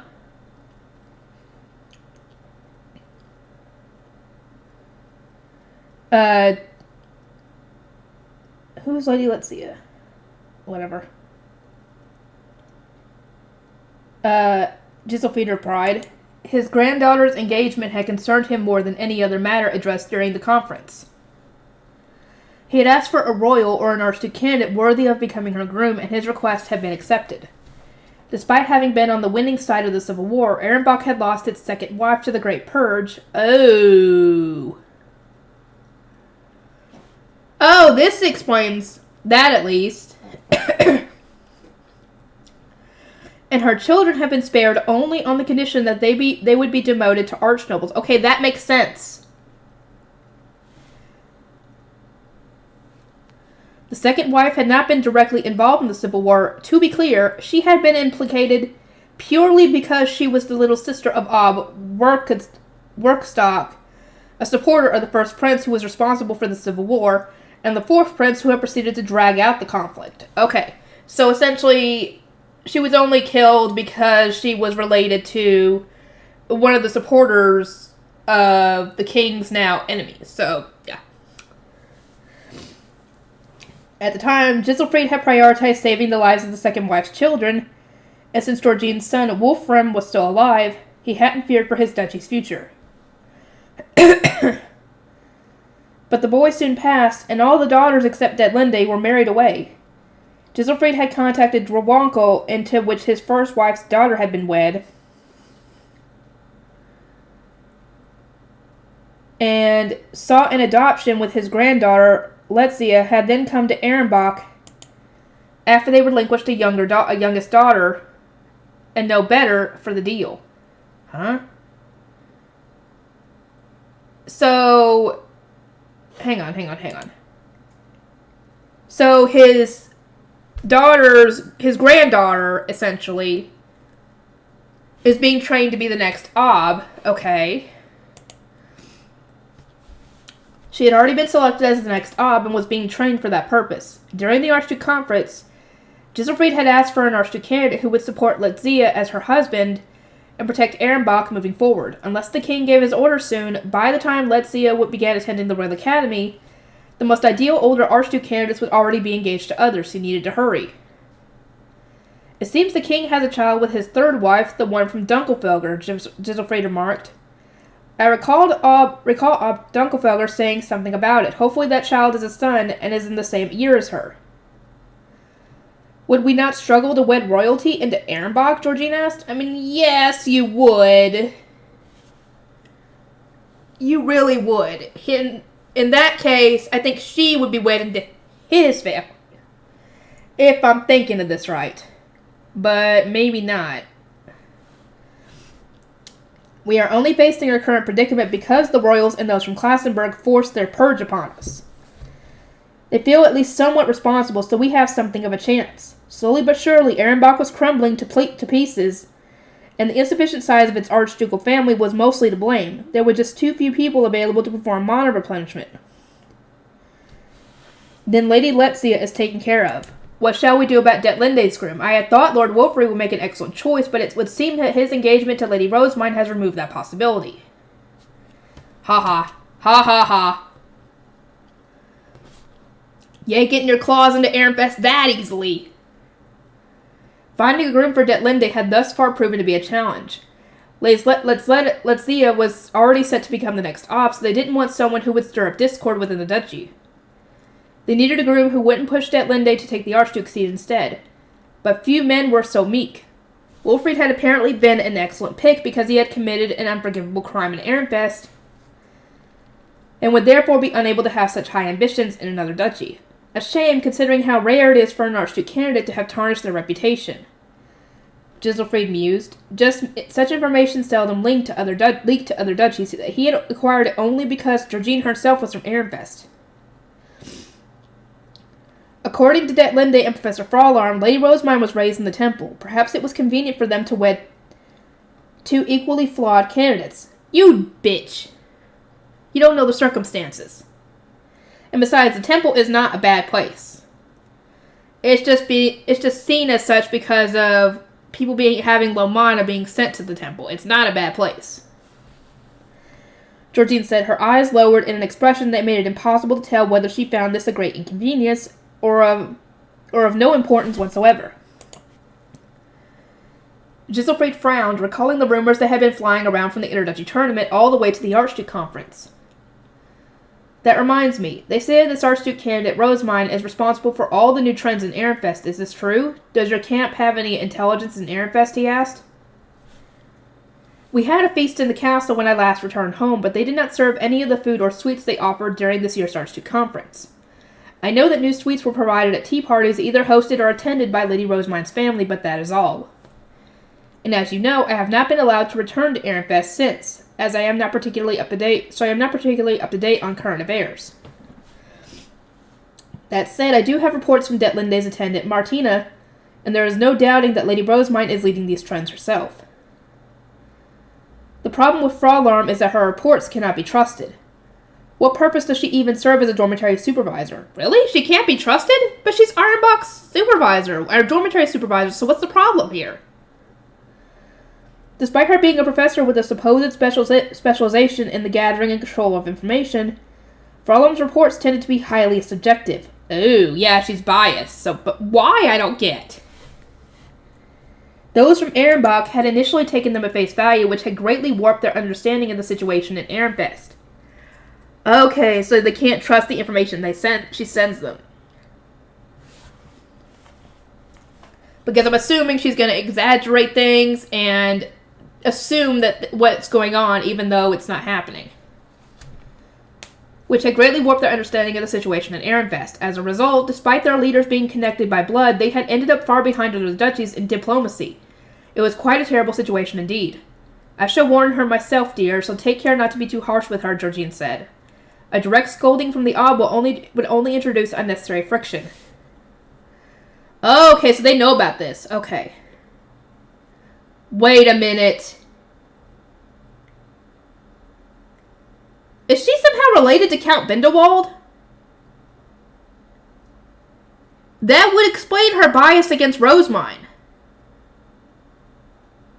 But yeah, we'll find that out later, maybe. There was also the Count Bindewald incident. Giselfried accepted Georgine's proposal and instructed her to give Fraularm a harsh warning against providing inaccurate reports. But yeah, that would explain her attitude towards Rosemine, because Rosemine had done nothing to her. At least not directly, anyway. So, I swear to God, if that's actually the case, I'm going to be very, very surprised if that's actually the case. Don't tell me otherwise. Do not tell me yes or no. Or if it's no, just tell me it's no. If it's yes, don't say anything, because I don't want to be spoiled. I don't want this confirmed or not. I will speak to Professor Fraularm and instruct Detlinde to strengthen relations with the Ehrenfest, Georgine said. Incidentally, ladies Aurela and Bettina also had their marriages settled during the Archduke conference, and we can trust they will provide us with intelligence going forward. We'll see about that. Because if Lamprecht's wife loves him as Lamprecht loves her, then I doubt she will give you information that could hurt him or his family or anything else. If she's loyal to them. But if she's loyal to Ehrenbach, then, well, that's not going to be good. Lord Lamprecht is the second son of the Ehrenfest Knight Commander Lord Cardstead and is Lady Rosemine's older brother, by blood. By blood. Yeah, right. He also serves as Lord Wolfried's Guard Knight. We are sure to receive much information on Ehrenfest's internal affairs. Giselfried's niece, Aurelia, was being wed to Lampret, the son of the Ehrenfest Knight Commander. Giselfried saw no issue with this development, but would Aurelia not have been enough, he asked? Did we have to force Bettina's marriage too?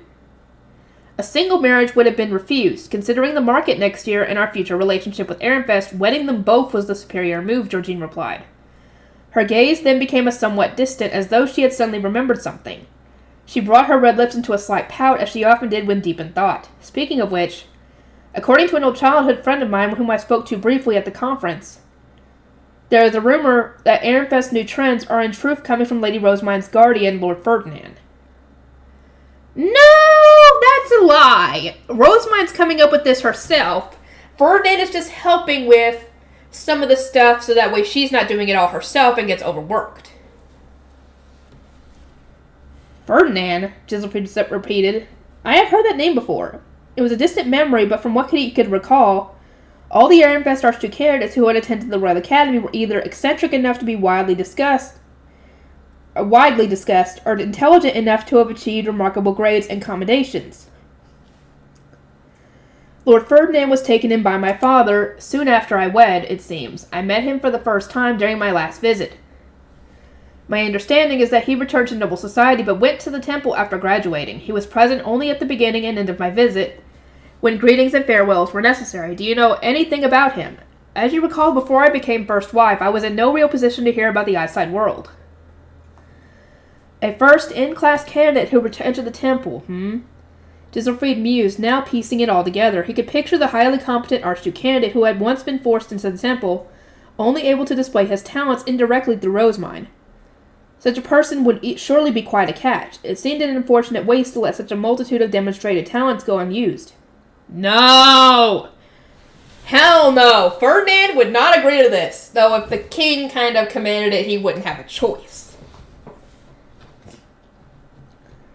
And with that thought, like electricity sparking from one point to another, Giselfried had an idea. You seem to have thought of something. Might I ask what it is, Georgine asked, her dark green eyes sweet and hopeful. Her lips were curled into a more visible smile than usual, as if urging him to answer. Huh? Wait. What? Am I missing something here? Oh, we're not gonna find out! You jerks. I looked over the miracle of Haldensdale. I looked over my land as the gaze before me was a spitting image of a new Haldensdale summer. Rocky surfaces were bared to the sky, flowers bloomed in a variety of colors, and short trees clustered together. It was far from how the province usually looked in the middle of spring. Is this what spring in Haldensdale is truly like, acquired through a proper spring prayer? Upon hearing our song celebration the coming of spring and the beginning of the hunt, Lady Rosemine had noted its presence in the High Bishop's Bible as a request for the melting of the snow and the coming of the goddess of water. I had pushed the women to sing along on a whim, purely for the sake of amusement, and this simple change had caused a magic circle to appear on the spring prayer stage. Then again, Lady Rosemine alone had kept her hands on the stage and offered prayers and gratitude throughout, so perhaps she was the true cause of everything that had happened. I don't know. Who knows, maybe. The magic circle had risen into the air before being sucked into the chalices, forming massive pillars of green light. An instant later, the lay noble women on the stage had collapsed, and spring prayer was thrown into chaos. The province's elites had gathered to discuss what had happened, but as they had never seen the magic circle before, it was impossible for them to determine what effects it might have. Their impromptu meeting had come to an end when the women recovered, and after a night of violent thunderstorms, Haldensdale awoke to find that the once snow-covered province was as green as any early summer's day. The snow was nowhere to be seen. The Fae beasts will most likely become active now. I mounted my high beast and took flight, staring down at the shrubs and boulders where Fae beasts usually made their nests. I was grateful that the melting of the snow had come early, but the weather was much too different from usual. We needed to gather information on how far the effects of spring prayer had reached, as well as how fast it was accelerating the breeding and growth of the summer Fae beasts. Although we would normally seek help from any commoners who were skilled at hunting, there was simply no time. We needed as many knights with high beasts as possible. Our knights alone won't be enough. Thankfully enough, the Knight's Order had accompanied the Archducal family to Haldensdale. I had requested assistance from Lord Cardstead, the Knight Commander, and my little sister's husband. It seemed a fair trade since it was inevitable that the Archduke and surrounding Guise would ask him about this incident, and I was sure the Ninth Order would appreciate an opportunity to perform an investigation on the province, which was usually closed off and resistant to outside influence. It was also their duty to weaken the Lord of Winter by diminishing the number of Phoebes. I wish to investigate the area around the border gate to Klausenberg with the Knight's Order, while at the same time hunting Phoebes, I said. The events here will no doubt be discussed at the Archduke Conference for business reasons, so I am sure the Ob will find them of much interest. Lord Karstedt easily accepted the request, and as we divided the labor between ourselves, we did not want the Order to pillage our province's valuable ingredients and cause problems with the commoners. So they and I were going to the north where fewer people lived. Our own knights would go to the south. Kiefer decks. The snow had completely melted even near the border gate on the far northern border, and the nearby Phoebes had begun to move. I let out a shout and righted my bow, while Lord Karstedt immediately equipped a suitable weapon and started shouting orders. Scatter, don't let a single one escape. Kiefer decks weren't particularly strong, but they lived in clumps and would scatter upon noticing a predator. They laid eggs from the end of spring to the end of summer, and considering the damage they often did to crops, hunting them now will make autumn much easier for us. As we advanced our hunt, the border between Haldensdale and Klausenberg came into view. Unlike normal circumstances, one could not identify the duchy border without touching it, but its presence was now blatantly obvious. Klausenberg's side was buried under thick snow, while ours was a lush green.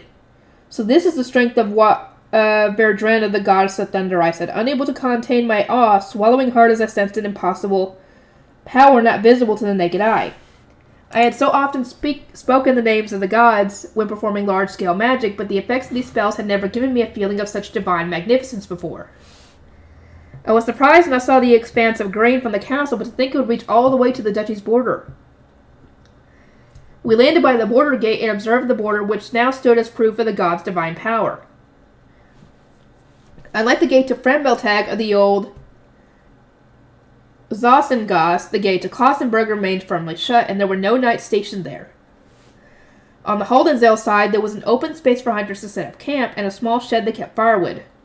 Lord Karstedt, shall we rest? I asked. We came here without pause, hunting Phoebes along the way, and there is firewood nearby. Good idea. It's a bit early, but we should have lunch while there aren't any Phoebes around. Men, preparations. The knights climbed down from their high base and did as they were instructed, lighting fires and boiling water to soften their rations. Lord Karstedt and I sat on nearby rocks and watched them work. Behind them was the closed border gate. I wonder whether they'll open it now. Some students had mentioned that the Ob had received many business requests from other duchies during the interduchy tournament, and refusing one from Klausenberg was hardly an option. Lord Karstedt. I tossed him a sound-blocking magic tool, which he caught with ease and firmly gripped. What's the likelihood of this border gate being opened? He stood guard over the Ob at almost all times, so I was sure he would know something about the matter. Lord Karstedt glanced over at the gate and then fell into thought for a moment. We plan to open it as soon as possible. Once that happens, and merchants start traveling through Haldensdale, stands to gain much. I couldn't help but furrow my brows. It sounded as though they thought we should be thankful for that. An important aspect of interduchy diplomacy was ensuring that any merchants traveling between the two duchies were completely safe while following up on any business deals. It was an entirely different matter from the traveling merchants who wandered around without belonging to any one duchy in particular. Far from bringing wealth to Haldensdale, we would probably be held accountable whenever a merchant fell victim to a Phoebes attack. This land has many Phoebes, I commented. The merchants will surely be under constant threat. That's why Haldensdale's hunters are going to be hired as guards, Lord Karstedt replied. They may be commoners, but they're used to dealing with Phoebes. Were you not saying that you needed more work for commoners to secure more money and food for winter? Surely this is your best interest. His response sounded a lot more like the Ob's words than his own, and they almost certainly were. An indescribable sense of disgust welled up inside me. Did he realize just how long ago I had mentioned our struggles? I had thought that Lord Karstedt and the Ob had sent Rosemine here out of consideration since they knew about our hardships, but apparently not. I allowed a troubled smile to reach my face, but nothing more. It seems to me that your Dragoner no longer weaves, Lord Karstedt. I had sought help over 5 years ago when Lady Veronica was still the dominant political power. Despite the fact that Haldensdale saw smaller than average harvests to begin with, she had used every option available to her to sever our connections to Lyesgang the breadbasket of Ehrenfest. The situation had even eventually deteriorated to the point that my people faced starvation, and it was then that I requested the Ob's help through Karlstad. Please contain Lady Veronica's tyranny. If that cannot be done, please deliver mana chalices to us once again. If you cannot manage that, then please at least send us extra food for the winter. I do not mind if you simply purchase the babies we hunt to weaken the Lord of Winter at a slightly higher price. Just please, any help at all.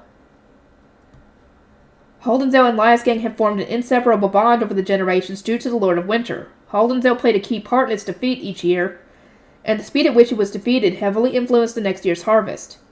I had thought that Lord Karlstad would understand since his wife was a Holdenzell and his mother a Liasgang, but it had taken years for my request to be granted.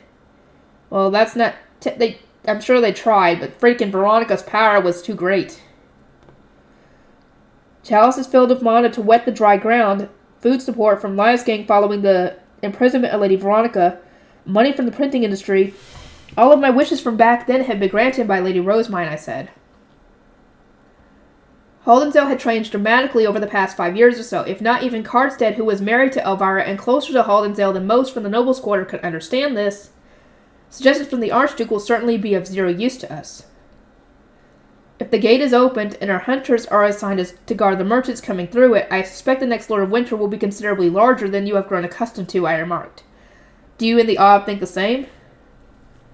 Guarding merchants would restrict our hunters' movements to the road and use up time they normally would have spent hunting Fabies all throughout Holdenzell. This meant the Lord of Winter would grow in size, which would in turn place a greater burden on the knights whose duty it was to hunt it.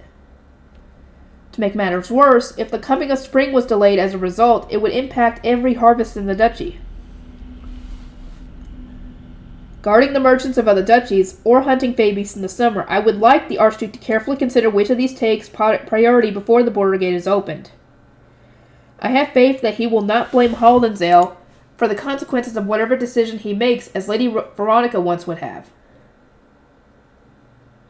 Although I spoke with a smile, there was no truth to my words. I did not have faith in the Archduke at all. If whatever choice he made resulted in an inconvenience, he would doubtlessly push all the blame on Holdenzell. This was exactly why I needed to emphasize my position ahead of time and come up with a strategy to avoid the worst-case scenario. Such was my duty as the Geeb.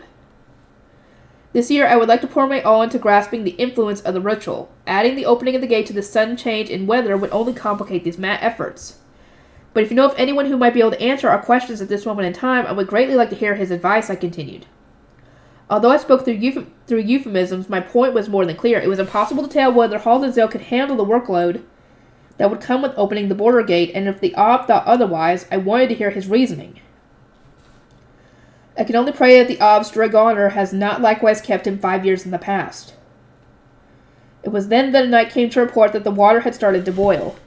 Lord Karlstad and I put our rations in our bowls and then handed them over. They were soon returned, the hot water having macerated the food. It's a little salty. My first impression was not a positive one, but I continued eating nonetheless. The food eaten in Holdenzell tended towards slightly different flavors than that of the Nobles' Quarter, and complaining about the simple rations carried by knights had little meaning when there were no alternatives. They were easy to carry and enough to fill one's stomach, but not something that was eaten for the taste. As we ate in silence, Lord Karlstad took his sound-blocking magic tool and looked over at me. It seemed that he had something to say, so I gripped my magic tool in the hand I was using to hold my food. At the moment, the merchants have two safe options going through old Zalzengau's border gate or through Frembeltag. I'll advise the Ob not to open this border gate unless Klausenberg demands it. I would guess there's just as many Fabies on their side, he said. It was known that Klausenberg invested few resources into hunting Fabies in its borders towns, which meant it was relatively common for Fabies to cross the border. At times, the Archduke would even send us an emergency warning that an especially strong Fabies had entered our territory. Klausenberg will also need to shape up before merchants are allowed to pass through here. I don't know how fast a Greater Duchy can act when it comes to a matter like this, but I assume they would not want merchants going through it this summer. Lord Karlstad continued. He was identifying that the roads had narrowed through lack of use, and that there were few cities and towns along the way for merchants to use as resting spots. That said, if news of this ritual spreads and you start hastening the coming of spring by yourselves, there should be cities and towns around here in 5 years' time.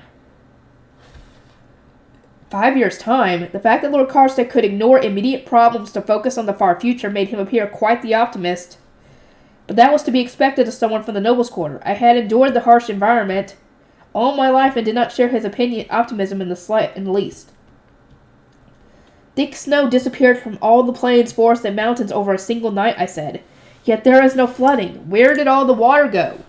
Is there a risk that the summer's rays might cause a drought? Will the babies breed and grow faster than before? And when will the end of autumn come now that spring has begun so soon?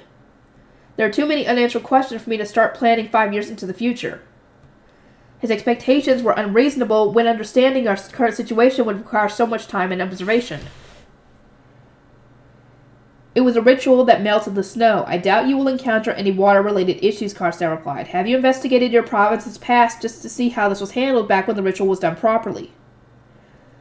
We suspect that the details of the ritual were changed when our ancestors were entrusted with the position of Geeb. Approximately 200 years had passed since Eisenreich was crushed for treason against the king. Ehrenfest had been born from its ashes, and once the king had redrawn the barrier lines and replaced the archduke, the new Ob had assigned Geebs to oversee the land. Naturally, rulings was done differently from the Eisenreich era, as Ob Ehrenfest worked to avoid any possible associations with the fallen duchy. My ancestor had been entrusted with the position of Geeb when Ehrenfest was founded, and it was reasonable to assume that they had tried to distance themselves from Eisenreich in a similar manner. It was even possible that in a small act of defiance, the commoners had failed to teach their new Geeb the proper method for conducting rituals. For those of us in the present, it was impossible to know exactly what had happened. There were records of my ancestors struggling to adapt to Haldensdale, but nothing from before that. I would like the Ob to check the castle for any records from the Eisenreich era, specifically any that might cover the ritual, I said. I'll ask, but he's busy preparing for the Archduke Conference, so you'll most likely have to wait until after that's done. That said, maybe there are records still in the temple, Karstead suggested. It seemed possible, then I recalled what Lady Rosemine had said. According to Lady Rosemine, the ritual was described only in the High Bishop's Bible, which contained the correct lyrics and several pictures, I explained. That said, the sudden arrival of spring came as a surprise even to her. She had noticed that our ceremony and the lyrics we sang differed from what was mentioned in the Bible, but she did not seem at all informed on the particulars of the ceremony. I know. Rosemine was apparently so afraid of the thunder that she couldn't sleep. Elvira mentioned receiving such reports from her attendants, Lord Karstead said with a chuckle, then asking me to keep this a secret to preserve Lady Rosemine's honor. I found this news strange, to say the least. The fact that Elvira and Lord Karstead had been discussing their child almost made them sound like a normal couple. Were they not a normal couple? When the previous Ob Ehrenfest had fallen ill, and Lady Veronica had further secured her hold in power, Lord Karstead had taken one of her attendants as a second wife, and a noble of the Veronica faction as his third. As his first wife, Elvira had found it quite distressful that Lord Karstead was neglecting her as he became wholly devoted to his new wife, and soon enough she stopped speaking about him entirely when we visited the nobles' quarter for winter socializing and the summer starbinding. It was apparent that he was not a prominent figure in her daily life, and since she would speak of her growing children and nothing more. Since when did this change? I looked at Lord Karstead, who was finishing the last of his rations. There was only one possible explanation. Elvira had found a new lease on life while looking after Lady Rosemine as her own child. This change hadn't come about simply because she had found a new hobby in writing books, or because she was putting on airs for the formal events that was spring prayer. My little sister's relationship with her husband had improved in the real sense. That's good. Speaking of which, Lord Karstead, I heard you were bragging about your wife to Lady Rosemine. Ugh. Something flew from Karstead's mouth and he went into a sudden coughing fit. The guards around us looked over in surprise as he tried to compose himself with a hand over his mouth. I suppose it's true then. He had told Lady Rosemine to be quiet about it at spring prayer, but hadn't denied the words themselves. This had taken over even Elvira by surprise. Although she had teased him with the most composed expression she could muster, she had been blinking much faster than usual. Lord Claudio, Lord Karstead said once his coughing had subsided, fixing me with a glare as he sipped from his water flask. He was thrown off more than I expected. How long had it been since he last called me by my name? As the Knight Commander, he normally stood behind the Archduke during both winter socializing and the summer starbind ceremony. Our family exchange of information were generally done through Elvira, meaning we rarely spoke quite directly like this. Should you not deliver your words of praise directly to Elvira, not Lady Rosemine, I asked? I appreciate your considerate advice, Lord Karstead shot back. There was a slight defiance in his ice blue eyes that reminded me of days long past, back when he had grumbled about the engagement arranged by his parents. I realize it has been quite some time since you and I have spoken as ourselves, unburdened by our respective position as Knight Commander and Geeb. Is there anything that you wish to say to or ask me, Lord Karstead? I am sure that an opportunity like this will not come again anytime soon.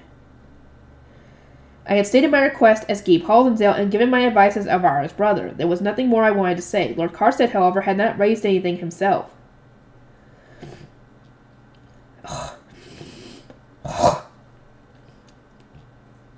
He started to ponder my question. The hard frown on his face told me that he was going to take a while, so I cleansed my bowl and such in the meantime. Once I was done, I glanced over to see that he was slowly stroking his mustache. Well, what do you think about Rosamine's engagement? He asked. I'm curious, since you were softer on Lord Wilfrid and Lady Charlotte than I expected. Are you asking for my thoughts as Geeb Haldensdale or my personal opinion as Claudio? I replied with a grin, returning his question with one of my own. Again, Lord Karstead paused for a moment, pondering an answer. This will be our only opportunity to talk, so I want to hear your opinion as both, he said. You don't need to worry about being polite. I want to hear your true thoughts. As a Geeb, I want the most competent candidate to become the next Ob. I would be even more grateful were that Ob to be family. It is my honest opinion that Lady Rosamine is the most suitable choice, considering that she came first in her class in the Royal Academy despite being occupied with her High Bishop duties and introducing various profitable industries to the duchy. To attend the Royal Academy, one needed to store mana and face stones, which they would then use during classes, and yet Lady Rosamine had participated in religious ceremonies between terms, and even lent face stones filled with her mana to blue priests. Even Lord Wilfrid and Lady Charlotte were using face stones she had given them for spring prayer, so it was easy to see that she was unique among all the Archduke candidates. And thus, I am exceedingly disappointed that this engagement will prevent her from becoming the next Ob, I continued. I assume this thought is shared by the Lysegangs and all the nobles who support Lady Rosamine. The most competent candidate, Well, I suppose you would think that if you look at her grades in isolation, Lord Karstead murmured, nodding in a way that suggested he didn't entirely agree with what he had just heard.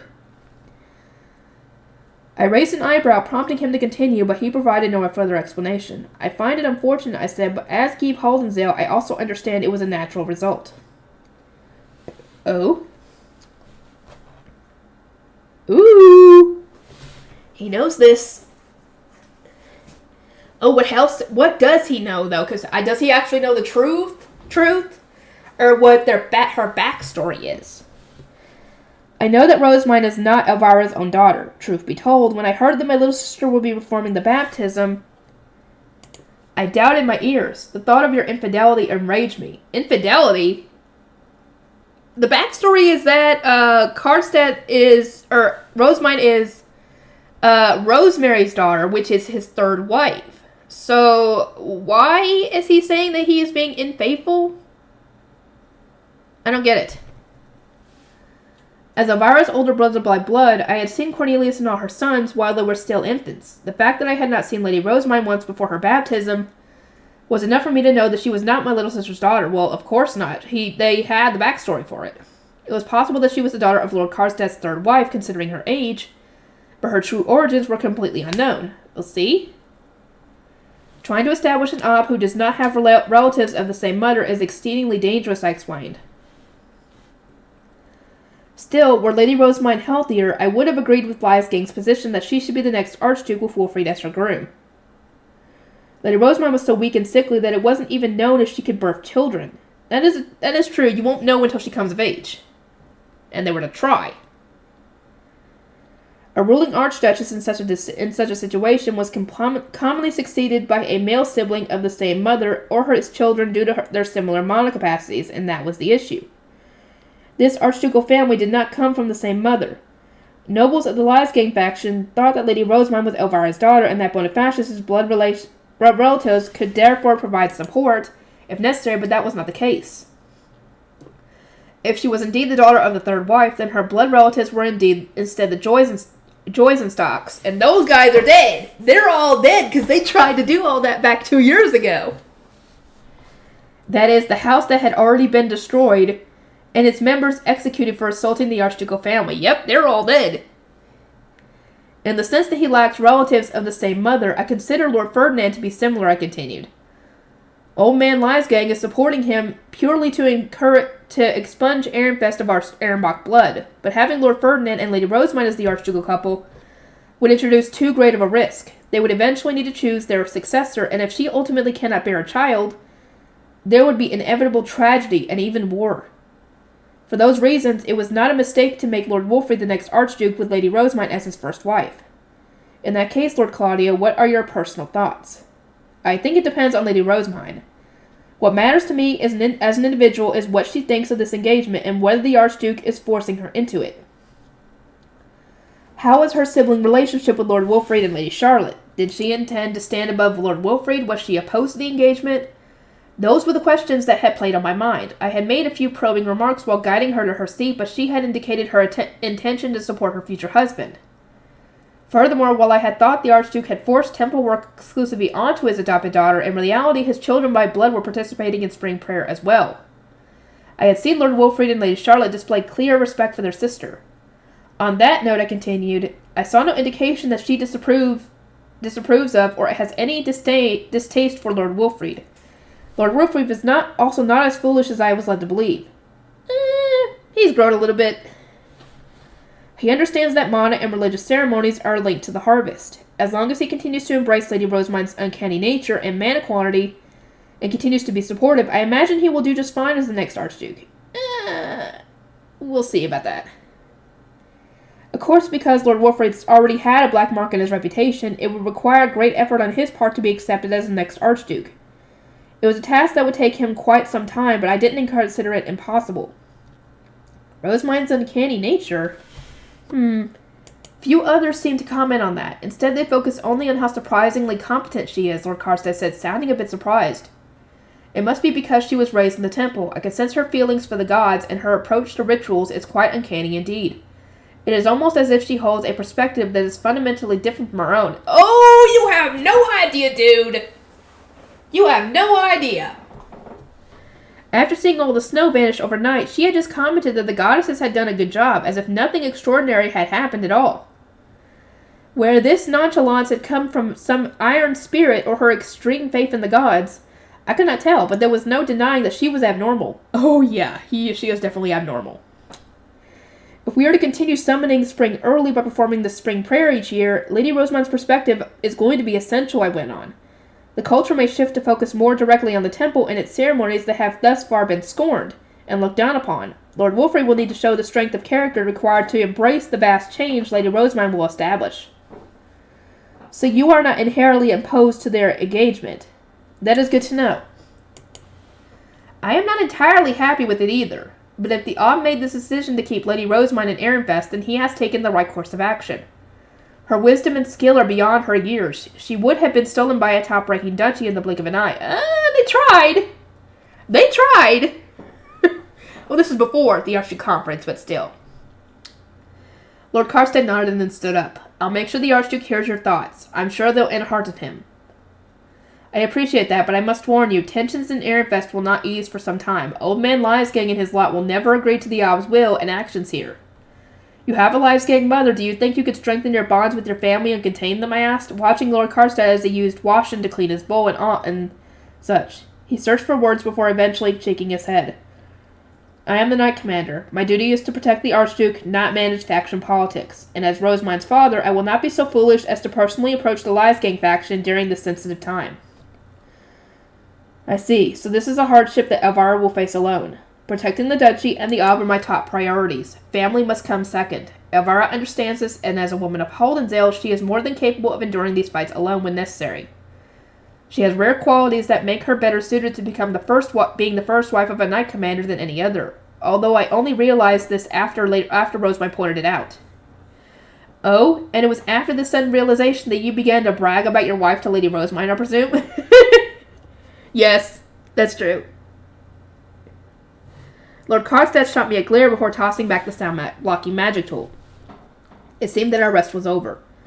I couldn't help but chuckle as I placed the magic tools back in my little pouch, reflecting that this time had proven more productive than I expected. It was good to see that my little sister's marriage had evolved into something so heartwarming. I shall now gather the Blenroost fruits, I said. They are valuable enough that only the people of Haldensdale are allowed to gather them, and for that reason, any of you who attempt to poach some will be killed on sight. You knights may rest here and wait for the gathering to be completed. After confirming that my threat was understood, I have summoned my high beast. My plan was to give fruit to Lady Rosemine to express that Haldensdale was in her debt, and to Lord Wilfrid and Lady Charlotte to express our respect for the current Archduke family. Now then, Lord Carstairs, shall we go? Oh? Am I considered to be Haldensdale? Lord Carstairs asked. He had gone to sit back down on the rock where he had been eating lunch, but was now frozen in a slight squat, staring at me in complete surprise. I returned a similar look of surprise. Are you not Elvira's husband and Lady Rosemine's father? I asked, urging him on with a smile. It would be an honor, Lord Carstairs formed and then mounted his own high beast, and together we headed to the nearest Blenroost plant.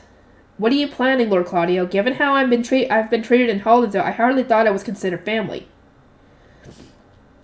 We simply disliked you for ignoring Elvira. You are still family. I will not have permitted you to come otherwise.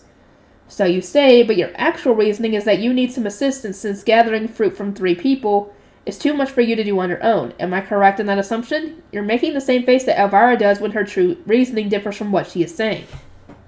Oh, so he and his sister are alike.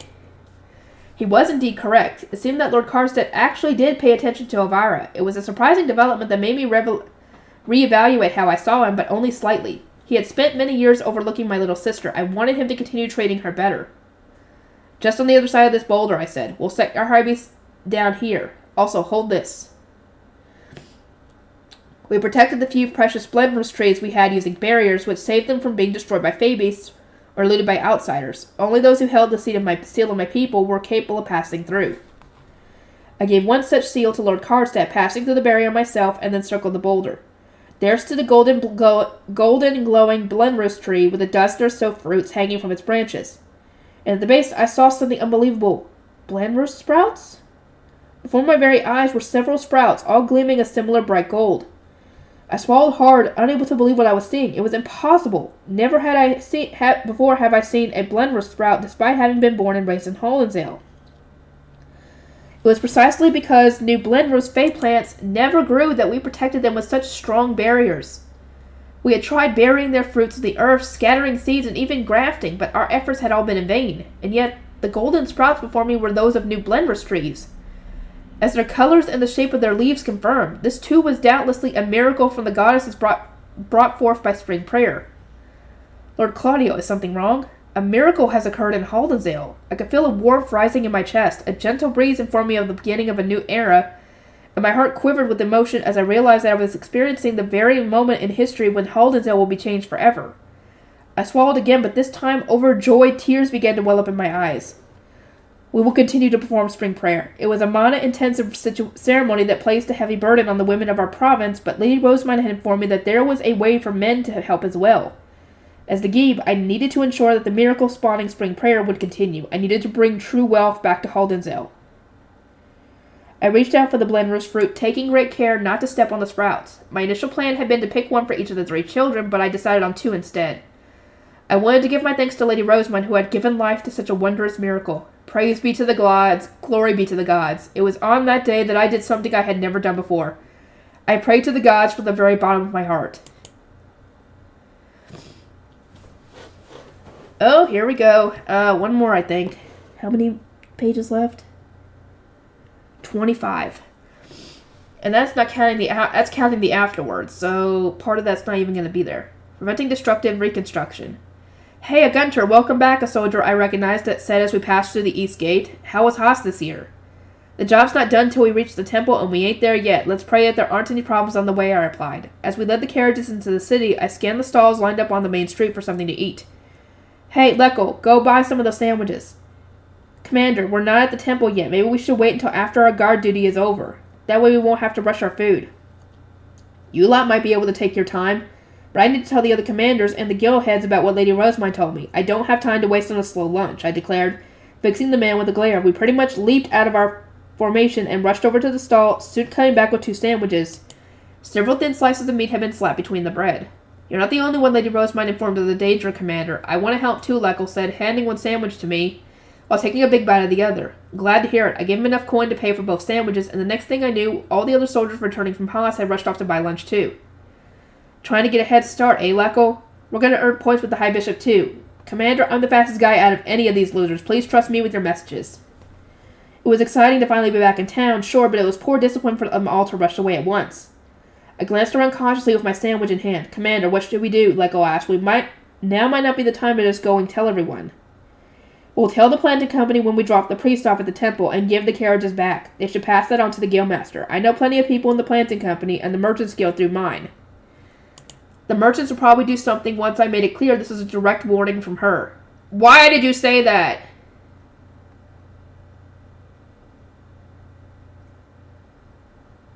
Wait. Do they think that he's talking about Rosemine? I'm assuming. Because I think he just kind of revealed something here. Hold on.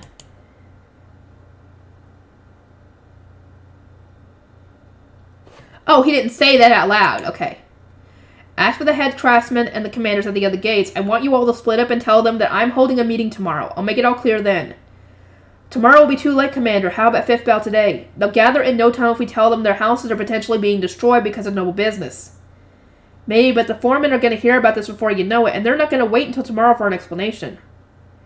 My soldiers tapped their chests and volunteered to deliver the messages, not showing any exhaustion from their journey back from Haas. It was a sight that warmed my heart. Mine was fighting alone in noble society, keeping her connection to us a secret, while still making sure we stayed safe. I needed to make sure the lower city stayed clean after the remodeling was done. What kind of father would I be otherwise? Alright, fifth bell. You lot divide the city among yourselves. Good luck. Yes, sir. I bit into my sandwich. The meat was tough and salty, a far cry from the fancy dinner I had eaten at the monastery last night. But that thought was quickly blown away as a bunch of warnings mine had given me popped back into my head. I'm not going to let them cast that big-ass magic that'll flip the lower city upside down, Leckle muttered to himself beside me, his words matching my thoughts exactly. I gave a hard nod. Right. We're damn lucky Lady Rosemine fought for us. Otherwise we would have lost our homes without even knowing what was happening. Just thinking about it sent a chill down my spine. We can't let our warnings go to waste. I'm going to protect the city no matter what. It was a promise I had made to mine, but as I steeled my resolve once again, Leckle pointed at himself with his thumb. I'm going to protect it too, Commander. You're not the only one who gets to show off, sir, added another soldier. I'm going to be the one to protect the city. More and more voices called out after him, all young men boasting that they were going to keep our homes safe. It was impossible for us to lose now. Okay, I said with a grin, let's do this. Yeah! The temple gate came into view, as did the people waiting for us. Is that Lutz? I asked to myself, unless my eyes were fooling me. He had come as the planting company representative, the person who took back the carriages and gave us our payment. I was used to him staying at Haas after our trips to do business, so this was my first time seeing him wait by the temple. Still, I was lucky to have someone I could actually sit down with and talk to properly here. Thank you, honorable soldiers. I accept these carriages in the name of the planting company and wish to express how grateful we are that you completed your guard duty successfully. Here's your payment from Lady Rosemine, Lutz said. He was wearing the kind of expression and speaking as politely as you'd normally expect from a boy born into riches, holding out a bag of money as the Grey Priest climbed down from the carriages. Nobody would ever believe this kid's from the south side of the city. I accepted our compensation as the commander of the North Gate. Since the planting company was the ones who had hired us to guard the priests, they were the ones who paid us too. It wasn't as simple as dividing the coins between us, though. The money was instead added to the gate's finances, where any expenses were subtracted, and then whatever remained would get added to our wages. Only the money that mine gave us in Haas went straight into our pockets. It was a nice little bonus we could keep secret from our families, which was exactly why the soldiers loved taking up this job so much. We got important warnings from Lady Rosemine at the monastery, I said. It was only a small reaction, but Lutz's merchant smile became more defensive when I spoke mine's name. You and the Merchants Guild probably know about this already, but after listening to my explanation of what the nobles were planning and the warnings mine had given me, Lutz went pale. Seriously? He muttered in a quiet voice that only I was able to hear. The Merchants Guild informed all the merchants in the city of the scholar's message that large-scale remodeling is going to be done, but we didn't know that even the southern side needed to be clean. Now that everything is going to be flipped upside down. Or nor that it's going to be flipped upside down. Seems like mine didn't use the temple to tell them everything. According to Thule, mine couldn't use her hidden room in the temple anymore, which meant she couldn't speak to the planting company as freely as she used to. That probably explained things. Lady Rosemine probably thought the planting company wouldn't be able to keep an eye on the south side of the city too, I guessed. How many people had the Merchants Guild told already? Northern citizens with connections to the Offmer Company, the Western Market, the Eastern stores, and all the merchants were permission to open stands on the main street. Right, if they're able to handle all that, we can focus on the south. Oh, and there's another message that you lot from the planting company need to pass on to the Merchants Guild. Keeping the stores clean ain't enough. They gotta keep the streets around their homes clean too. Les didn't say anything in response, he just nodded, clearly tense. We're planning on getting the gate commanders and the head of all the guilds together at Fifth Bell to pass Lady Rosemine's warning on. It's gonna be in a conference room in the middle of the city. You can come along with the Merchants Guild if you want to know the details. Understood. You have my sincere gratitude for this valuable warning. After telling Les our plans, we left the temple. We barely had any time if we wanted to make sure everyone knew about this. Listen up, everyone. Once you've finished spreading the word, come back to the gate, then head home for the day. Pass the info on to anyone you bump into on your way back. Of course, you can drop by any taverns you come across, too. The soldiers scattered from the central plaza. It wouldn't take them long to get the word out, since most craftsman guilds were in the middle of the city anyway. In the meantime, I headed to the central soldiers' building to deliver our payment to a clerk, and then used my authority as commander to reserve a meeting room. Hey, you soldiers are spreading some sick-as-hell rumors. What's going on here? A burly foreman demanded. Yeah, explain, another shouted. I don't have a clue what this is all about. As expected, the foreman who had overheard the message was now getting here before anyone else. Getting the clerk to send them over here had clearly been the right move. I told the heads of the guild to come here, not you lot, I said. You really think we're going to sit around when nobles want to break all our houses down? Yeah, no way, now get talking already. More and more foremen were gathering, and they were pushier than ever. The problem was the important people hadn't arrived yet. I scheduled this meeting for Fifth Bell so the city's higher-ups can all come at once. I don't have time to do this whole thing twice. Either shut up and wait, or get back to work. Like hell we're gonna wait, moron. I want to get this over with and done so I can figure out what to do, an older man yelled. Come on, spit out what you know.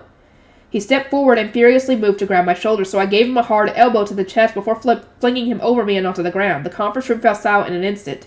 Last chance, I said to the forming crowd. If you don't keep quiet, I'll kick you all out, and you won't learn a thing. I'm the soldier here, and you best remember that.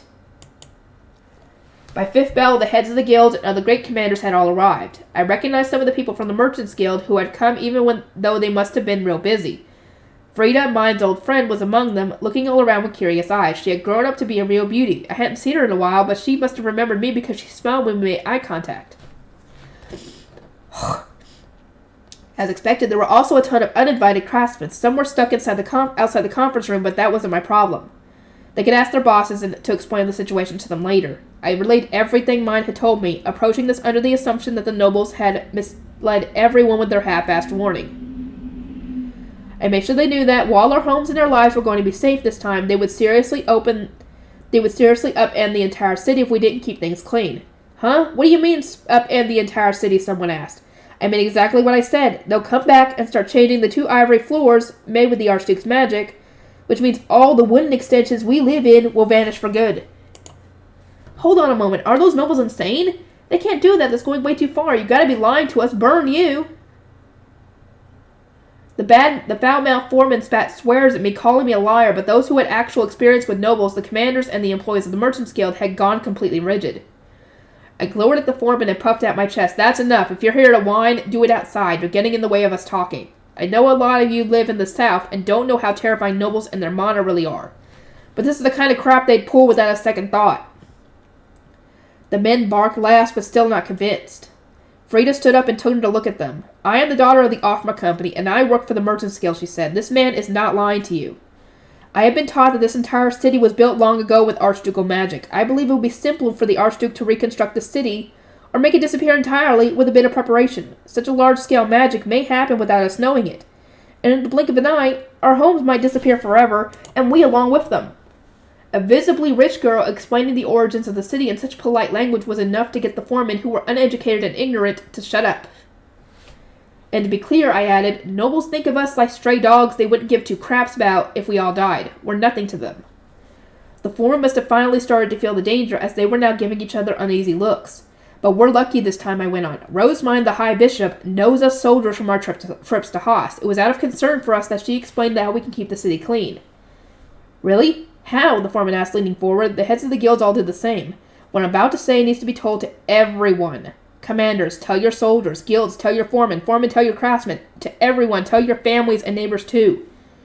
Especially old folks who babysit and don't go outside much, or those who are sickly and stuck in their beds at the time. I went on to list all the instructions mine had given me. On the day of the reconstruction, we either had to stay inside our buildings or leave the city entirely to avoid getting wrapped up in things. That was easy enough. What's important is what comes next, I continued. There are going to be places to get rid of garbage and waste so the city doesn't get dirty again. We soldiers are going to keep watch. But the best thing here will be for neighbors to keep each other on track. The Southgate commander crossed his arms and fell into thought. We'll need to discuss the details, but it seems like we might want to criminalize disobeying these orders. If someone refuses to listen, we should capture them, take their citizenship, and kick them out of the city. What? Citizenship, a foreman explained. Whoa, now, you're gonna label people as criminals just for tossing out their trash? Yes, because this is a big thing. The Southern commander eyed the outraged voices in silence and then nodded. Unlike before, tossing out trash now runs the risk of destroying homes. Families, tons of thousands of them, are going to be on the line here. Right, Gunter? Yeah, north, south, it's all the same to them. The Southern commander looked over everyone in that room. If we want to protect the city's peace, we need to kick out dangerous people and make sure nobody follows their example. What's the point in letting people play with fire when the nobles are clearly ready to turn everything we know on its head at the moment's notice? We waited for anyone to protest, but nobody did. Alright, once the city has been reconstructed, tell everyone that tossing trash out the old way is a crime punishable by expulsion now. Once the meeting was over, the foremen were the first to rush out. The heads of the guild and the merchants guild promised to be thorough about telling everyone too. The commanders and some soldiers ended up staying behind, and we had dinner in a nearby tavern where we ironed out the details on boosting our patrols and getting rid of criminals. We split up at 7th bell. I hadn't signed out for the day, so instead of making my way home, I started down the pitch-black road to the north gate. A night guard saw me a short while later and ran over. Commander, we heard everything from Lecco and the others. This certainly is something. They signed out and then left right away. You should get home too. Tomorrow you can come in late and patrol your neighborhood on the way. They had all done their jobs properly. Then I asked the night guard to spread word on what we had decided in the meeting before turning around and making my way home. Oh, Gunter, I expected you home earlier. You usually return from Haas around noon, Effa said once I was back home. She glanced toward the bedroom. Camille was already fast asleep. I crept into the bedroom to see his sleeping face. He was in a deep enough slumber that I wasn't worried about my step shuffling waking him up. How was Lady Rosemine? You saw her up close, right? Did she say anything? Effa asked from the kitchen. I could tell from her voice that she had gotten real impatient. I was blessed to get to speak to mine, but she could only look at her from the temple doors. Guess the work stuff can wait. I set my things down and went back to the kitchen. It was just like Tuli had said and what we saw outside the temple. She doesn't look any different from when she went to that long sleep. She's still our little mine. Gunter! Alpha shot me a reproachful glare, but I didn't see the issue. Camille was out like a light. He wasn't going to overhear us. She's had the same look in her eyes, too, I said. Not only has she not forgotten us, she's still working hard in noble society to protect us in any way she can. It's just like she promised. Did something happen to Lady Rosemine? Effa asked. She had fumbled over her words after a quick glance toward the bedroom, since she was fiercely upholding her own promise not to refer to mine by her real name at home. She was just as stubborn as her daughters. I gave her the details. Mine opened a way for us to protect the city. What kind of father would I be if I didn't make use of that? Is there anything I can do? Yeah, make sure Camille and our neighbors know about mine's warnings. We need to stay on guard as a family and as neighbors. Effa nodded in response, her face pale. She knew better than most people just how brutal nobles could be. Oh, definitely. Warnings and advice passed through the city with commanders telling their soldiers, the Merchants Guild telling all the merchants, and the guilds telling all the foremen, craftsmen, and apprentices. Everyone then spread this information to their families and neighbors. While we soldiers went out of our way to inform the sick and elderly who weren't always made aware of such going-ons. Mine's warning was spreading faster than I expected. As it turned out, the knowledge that messing up would result in everyone's homes being destroyed, and that refusing to properly throw away waste was being criminalized, was all the threat we needed to convince people to pay attention. The remodeling's going to happen at 5th Bell 3 days from now. The Knights just got word from the Knight Commander. Seems like he wants us to tell all the residents, I said. The Knights staying at the North Gate had given us a specific date a few days after Effa had told me the Gutenbergs were back from their trip. We know what to do, one soldier said. We'll tell the commanders, the Merchants Guild, and the Craftsmen Guilds. Then we'll tell people we see on patrol. Right, I'm counting on you all. The soldiers all dispersed. Unlike the nobles, we didn't have any tools for long-distance communication. Instead, we had to run around to deliver messages. Thankfully enough, we didn't need to call a meeting this time. People just needed to know the date and time. On the day of the remodeling, we started closing the gates at 4th Bell, not wanting any outsiders to wander in and pay the ultimate price. Oh, we don't need that, definitely. I started making my way home from the North Gate with the morning duty soldiers. We warned everyone we saw on the way to get back inside before 5th Bell. The stands on the main streets connecting the West and East Gate were all packed away, making the roads feel a lot wider than normal. The workshops and stores were empty too. They had apparently all decided to close at noon.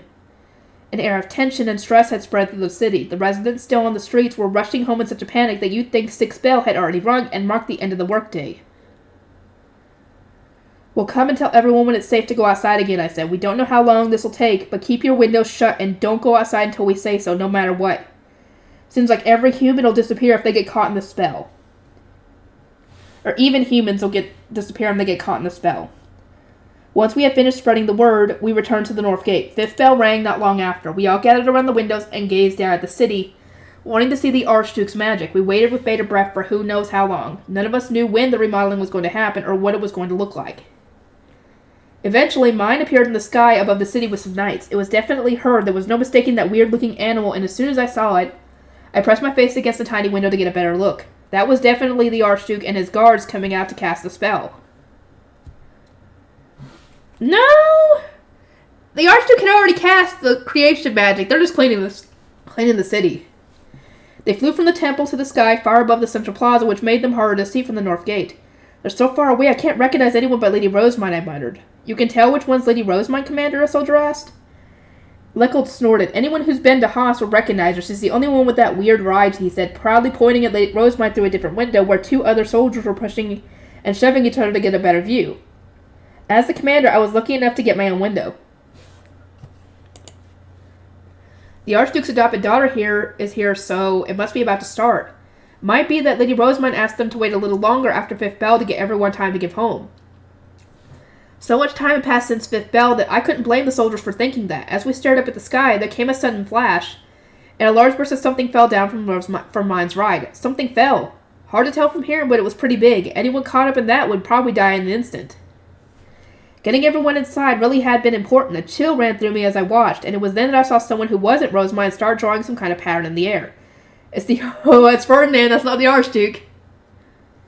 "It's the Archduke, that must be the Archduke, it's starting. He can draw in the air, look, it's shining." We didn't know what the drawing was, but even from here we could tell it was intricately crafted for a bunch of fine patterns. Once it seemed to be done, the glowing pattern duplicated until 13 identical circles filled the sky above the city. They moved as though they were alive, which made the soldiers shrink in a combination of surprise and awe. As commoners, we would normally go our entire lives without seeing a noble use magic. This was completely beyond our understanding. Whoa! A flood of softly glowing water exploded from all 13 of the mysterious patterns at once, so massive that I was convinced it would sweep away the entire city. It smashed down from above, and a huge wave crashed against the northern gate, and the windows we were gawking through completely blocking our view for several moments. By the time we were able to see again, the entire city was drowned in a storm of swirling water. It reminded me of when I would play around as a kid, pouring buckets of water over bug nests and watching them flood. It was just like that. Wow, that's satanic. That's just kids. What am I saying? We were bugs to the Archduke. He could flood all of our homes and make the whole city disappear on a whim, with no more effort than anyone just playing around. There was that much of a gap between us. I could feel his power on my skin and goosebumps popped all over me. Is this going to be alright? A lot of people used their first floors to store things they didn't really usually take outside. Wasn't it that bad that they were now all underwater? The moment I thought that, however, the water disappeared all at once. What the heck was that? We had no idea what had just happened, but the water made by magic disappeared as suddenly as it had appeared. The once ash-gray bottom 2 floors were now pure white, and the city glittered so brightly in the sun that it was almost hard to look at. Did the city used to be this clean, I said to nobody in particular. That magic was something else. Can't believe nobles can actually do this kind of thing. What the heck? Yeah, it makes sense they'd get ticked if we messed up their city right after they used magic like that to clean it. Oh, definitely. Someone noted. Everyone agreed on the spot. We had to protect this clean city. As we kept staring out the window, a soldier rushed in. "Commander, the knight is calling for you," he said. "All right, I'll be there right away." The knight posted at the north gate informed us that the remodeling was complete. There were now holes in the city which we were to throw all our waste and garbage into from now on. We just needed to keep the citizens on track. Understood. I opened the door leading out the north gate with some subordinates. The gleaming white street that spread out before us smelled clean, like the water had even washed away the foul-smelling air. The moment I stepped outside, I glanced down and saw that I had left a dirty footprint on the street. I looked back on instinct and saw everyone wipe the bottom of their shoes right away. From there, we rushed around the city and called out to everyone, "It's over, you can come out now. Find the garbage hole nearest your house and start helping us protect this clean city." Windows opened one by one as people heard our shouts. Children cheered and rushed out so quickly that I could guess they had been waiting by their doors. It felt as though every single person, was looking at the new reborn city with a hopeful smile on their face. Here we go. I think we're done.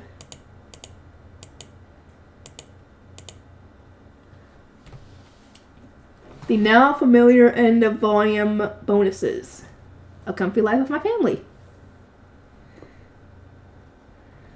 Before either of them knew it, a loving bond was formed between the two young siblings, bound not by blood.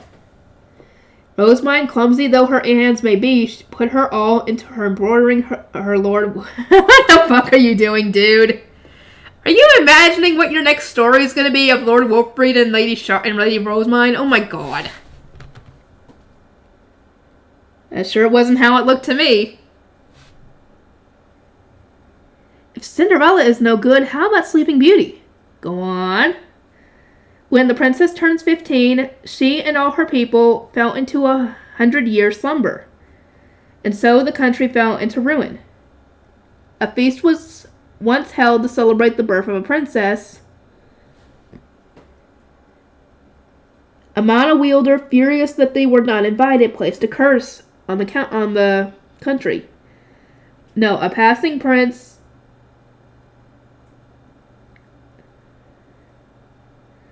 Oh, that was him asking a question. So the country fell into ruin.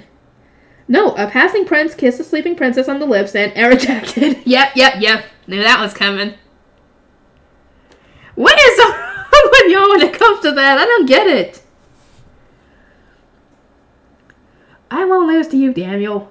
What? Daniel was like, what the fuck is wrong with you, dude? I won't lose either. Huh?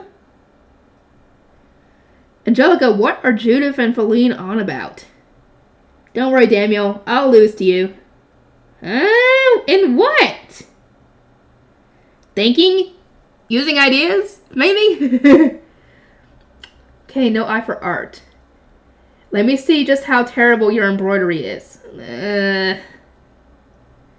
What in the world is this? A shoe mill? Your problem is not the embroidery, but your poor artistic sense. I mean, it's a cutesy little drawing of what's supposed to be a bunny? Whatever. But yeah, it's not that she can't embroider, it's just that she's terrible at art. Now, when it comes to magic circles, maybe she might be able to do a better job if she could learn them, but that's future problem.